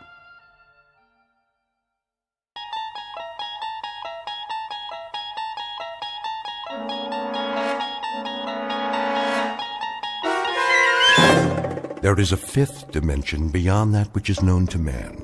It is a dimension as vast as space and as timeless as infinity. It is the middle ground between light and shadow, and it lies between the pit of man's fears and the summit of his knowledge. This is the dimension of imagination. It is an area which we call the Twilight Zone.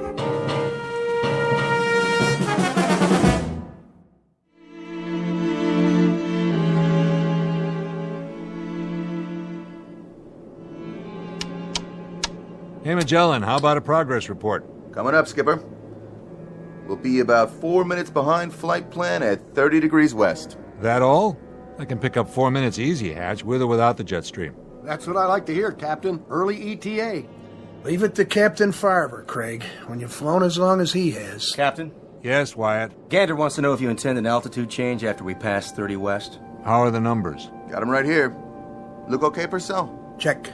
Here you go, Captain. Thank you, Mr. Purcell. All right, then. Gentlemen, you'll be pleased to know that thanks to the quality of this aircraft, the fine weather, and my brilliant flying, we'll hit JFK ahead of schedule, as long as their speed holds up. Send it in, Wyatt. Yes, sir. Shannon, copy Gander. Transocean Flight 33, position 50 north, 30 west, time 1403, flight level 35,000. Estimating 52 north, 40 west, and 2431. Estimating 52 north, 40 west, and 2431. Estimating JFK 1830, Endurance 79560. Report received, Skipper. Hey, Janie. Boys? How we doing back there? Oh, the passengers are very content. But on behalf of the flight attendants, we have one respectful request. That you get us to the Big Apple as soon as possible. One's going to the opera. Opera? And 3 in first class have heavy dates.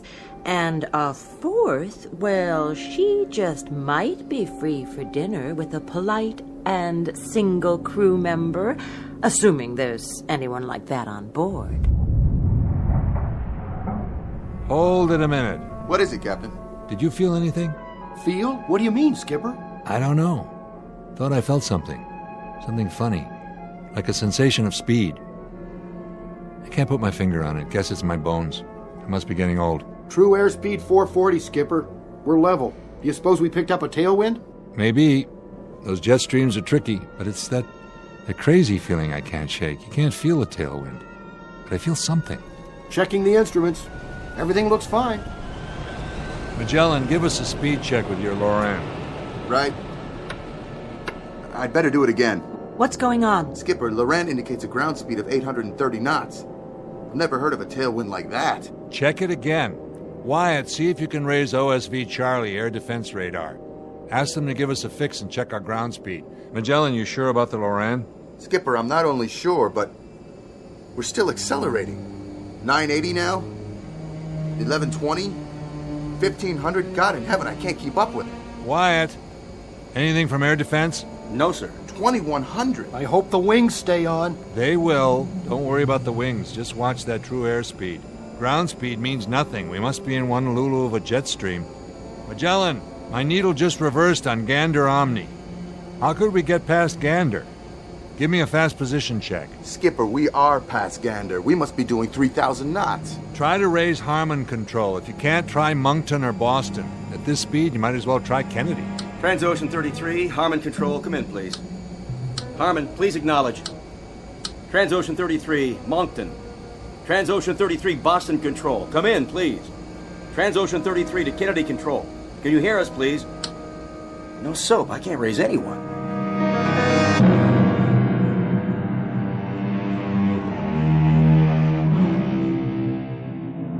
You're riding on a jet airliner en route from London to New York.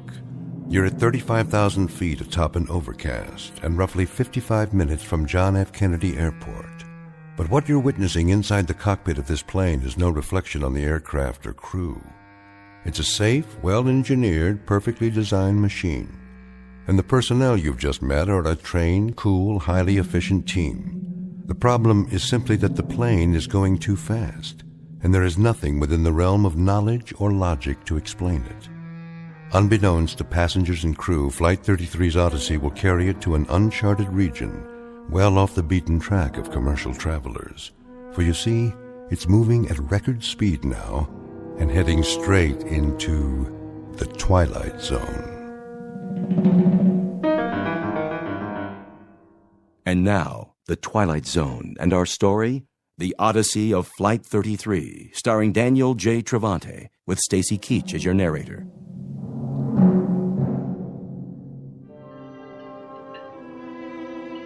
What is going on up there? We're a little behind schedule. The captain's trying to pick up a few minutes flight time. Well, he's going to pick up more than that. If he doesn't ease off, we're going to set a new transatlantic record. Help me, will you, Paula? Oh, sure, but... Get the beverage cart ready.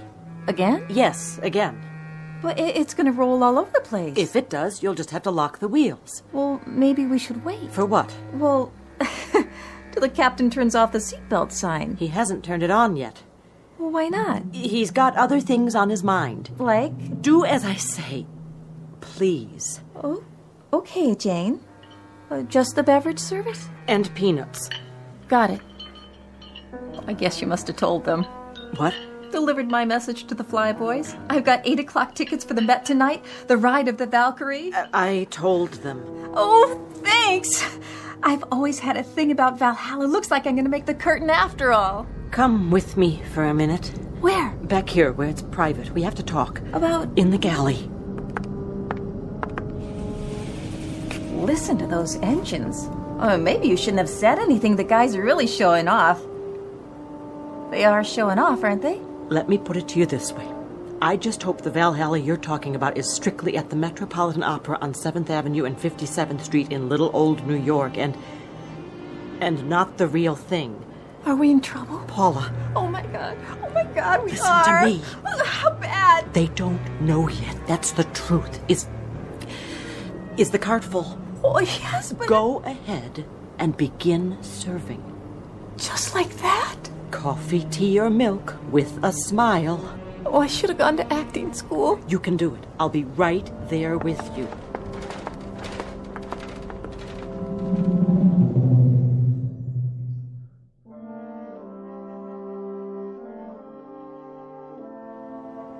You know, you talk about ailments. I don't believe I was, actually. I had an aunt once in Boise, Idaho, who had one of the worst livers in the history of the state. When that woman passed on, rest her soul, would you believe it? What, pray tell? There were 5 medical associations bidding just to put her liver on display in a bottle, but her mother, that's my father's sister, she absolutely refused to let them show it. And it's like I always said to my late husband, what did you say you were in the Air Force? RAF, madam. A captain. I'm now a military attaché at our British embassy in Los Angeles. A nephew of mine was in the Navy. He was on a cruiser or a PT boat or something, or was it a battleship? I say, did you feel anything? Well, I was a little queasy when we took off, but my late husband used to say that I had a stomach like a... That's odd. A lot of people have queasy stomachs. I have what they call... Quite odd, really. I had a distinct sensation of rapid acceleration, I should say. Well, here we are. This tray is for you, ma'am, and this one is...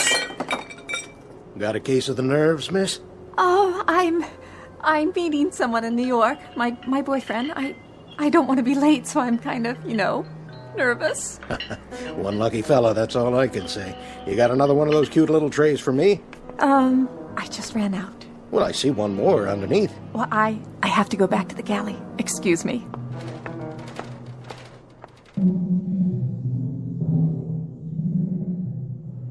Repeat, Transocean 33.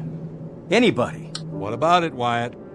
Not a thing, sir. Either they're off whack, everybody out there, or we are. Check your equipment again. I've checked it 4 times. Knock it off. We'll just have to bullet through and see if anything... Did we hit something? Check for damage. What was that flash? Did we get hit by lightning? Numbers 3 and 4 are still on the wing. They look okay. I can see 1 and 2. Everything seems to be in one piece. Purcell. Yes, sir. Go aft and check for any cabin damage. Report back as fast as you can. I'll get on the horn and calm everybody down. That light, that crazy light. And all the shaking. Turbulence? I doubt it. It's more like a shock wave. As if we'd gone past the speed of sound. You mean we hit Mach 1? We broke the sound barrier? We didn't get any Mach 1 warning. We probably wouldn't. Not with a true airspeed of only 440. Magellan's last speed fix showed 3,000 knots. We could have broken some kind of barrier, but not any I've ever heard of. Magellan, can you give me a Loran fix now? Whatever that bump was, Skipper, it knocked out everything. Loran's inoperative. Altimeter and rate of climb steady. Skipper, I still can't raise Gander or Moncton or Boston. Either they're off the air or we are. Or both. Hatch, give me a sun fix. I'll need a heading from JFK for my last known position. If we can't raise anybody, we'll have to go down and establish visual contact. Skipper, we can't do that. We leave this altitude and we'll land smack in the middle of 20 other flights. Sooner or later, we're going to have to find a landmark or go VFR. With no radio contact, we're like a deaf and dumb man. But as long as we stay up here, we're even worse off. We're also blind. No damage aft, Skipper. Everybody's, scared. Ours not to reason why. Into the Valley of Public Relations. Hand me the mic. Ladies and gentlemen, this is Captain Farver speaking. I want to assure you that everything is under control and that there is no danger.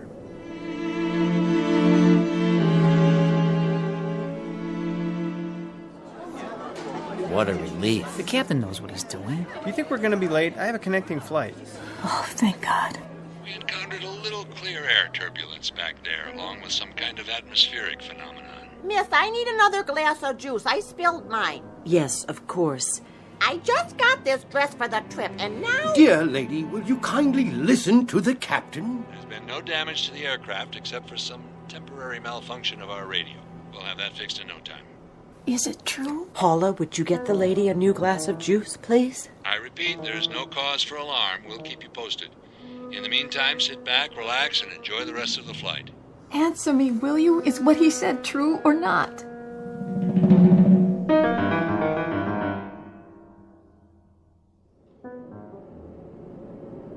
That should hold them. For now, maybe, but don't bet on it. If we run according to schedule, we should be landing at Kennedy inside of the next 40 minutes. Until then, please keep your seatbelts fastened as a precaution. Remember, our flight attendants are at your service. Purcell, what's our fuel? 29,435 pounds. With the Loran out, I don't know what our ground speed is, but I've got a hunch we left that tailwind. I don't have the feeling of acceleration anymore. Magellan, how about that heading to JFK? Well, part of this is scientific, Skipper, and part of it's Kentucky windage. Try 262. That's as close as I can make it. 262 it is. All right, gentlemen, you know what we're up against. We're apparently out of touch with all ground radar points. We don't even know if we're on an airway. And this 707 is a beast that gulps fuel. All of which means we've got one chance. To go down through this overcast and look for something familiar. You're talking about flying blind. It's very possible, not to say probable, that we may hit something on the way down, but we've got to take that chance or wait up here till we run out of fuel. I just wanted you to know where we stand. Now everyone keep a sharp lookout for other traffic. And I don't think a few prayers would be out of order. All right, Craig, we're taking her down. Now we're really in that fog bank. Can't see a blessed thing. Wait, there. What is... Skipper? I see it. And? I don't get it. It happens to be a fact, though. That's Manhattan Island down there. How could it be? Looks more like the middle of the Amazon jungle to me. Where's the skyline? Where are all the buildings? I don't know where they are, but we're over New York City. There's only one small item that's a little amiss here. The passengers are confused. We're over land, but they don't see any... Any what, Janie? Well, any buildings or bridges or highways or... Nothing but trees, some stretches of grassland and more trees. It's the right shape, but it can't be New York. Oh, that's Manhattan down there. See? There's the East River and the Hudson River. Sure looks like it. There's Montauk Point and every other topographical clue we need. The real estate's there. It's just the city and 8 million people seem to be missing. There isn't any New York City. It's disappeared. Come on, boys. You're joking, right? Skipper, verify something for me, would you? And in a hurry. Look, it's just not possible. The bringer of thunder. What? Down there, right below us, in the middle of all that foliage. You see it moving? All I see is a jungle. That thing there, the one that just pulled up a tree like a toothpick and ate the top off of it. I've seen him in picture books. That's a brontosaurus. Been extinct for, say, 150 million years. That, my friends, is the largest dinosaur that ever walked the earth.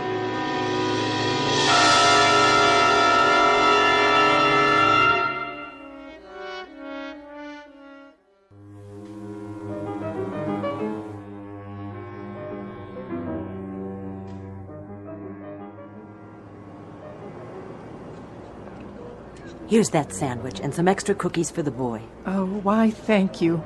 Oh, what is your name? It's Jane.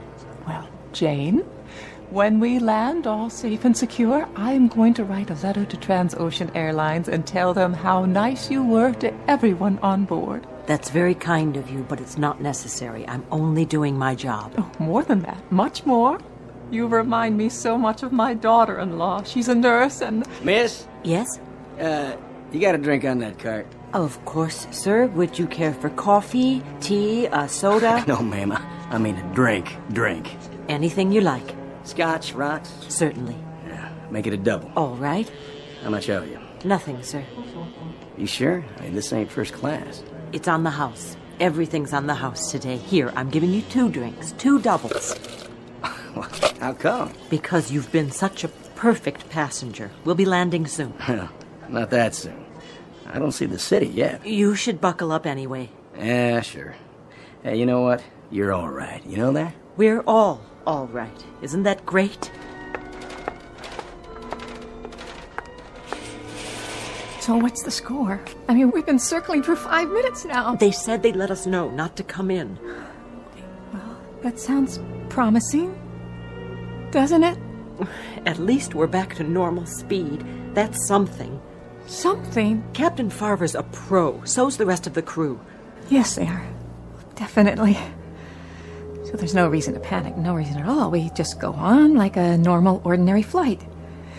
Okay, got it. So, shall I go help out in first class for a while? In a minute. I need you to do something else first. What? Pick out a couple of those little vodka bottles. Sure. What passenger? I want you to hand them to me. What are you doing? Rocks are with a mixer. Are you serious? We're on duty. Then I'll drink them myself. Wait. What is really going on? I promise you, if I knew, I'd tell you. But you know something, don't you? When I was in the cockpit, I thought I saw... Oh, Paula, did you happen to look out a window a few minutes ago, right after we leveled off? Why? What did I miss? They were all looking down, and I looked with them. I wish I hadn't, but I did. Oh, is it one of the engines? It's not the aircraft. Well, then what? That's the trouble, Paula. I don't know. I give you my word, I really, truly don't know. Excuse me, ladies. I'm sorry, sir, but this area's off limits. I know, but you'll see... If you were looking for the restroom, it is at the other end of the aisle. No, you see, it's just that... Are you quite sure your pilot knows what he's doing? Absolutely. Captain Farver's the best there is. In that case, why has he announced an arrival at Kennedy when we're nowhere near that location? I'm not blind, you know. I've made this flight many times, a great many times, and I can assure you that wherever we are, this is not New York airspace. There was a last-minute change in the flight plan. The captain's taking an alternate approach. For what reason, may I ask? Something about the jet stream. Rubbish. I flew for the RAF. The jet stream occurs at different altitudes, not at widely varying longitudes. Whatever it is you're attempting to cover up... Would you mind taking your seat, sir? I'll tell you young ladies something else. I have a camera in my flight bag, and I've documented this alternative flight plan on 2 rolls of 35mm film. Whatever ideas that cowboy captain of yours may have about unscheduled shortcuts, I'm sure the Federal Aviation Agency will be most interested. Thank you very much, sir. I'll pass it along. I wonder what else he got pictures of. What? Nothing, Paula. Cheers.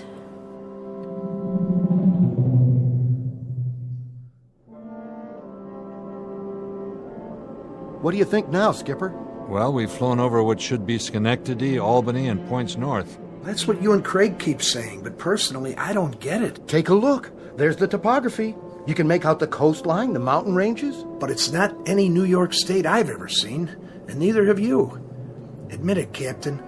It looks like some kind of forest land, and it just goes on. And there's still no sign of life. Except for that thing with the long neck and the teeth. From here, I made it to be about 5 stories tall. That was a brontosaurus, no doubt about it. Listen to you. Listen to us all like it was something people see every day. Nobody's seen anything like that for 100 million years. Longer than that. So here we are, talking away like rational human beings. Craig. Yes, Captain? Ever hear of Occam's razor? That rings a bell. Don't tell me. Is it what we're going to hit next? Wait a minute. I think I remember. From science class. He was a mathematician. Right. He came up with a principle, a way of thinking. Which is? In a nutshell, it was this. When you look for a scientific explanation, say for something that doesn't seem to have an explanation right off, you should go for the simplest answer that accounts for everything. All right. I got it.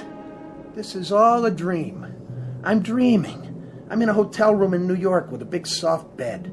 I'm gonna wake up any second now. Or you can't wake up, because, see, you're already dead. You died in your sleep. We all did. We just don't know it. You're not listening.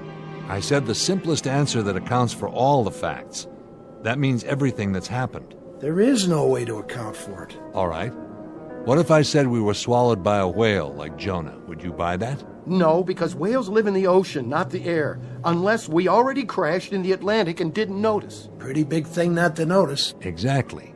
Or could we say we've been swallowed by a flying saucer, and this isn't even the Earth anymore? Flying saucers don't have throttles and altimeters and 400 people in the cabin. And flight attendants like Janie. How do you know? Been on one before? Now you're catching on. Those aren't the simplest answers. You don't buy those theories any more than I do, because they're too much of a stretch, an unnecessary one. It's always possible that they could turn out to be true, but why make such a big jump? You see what I mean? Captain, I'm not real big on science fiction. Why are you telling us this? Because I thought about it, and I came up with a theory myself. A surmise based on everything we know. That I'd like to hear, because I'm flat out of answers myself. I'll give you my surmise then, gentlemen. You may want to truss me up with ropes when you hear this. I doubt that, Captain. You got more flight hours than all the rest of us put together. Keep an open mind. It's the only single rational explanation I can come up with to account for everything that's happened so far. Even the special effect monster back there? Even that. All right, let's hear it. Here goes. The bumps, the acceleration, what we saw with our own eyes. All of us, remember. Everything we absolutely know to be true. There isn't any way to explain all that. Isn't there? Take a look at what we've got to work with. Go ahead. Somehow, in some way, we not only broke the speed of sound, we must have broken some other kind of barrier as well. What other kind is there? We've gone back. To? Back in time. And you're telling me that's rational? Think about it, all of you, and then tell me if you can come up with an alternative. If you can, I'd like to hear it. Okay. Just for the sake of argument, say you're right. Where does that leave us, Skipper? And what are we supposed to do about it? Skipper, fuel is down to 19,000 pounds. That's about what I estimated. Not much. You know, I've stared at these instruments till I know every number by heart, but it doesn't do me any good. Because without a theory to act on, nothing changes. All this is still impossible. And the clock is ticking. And we're stuck up here, waiting for radio contact or visual confirmation till hell freezes over or we run out of fuel. And guess which one happens first? At which point we set this baby down in Adventureland, without enough clear ground to stop. And we break in half. So, let me get this straight. What you're saying is... What I'm saying is, when you don't have anything else to fall back on, pick the best damn theory you have and act on it. Because that's the only chance you have, even if it's a slim one. Not exactly good science. Too many unknowns. But when the choice is between slim and none... So what do we do about it? We rev this baby up till she's going as fast as she can. We climb until we hit that jet stream, and then we try to follow the same flight plan, and I mean exactly, and go back to where we came from. Is that all? Our instruments are functional. The only thing that's wrong with the radio on the Loran is that nobody's down there to hear us or send up a signal. It's a long shot. It's the only shot. You got a better one? No, sir. Then let's do it. 700 knots. 780 knots. 800. 900 knots. Skipper, I don't know if we're going to make it. Throttle forward. What are you doing in here? Hang on, Janie. Whatever you're doing, stop before you kill us all!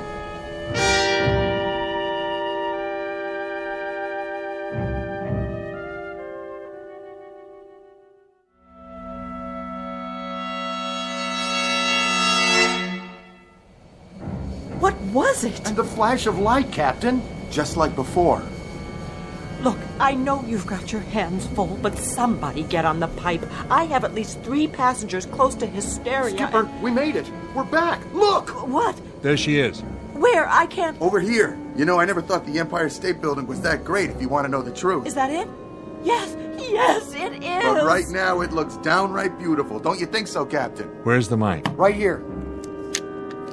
Ladies and gentlemen, this is Captain Farver. We had some momentary difficulty back there.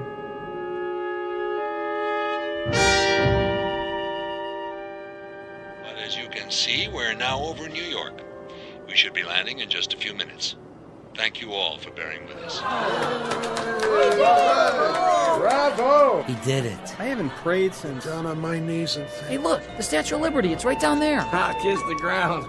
Oh, May, I must have dozed off. Did I miss anything? In a word, madam, dear lady, yes. Well, sometimes I just have to rest my eyes for a second or two. You know how it is. Quite. These seats are awfully uncomfortable, though, right in the small of my back. My doctor said I should never sit in one position for this long. He told me, next time I won't fly, I'll take the train. Miss, you never brought me an extra pillow like I asked. Didn't you hear me? I distinctly remember saying... Here, ma'am. Take all the pillows you want.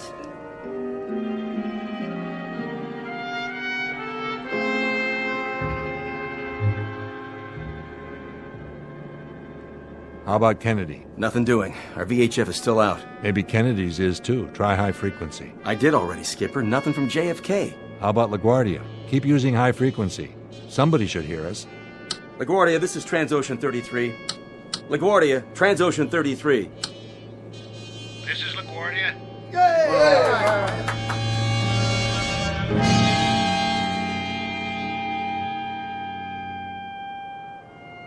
Oh, thank God. The boys had me going there for a while. Oh, I want to take a hot bath, then sleep for 12 straight hours. Oh, I wish I could do that. Oh, no. Are you on turnaround? Oh, no, it's not that. I thought you had your layover back at Heathrow. I did. You know, it's these time zones. I set my clock for London time, but I wake up on Eastern Standard. You ever try to order breakfast in the middle of the night? You get used to it. I know. Catch your Z's whenever you can. But a couple hours in the lounge just... It doesn't cut it.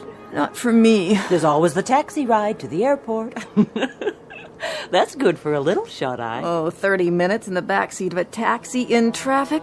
I don't know how you do it. I really don't. Sounds like they stuck you with a rookie schedule, Paula. I'll talk to Lynn at the hub office. She'll do something about it. That would be great. This kind of thing. I didn't know if I could handle it. You did fine. They didn't cover this in training. Not exactly. Has it happened before? Believe me, no. And it won't happen again.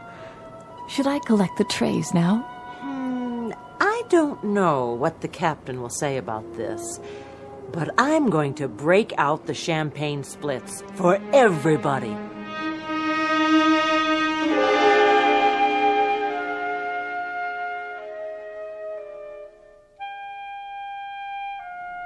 Wyatt, try for radio contact. Yes, sir. This is Transocean 33, LaGuardia. We're on the northeast leg of the LaGuardia Range, and both our ILS and VOR appear inoperative. Request radar vector to JFK ILS. Nothing, sir. Keep trying. Transocean 33, LaGuardia. What are you, a wise guy? You like what? I got a live one. Yes! All right! A radar vector to Kennedy ILS. Can you do that little thing for me, LaGuardia? If it's not too much trouble, because you'll never, ever know how good your voice sounds to me right about now. What flight did you say this was? Transocean 33. What's the matter? Come on, LaGuardia. Quit fooling around. We're low on fuel. Transocean Airlines? What kind of aircraft is this? This is Transocean 33, a Boeing 707. You heard of that? Did you say a Boeing 247? Let me handle it. Be my guest. This guy's a hard case. LaGuardia, this is a Boeing 707. Don't give us any of this 247 jazz. You're a few decades behind the times. This is a 707, LaGuardia. A jet. 4 big, lovely Pratt Whitney turbines. Only they're getting hungry. We're low on fuel, and all we want is a radar vector to Kennedy. Now, do you have us in radar contact, or don't you? I don't know who you guys are, but we don't know anything at all about radar or jets or anything else like that. But if you're really low on fuel, we'll clear you to land here. Well, aren't you the generous one? Hey, don't go to any trouble on our account. Captain, the approach chart says their longest runway is less than 5,000 feet. Should we take a chance? Transocean 33, you're cleared to land on runway 22. Altimeter 2988, wind southward 10 miles per hour. The captain is to report to the CAA office immediately after landing. Roger. We'll stay in touch. CAA? Why, they haven't called the Federal Aviation Agency the CAA in more years than I've been flying. What do you want to do? All right, Craig, we're bringing her down. If you say so. It'll be like landing in a phone booth, but... Captain, circle again, will you? Why, something wrong? Take a look. What is it, Hatch? What are you? Still New York, all right. Will you take a good look? What are those two structures? Where? Those buildings right under us. Skipper, do you know what they are? Do you? I know exactly what they are. The Trilon and Perisphere. The who? I saw an old newsreel about it.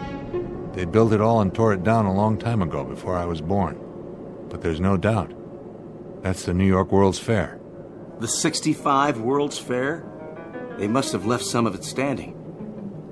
Funny, I never noticed it before. Not the 1965 fair, the one before that. But that was in 1939. I know they tore that one down. They did. So that means we're in 1939. We came back. We did it. We came back, but dear God, we didn't come back far enough. We can't land. We can't land at LaGuardia, not in 1939. We've got to try again. What about the passengers? I think we'd better let them in on it. What choice do we have? We owe them the truth. Ladies and gentlemen, this is your captain. What I'm about to tell you is something I can't explain very well. Your crew is as perplexed about it as you are. But if you look out on the left-hand side of this aircraft, you'll see directly below you an area that was once called Lake Success, and those buildings down there aren't the United Nations. They happen to be...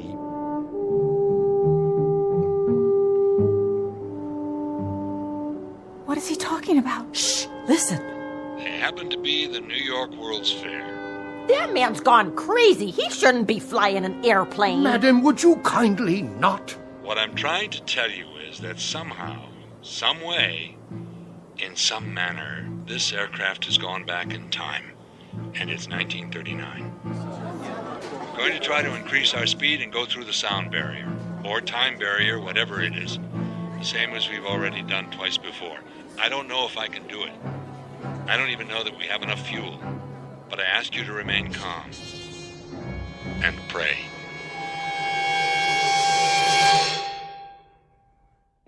A trans-ocean jet airliner en route from London to New York on a recent uneventful June afternoon, but now reported overdue and missing, and searched for on land and sea and in the air by anguished human beings, fearful of what they'll find. But you and I know where she is. You and I know what's happened. So if at some moment, any moment, you hear the sound of jet engines flying atop the overcast, engines that sound searching and lost, engines that sound desperate, shoot up a flare or do something, anything that might help the men and women aboard Transocean 33, all of them still trying to get home from the Twilight Zone. We'll return to the Twilight Zone in a moment. Hi, this is Carl Amari, producer of the Twilight Zone Radio Dramas. I'd like to take a moment to tell you about our official website at twilightzoneradio.com, where you'll get the latest news and information on these Twilight Zone Radio dramas. Plus, at twilightzoneradio.com, you can digitally download 3 free episodes or any of our episodes for only $1.95 each. In this age of ever-changing technology, we've decided to make these episodes instantly available to you by making the Twilight Zone Radio Dramas a digital download-only series. This means that this series will no longer be offered on CD. The CD collections at our website are now being offered, while supplies last, at buy one, get one free. So be sure to get your favorites before they're sold out. Be sure to visit us often, and I'll see you in the zone.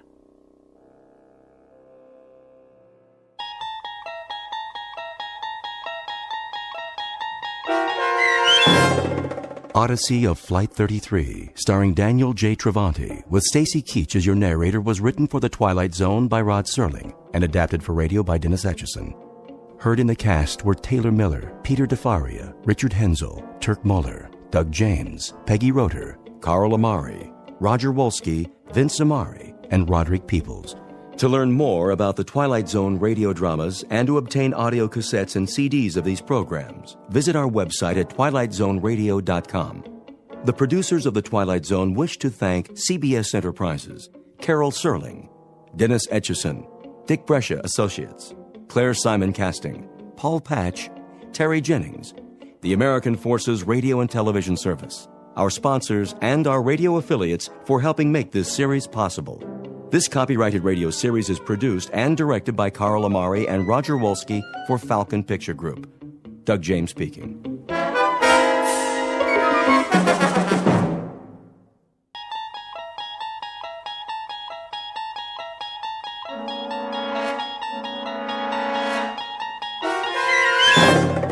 You unlock this door with the key of imagination.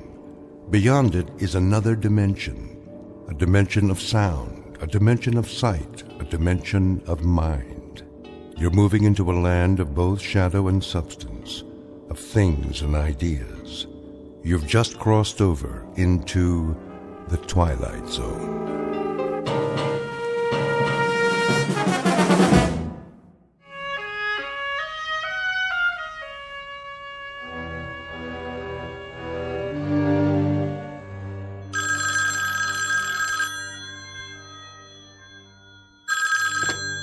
Yes? Oh, hello, Bill. Not really asleep, just sort of dozing, waiting. What time is it? 4:30 already. How is he? Mommy, who's that? Colonel Conacher, honey. Good. Well, Bill, tell him I wish him... But that's crazy, isn't it? That's gibberish. Just tell him we'll be waiting for him. Thanks, Bill. Yes, we'll be watching. That was Colonel Conacher, honey. He said Daddy's just fine. Is he going up soon? Probably within an hour, honey. That's what Colonel Conacher said. Do you want to go back to bed? No. I don't blame you. I can't sleep either. I'll tell you what. I'll make some coffee for me and some cocoa for you, and you get dressed in the meantime, okay? Then we'll turn on the television set. Okay, Mommy. And in this morning's news, all is set at the Cape for the big launch. Astronaut Robert Gaines will orbit the Earth alone, gathering vital information for the President's stepped-up space program. So far, Be safe, Bob. are clear, Be safe, darling. looks like a go. And come back In to world us. News, the stock exchange in London reports an opening gain, despite concern over yesterday's devaluation.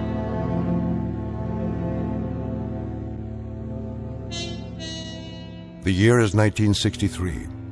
In the vernacular of spaceflight, this is T-minus 1 hour.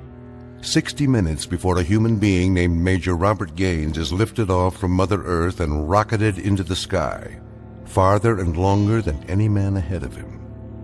You may not have read about this one in the history books, because government security has kept the full story under wraps until now. But to set the record straight, officially or unofficially, let's call this one of the first faltering steps of man to sever the umbilical cord of gravity and stretch out a fingertip toward the unknown. In a moment, we'll join this astronaut named Gaines and embark on an unscheduled adventure, because the environs overhead, the stars, the sky, the infinity of space, are all part of a vast question mark known as the Twilight Zone.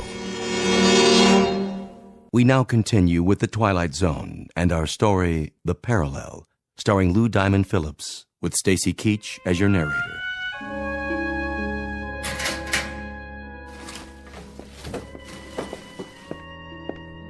Hello, Gaines. Hey, Conacher. Pulse normal? Reasonable. Someplace between nonchalance and panic. I know the feeling. I talked to Helen. She's fine. Says to tell you they'll be waiting. Bless you for that. Any messages for the angels? Well, you could give them a kiss for me. Any that you happen to meet. Well, on my last orbit around, I'll lasso a pair of gossamer wings and I'll ship them down to you Air Express. Collect.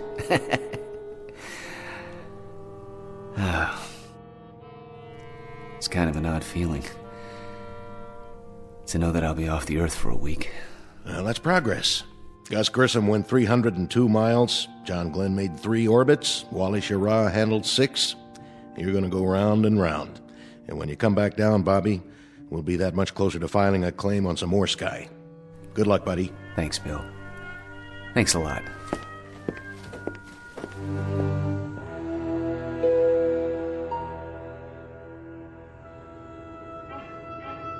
This is Capcom. The countdown for the MX-10 launch is T-minus 19 seconds. T-minus 19 seconds and holding.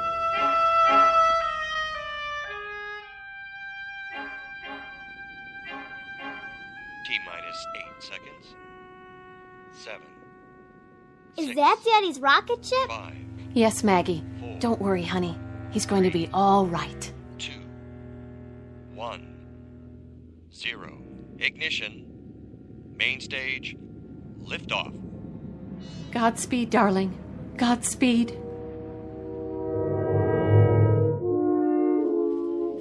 The MX-10 liftoff time is 5:30 a.m. Eastern Standard Time. All systems go. Astronaut Gaines reports his fuel and oxygen quantity steady, the cabin pressure decreasing on schedule. How's he feel up there?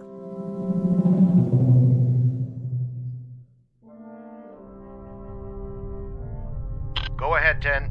We hear you loud and clear. 0G, and I feel fine. Spacecraft is turning around. The view is tremendous. Roger.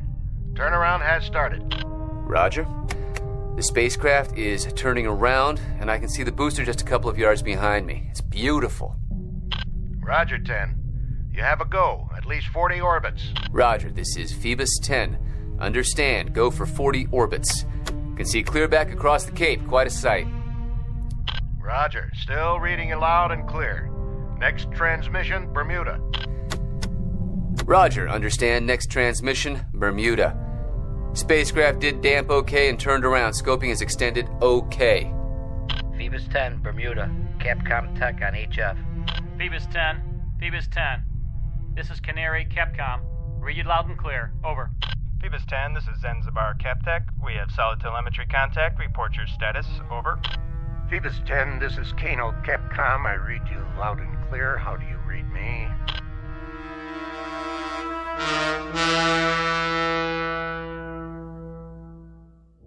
Phoebus 10, this is Capcom. We now have iOS. Over. Phoebus 10, your voice transmissions are starting to fade very badly. I've lost radar here. What? Let me see. I've lost radar. We don't have contact here either. No contact at all.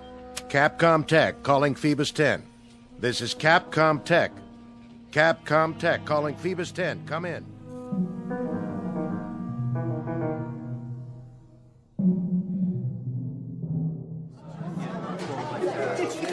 General Eaton, is there anything new to report?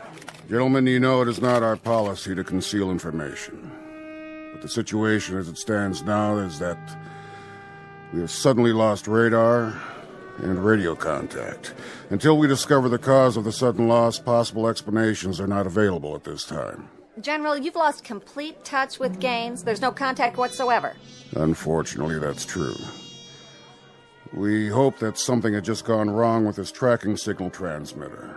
But the optical trackers tell us that they haven't locked on since the 15th pass. The 15th pass?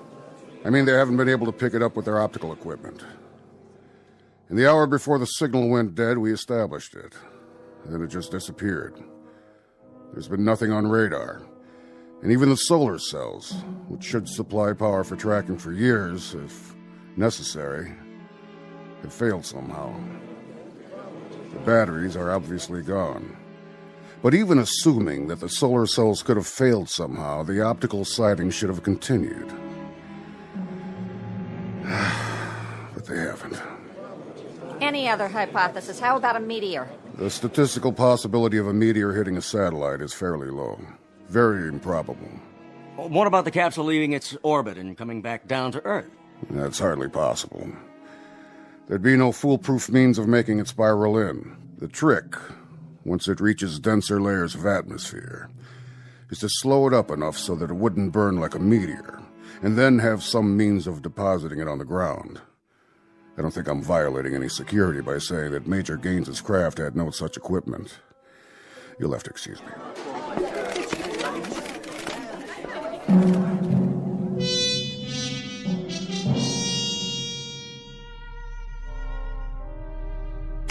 Capcom? Capcom, this is Phoebus 10. I've lost contact with you. Capcom, this is Phoebus 10.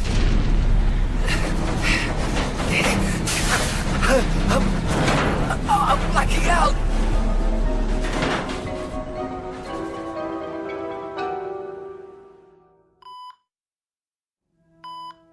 How about it, Gaines? Can you talk? Sure, General. Yeah, sure, I can talk. Oh. Hey, Billy, what happened? We were waiting for you to wake up, Bob, and tell us.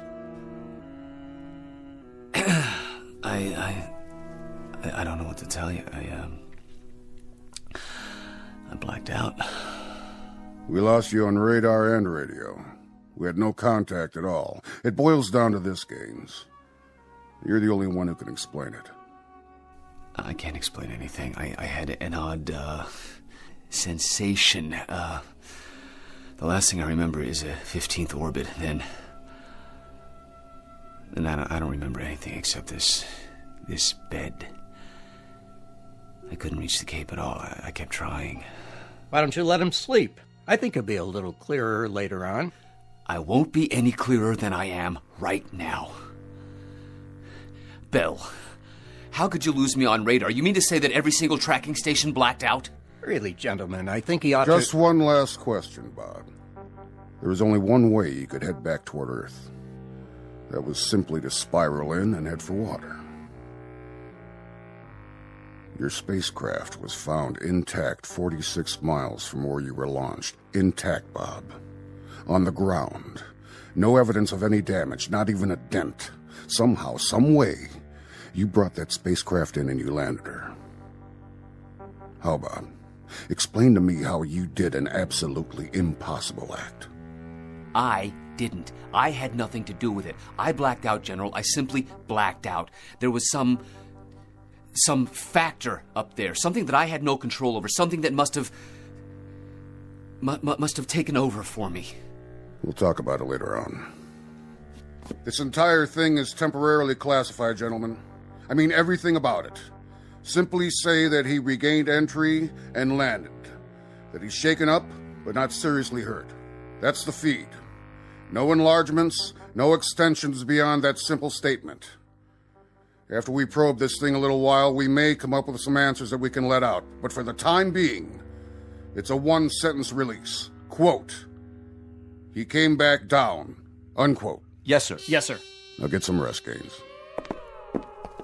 Sleep it off, buddy. There's an explanation for everything. Oh, I've called Helen. Told her you were all right, so there's no worry there. Yeah, well, you've talked to her more than I have in the past week. Hmm? Yeah, 2 phone calls. That's 2 more than I've made. What do you mean, 2? Well, you talked to her once before the blast, and then now. You know, I feel like you're my proxy. I didn't call her before, Bob. I didn't have a chance. But I'm sure that she knows that you're all right. What's the matter? Just before I went up, we were talking in the locker room. You said you phoned her. I didn't phone her, Bob. I never told you I did. I guess you dreamed it. No, I didn't dream it. I remember you telling me that, okay? That's just part of a delusion.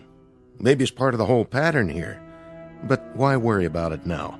You're all doped up and you're also dead tired. Sleep it off, and I'll see what I can do about getting you a leave to go home. Rest easy, pal.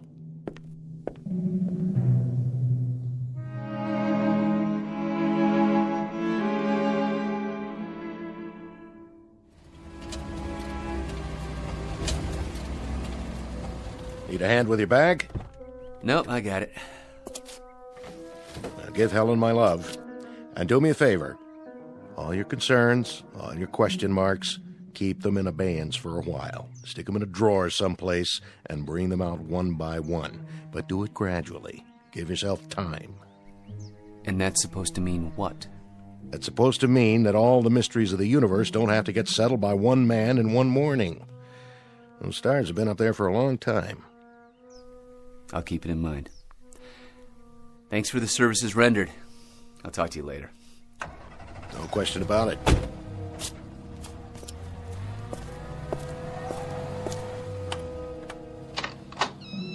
Daddy! Hi, sweetie. Guess who? Welcome home. What's the matter, Bob? Oh, is that what you did for therapy while I was gone? You put up that fence? What do you mean? That fence. It wasn't there when I left last week. Are you kidding me? That fence was there when we bought the house. I guess outer space does things to memories, huh? Yeah, I guess so.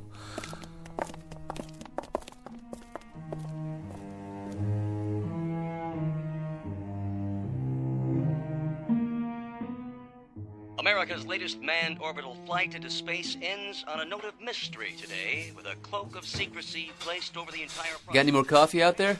I'm making some. Be done in a minute. The Space Administration announced late this afternoon that the flight was a success, but admitted contact was lost at one point.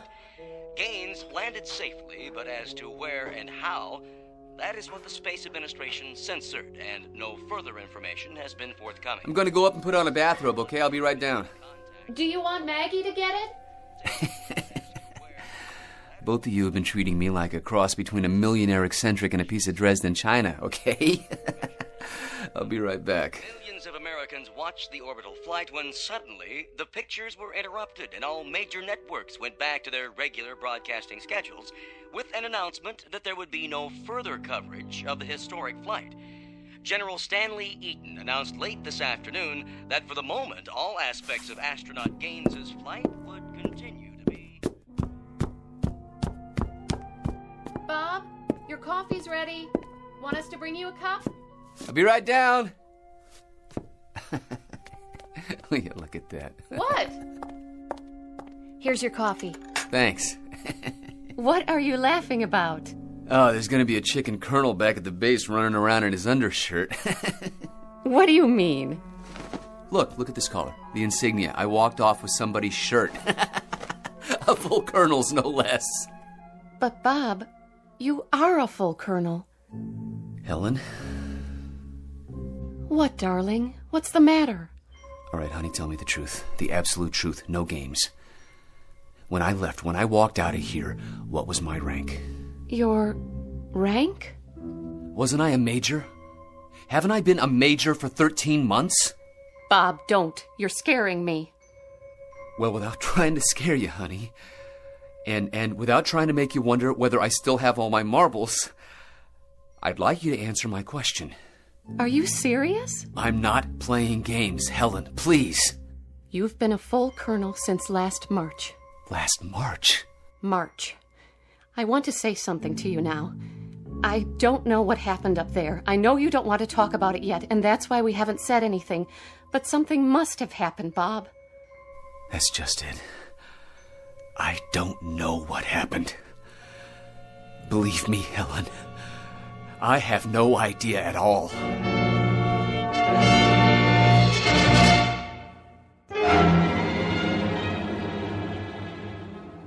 Listen, darling. You told me once that there were whole areas of space medicine that had only been touched upon, phenomena and reaction patterns that could only be guessed at. I'm sure this is one of them. I'm sure that there isn't anything wrong with you except a couple of odd fixations that will go away with time. I don't know what happened, but I do know that I'm rational, Helen. I do know that I haven't changed at all, but in some crazy, unexplainable way, the things around me have. Nothing's changed. You've gone through some kind of trauma. And somewhere along the line, Bob, you've gotten a hold of some delusions? Huh? Some distortions? Like the fence outside of the house. I don't remember it, Helen. You told me it had been here when we bought the house. And then there was this business with Bill Conacher. He told me he'd phoned you before the blast-off. He made it a point to tell me. But afterwards, he said there was no such phone conversation. It's not important, really. I mean, it's insignificant, and yet it's part of a crazy pattern here. Something is very wrong. Because he did tell me he called you earlier, and that fence wasn't there, and those eagles were never on my collar before, because when I left, I was a major. Come on downstairs. We'll have dessert. And don't let a white fence and a promotion end the world for you. Helen, I think it would be a whole lot better if we just dropped all the pretenses. If you think there's something wrong with me, just say so. But, honey, I'd consider it a real favor if you didn't tiptoe around me, all right? All right. I was going to ask Bill Conacher if he'd like to come over for dinner. How about a piece of pie with your coffee? I helped Mommy make it. Oh, did you? I'll get it for you, Daddy. Thanks, sweetie. Careful, Mags. Don't break any more plates. I won't. So, why did you want to call Bill? I remember he said once that there were some aspects of prolonged weightlessness that can't be explained. Here you are, Daddy. You know, little girl. One day, I'm gonna lose you to some Navy ensign who'll marry you for your father's fortune and your cooking. Come here, baby. Give me a hug. Don't! Maggie, honey, what's the matter? Nothing. Maggie, tell me, what's wrong? He's different. How, honey? How? Tell me, how am I different? I don't know. But you are. You are different. You're very different.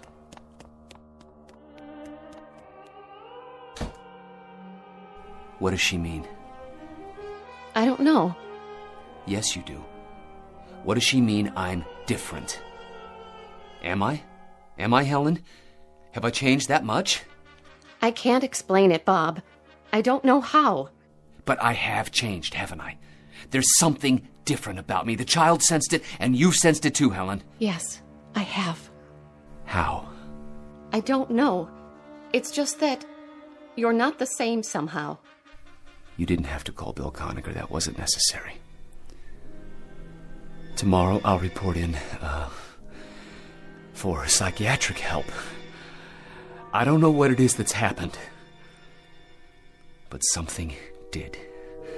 Something that's tearing us all apart, and until we find out what it is, it's going to keep on doing that.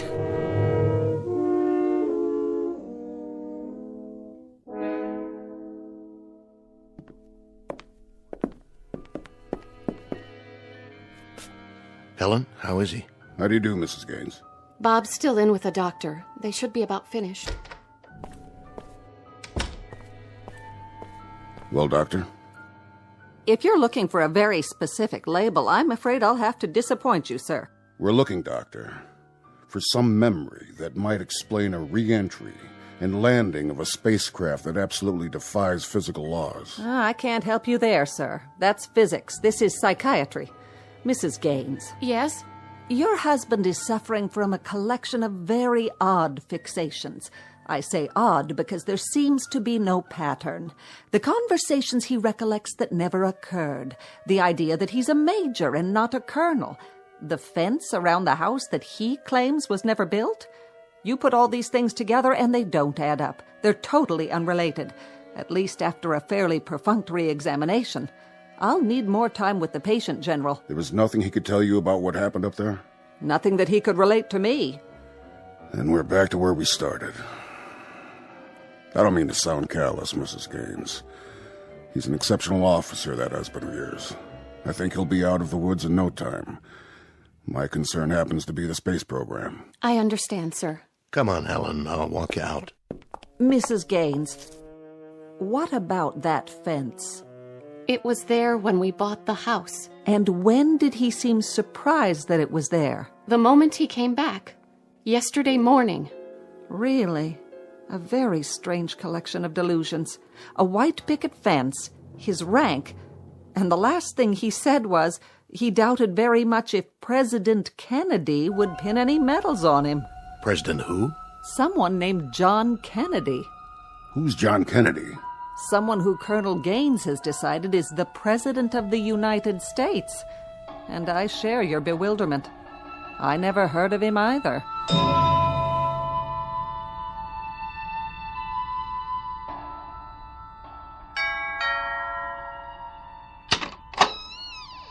Come in, Bill. How is he? He's fine. He's perfect. A picture of health except for a couple of almost invisible flaws. In fact, he's upstairs right now, studying a set of encyclopedias and taking notes as if he were cramming for an exam. He says they've got some of the facts wrong. Names and dates and world events. Either they do or he does. Still the fixations. More of them now. This afternoon, he got into an argument with Lieutenant Hempstead's wife. About what? Not an argument, really. Just a mild exchange. He claimed that Joe was Air Force. Said he'd flown with him at Wright-Patterson Air Force Base. Joe Hempstead has always been armored infantry. Bob met him at Fort Riley at command school. But he gets this fixation, and after a while, he makes you think that maybe you're all mixed up. And there's another thing. Go on, Helen. It isn't easy to say. Maggie noticed it, too. There's something different about him. Something we can't put our fingers on, but... Bill, reassure me, will you? Tell me that this ice-cold feeling I have is way off. Tell me that the man upstairs is really Bob Gaines.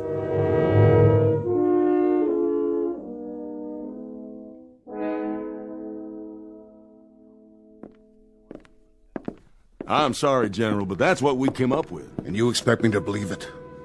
What you've told me is fantastic, incredible. How in the name of... I can't answer you how, General.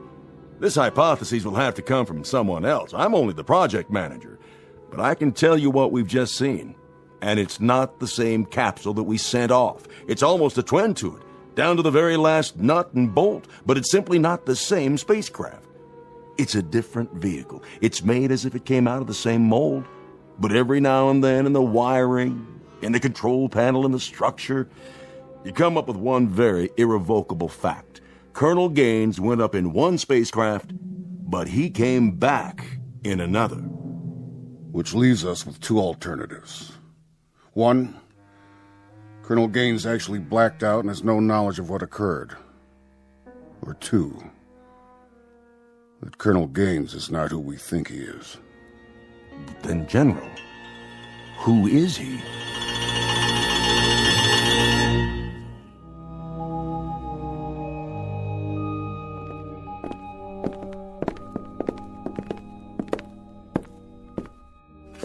Now, Colonel, I want you to examine the vehicle carefully. I want you to be able to say to me without one single shred of doubt that this is the same Astro 7 spacecraft you were sent up in and came down in. This is extremely important. I'll try, General. Phoebus 10. Phoebus 10. Good. Phoebus 10. I trust I've made my point. Well, have I? I'm sorry, what? What's the matter? Bob, what the General is getting at... Phoebus 10. Phoebus 10. We're not sure whether or not your landing bag is deployed. We feel it is possible to re-enter with the retro package on. We see no... I don't... I can't. Bob, what's the matter with you? I said I'll try, okay? Just a minute. This is California CapTech. The weather in the recovery area is excellent. 3-foot waves, 10 miles visibility. Don't you hear that voice? Gaines, what's going on? What voice? Phoebus 10. Phoebus 10. This is California CapTech. Do you read? Over. Phoebus 10. We're recommending that you leave the retro package on during re-entry. Override the 0.05G switch. Expected at 044353. Retract the scope manually. Do you read? Phoebus 10, recommend you go to re-entry attitude and retract your scope manually at this time.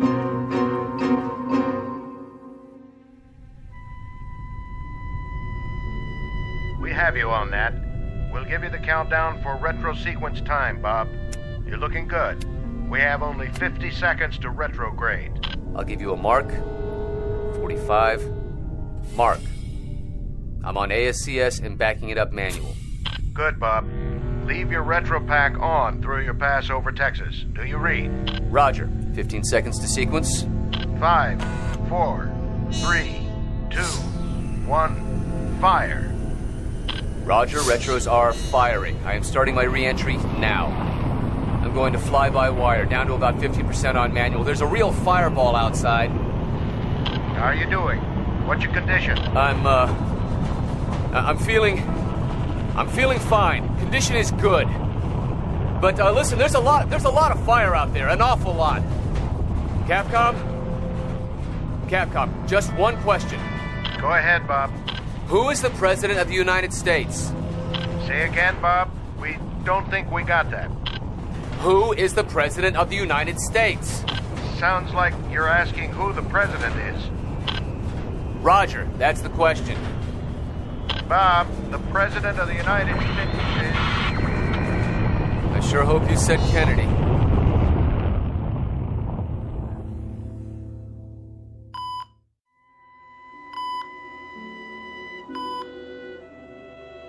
Our wandering boy is awake. Bill? I'm right here, buddy. How do you feel, Major? Well, that depends. Did you hear the question I asked up there, just before re-entry? You wanted to know who the President was. What was that, a gag? No gag. I didn't hear the answer. President Kennedy. You were gone 2 days, Major, not 2 years. What happened the second morning, Gaines? It was your 15th orbit. We lost you for a period of almost 6 hours. Lost? No radar, no contact. We couldn't find any reason for it. We threw the question at you several times later on after we picked you up again, but you ignored it. 6 hours? That's about how long it took. Then you came back in loud and clear. Gentlemen, please. Right now I think he'd better rest. Oh, all right, Doctor. Bill. Something happened. You're not gonna believe this. I'm not absolutely certain I believe it myself. There is, another dimension. I don't know where it exists or how, but it's a world that's a twin to ours. Same places, most of the same people, most of the same chronology of events, except every now and then there's something a little bit different. How do you know this? Because I was there, sir. For almost a week. That's impossible. We only lost you for 6 hours. I can't help that, sir. During those 6 hours, I lived out a week. Doing what? Looking at our counterparts, at us. Us? As we exist in a parallel world, General. A world that exists alongside us, but one that we can't see. And one that I stumbled into. I don't know how. Some kind of space-time warp or something, but there's a doorway up there. It exists, and every now and then, it's possible to fall through it, like I did. Well, how did you get back? I don't even know that.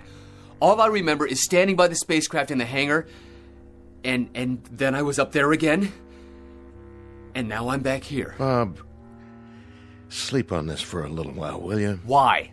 Because this whole thing may be a delusion. A delusion? Bill, I don't have any proof. But I can recount to you, minute by minute, everything that happened. Every word that was said, every person I met. I could describe the streets, everything. This was no dream. We'll talk about it after a while, Major. Get some rest. Has anybody phoned Helen? She asked what you wanted for supper. Will I be able to leave? At least for an overnight. But we want you back here first thing in the morning. What for? I want to look at the psychiatrist's face when you start talking about parallel dimensions. We'll see you later, Major. One last question. Be my guest. If we each have a counterpart, and you saw them, where was yours, Bob? I don't know. But he's a colonel, a full colonel. And I hope he got back. He's got a very beautiful wife and a very lovely little daughter.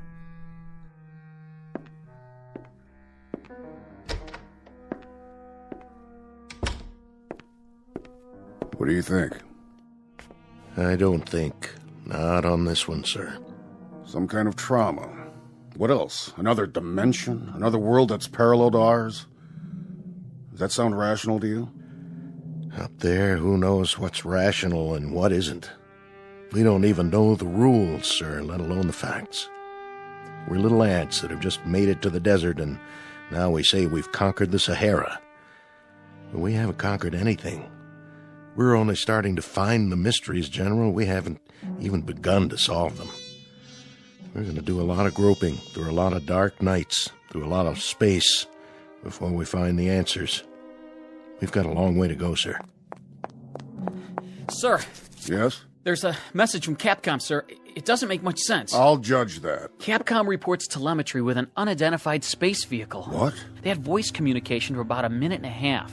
The spacecraft identified itself as the Astro 7, and the person in it said... Said what? He identified himself as a Colonel Robert Gaines. He asked for re-entry data. Colonel Robert Gaines? Yes, sir. Then we got some garbled stuff, and then nothing. Then what?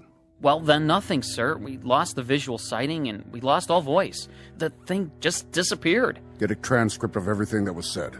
Have it brought over to my office. Keep trying to raise... whoever it was. Yes, sir. We're still trying, sir. All right.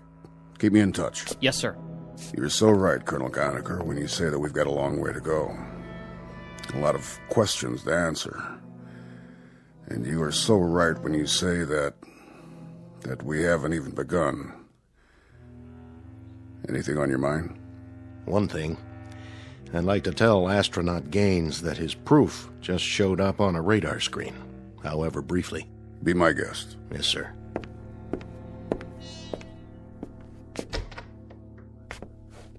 You forget your hat? I just wanted to give you some information. You expressed some interest before in a Colonel Gaines. You said something to the effect that you prayed to God he'd get back all right. And? Well, I thought I ought to tell you he's on his way. Thank God. Thank God for that.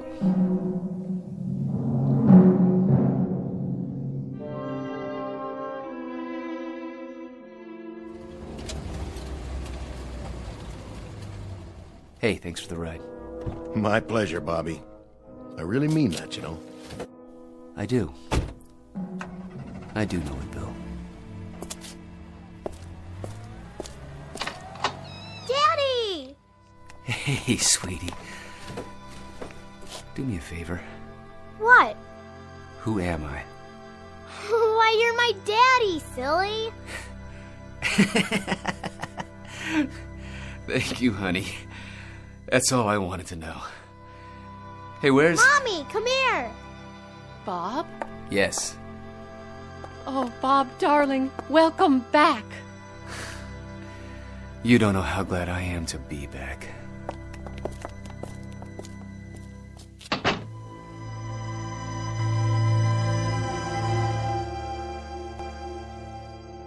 Major Robert Gaines, a latter-day Voyager just returned from an adventure. Submitted to you without any recommendations as to belief or disbelief. You can accept or reject. He pays your money and takes your choice. But credulous or incredulous, don't bother to ask anyone for proof that it happened. The obligation is a reverse challenge. Because NASA, try as they might, has never been able to prove that it didn't. At least, not in the Twilight Zone.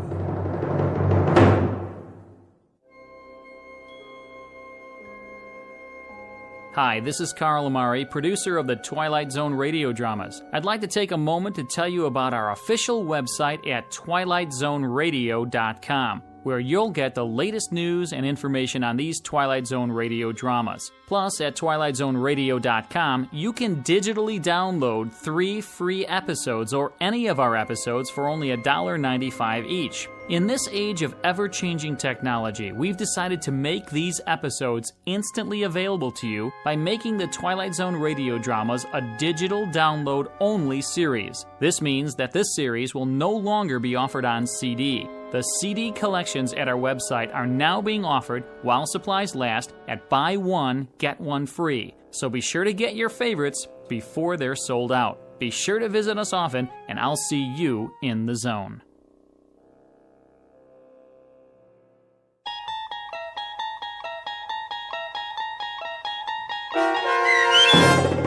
The Parallel, starring Lou Diamond Phillips with Stacy Keach as your narrator, was adapted for radio by Dennis Etchison and based on a script by Rod Serling. Heard in the cast were Maggie Carney, Lauren Patton, Roderick Peoples, Rich Kominick, Doug James, Guy Burrill, Meg Thalken, Carl Amari, Roger Wolski, and Mike Baccarella. To learn more about the Twilight Zone radio dramas and to obtain audio cassettes and CDs of these programs, visit our website at twilightzoneradio.com. This copyrighted radio series is produced and directed by Carl Amari and Roger Wolski for Falcon Picture Group. Doug James speaking.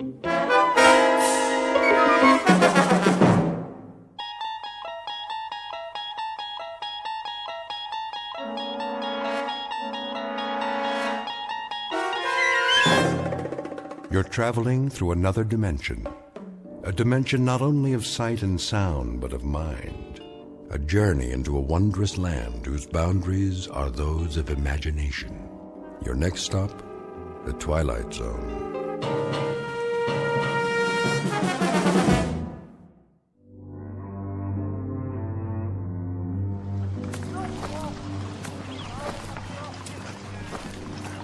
Sergeant? Yes, soldier? Can I ask you something? Go ahead, son. If it's whiskey you want, well, I don't have none. Not for days now. It's long gone. Oh, that's not it, sir.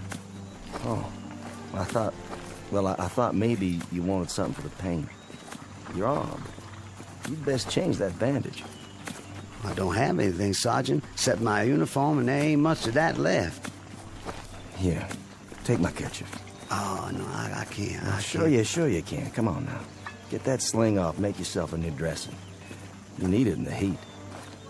Thank you kindly, sir. Go ahead and sit, if you like. Oh, no, I don't want to do that. I gotta keep moving. Why? There's no hurry. Not anymore. Well, if you can walk on that crutch, I figure I can as much on these 2 feet. Besides, I got a long way to go. How far, soldier? Alabama. I made it to be 600 miles. My folks will be waiting. Stop now, I might not get there at all. Now, you'll get there all right.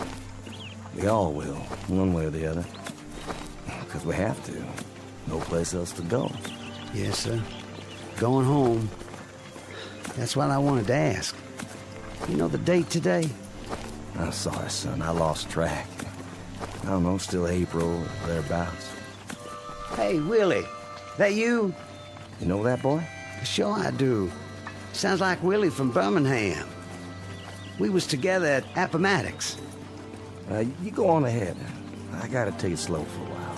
Much obliged. See you tonight, sir, when we make camp. Luck to you, son. God be with you.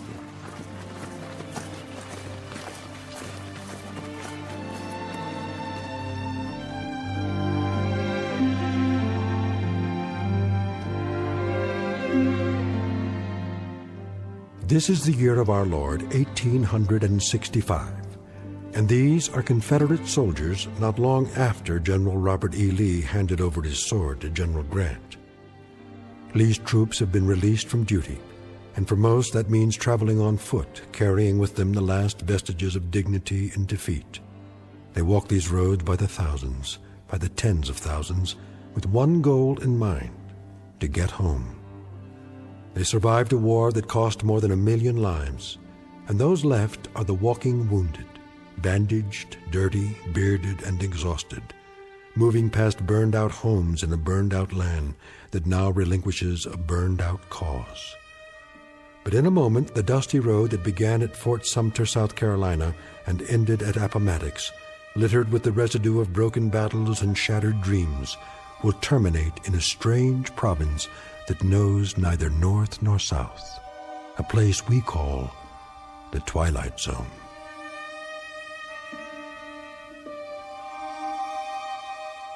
And now, back to the Twilight Zone with The Passers-By, starring Morgan Brittany, with Stacy Keach as your narrator.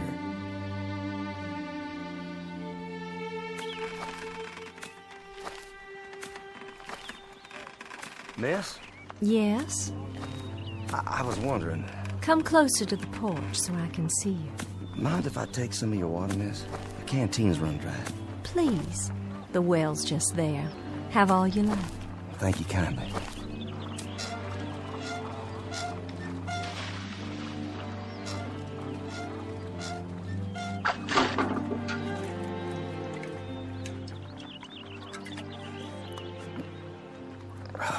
Oh, you don't know how good that tastes. I see by your uniform. Sergeant, isn't it? Well, it was. Don't know that it matters much now. Beautiful house you have here. It was. We used to call it our mansion. Beautiful tree, too. The oak here, strong. The kind that lasts.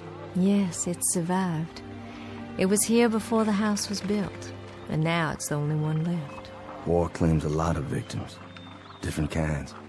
Men, animals, God's own beauty.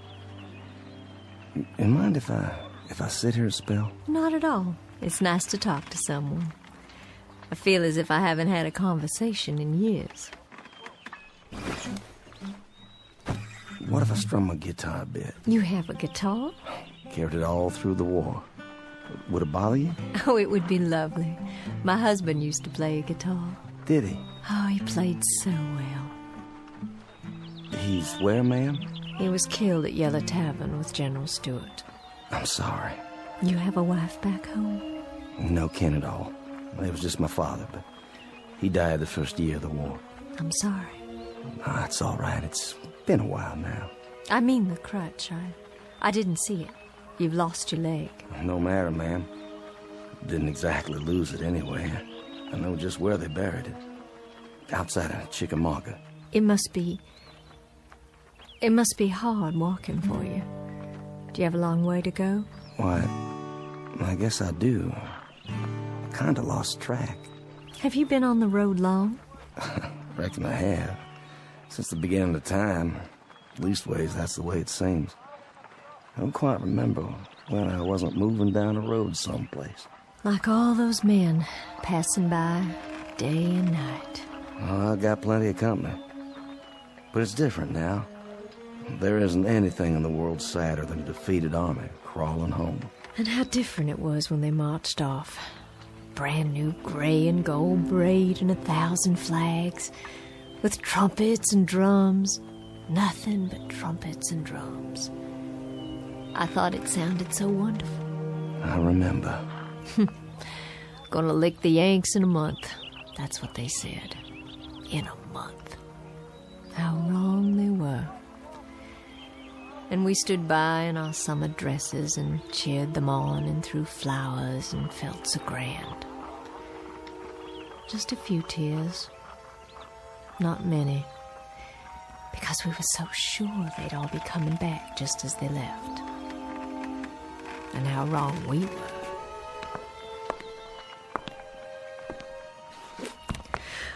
Oh my. Anything wrong? I'm feeling a little dizzy. Ma'am, please sit down. I don't think you're well. It's the fever. But I'm on the mend now. It just left me weak, that's all. Just a little weak. And still they come. Morning and night, night and morning. The young ones and the old ones. And oh, how tired they look. How worn. Are there hundreds of them or thousands of them? More than that. And wouldn't you think there were so many, my Judd? Ma'am? Sergeant, do me a favor. Play your guitar real loud. I mean real loud. Drown me out. I'm so sick to death of hearing my own crying and the sound of footsteps on the road. Please play it loud so I can hear music. Please, Sergeant. My pleasure.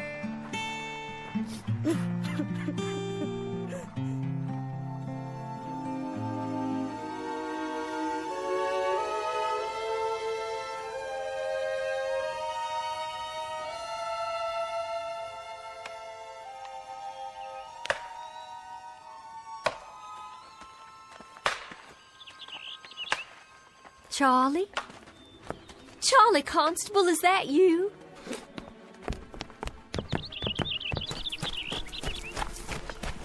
Charlie! Charlie, it's Lavinia.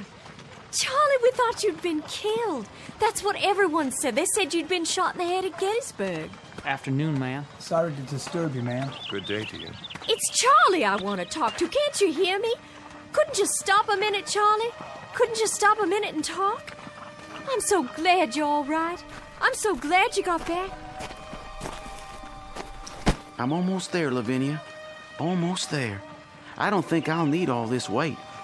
You can store my blanket roll for me, but I gotta keep moving.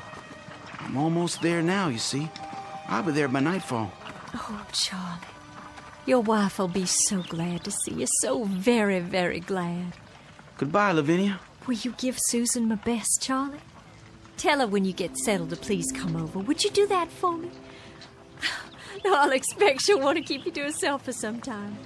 I know if it were Judd come home to me, I'd hold him close. So close, Charlie. And I'd not let him leave again. I'm sure, Lavinia. Charlie, wait. You might need some of your bedroll. The Yanks took most of the blankets. Susan might have use for yours. Well, I'll keep it for you then. Do you hear me? I'll keep it here for you. That was Charlie Constable. Was it? They said he'd been killed at Gettysburg, shot through the head, that's what they said. Oh, but thank God they made a mistake. Thank God he's all right and come home again. What's the matter, ma'am? Why are you looking at your hands like that? There's blood. Where? Why, Charlie's cap. It's tied to its bedroll and there's blood on it. There's blood on Charlie's cap.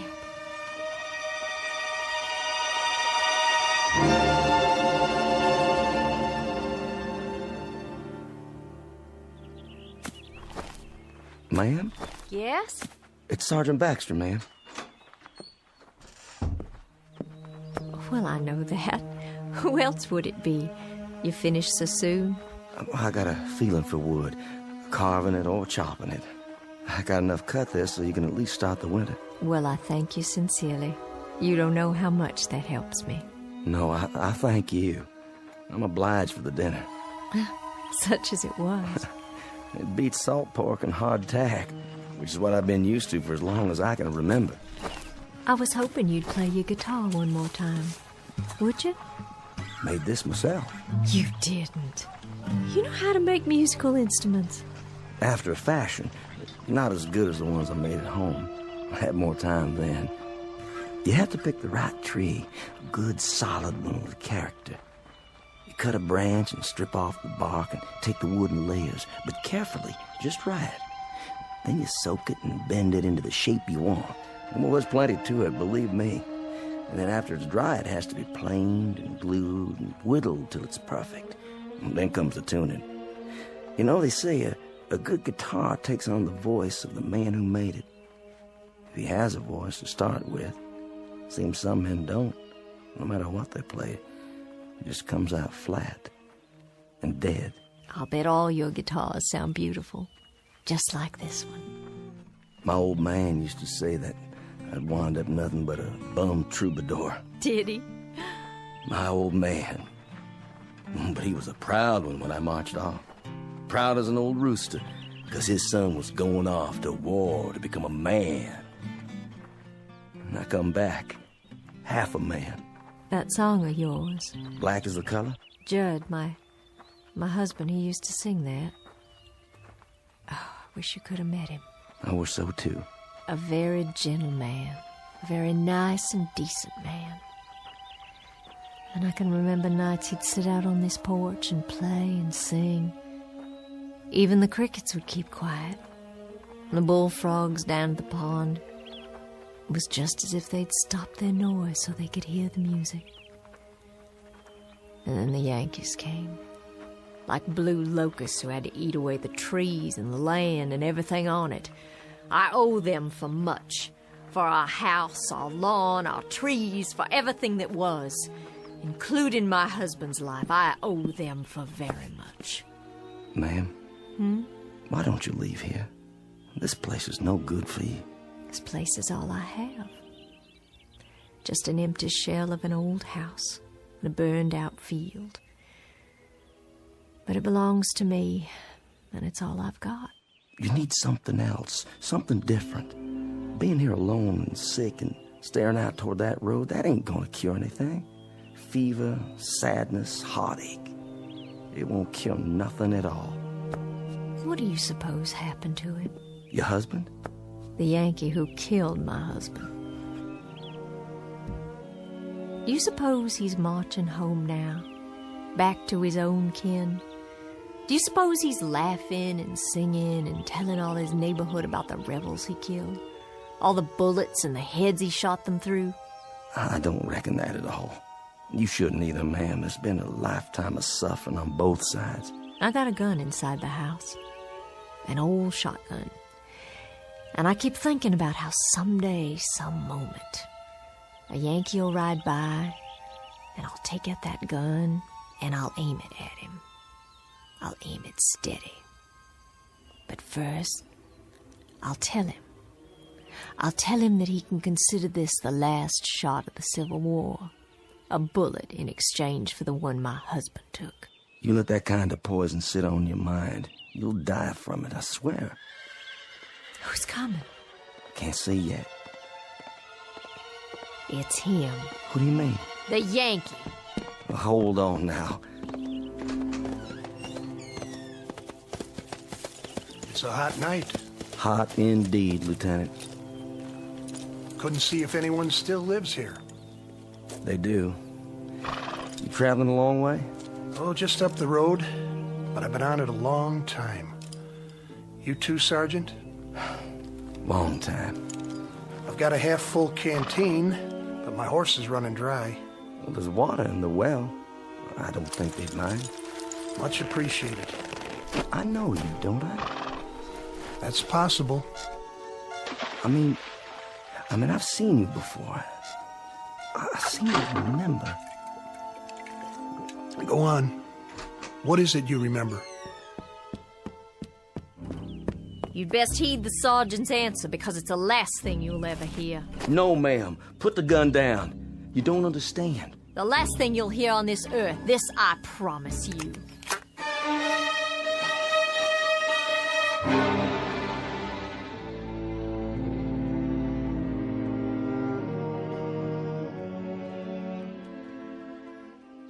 Ma'am, don't shoot him.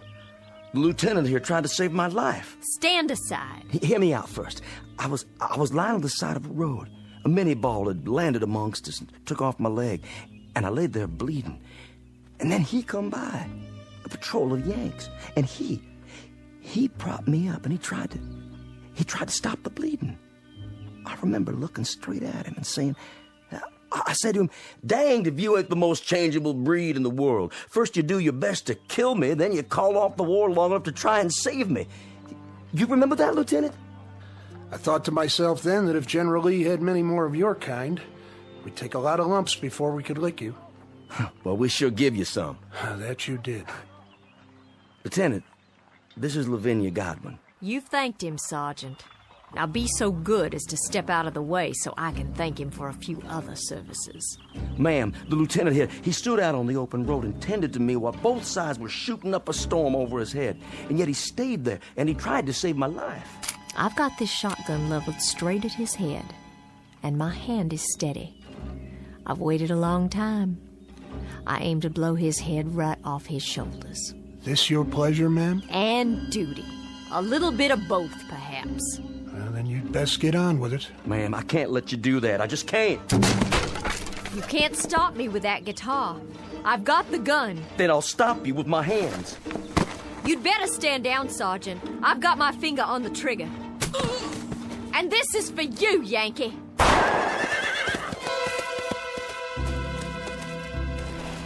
You could thank God for the darkness. That kept you from committing murder. Hasn't there been enough of that already? I didn't miss him. I couldn't have. I couldn't have missed him. No, ma'am. You couldn't have. But it doesn't make any difference. Not anymore. I remember now. I do remember. They got you that day. They got you in the back while you were kneeling over me. You took a bullet in the back and you fell right over. Yes, I think that's how it happened. I thought you were dead. I remember thinking you were dead. What's going on here? What's going on here? You'll understand. It'll come to you sooner or later. What will? I've got to be moving up the road again. Don't want to ride, do you, Sergeant? She's not the staunchest steed on earth, but she'll carry two. Thank you, but one's enough. As you like. Safe journey, Lieutenant. And to you. I wish you the best, ma'am. I do wish you the best. And this too shall pass. This too shall pass. Wait and see. I'm sorry I hit you, Sergeant. And your guitar, your beautiful guitar, I shouldn't have. I shouldn't have done that. Please, forget it. It's over. Those things he said. What do you suppose he meant? I have an idea, but I think we'll know for sure soon enough. Look. On the ground. What? It's wet. When he climbed on his horse, he was dripping blood.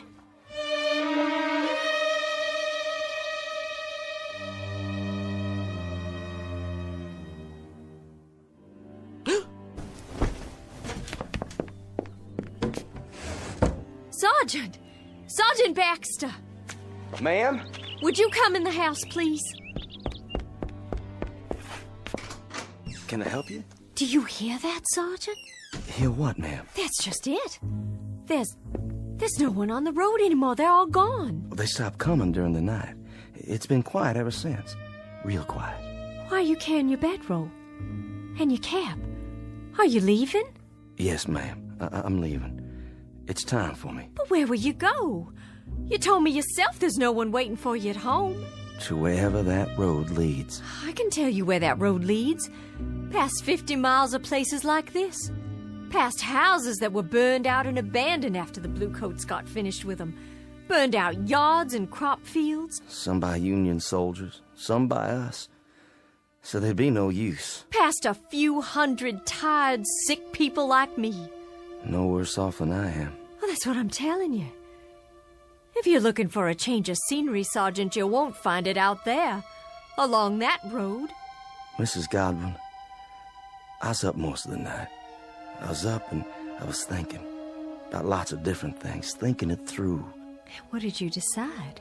That lieutenant who came by, and the shotgun, and the blood on the ground. When he rode off, it seemed like a mystery. Yes, it does.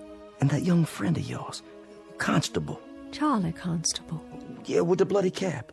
And then before dawn, it came to me. What did? It's kind of hard to explain.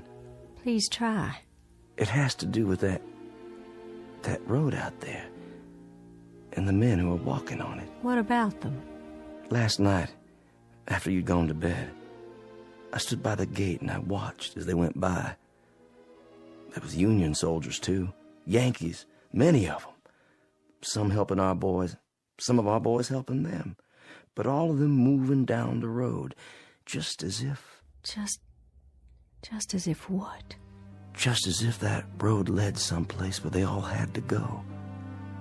You hear me? Had to.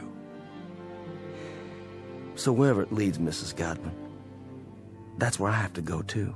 But why? What I discovered last night. You wouldn't believe. I don't understand all of it myself. I understand enough to know that there's a billy club tapping on my good leg, telling me to move on. So I'll take my leave now, ma'am. And I wish you well. I certainly wish you well. Wait while I make you breakfast. No need for that. I'm not hungry anymore. Some tea, then. Something to drink. I'll heat water on the stove with the wood you cut. You have some for yourself, ma'am. I've got something stronger put away. There's a bottle. I know where it is. Not with all the walking I have to do. A hot bath, then, before you go. Surely you'd like to get cleaned up. Thank you, but I'm all right. Sergeant! Why don't you stay on? I need someone around here who can help. I'm just one sick woman alone, and I need someone to help me. I don't think that's a good idea. I'd give you half the place. You could take a wife if you like and live here, and half of it would be yours. There's nothing here that could ever belong to me, ma'am. Nothing at all. Why not? If I say it does. And you know something else? There's nothing here for you either. Nothing but a lot of memories, and there's a prescribed period for mourning. Are you going to wear black for the rest of your days? My memory's a lot longer than yours, Sergeant. My hatreds don't die because somebody signed a slip of paper and turned in their sword. I don't think we need to compete when it comes to memories, Mrs. Godwin. I don't mean that. But as to hatreds, I'll concede that you carry yours for a lot longer than me, so you just stay on here and bide your time between some mourning and some hating. I've got to take a walk up that road, and while I'm doing it, I'm going to forget about all the yesterdays, and I'm going to start thinking about all the tomorrows instead. What do you think is up that road, Sergeant? A future? A new South, perhaps? Another Confederacy born out of the ashes? What do you think you'll find? I don't know, but I think every man has to find his own end of the road. It's whatever he wants for himself, and every woman, too. What's that? Sounds like my guitar. But it can't be. It's broken. There's a soldier in the yard. He doesn't mean you any harm. It's a Confederate soldier. Why, it's Judd. My Judd, he's finally come home after all.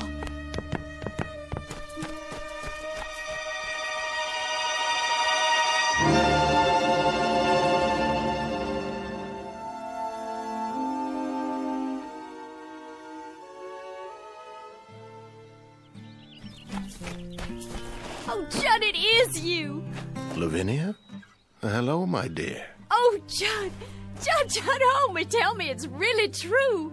And how fares my darling wife? Oh, I've been ill, Judd, very ill. Oh, no. But I'll be well again. I'll be well again because you've come home. Because you're alive, and by some miracle you've come home to me. It was home, Lavinia. Look around you. It isn't any longer. It's all the hope we've got, Judd. How do you do, Mr. Godwin? Sergeant? I stopped for some water. The old well. It's still good? I'll be moving on now. The sergeant. He's been telling me there's a pot of gold at the end of that road. Has he? And I told him, Judd, and now I have to tell you, I understand. Understand what? There's nothing at the end of that road except more road. And more places like this. But we can rebuild it all. We can paint it and plow up the fields. We can buy seed and we can... Lavinia. Judd, what is it? Sergeant? Yes, sir? Do you know? I think I do, yes. It's easier that way. I'm not sure, but I think I do. Goodbye, Mrs. Godwin. Goodbye, Sergeant. I'll no doubt be seeing you farther on. What does he mean? It's time now, Lavinia. Time? We've got to go. Judd, there's no place to go. This is just a stop along the route, Lavinia. A stop? This is home. Home is somewhere else. And you're saying we have to leave? Yes, Lavinia. We have to leave. Oh, you brought your guitar. I'm glad. This isn't mine. It's that sergeant's. But... See? You remember this guitar, Lavinia. It was all broken, wasn't it? And now it's all in one piece again. Why, yes, it was. How did you know? It was broken, but now it's been put together. And it can be played again, and music can come from it. It's sort of like a human being, Lavinia. A bullet comes along, or a cannonball, or a fever, and it breaks our bodies and throws them aside, and they're no use to us anymore. But then something else comes. What are you saying? With that comes a second chance. Judd, are we?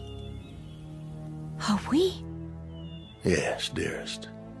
My death came at Yellow Tavern with a bullet, Yours came here with the fever. No.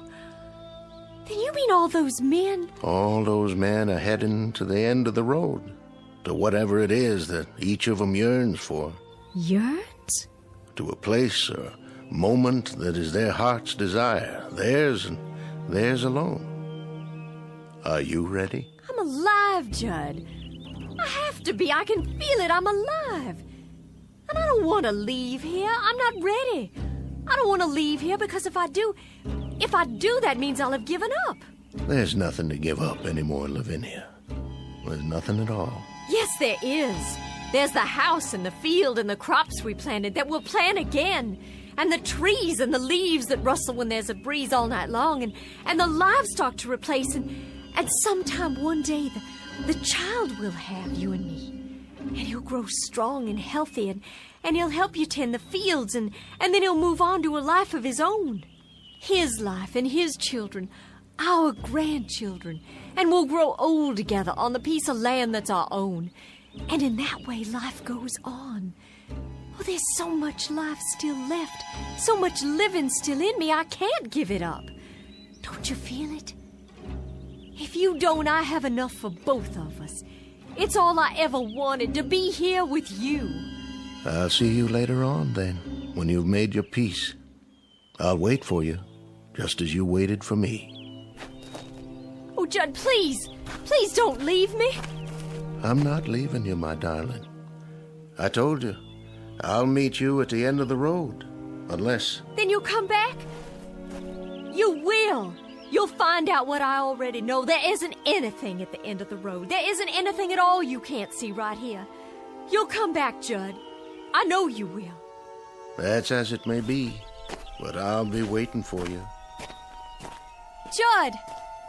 Judd, please come back. Please come back to me. Go after him, my dear. Who are you? Just a fellow traveler. You must be tired. And hot in that black suit and that tall hat. Odd, isn't it?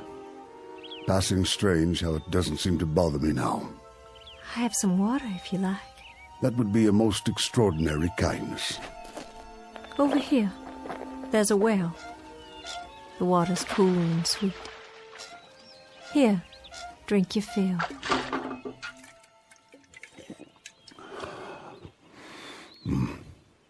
The sweetest I've ever tasted. I know you, don't I, sir? Do you? I'm sure I do.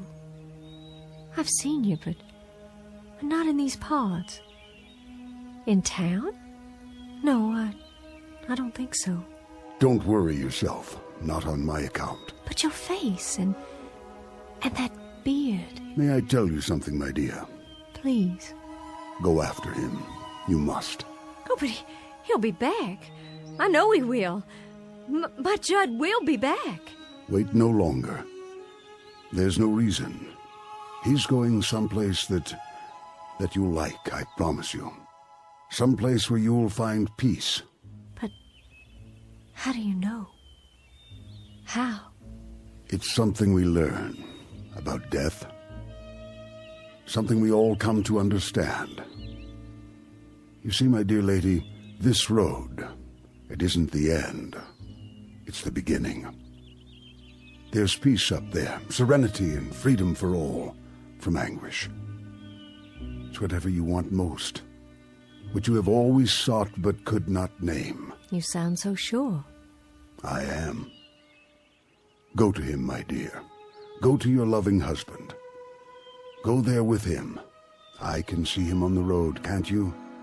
Standing in the sun with his arms outstretched, waiting to receive you. Your face. I know that face. I've seen it in the newspapers. But you were shot, sir. I read it. You were shot by an assassin at Ford's Theater in Washington. But that's so far from here. How? So far that I can hardly remember. It all falls away, like seeds in the earth. And so now, Mr. President, you're one of the... Yes, my dear. I guess you might say that I am the final casualty of the Civil War. And now I'm the last man on this road, the very last. I think it only fitting that I be the last of the passers-by.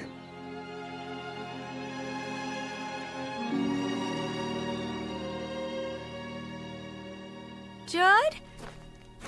Is that you? Lavinia. It is. I see you. Wait, Judd, I'm coming. I'm coming now.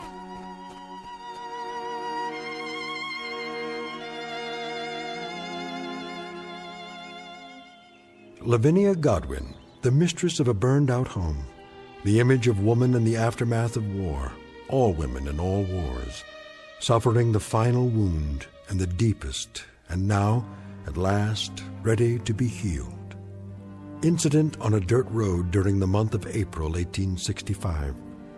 And as we've already pointed out, it's a road that won't be found on any map, but it's only one of many that lead into and out of the Twilight Zone.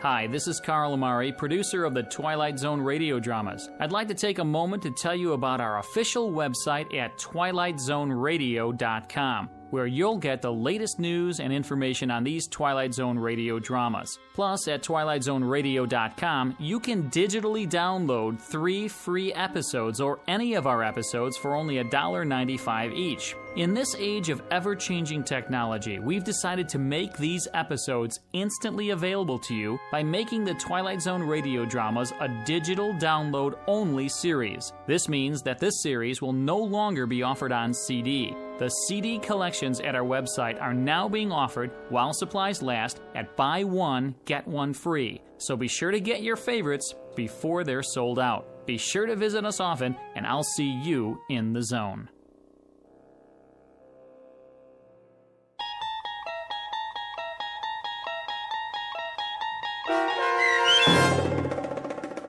The Passers-By, starring Morgan Brittany with Stacy Keach as your narrator, was adapted for radio by Dennis Etchison and based on a script by Rod Serling.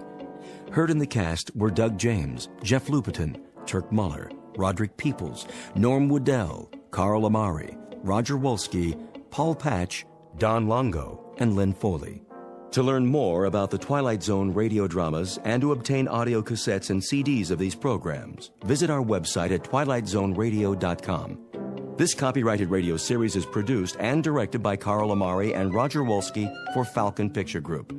Doug James speaking.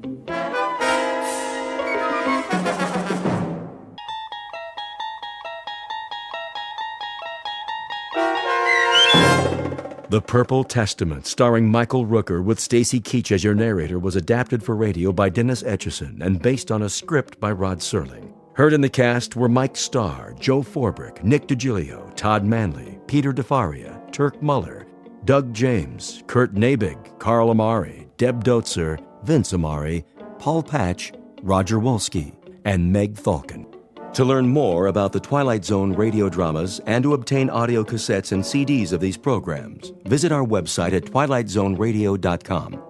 The producers of The Twilight Zone wish to thank CBS Enterprises, Carol Serling, Dennis Etchison, Dick Brescia Associates, Claire Simon Casting, Terry Jennings, XM Satellite Radio, Sirius Satellite Radio, our sponsors, and our radio affiliates for helping make this series possible. This copyrighted radio series is produced and directed by Carl Amari and Jason Mallow for Falcon Picture Group. Doug James speaking.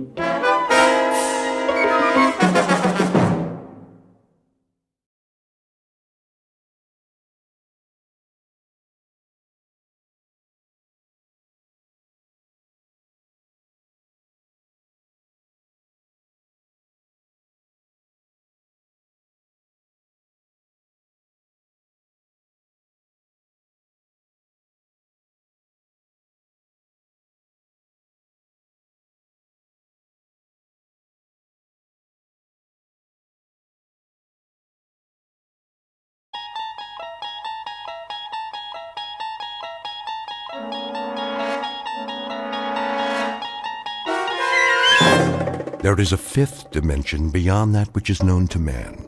It is a dimension as vast as space and as timeless as infinity. It is the middle ground between light and shadow, and it lies between the pit of man's fears and the summit of his knowledge. This is the dimension of imagination. It is an area which we call the Twilight Zone.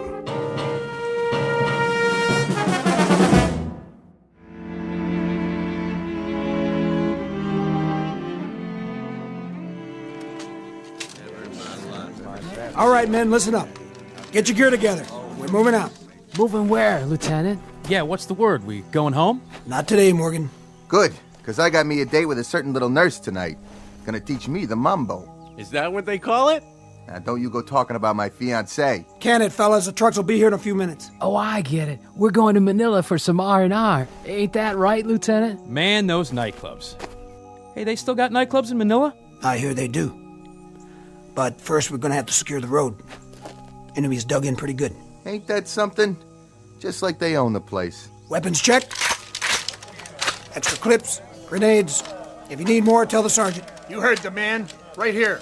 I want to see full belts on everybody. This is the one that counts. Sir? Yeah, Horton? We gonna make it back tonight? What? By lights out. Oh, listen to him. Scared of the dark. Watch out, Horton. The cooties will get you. I just mean, well, that nurse. She's sort of expecting me. You should see her, sir. Brown hair, blue eyes. Yeah, don't worry about it. We'll be back in time for chow. Every last one of us. All right, fall in.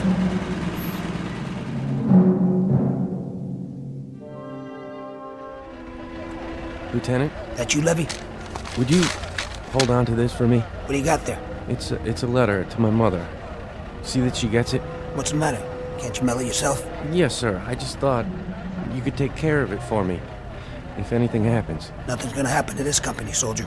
I know, but if it does, would you do that for me, sir? Sure. If it makes you feel any better. Thanks. I'd appreciate it. What's the city? Sir? You didn't put the whole address on it. I didn't? Let me see. You have a pencil on you, sir? Yeah. Here. Thanks. It's in Shaker Heights. You ever been to Shaker Heights, sir? In Ohio, right? Right. Real nice place. My mother, she's sick. I guess she's kind of holding on till I come home. But just in case I don't, I wrote her this letter. So she'll know I was thinking about her. She knows, Levy. You think so, sir? I'm positive. Thanks a lot, sir. Here you go. What are you doing? Nothing, sir. No smoking in the truck. Right. I mean it, fellas. Douse the butts now. Nobody's smoking, sir. Honest. Then where's that light coming from? What light, sir? The one under your chin. Stash the Zippo, soldier. He doesn't have a Zippo, sir. He doesn't even smoke. Then it must be yours, Hibbert. What's the matter with you? We're sitting on a ton of ordnance here. We know, sir. Orton? Nobody lit up. Don't give me that. It's true. Nobody's that dumb. All right. Must be my eyes. Hibbert. Morgan. Levy. Horton. Something tells me this must be the place. Okay, heads up. Rifles at the ready. Okay, move out. Single file. Infantry Platoon, U.S. Army. The place, a road in Luzon, the Philippines. The year, 1944. These are the young men who fight. Despite their nervous jokes, there is an element of brutal sameness about these faces. They're dirty, desperately tired, hollow-eyed, each showing the aftermath of shock and violence, etched with fatigue and colored with the backwash of fear. As if some omniscient painter had mixed a tube of oils that are at once earth-brown, dust-gray, blood-red, beard-black, and the yellow-white of exhaustion, with these men as the models. For this is the province of combat, and these are the faces of war. But even here in this time and place, expect the unexpected, because this particular platoon has just crossed enemy lines to fight for their lives in the Twilight Zone.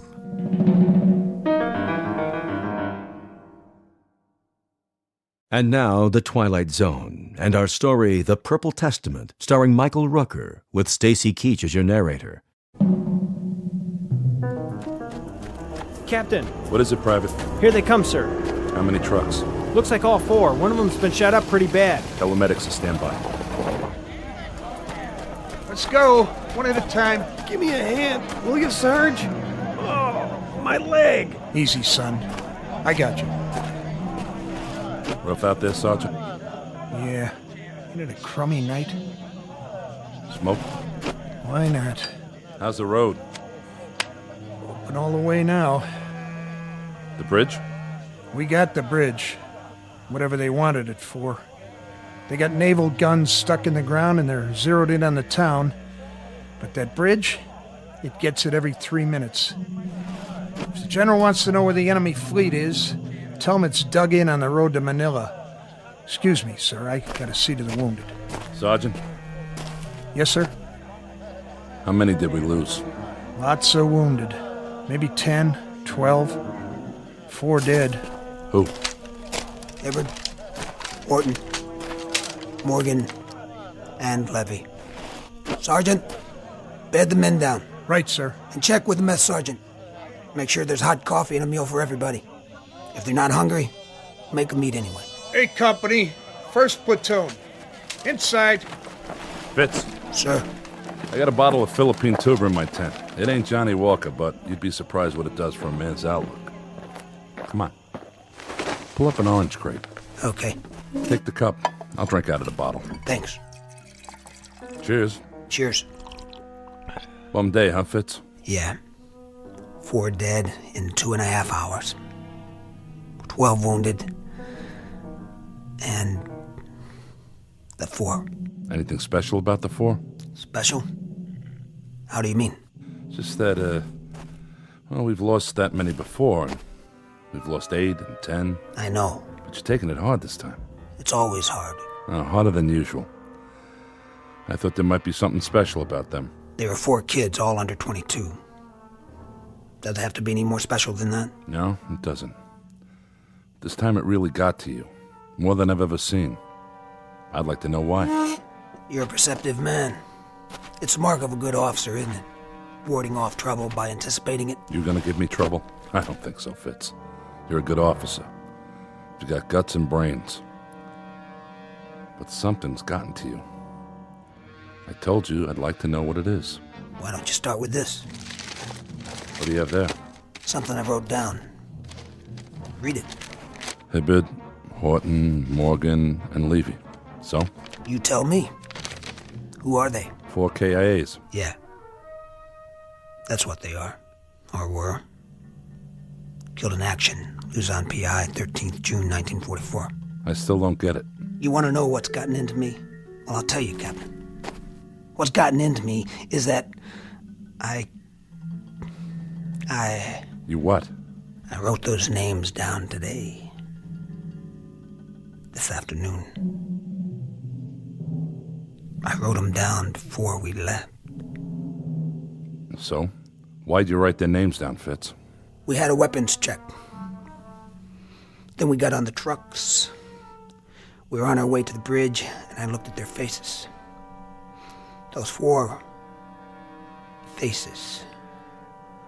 One at a time. Go ahead. I looked around at 44 faces. When I got to these 4, I looked around at all of them. A light. A light? Shining on their faces. First it was Levy, then the others. One by one. I thought somebody had a cigarette lighter on. Then I realized it wasn't that kind of light. What are you talking about? I can't describe it to you. It doesn't fit anything I'd ever seen. I just looked into their faces and I saw that light. And I knew this was their last day. I knew they'd get it. Oh, come on. I'm telling you, I knew. There wasn't any doubt. None at all. Driving up that highway, I was in their truck. All four of them were sitting across from me. Some coincidence, huh? And then the light, the same odd light, it moved across their faces, one by one, completely separate from the others. It didn't touch anybody else. As if somebody had a flashlight or a searchlight or something, and it had picked out those four faces. And I knew. I just knew. That's a funny thing, all right. I'll give you that. But for now, maybe you ought to just pack it in. Get some sleep. No, I don't think I can sleep. All I can do is keep wondering. Is this the way it's gonna be from now on? Huh? If every time I stand in front of a platoon, ready to take them up, am I gonna look down the line and tell which ones aren't coming back? No, thanks, but no thanks. Finish your drink. What's in the bottle? I told you. Local brew. Lousy stuff. The kind of stuff that can make you sick. Or drive you out of your ever-loving mind. Take it easy. We're not supposed to know these things. Nobody is. We're not supposed to be able to tell. Isn't that right? So why can I tell? Huh? Why, Captain? Fitz, when did you write these names down? You know when. You sure it was today? Sure it wasn't yesterday? On the way back? In the truck? Today. This afternoon. That's when I wrote them down. I swear. That's when I wrote them down. Nurse? Be right there, Private. I can't feel my leg. I'll get your medication. Hurry, will you? Can't we do something about this man's leg? He's scheduled for surgery. We can only take one at a time. Nurse. Just a minute. Nurse, please. Hey there, Captain. Miller? How you doing? Oh, pretty good, sir, I guess. He's on the mend, Captain. Good job, Janie. Keep it up. Well, we're doing the best we can, sir, but we need more cots. I'll tell Sergeant Gunther. See if we can requisition some. That would be a godsend.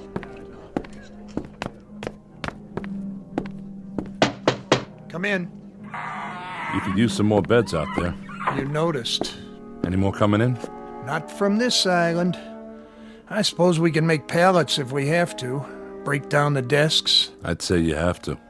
If it weren't for this schoolhouse, we'd be set up in a tent in the jungle. At least we've got a roof over our heads. But when it comes to sterile conditions, the proper supplies, you can see what we're dealing with. We haven't come that far from the Civil War. These men are lucky not to get gangrene. One day this war will be over, Sergeant. Till then, you're doing all you can. I know it, and you know it. Look at them out there. So many young men. All we can do is airlift the worst cases, sew up the rest, and send them back to fight again. I'm sworn to do no harm, but how can I promise that? We don't know what to expect, how many casualties we'll get each day. Unless, of course, your Lieutenant Fitzgerald is right. He believes it. If you'd heard him, you'd almost believe it yourself. How is he? Well, he took those pills to help him sleep, but I don't know if that's going to do it. I don't know either, Captain Riker. What do you make of it? Well, I'll be frank. The things you've told me are beyond my experience. I'd say he's delusional. But whether it's because of the stress or something more serious, I couldn't say. I'm no head shrinker. Did you look at his records? I've never been wounded. No symptoms of battle fatigue or anything like it till now. Why he should get an idea like this all of a sudden, I couldn't tell you. For the time being, you might want to pull him in while I run some tests. I'd appreciate that. See, the thing of it is, he's never complained about anything. Not so much as a headache. He's a good man. Came in as a cadre while we were still back in the States. He's one of the best officers we've got. I'll do what I can. He's here now, you know. In the hospital? I didn't see him. He went down to the 2nd Ward to visit one of the boys from his platoon. Well, when you talk to him again, Sergeant, go at it a little carefully. Sideways instead of head-on. I wouldn't like him to think I have any complaints about his performance. I understand. I'll get around to it as subtly as I can. But if he's going to break, it's best to know now, and not in the middle of some firefight. We can't afford to lose any more lives. His or anybody else's. Hey, nurse, where's my chow? Roll over, soldier, while I change your bandage. And keep your hands to yourself. Lieutenant, is that you? Fitz, what's wrong?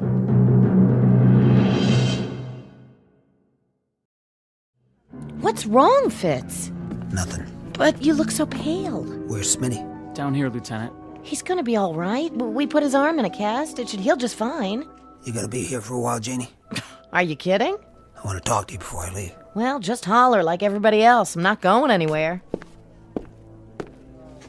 How's the rest of the guys, Lieutenant? A-okay. Oh, that's great.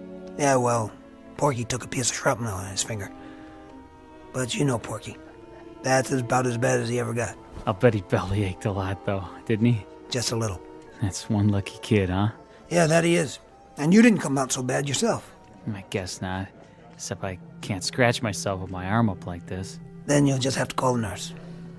That's not so rough, is it? No, not as long as it's Janie. Yeah, get you all patched up and you'll be as good as new. Ready to head home before you know it. That won't be too hard to take. No, sir, sure won't. Your cigarette went out. Here, let me light it for you. No, thank you, sir. No? Can you just lay it down for me? I won't be needing it for a while. Sure. I'll just put it here in the ashtray for you. Thanks. Look, Smitty, I got a couple things I gotta do. I'll come by later, okay? You take it easy here. Will do, sir. Anything you want? You got enough to read? Yeah, all I need. Okay. Take care now. Thanks for coming, Lieutenant. I'm glad I got to say goodbye. Oh, no, not Smitty. You dropped your lighter. Something the matter? What? No. Nothing. I'll be seeing you. Goodbye, Smitty. You okay, Lieutenant? Yeah, fine. I'm okay. Help me get him to a cot. I said I'm okay. I just got a little dizzy there for a minute. Are you sure? I'm sure. Thank you, Meg. I've got him. What's all the fuss about? You better take it slow, mister. All I need is a little sleep. A little? You look like you haven't slept in I don't know how long. My lighter. Right here. I want you to lie down for a while. I don't have time. You're pale and your pulse isn't that great. You need to rest. What do I have to do? Write you a note for the teacher? I'm fine. Janie. What? I wanted to tell you... I wanted you to know that... Save it. Go back to the barracks if you don't want to stay here. But do me a favor. Get off your feet. Listen. That boy in my platoon. Horton. Please, Fitz. He was a good guy. I know. He was looking forward to seeing you last night. That's all he talked about. He thought you were special. Very special. Soldier? Not now. I just wanted you to know. You are special. You were probably the last thing on his mind. Did he suffer? It was a landmine. Oh, no. He never knew what hit him. He didn't feel any pain, I swear.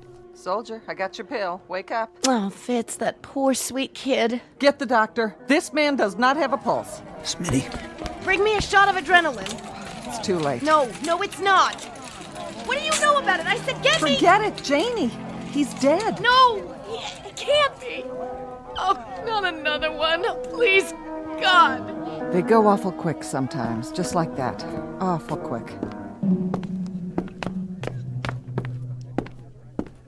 Morning, Fitz. Captain. How are you? Something happened? I was down seeing Smitty. I know. I read his tag. Doc says he's gonna be okay now. No, he isn't. What are you talking about? It's only a broken arm. That's all that showed. Are you a doctor now? I took a look at his face. I took one look, and I knew. Come off it, Fitz. And then, a minute later, he was gone. What? Go ahead. Take a walk downstairs if you don't believe me. Same thing. Same thing. The look. The light or whatever it is. Yeah, I saw it. I knew, Captain. Fitz, I can't explain this, but... I don't want you to explain it. How can anybody explain it? How can anybody? I want you to believe it, Captain. That's all. That's all I want. I want you to believe. I just want you to believe. Yes? Bed 5, Sergeant. What, nurse? He just died. I'll be right down. For what? Fitz. There's nothing to see now. Except the body. He's dead. And I knew he was going to die. That's nonsense. Is it? I read it on his face. I read it just as clearly as if somebody had painted it there. Go on, I'll be there in a minute. Yes, sir. You knew, Lieutenant? I told you. He thinks... You bet I knew. Really, Fitz? Tabbed 4 men yesterday. I knew they were going to get it too. But that would be extremely odd. Don't you agree, Lieutenant? Odd? Is that what you call it? Odd is when you go 30 days on the line without losing a man. Odd is when you march 25 miles and you don't get a blister. Now you're talking odd. That's odd. This isn't odd, Gunther. This is more like a nightmare about a dog-face officer who can see death on people's faces. A lousy dog-face line officer who'd just like to give back the power to whoever or whatever gave it to him.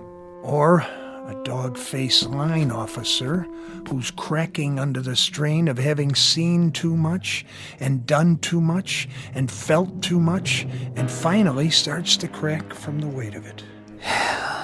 I'm 5 for 5 now. We deal in facts here. How many coincidences does it take to add up to a fact? How many men do I have to tag as least likely to succeed before somebody starts listening? How many more faces do I have to look into? You're not being rational. No. Then answer me this. What I'd like to know is, what's it take before people realize that somewhere along this line I picked up a talent they don't teach at OCS because I just got promoted. What I am now is a kind of recording clerk for the Grim Reaper. Come with me, Fitz. Let's go back to quarters. Okay, sure. Why not? But there is one thing you might do for now. While you're waiting and scratching and calling in the psychiatrist, just put some tape over my eyes. Or just poke them out right now. Go ahead, just do something so I won't be able to see. Just make it so I don't have to look at any more faces.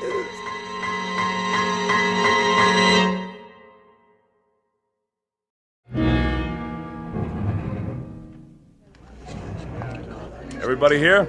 Yes, sir. All right, then. Eyes on the map. I'll give it to you just as I got it from Regiment. We spearhead the attack. We go to a point exactly 4 miles north of the bridge. That's right here. That's the Pasig River. At At this point on the highway, the bridge is out. But over here, to the east, the Army's sticking across a bailey. Should be done by 0200. Not much time. You can say that again. We could do it.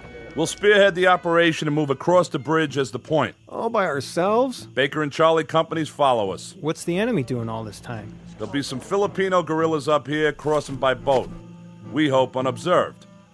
Their job will be to take out any and all guns on the other side. So we should be able to get across that bridge against only small arms. Any more questions? Then that's it.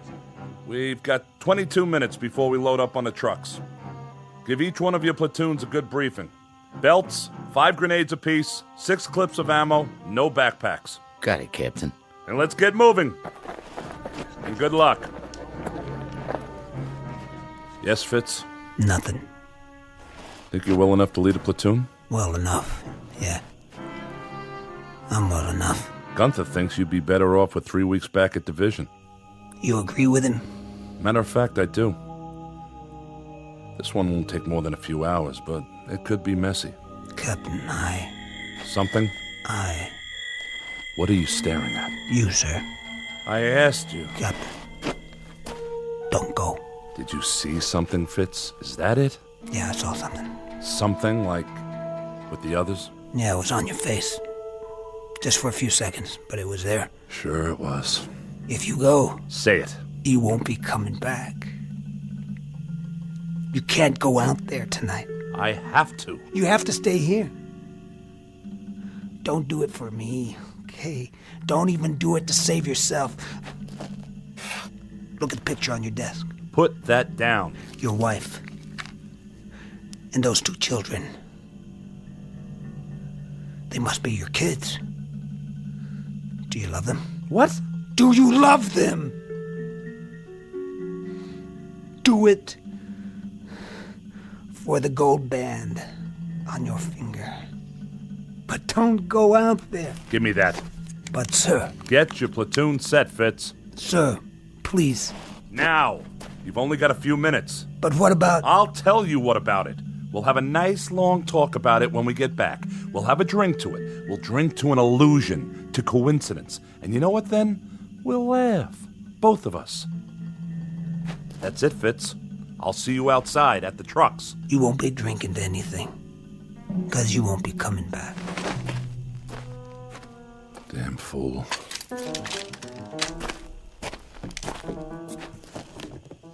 Marie, don't you worry about me. He doesn't know what he's talking about. I promise.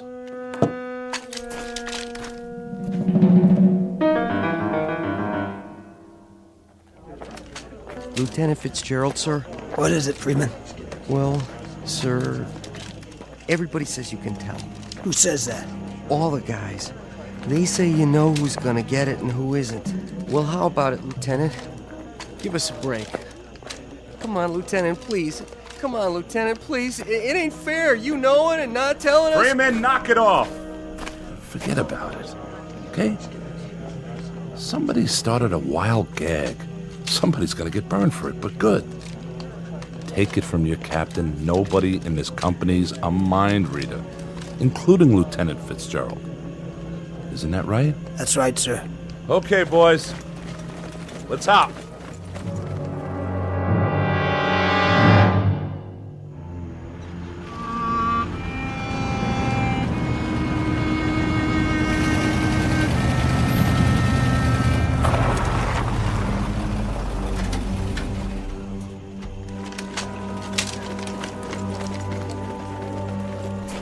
Welcome back, Lieutenant. Not so bad this time, huh?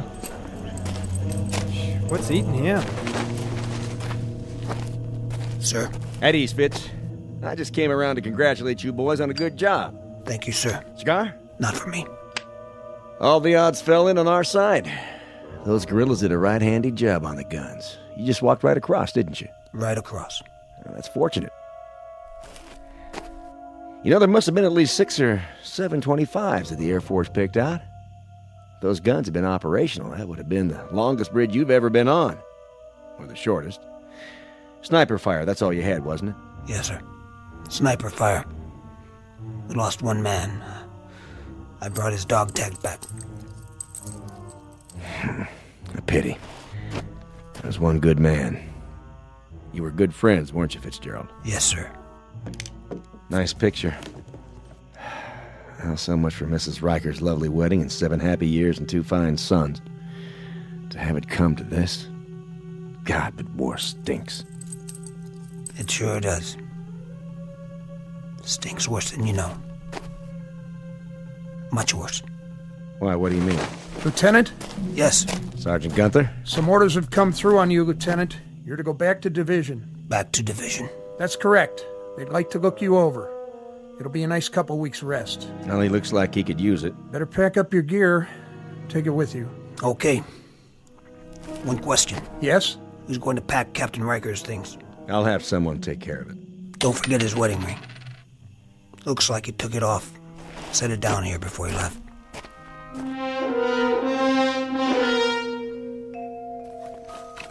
Going somewhere, Lieutenant? Yeah, somewhere. That your mirror on the wall? Oh, yeah, almost forgot. You want it, Freeman? Gee, that'd be great.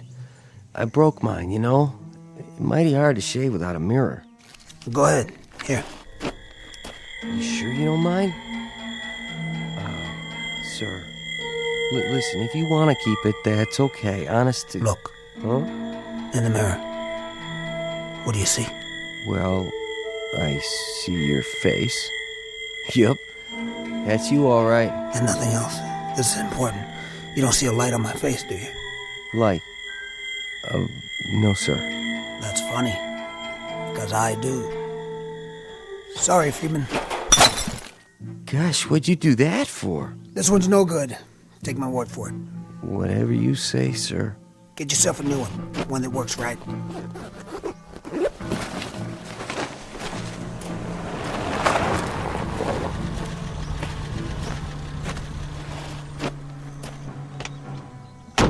Lieutenant Fitzgerald.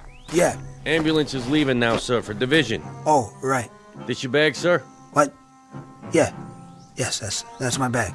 Can I put it in the ambulance for you, sir? Thanks. Whenever you're ready, sir. We're all set. I'm ready. You can ride up front with me, sir. Plenty of room. Thank you. You going back to division? Yes, sir. Taking the Cavite Road? I got to, sir. The bridge is out on the highway. Yeah, that's what I figured. Well, engineers think they spotted some mines just a mile up the road. Haven't had a chance to dig them out yet, so take her careful and stay close to the shoulder. Yes, sir. Thank you, sir. You might as well get comfy, Lieutenant. It's about a 4-hour ride. Is it? I doubt it.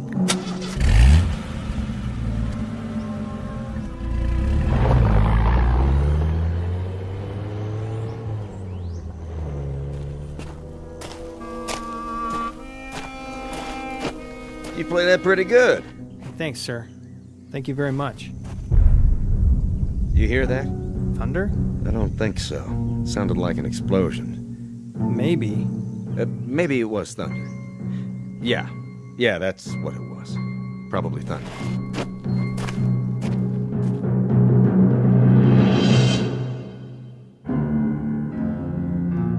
From William Shakespeare, Richard III, a small excerpt. The line reads, "He has come to open the purple testament of bleeding war."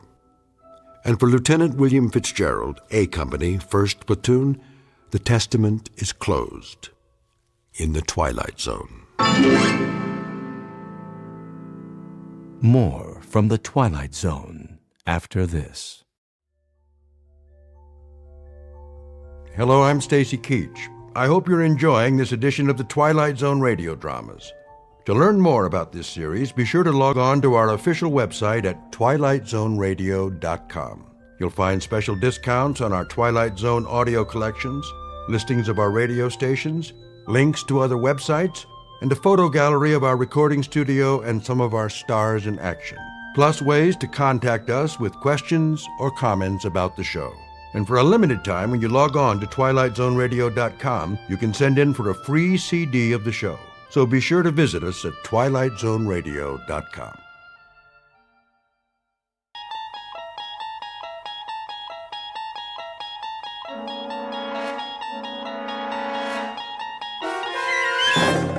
You're traveling through another dimension, a dimension not only of sight and sound, but of mind. A journey into a wondrous land whose boundaries are that of imagination. Your next stop, the Twilight Zone.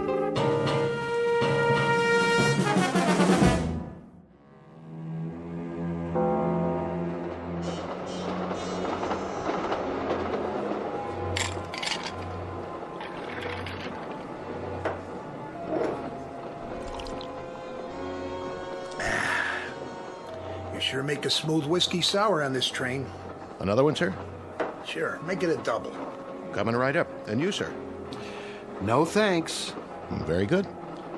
What's the matter, Olson? You on the wagon? We're not supposed to drink on duty. Are we on duty? Till the shipment gets to Fort Knox, we are. Oh, what do we do in the meantime? Guard it. That's the general idea.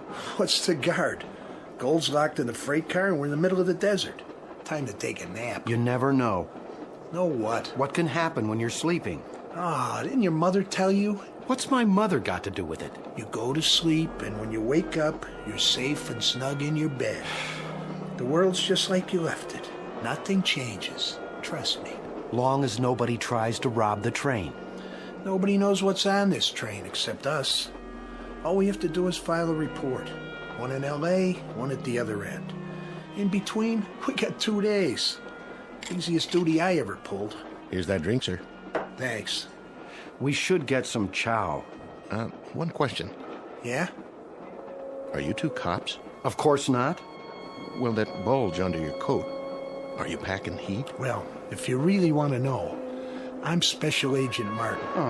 And this is my prisoner, Mr. Olson. I'm transporting him across country to Leavenworth. So that's why he doesn't get a drink. But why does he have the bulge under his coat? Cell phone. Oh, I get it. Go ahead, give him one. Take the edge off so I can relax. That's all right. Well, if he doesn't drink it, I will. Coming right up. You just blew our cover. Take it easy. So you're not carrying your weapon? Nope. Left it in the compartment. That's against regulations. Well, it wrecks the cut of my suit. Besides, it's not like I'm gonna need it. Here's his drink. How much I owe you? Nothing. It's on the house. You're a good citizen, pal. Anything I can do to help. Now, just let me sample it for Mr. Olson here. Whoa. Now that's a drink. What's happening? Must be the tracks. Hold on!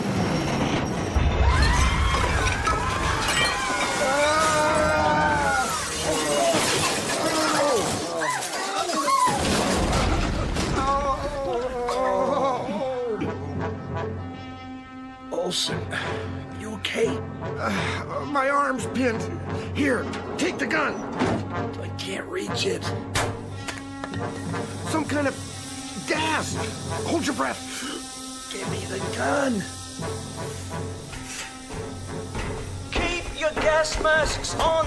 Watch it, Brooks. That one's on. He was. I can't see. Where's the gold? In the freight car. Go on through. What do we do with the passengers? Let them sleep. By the time they wake up, gentlemen, we'll be miles away. Many miles and many, many years.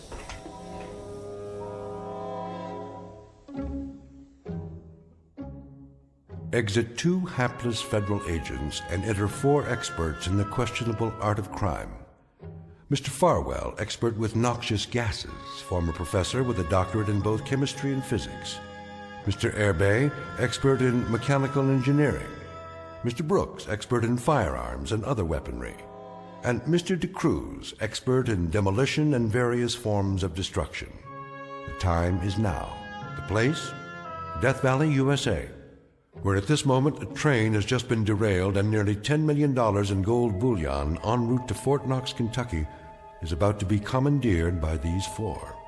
The question is, how can they escape in the middle of a desert? The answer is, they don't plan to escape, not in the conventional sense, nor will they turn their take into cold cash, at least not in the span of a normal lifetime. What they have in mind is something truly bizarre. They believe that 113 miles from this ruined railroad track is a certain cave that holds the key to their survival. What they don't know, of course, is that the cave is located not only in Death Valley, but deep in the Twilight Zone.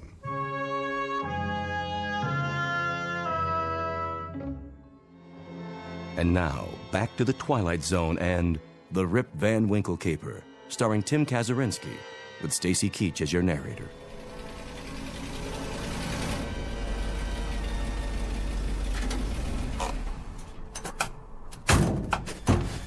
Hurry up. Get the bags in the cave. Here comes Farwell's car.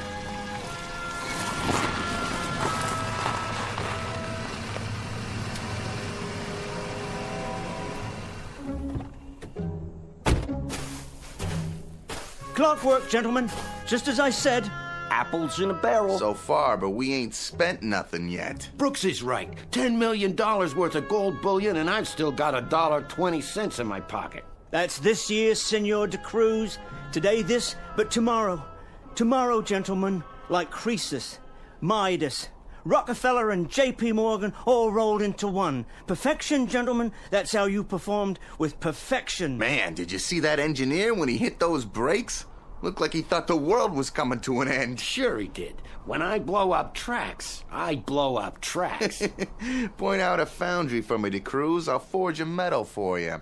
What's your trouble, Brooks? That wasn't an easy thing, tying up those tracks like that. You ought to try it sometime. There won't be another time. From me, neither. May we get on to business now? Sure, Professor. Whatever you say. Start unloading the truck. Well, aren't you a heavy little thing? All shiny and pretty. Any more at home like you? Yeah, just like this one. $9,980,000 worth of gold bars. Hey, Farwell, I gotta hand it to you. Use the cart. I mean, the plan. It worked just like you said it would. Oh, you sound surprised. You're one smart guy. Freight car full of gold, train derailed, sleeping gas puts everybody out except us because of our gas masks. Mighty sweet, if you ask me. That's right, Mr. Irby, except us. It was not yet our turn to sleep. It was our turn to enrich ourselves. We sure did that, didn't we? There's all the bags. All right, gentlemen. Do you remember the procedure? I'm sure you're gonna remind us. The procedure is as follows. Gold into the cave. Then Mr. de Cruz hides the truck inside, destroys the car. I never liked that part. For what reason? Well, somebody could see the fire. Impossible. The road is miles away. A plane could fly over. By then, all they will see is sagebrush and sand. Clear?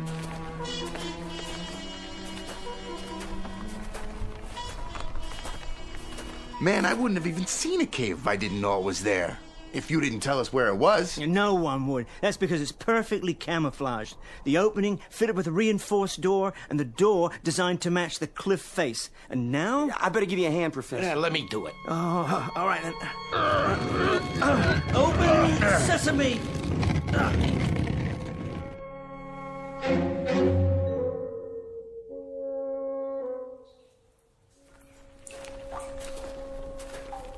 How much farther? We're almost to the main cavern. Stop here. Hand me the flashlight. Wow!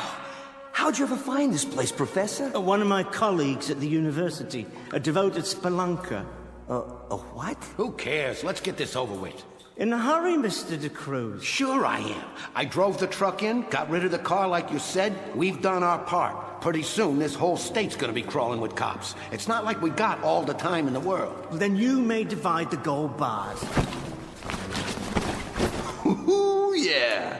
This is the part I like. Hooey. Look at all that. 24 karat all the way. One for me. Hey. And one for you. One for Irby. One for the professor. Two for me. Two for you. Hey, Professor, what's the first thing you're gonna buy with your share? A new life, gentlemen. A new life. Yeah. I like the sound of that. A life of comfort and leisure as befits a man of such ingenious accomplishments. Well, you can say that again. Finish your counting. It's time for the pièce de résistance. Holy Jehoshaphat. Will you look at that? Is that Them? The real culmination. The ultimate ingenuity. Yeah, they look like coffins. Shut up. You told us about them, but somehow I didn't know they was gonna be made out of glass.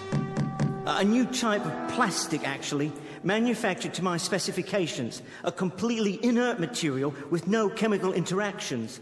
I don't see why we have to get inside those things, those caskets. It's one thing to stop a train on its way from Los Angeles to Fort Knox and steal its cargo. It's quite another to remain free long enough to spend it. And spend it we shall. Yeah, but when? Don't you remember, Mr. De Cruz? I would have thought this aspect of the plan would be particularly clear in your mind. I remember, all right. You want us to play Rip Van Winkle. An appropriate analogy, I suppose. And that's what we are. 4 Rip Van Winkles. Only, I'm not so sure. What, aren't you sure of, Mr. De Cruz? The big sleep, Mr. Farwell. Just lying down in these coffins. I like to know what I'm doing. But you do know. I've explained it very precisely. The 4 of us will be placed in a state of suspended animation. Think of it as a protracted rest period, Mr. De Cruz, to gather our strength. And when we wake up, that's when we take our gold and enjoy it. I say everybody should take his cut now. And how far will we get with it? We got a vehicle, we got water. There'll be roadblocks. Yeah, and that guy with the gun on the train, maybe he was a Fed. If we killed a Fed... Not killed, put to sleep. I'll take my own chances. Hey, what's with the knife? Put it away, Brooks. You're not gonna stop me. That's what you say, De Cruz, but that ain't what we agreed on. Quite right. What we agreed on was that we'd stash the gold here and then do what the professor tells us. And so far, he ain't been wrong. The gold, the gas he used to put a whole trainload of people to sleep, everything. All we had to do was walk over a lot of horizontal folks while they was snoring and transfer a fortune like it was cotton candy. Amen to that. So, none of you mind being cooped up in here? No, De Cruz. None of us mind. How long, Farwell? When we each push the button inside and the gas comes out and this suspended animation thing takes over. How long? How long? I don't know exactly. I can only surmise. I would say that we would all wake up within 1 hour of each other, no longer. When? I would say approximately 100 years from today's date. 100 years, gentlemen, and we shall walk the earth again as rich men, however, as extremely rich men. 100 years. Just like Rip Van Winkle. And when we wake up, no one living will remember who we are and what we did today, except the 4 of us. We will remember and rejoice in our reward. What's that? The wind, gentlemen. The wind, obliterating the last traces of our existence.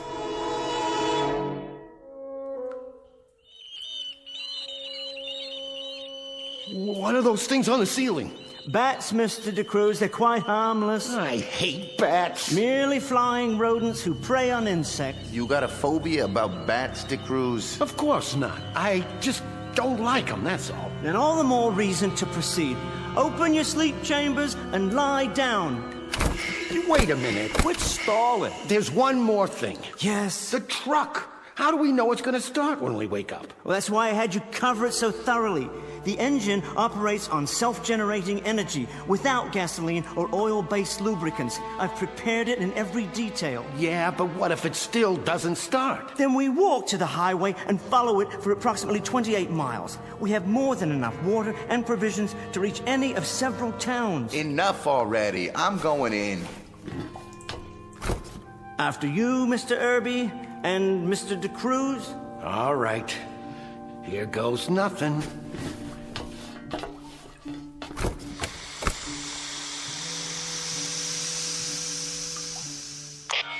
Gentlemen, we are now hermetically sealed. First of all, I want to know if you can all hear me. I hear you. Mr. Irby? Check. Loud and clear. Then the microphones are operating perfectly. Now what? Now I'm going to give you the exact sequence. First, check the airlock gauge located to your right. See it?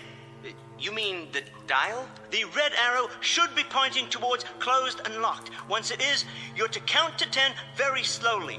When you come to the end of the count, reach up with your left hand to the shelf just above your head. There's a small green button there. I see it. You're to press this button. When that's done, you'll hear another hissing sound. That will be the gas being measured into the enclosures. Ready over here.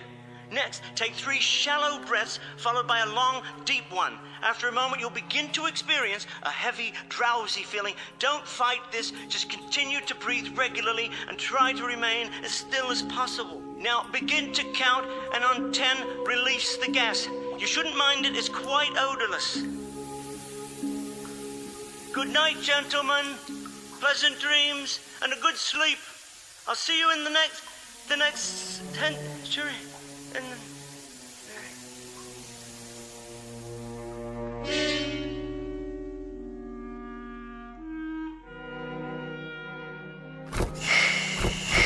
so, the Great Awakening has come at last. It didn't work. My face, my hands. Look at yourselves. We don't have any beards. That means... He's right. Of course I'm right. Our fingernails haven't even grown. Hey, Farwell, with the big brain and all the answers, your plan was a dud. I don't understand.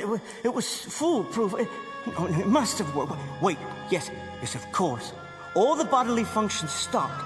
There wouldn't be any growth of beard, nails, or anything else. I tell you, it worked. One way to make sure. Yeah, let's have a look outside.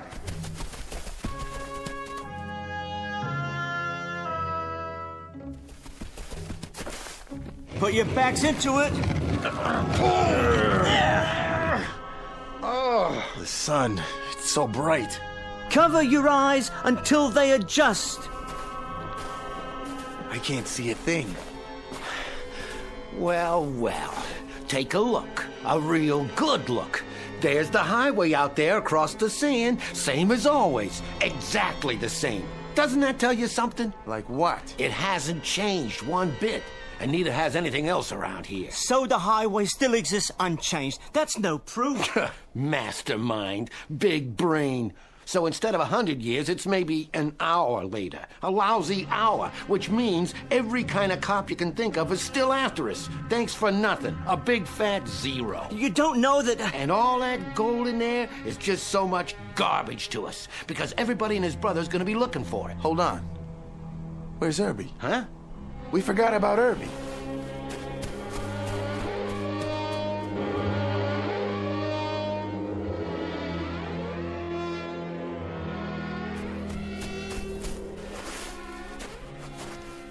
No. I don't believe it. His case. It's cracked. The air got in. And the gas escaped. And all because of this rock. I thought you said it was a special plastic. Well, the rock must have fallen from high overhead. It was those bats knocked it loose. So it's high enough to cause a hairline crack in the structure. Yeah, here, look. Just at the edge of the frame. Poor Mr. Irby. He has proven my point, however. A dramatic example, but nonetheless, he has most definitely proven my point. He sure did. There's nothing left inside but bones. There's his wristwatch, his ring. On a skeleton. Hey, Farwell, how long would it take for this to happen to his body? Autopsies are not my field of expertise, but it would take years, especially in this climate. The odds are, Mr. De Cruz, that we are now, indeed, in another century. Just like the plan. So, what's the next step? We get the gold in the truck and we take it to the first city we come to. And we either find a fence or we melt it down. That's the deal, isn't it? Why is it, Mr. De Cruz, that greedy men are the most dreamless, the least imaginative, and the most stupid? Listen, Farwell. No, you listen to me. For the first time in the history of man, we've taken a century and put it in our hip pocket. We've taken a lease on life and outlived our stay. We've had our cake, but we're still going to eat it. That's quite an adventure out there, Mr. De Cruz, though you're a little insensitive to it. Quite a splendid adventure. A world we've never seen before. A brand new, exciting world that we're about to walk through. Only this time with money. That's right. With 10 million bucks worth of gold. That's how we're gonna walk through it. Of course. The only thing left to wonder about is, what kind of world?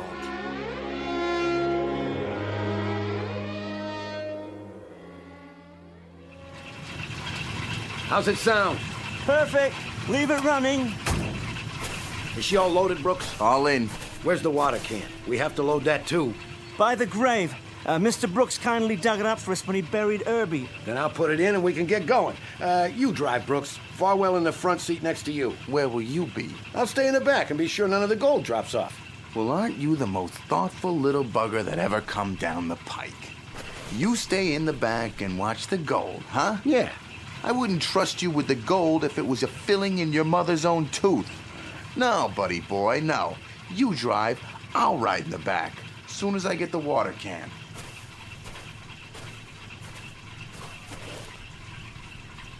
Mr. DeCruz, what are you doing? You stupid fool! Brooks, Hey, get out of the watch way! it! What? Hey! For the love of God, DeCruz, stop! Where are you going? You're heading toward the ravine!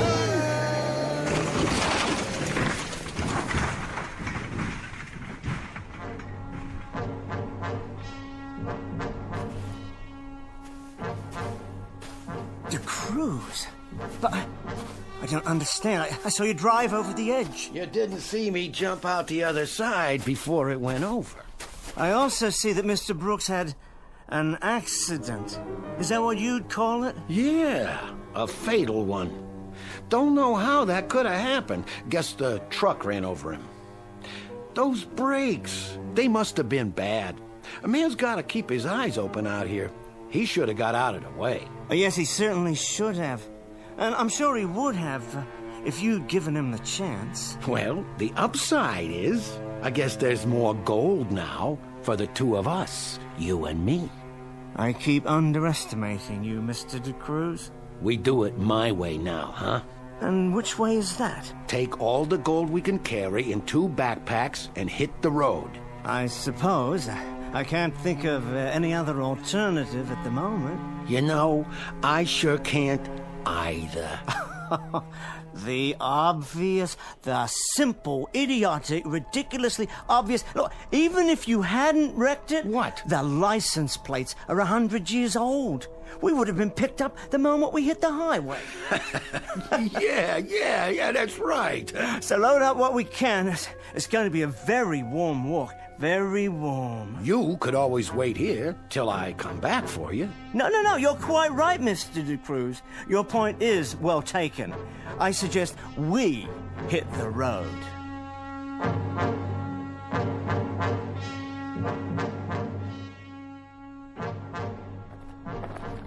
How you doing, Professor? You hold it, DeCruz. I've got to rest. Yeah, I figured.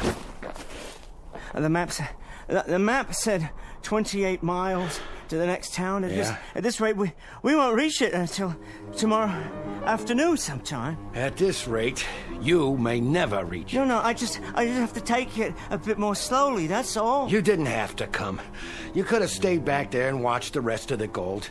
I told you, Professor. And if I had, I don't think I'd have ever seen you again. No? What if you died out here, alongside the highway? Yeah, you might have died back there yourself. Yes, especially if you never returned for whatever reason. You think I'd have done that to you? I no longer underestimate you, DeCruz, in any situation. Smart man, aren't you?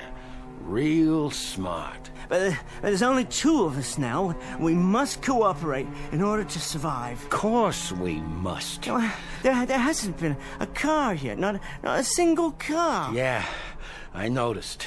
Oh, I hadn't thought of that. I hadn't thought of it at all. What? Just like the license plates. What thought of what? What, the people don't drive cars anymore? Well, then how would they move from one place to another? On horseback? It's possible. Progress goes forward, DeCruz, not backward. No, that's not what I meant. Say, what's eating you anyway? What's happened these past 100 years? Think of it. I don't want to think of it. Why should I? What's the difference? But what if there was a war? What if they dropped a bomb? What if this highway stretches to... To what? Stretches to nothing. To nothing at all. Hey, Professor, you don't sound like yourself, Mr. Big-time plans. that don't sound like you at all. Maybe there isn't any town up ahead. Hey, knock it off, Farwell. Maybe there aren't any people. I told you to knock it off. You're a frightened little man, aren't you, Mr. De Cruz? You've always been a frightened little man. I said... It's because you're so greedy. You have no appreciation of irony, none at all. And wouldn't that be the irony of all ironies? To walk until our hearts burst, carrying all this gold. Yeah? Take a gander at that. What are you babbling about? That's a plane. Hey, look down here. It's merely a silver speck in the sky. Well, it could be a flying craft of some sort, but of course the pilot didn't see us. If it had a pilot, a satellite perhaps, passing over... That was no satellite. I saw it, Farwell, and that's all I need to know. It's a sign. A sign of what? The world's still out there. Sure it is. And that means there's a city up ahead. We're gonna make it, buddy. We're gonna make it after all. Come on, let's keep moving. Water first. Sure, water. Well, what are you looking at? You got your own canteen. Yeah, of course I do, yeah. Hey, take it easy, Professor. Better make it last. That's all we got now. 2 canteens. We'll ration it. Yeah, sure we will. I figured it's just about enough to get us where we're going. All the way back to civilization. Just like you said, Professor. Just like you always said.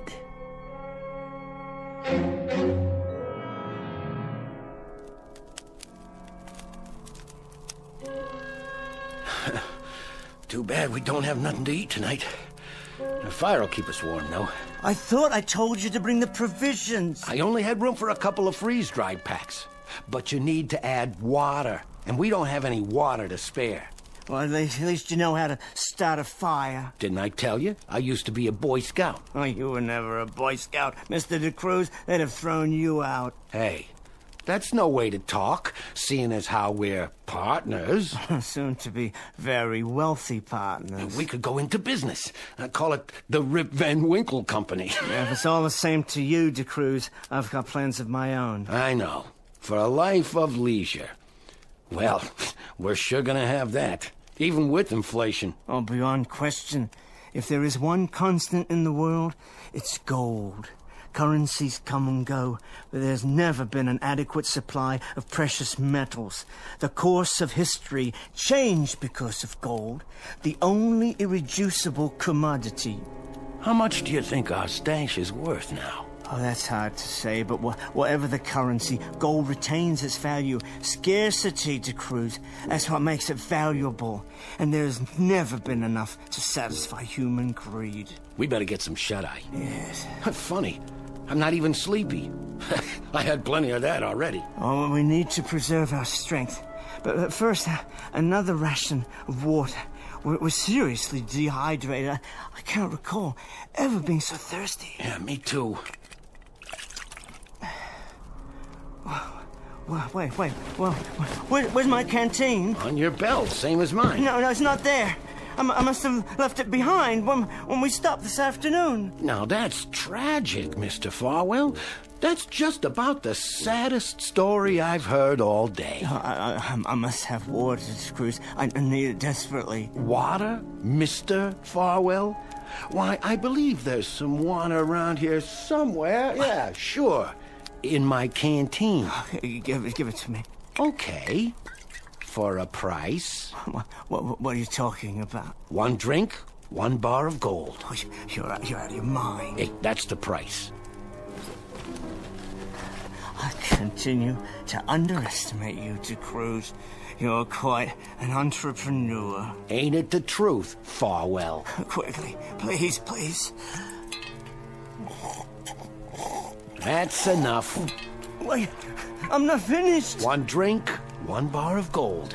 That's the going rate today. It may go up tomorrow. I haven't checked the market.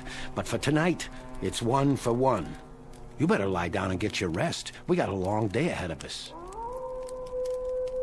What's that? The sound of the world, Professor. The strong feeding on the weak. Same as always.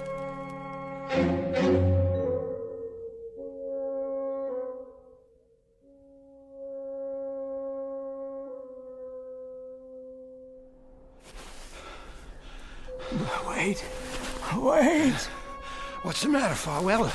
You pooping out again? We need water. Already? You had a good night's sleep, and we only been on the road a few hours. I can't go on without water. You ain't even carrying that much weight. I got most of it in my pack now. You're getting old, Farwell. Be a shame if you didn't make it to the next town so you can enjoy your share. What's left of it. Please. Hey, look up in the sky. What? You know what that is? It's buzzards. Getting closer. Pretty hungry, I'd say. I must have water. Sure. I got about a quarter of a canteen left. You sadist.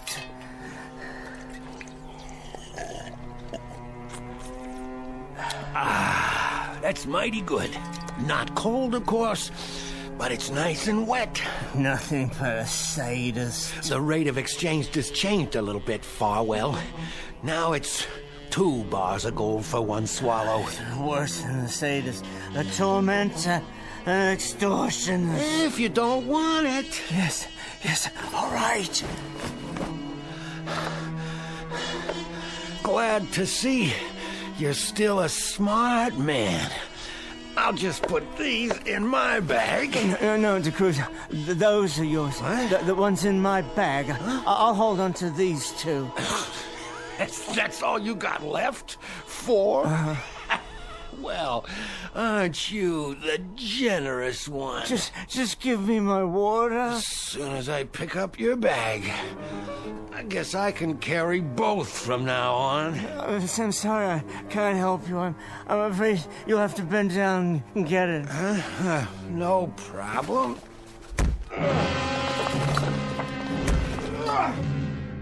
No problem at all. How do you like the gold now, Mr. DeCruz? The feel of it against your skull. Oh, sorry you won't be alive to carry it any further. I'll do that for you. For both of us.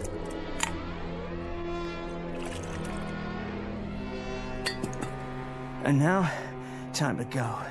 According to the map, less than 1 more mile. Too heavy. I'll come back for them. Now only what I can lift. 2 miserable bars. One, but still worth a small fortune.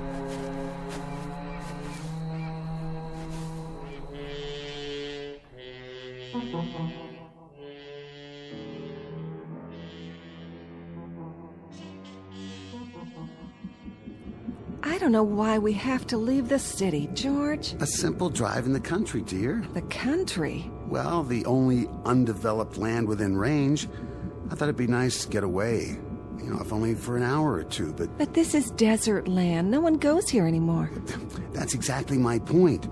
Don't you ever want to get off the beaten track and do something that's not so safe, so arranged? Not really. We have everything we need in the city complex. All right then, dear. We'll turn around. But the sunsets are beautiful here. Well, I suppose it's all right. You don't mind? For a while. Just keep the dome top sealed. The climate outside is ghastly. I suppose that's why it was called Death Valley. Once the sun goes down, though, the temperature should drop. George, look! Lying in the road! Oh, is that an animal? Good Lord. I think it's a man.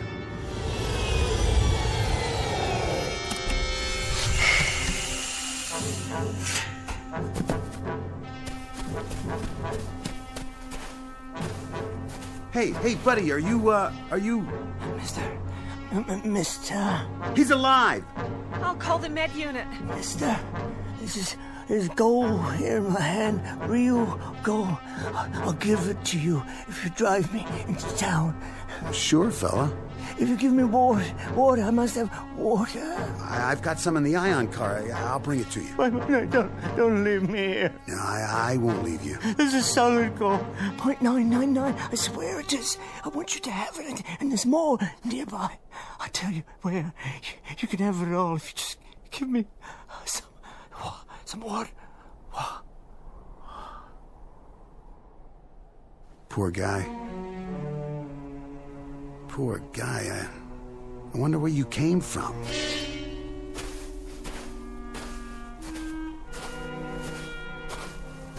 Who is it, George? What's the matter with him? Some old tramp. That's who he was. Oh. Did you call the med unit? Yes.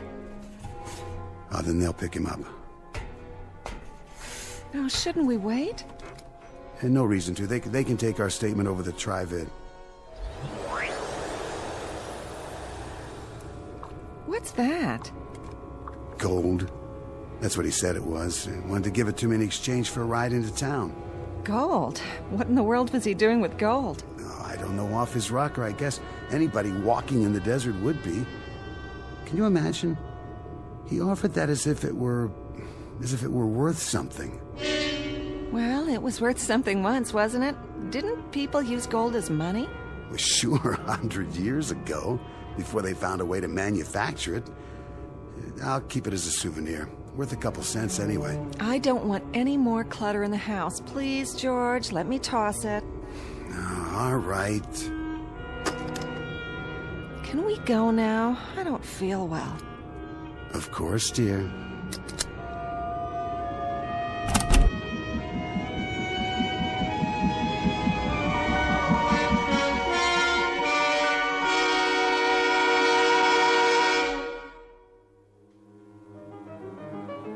Final scene.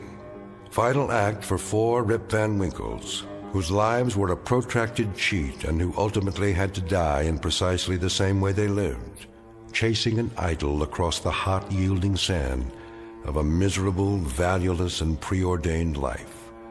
Messrs. Farwell, Urbay, Brooks, and De Cruz, now bleached dry in the hot sun, and just as worthless as the gold bullion they built a shrine to. A lesson to remember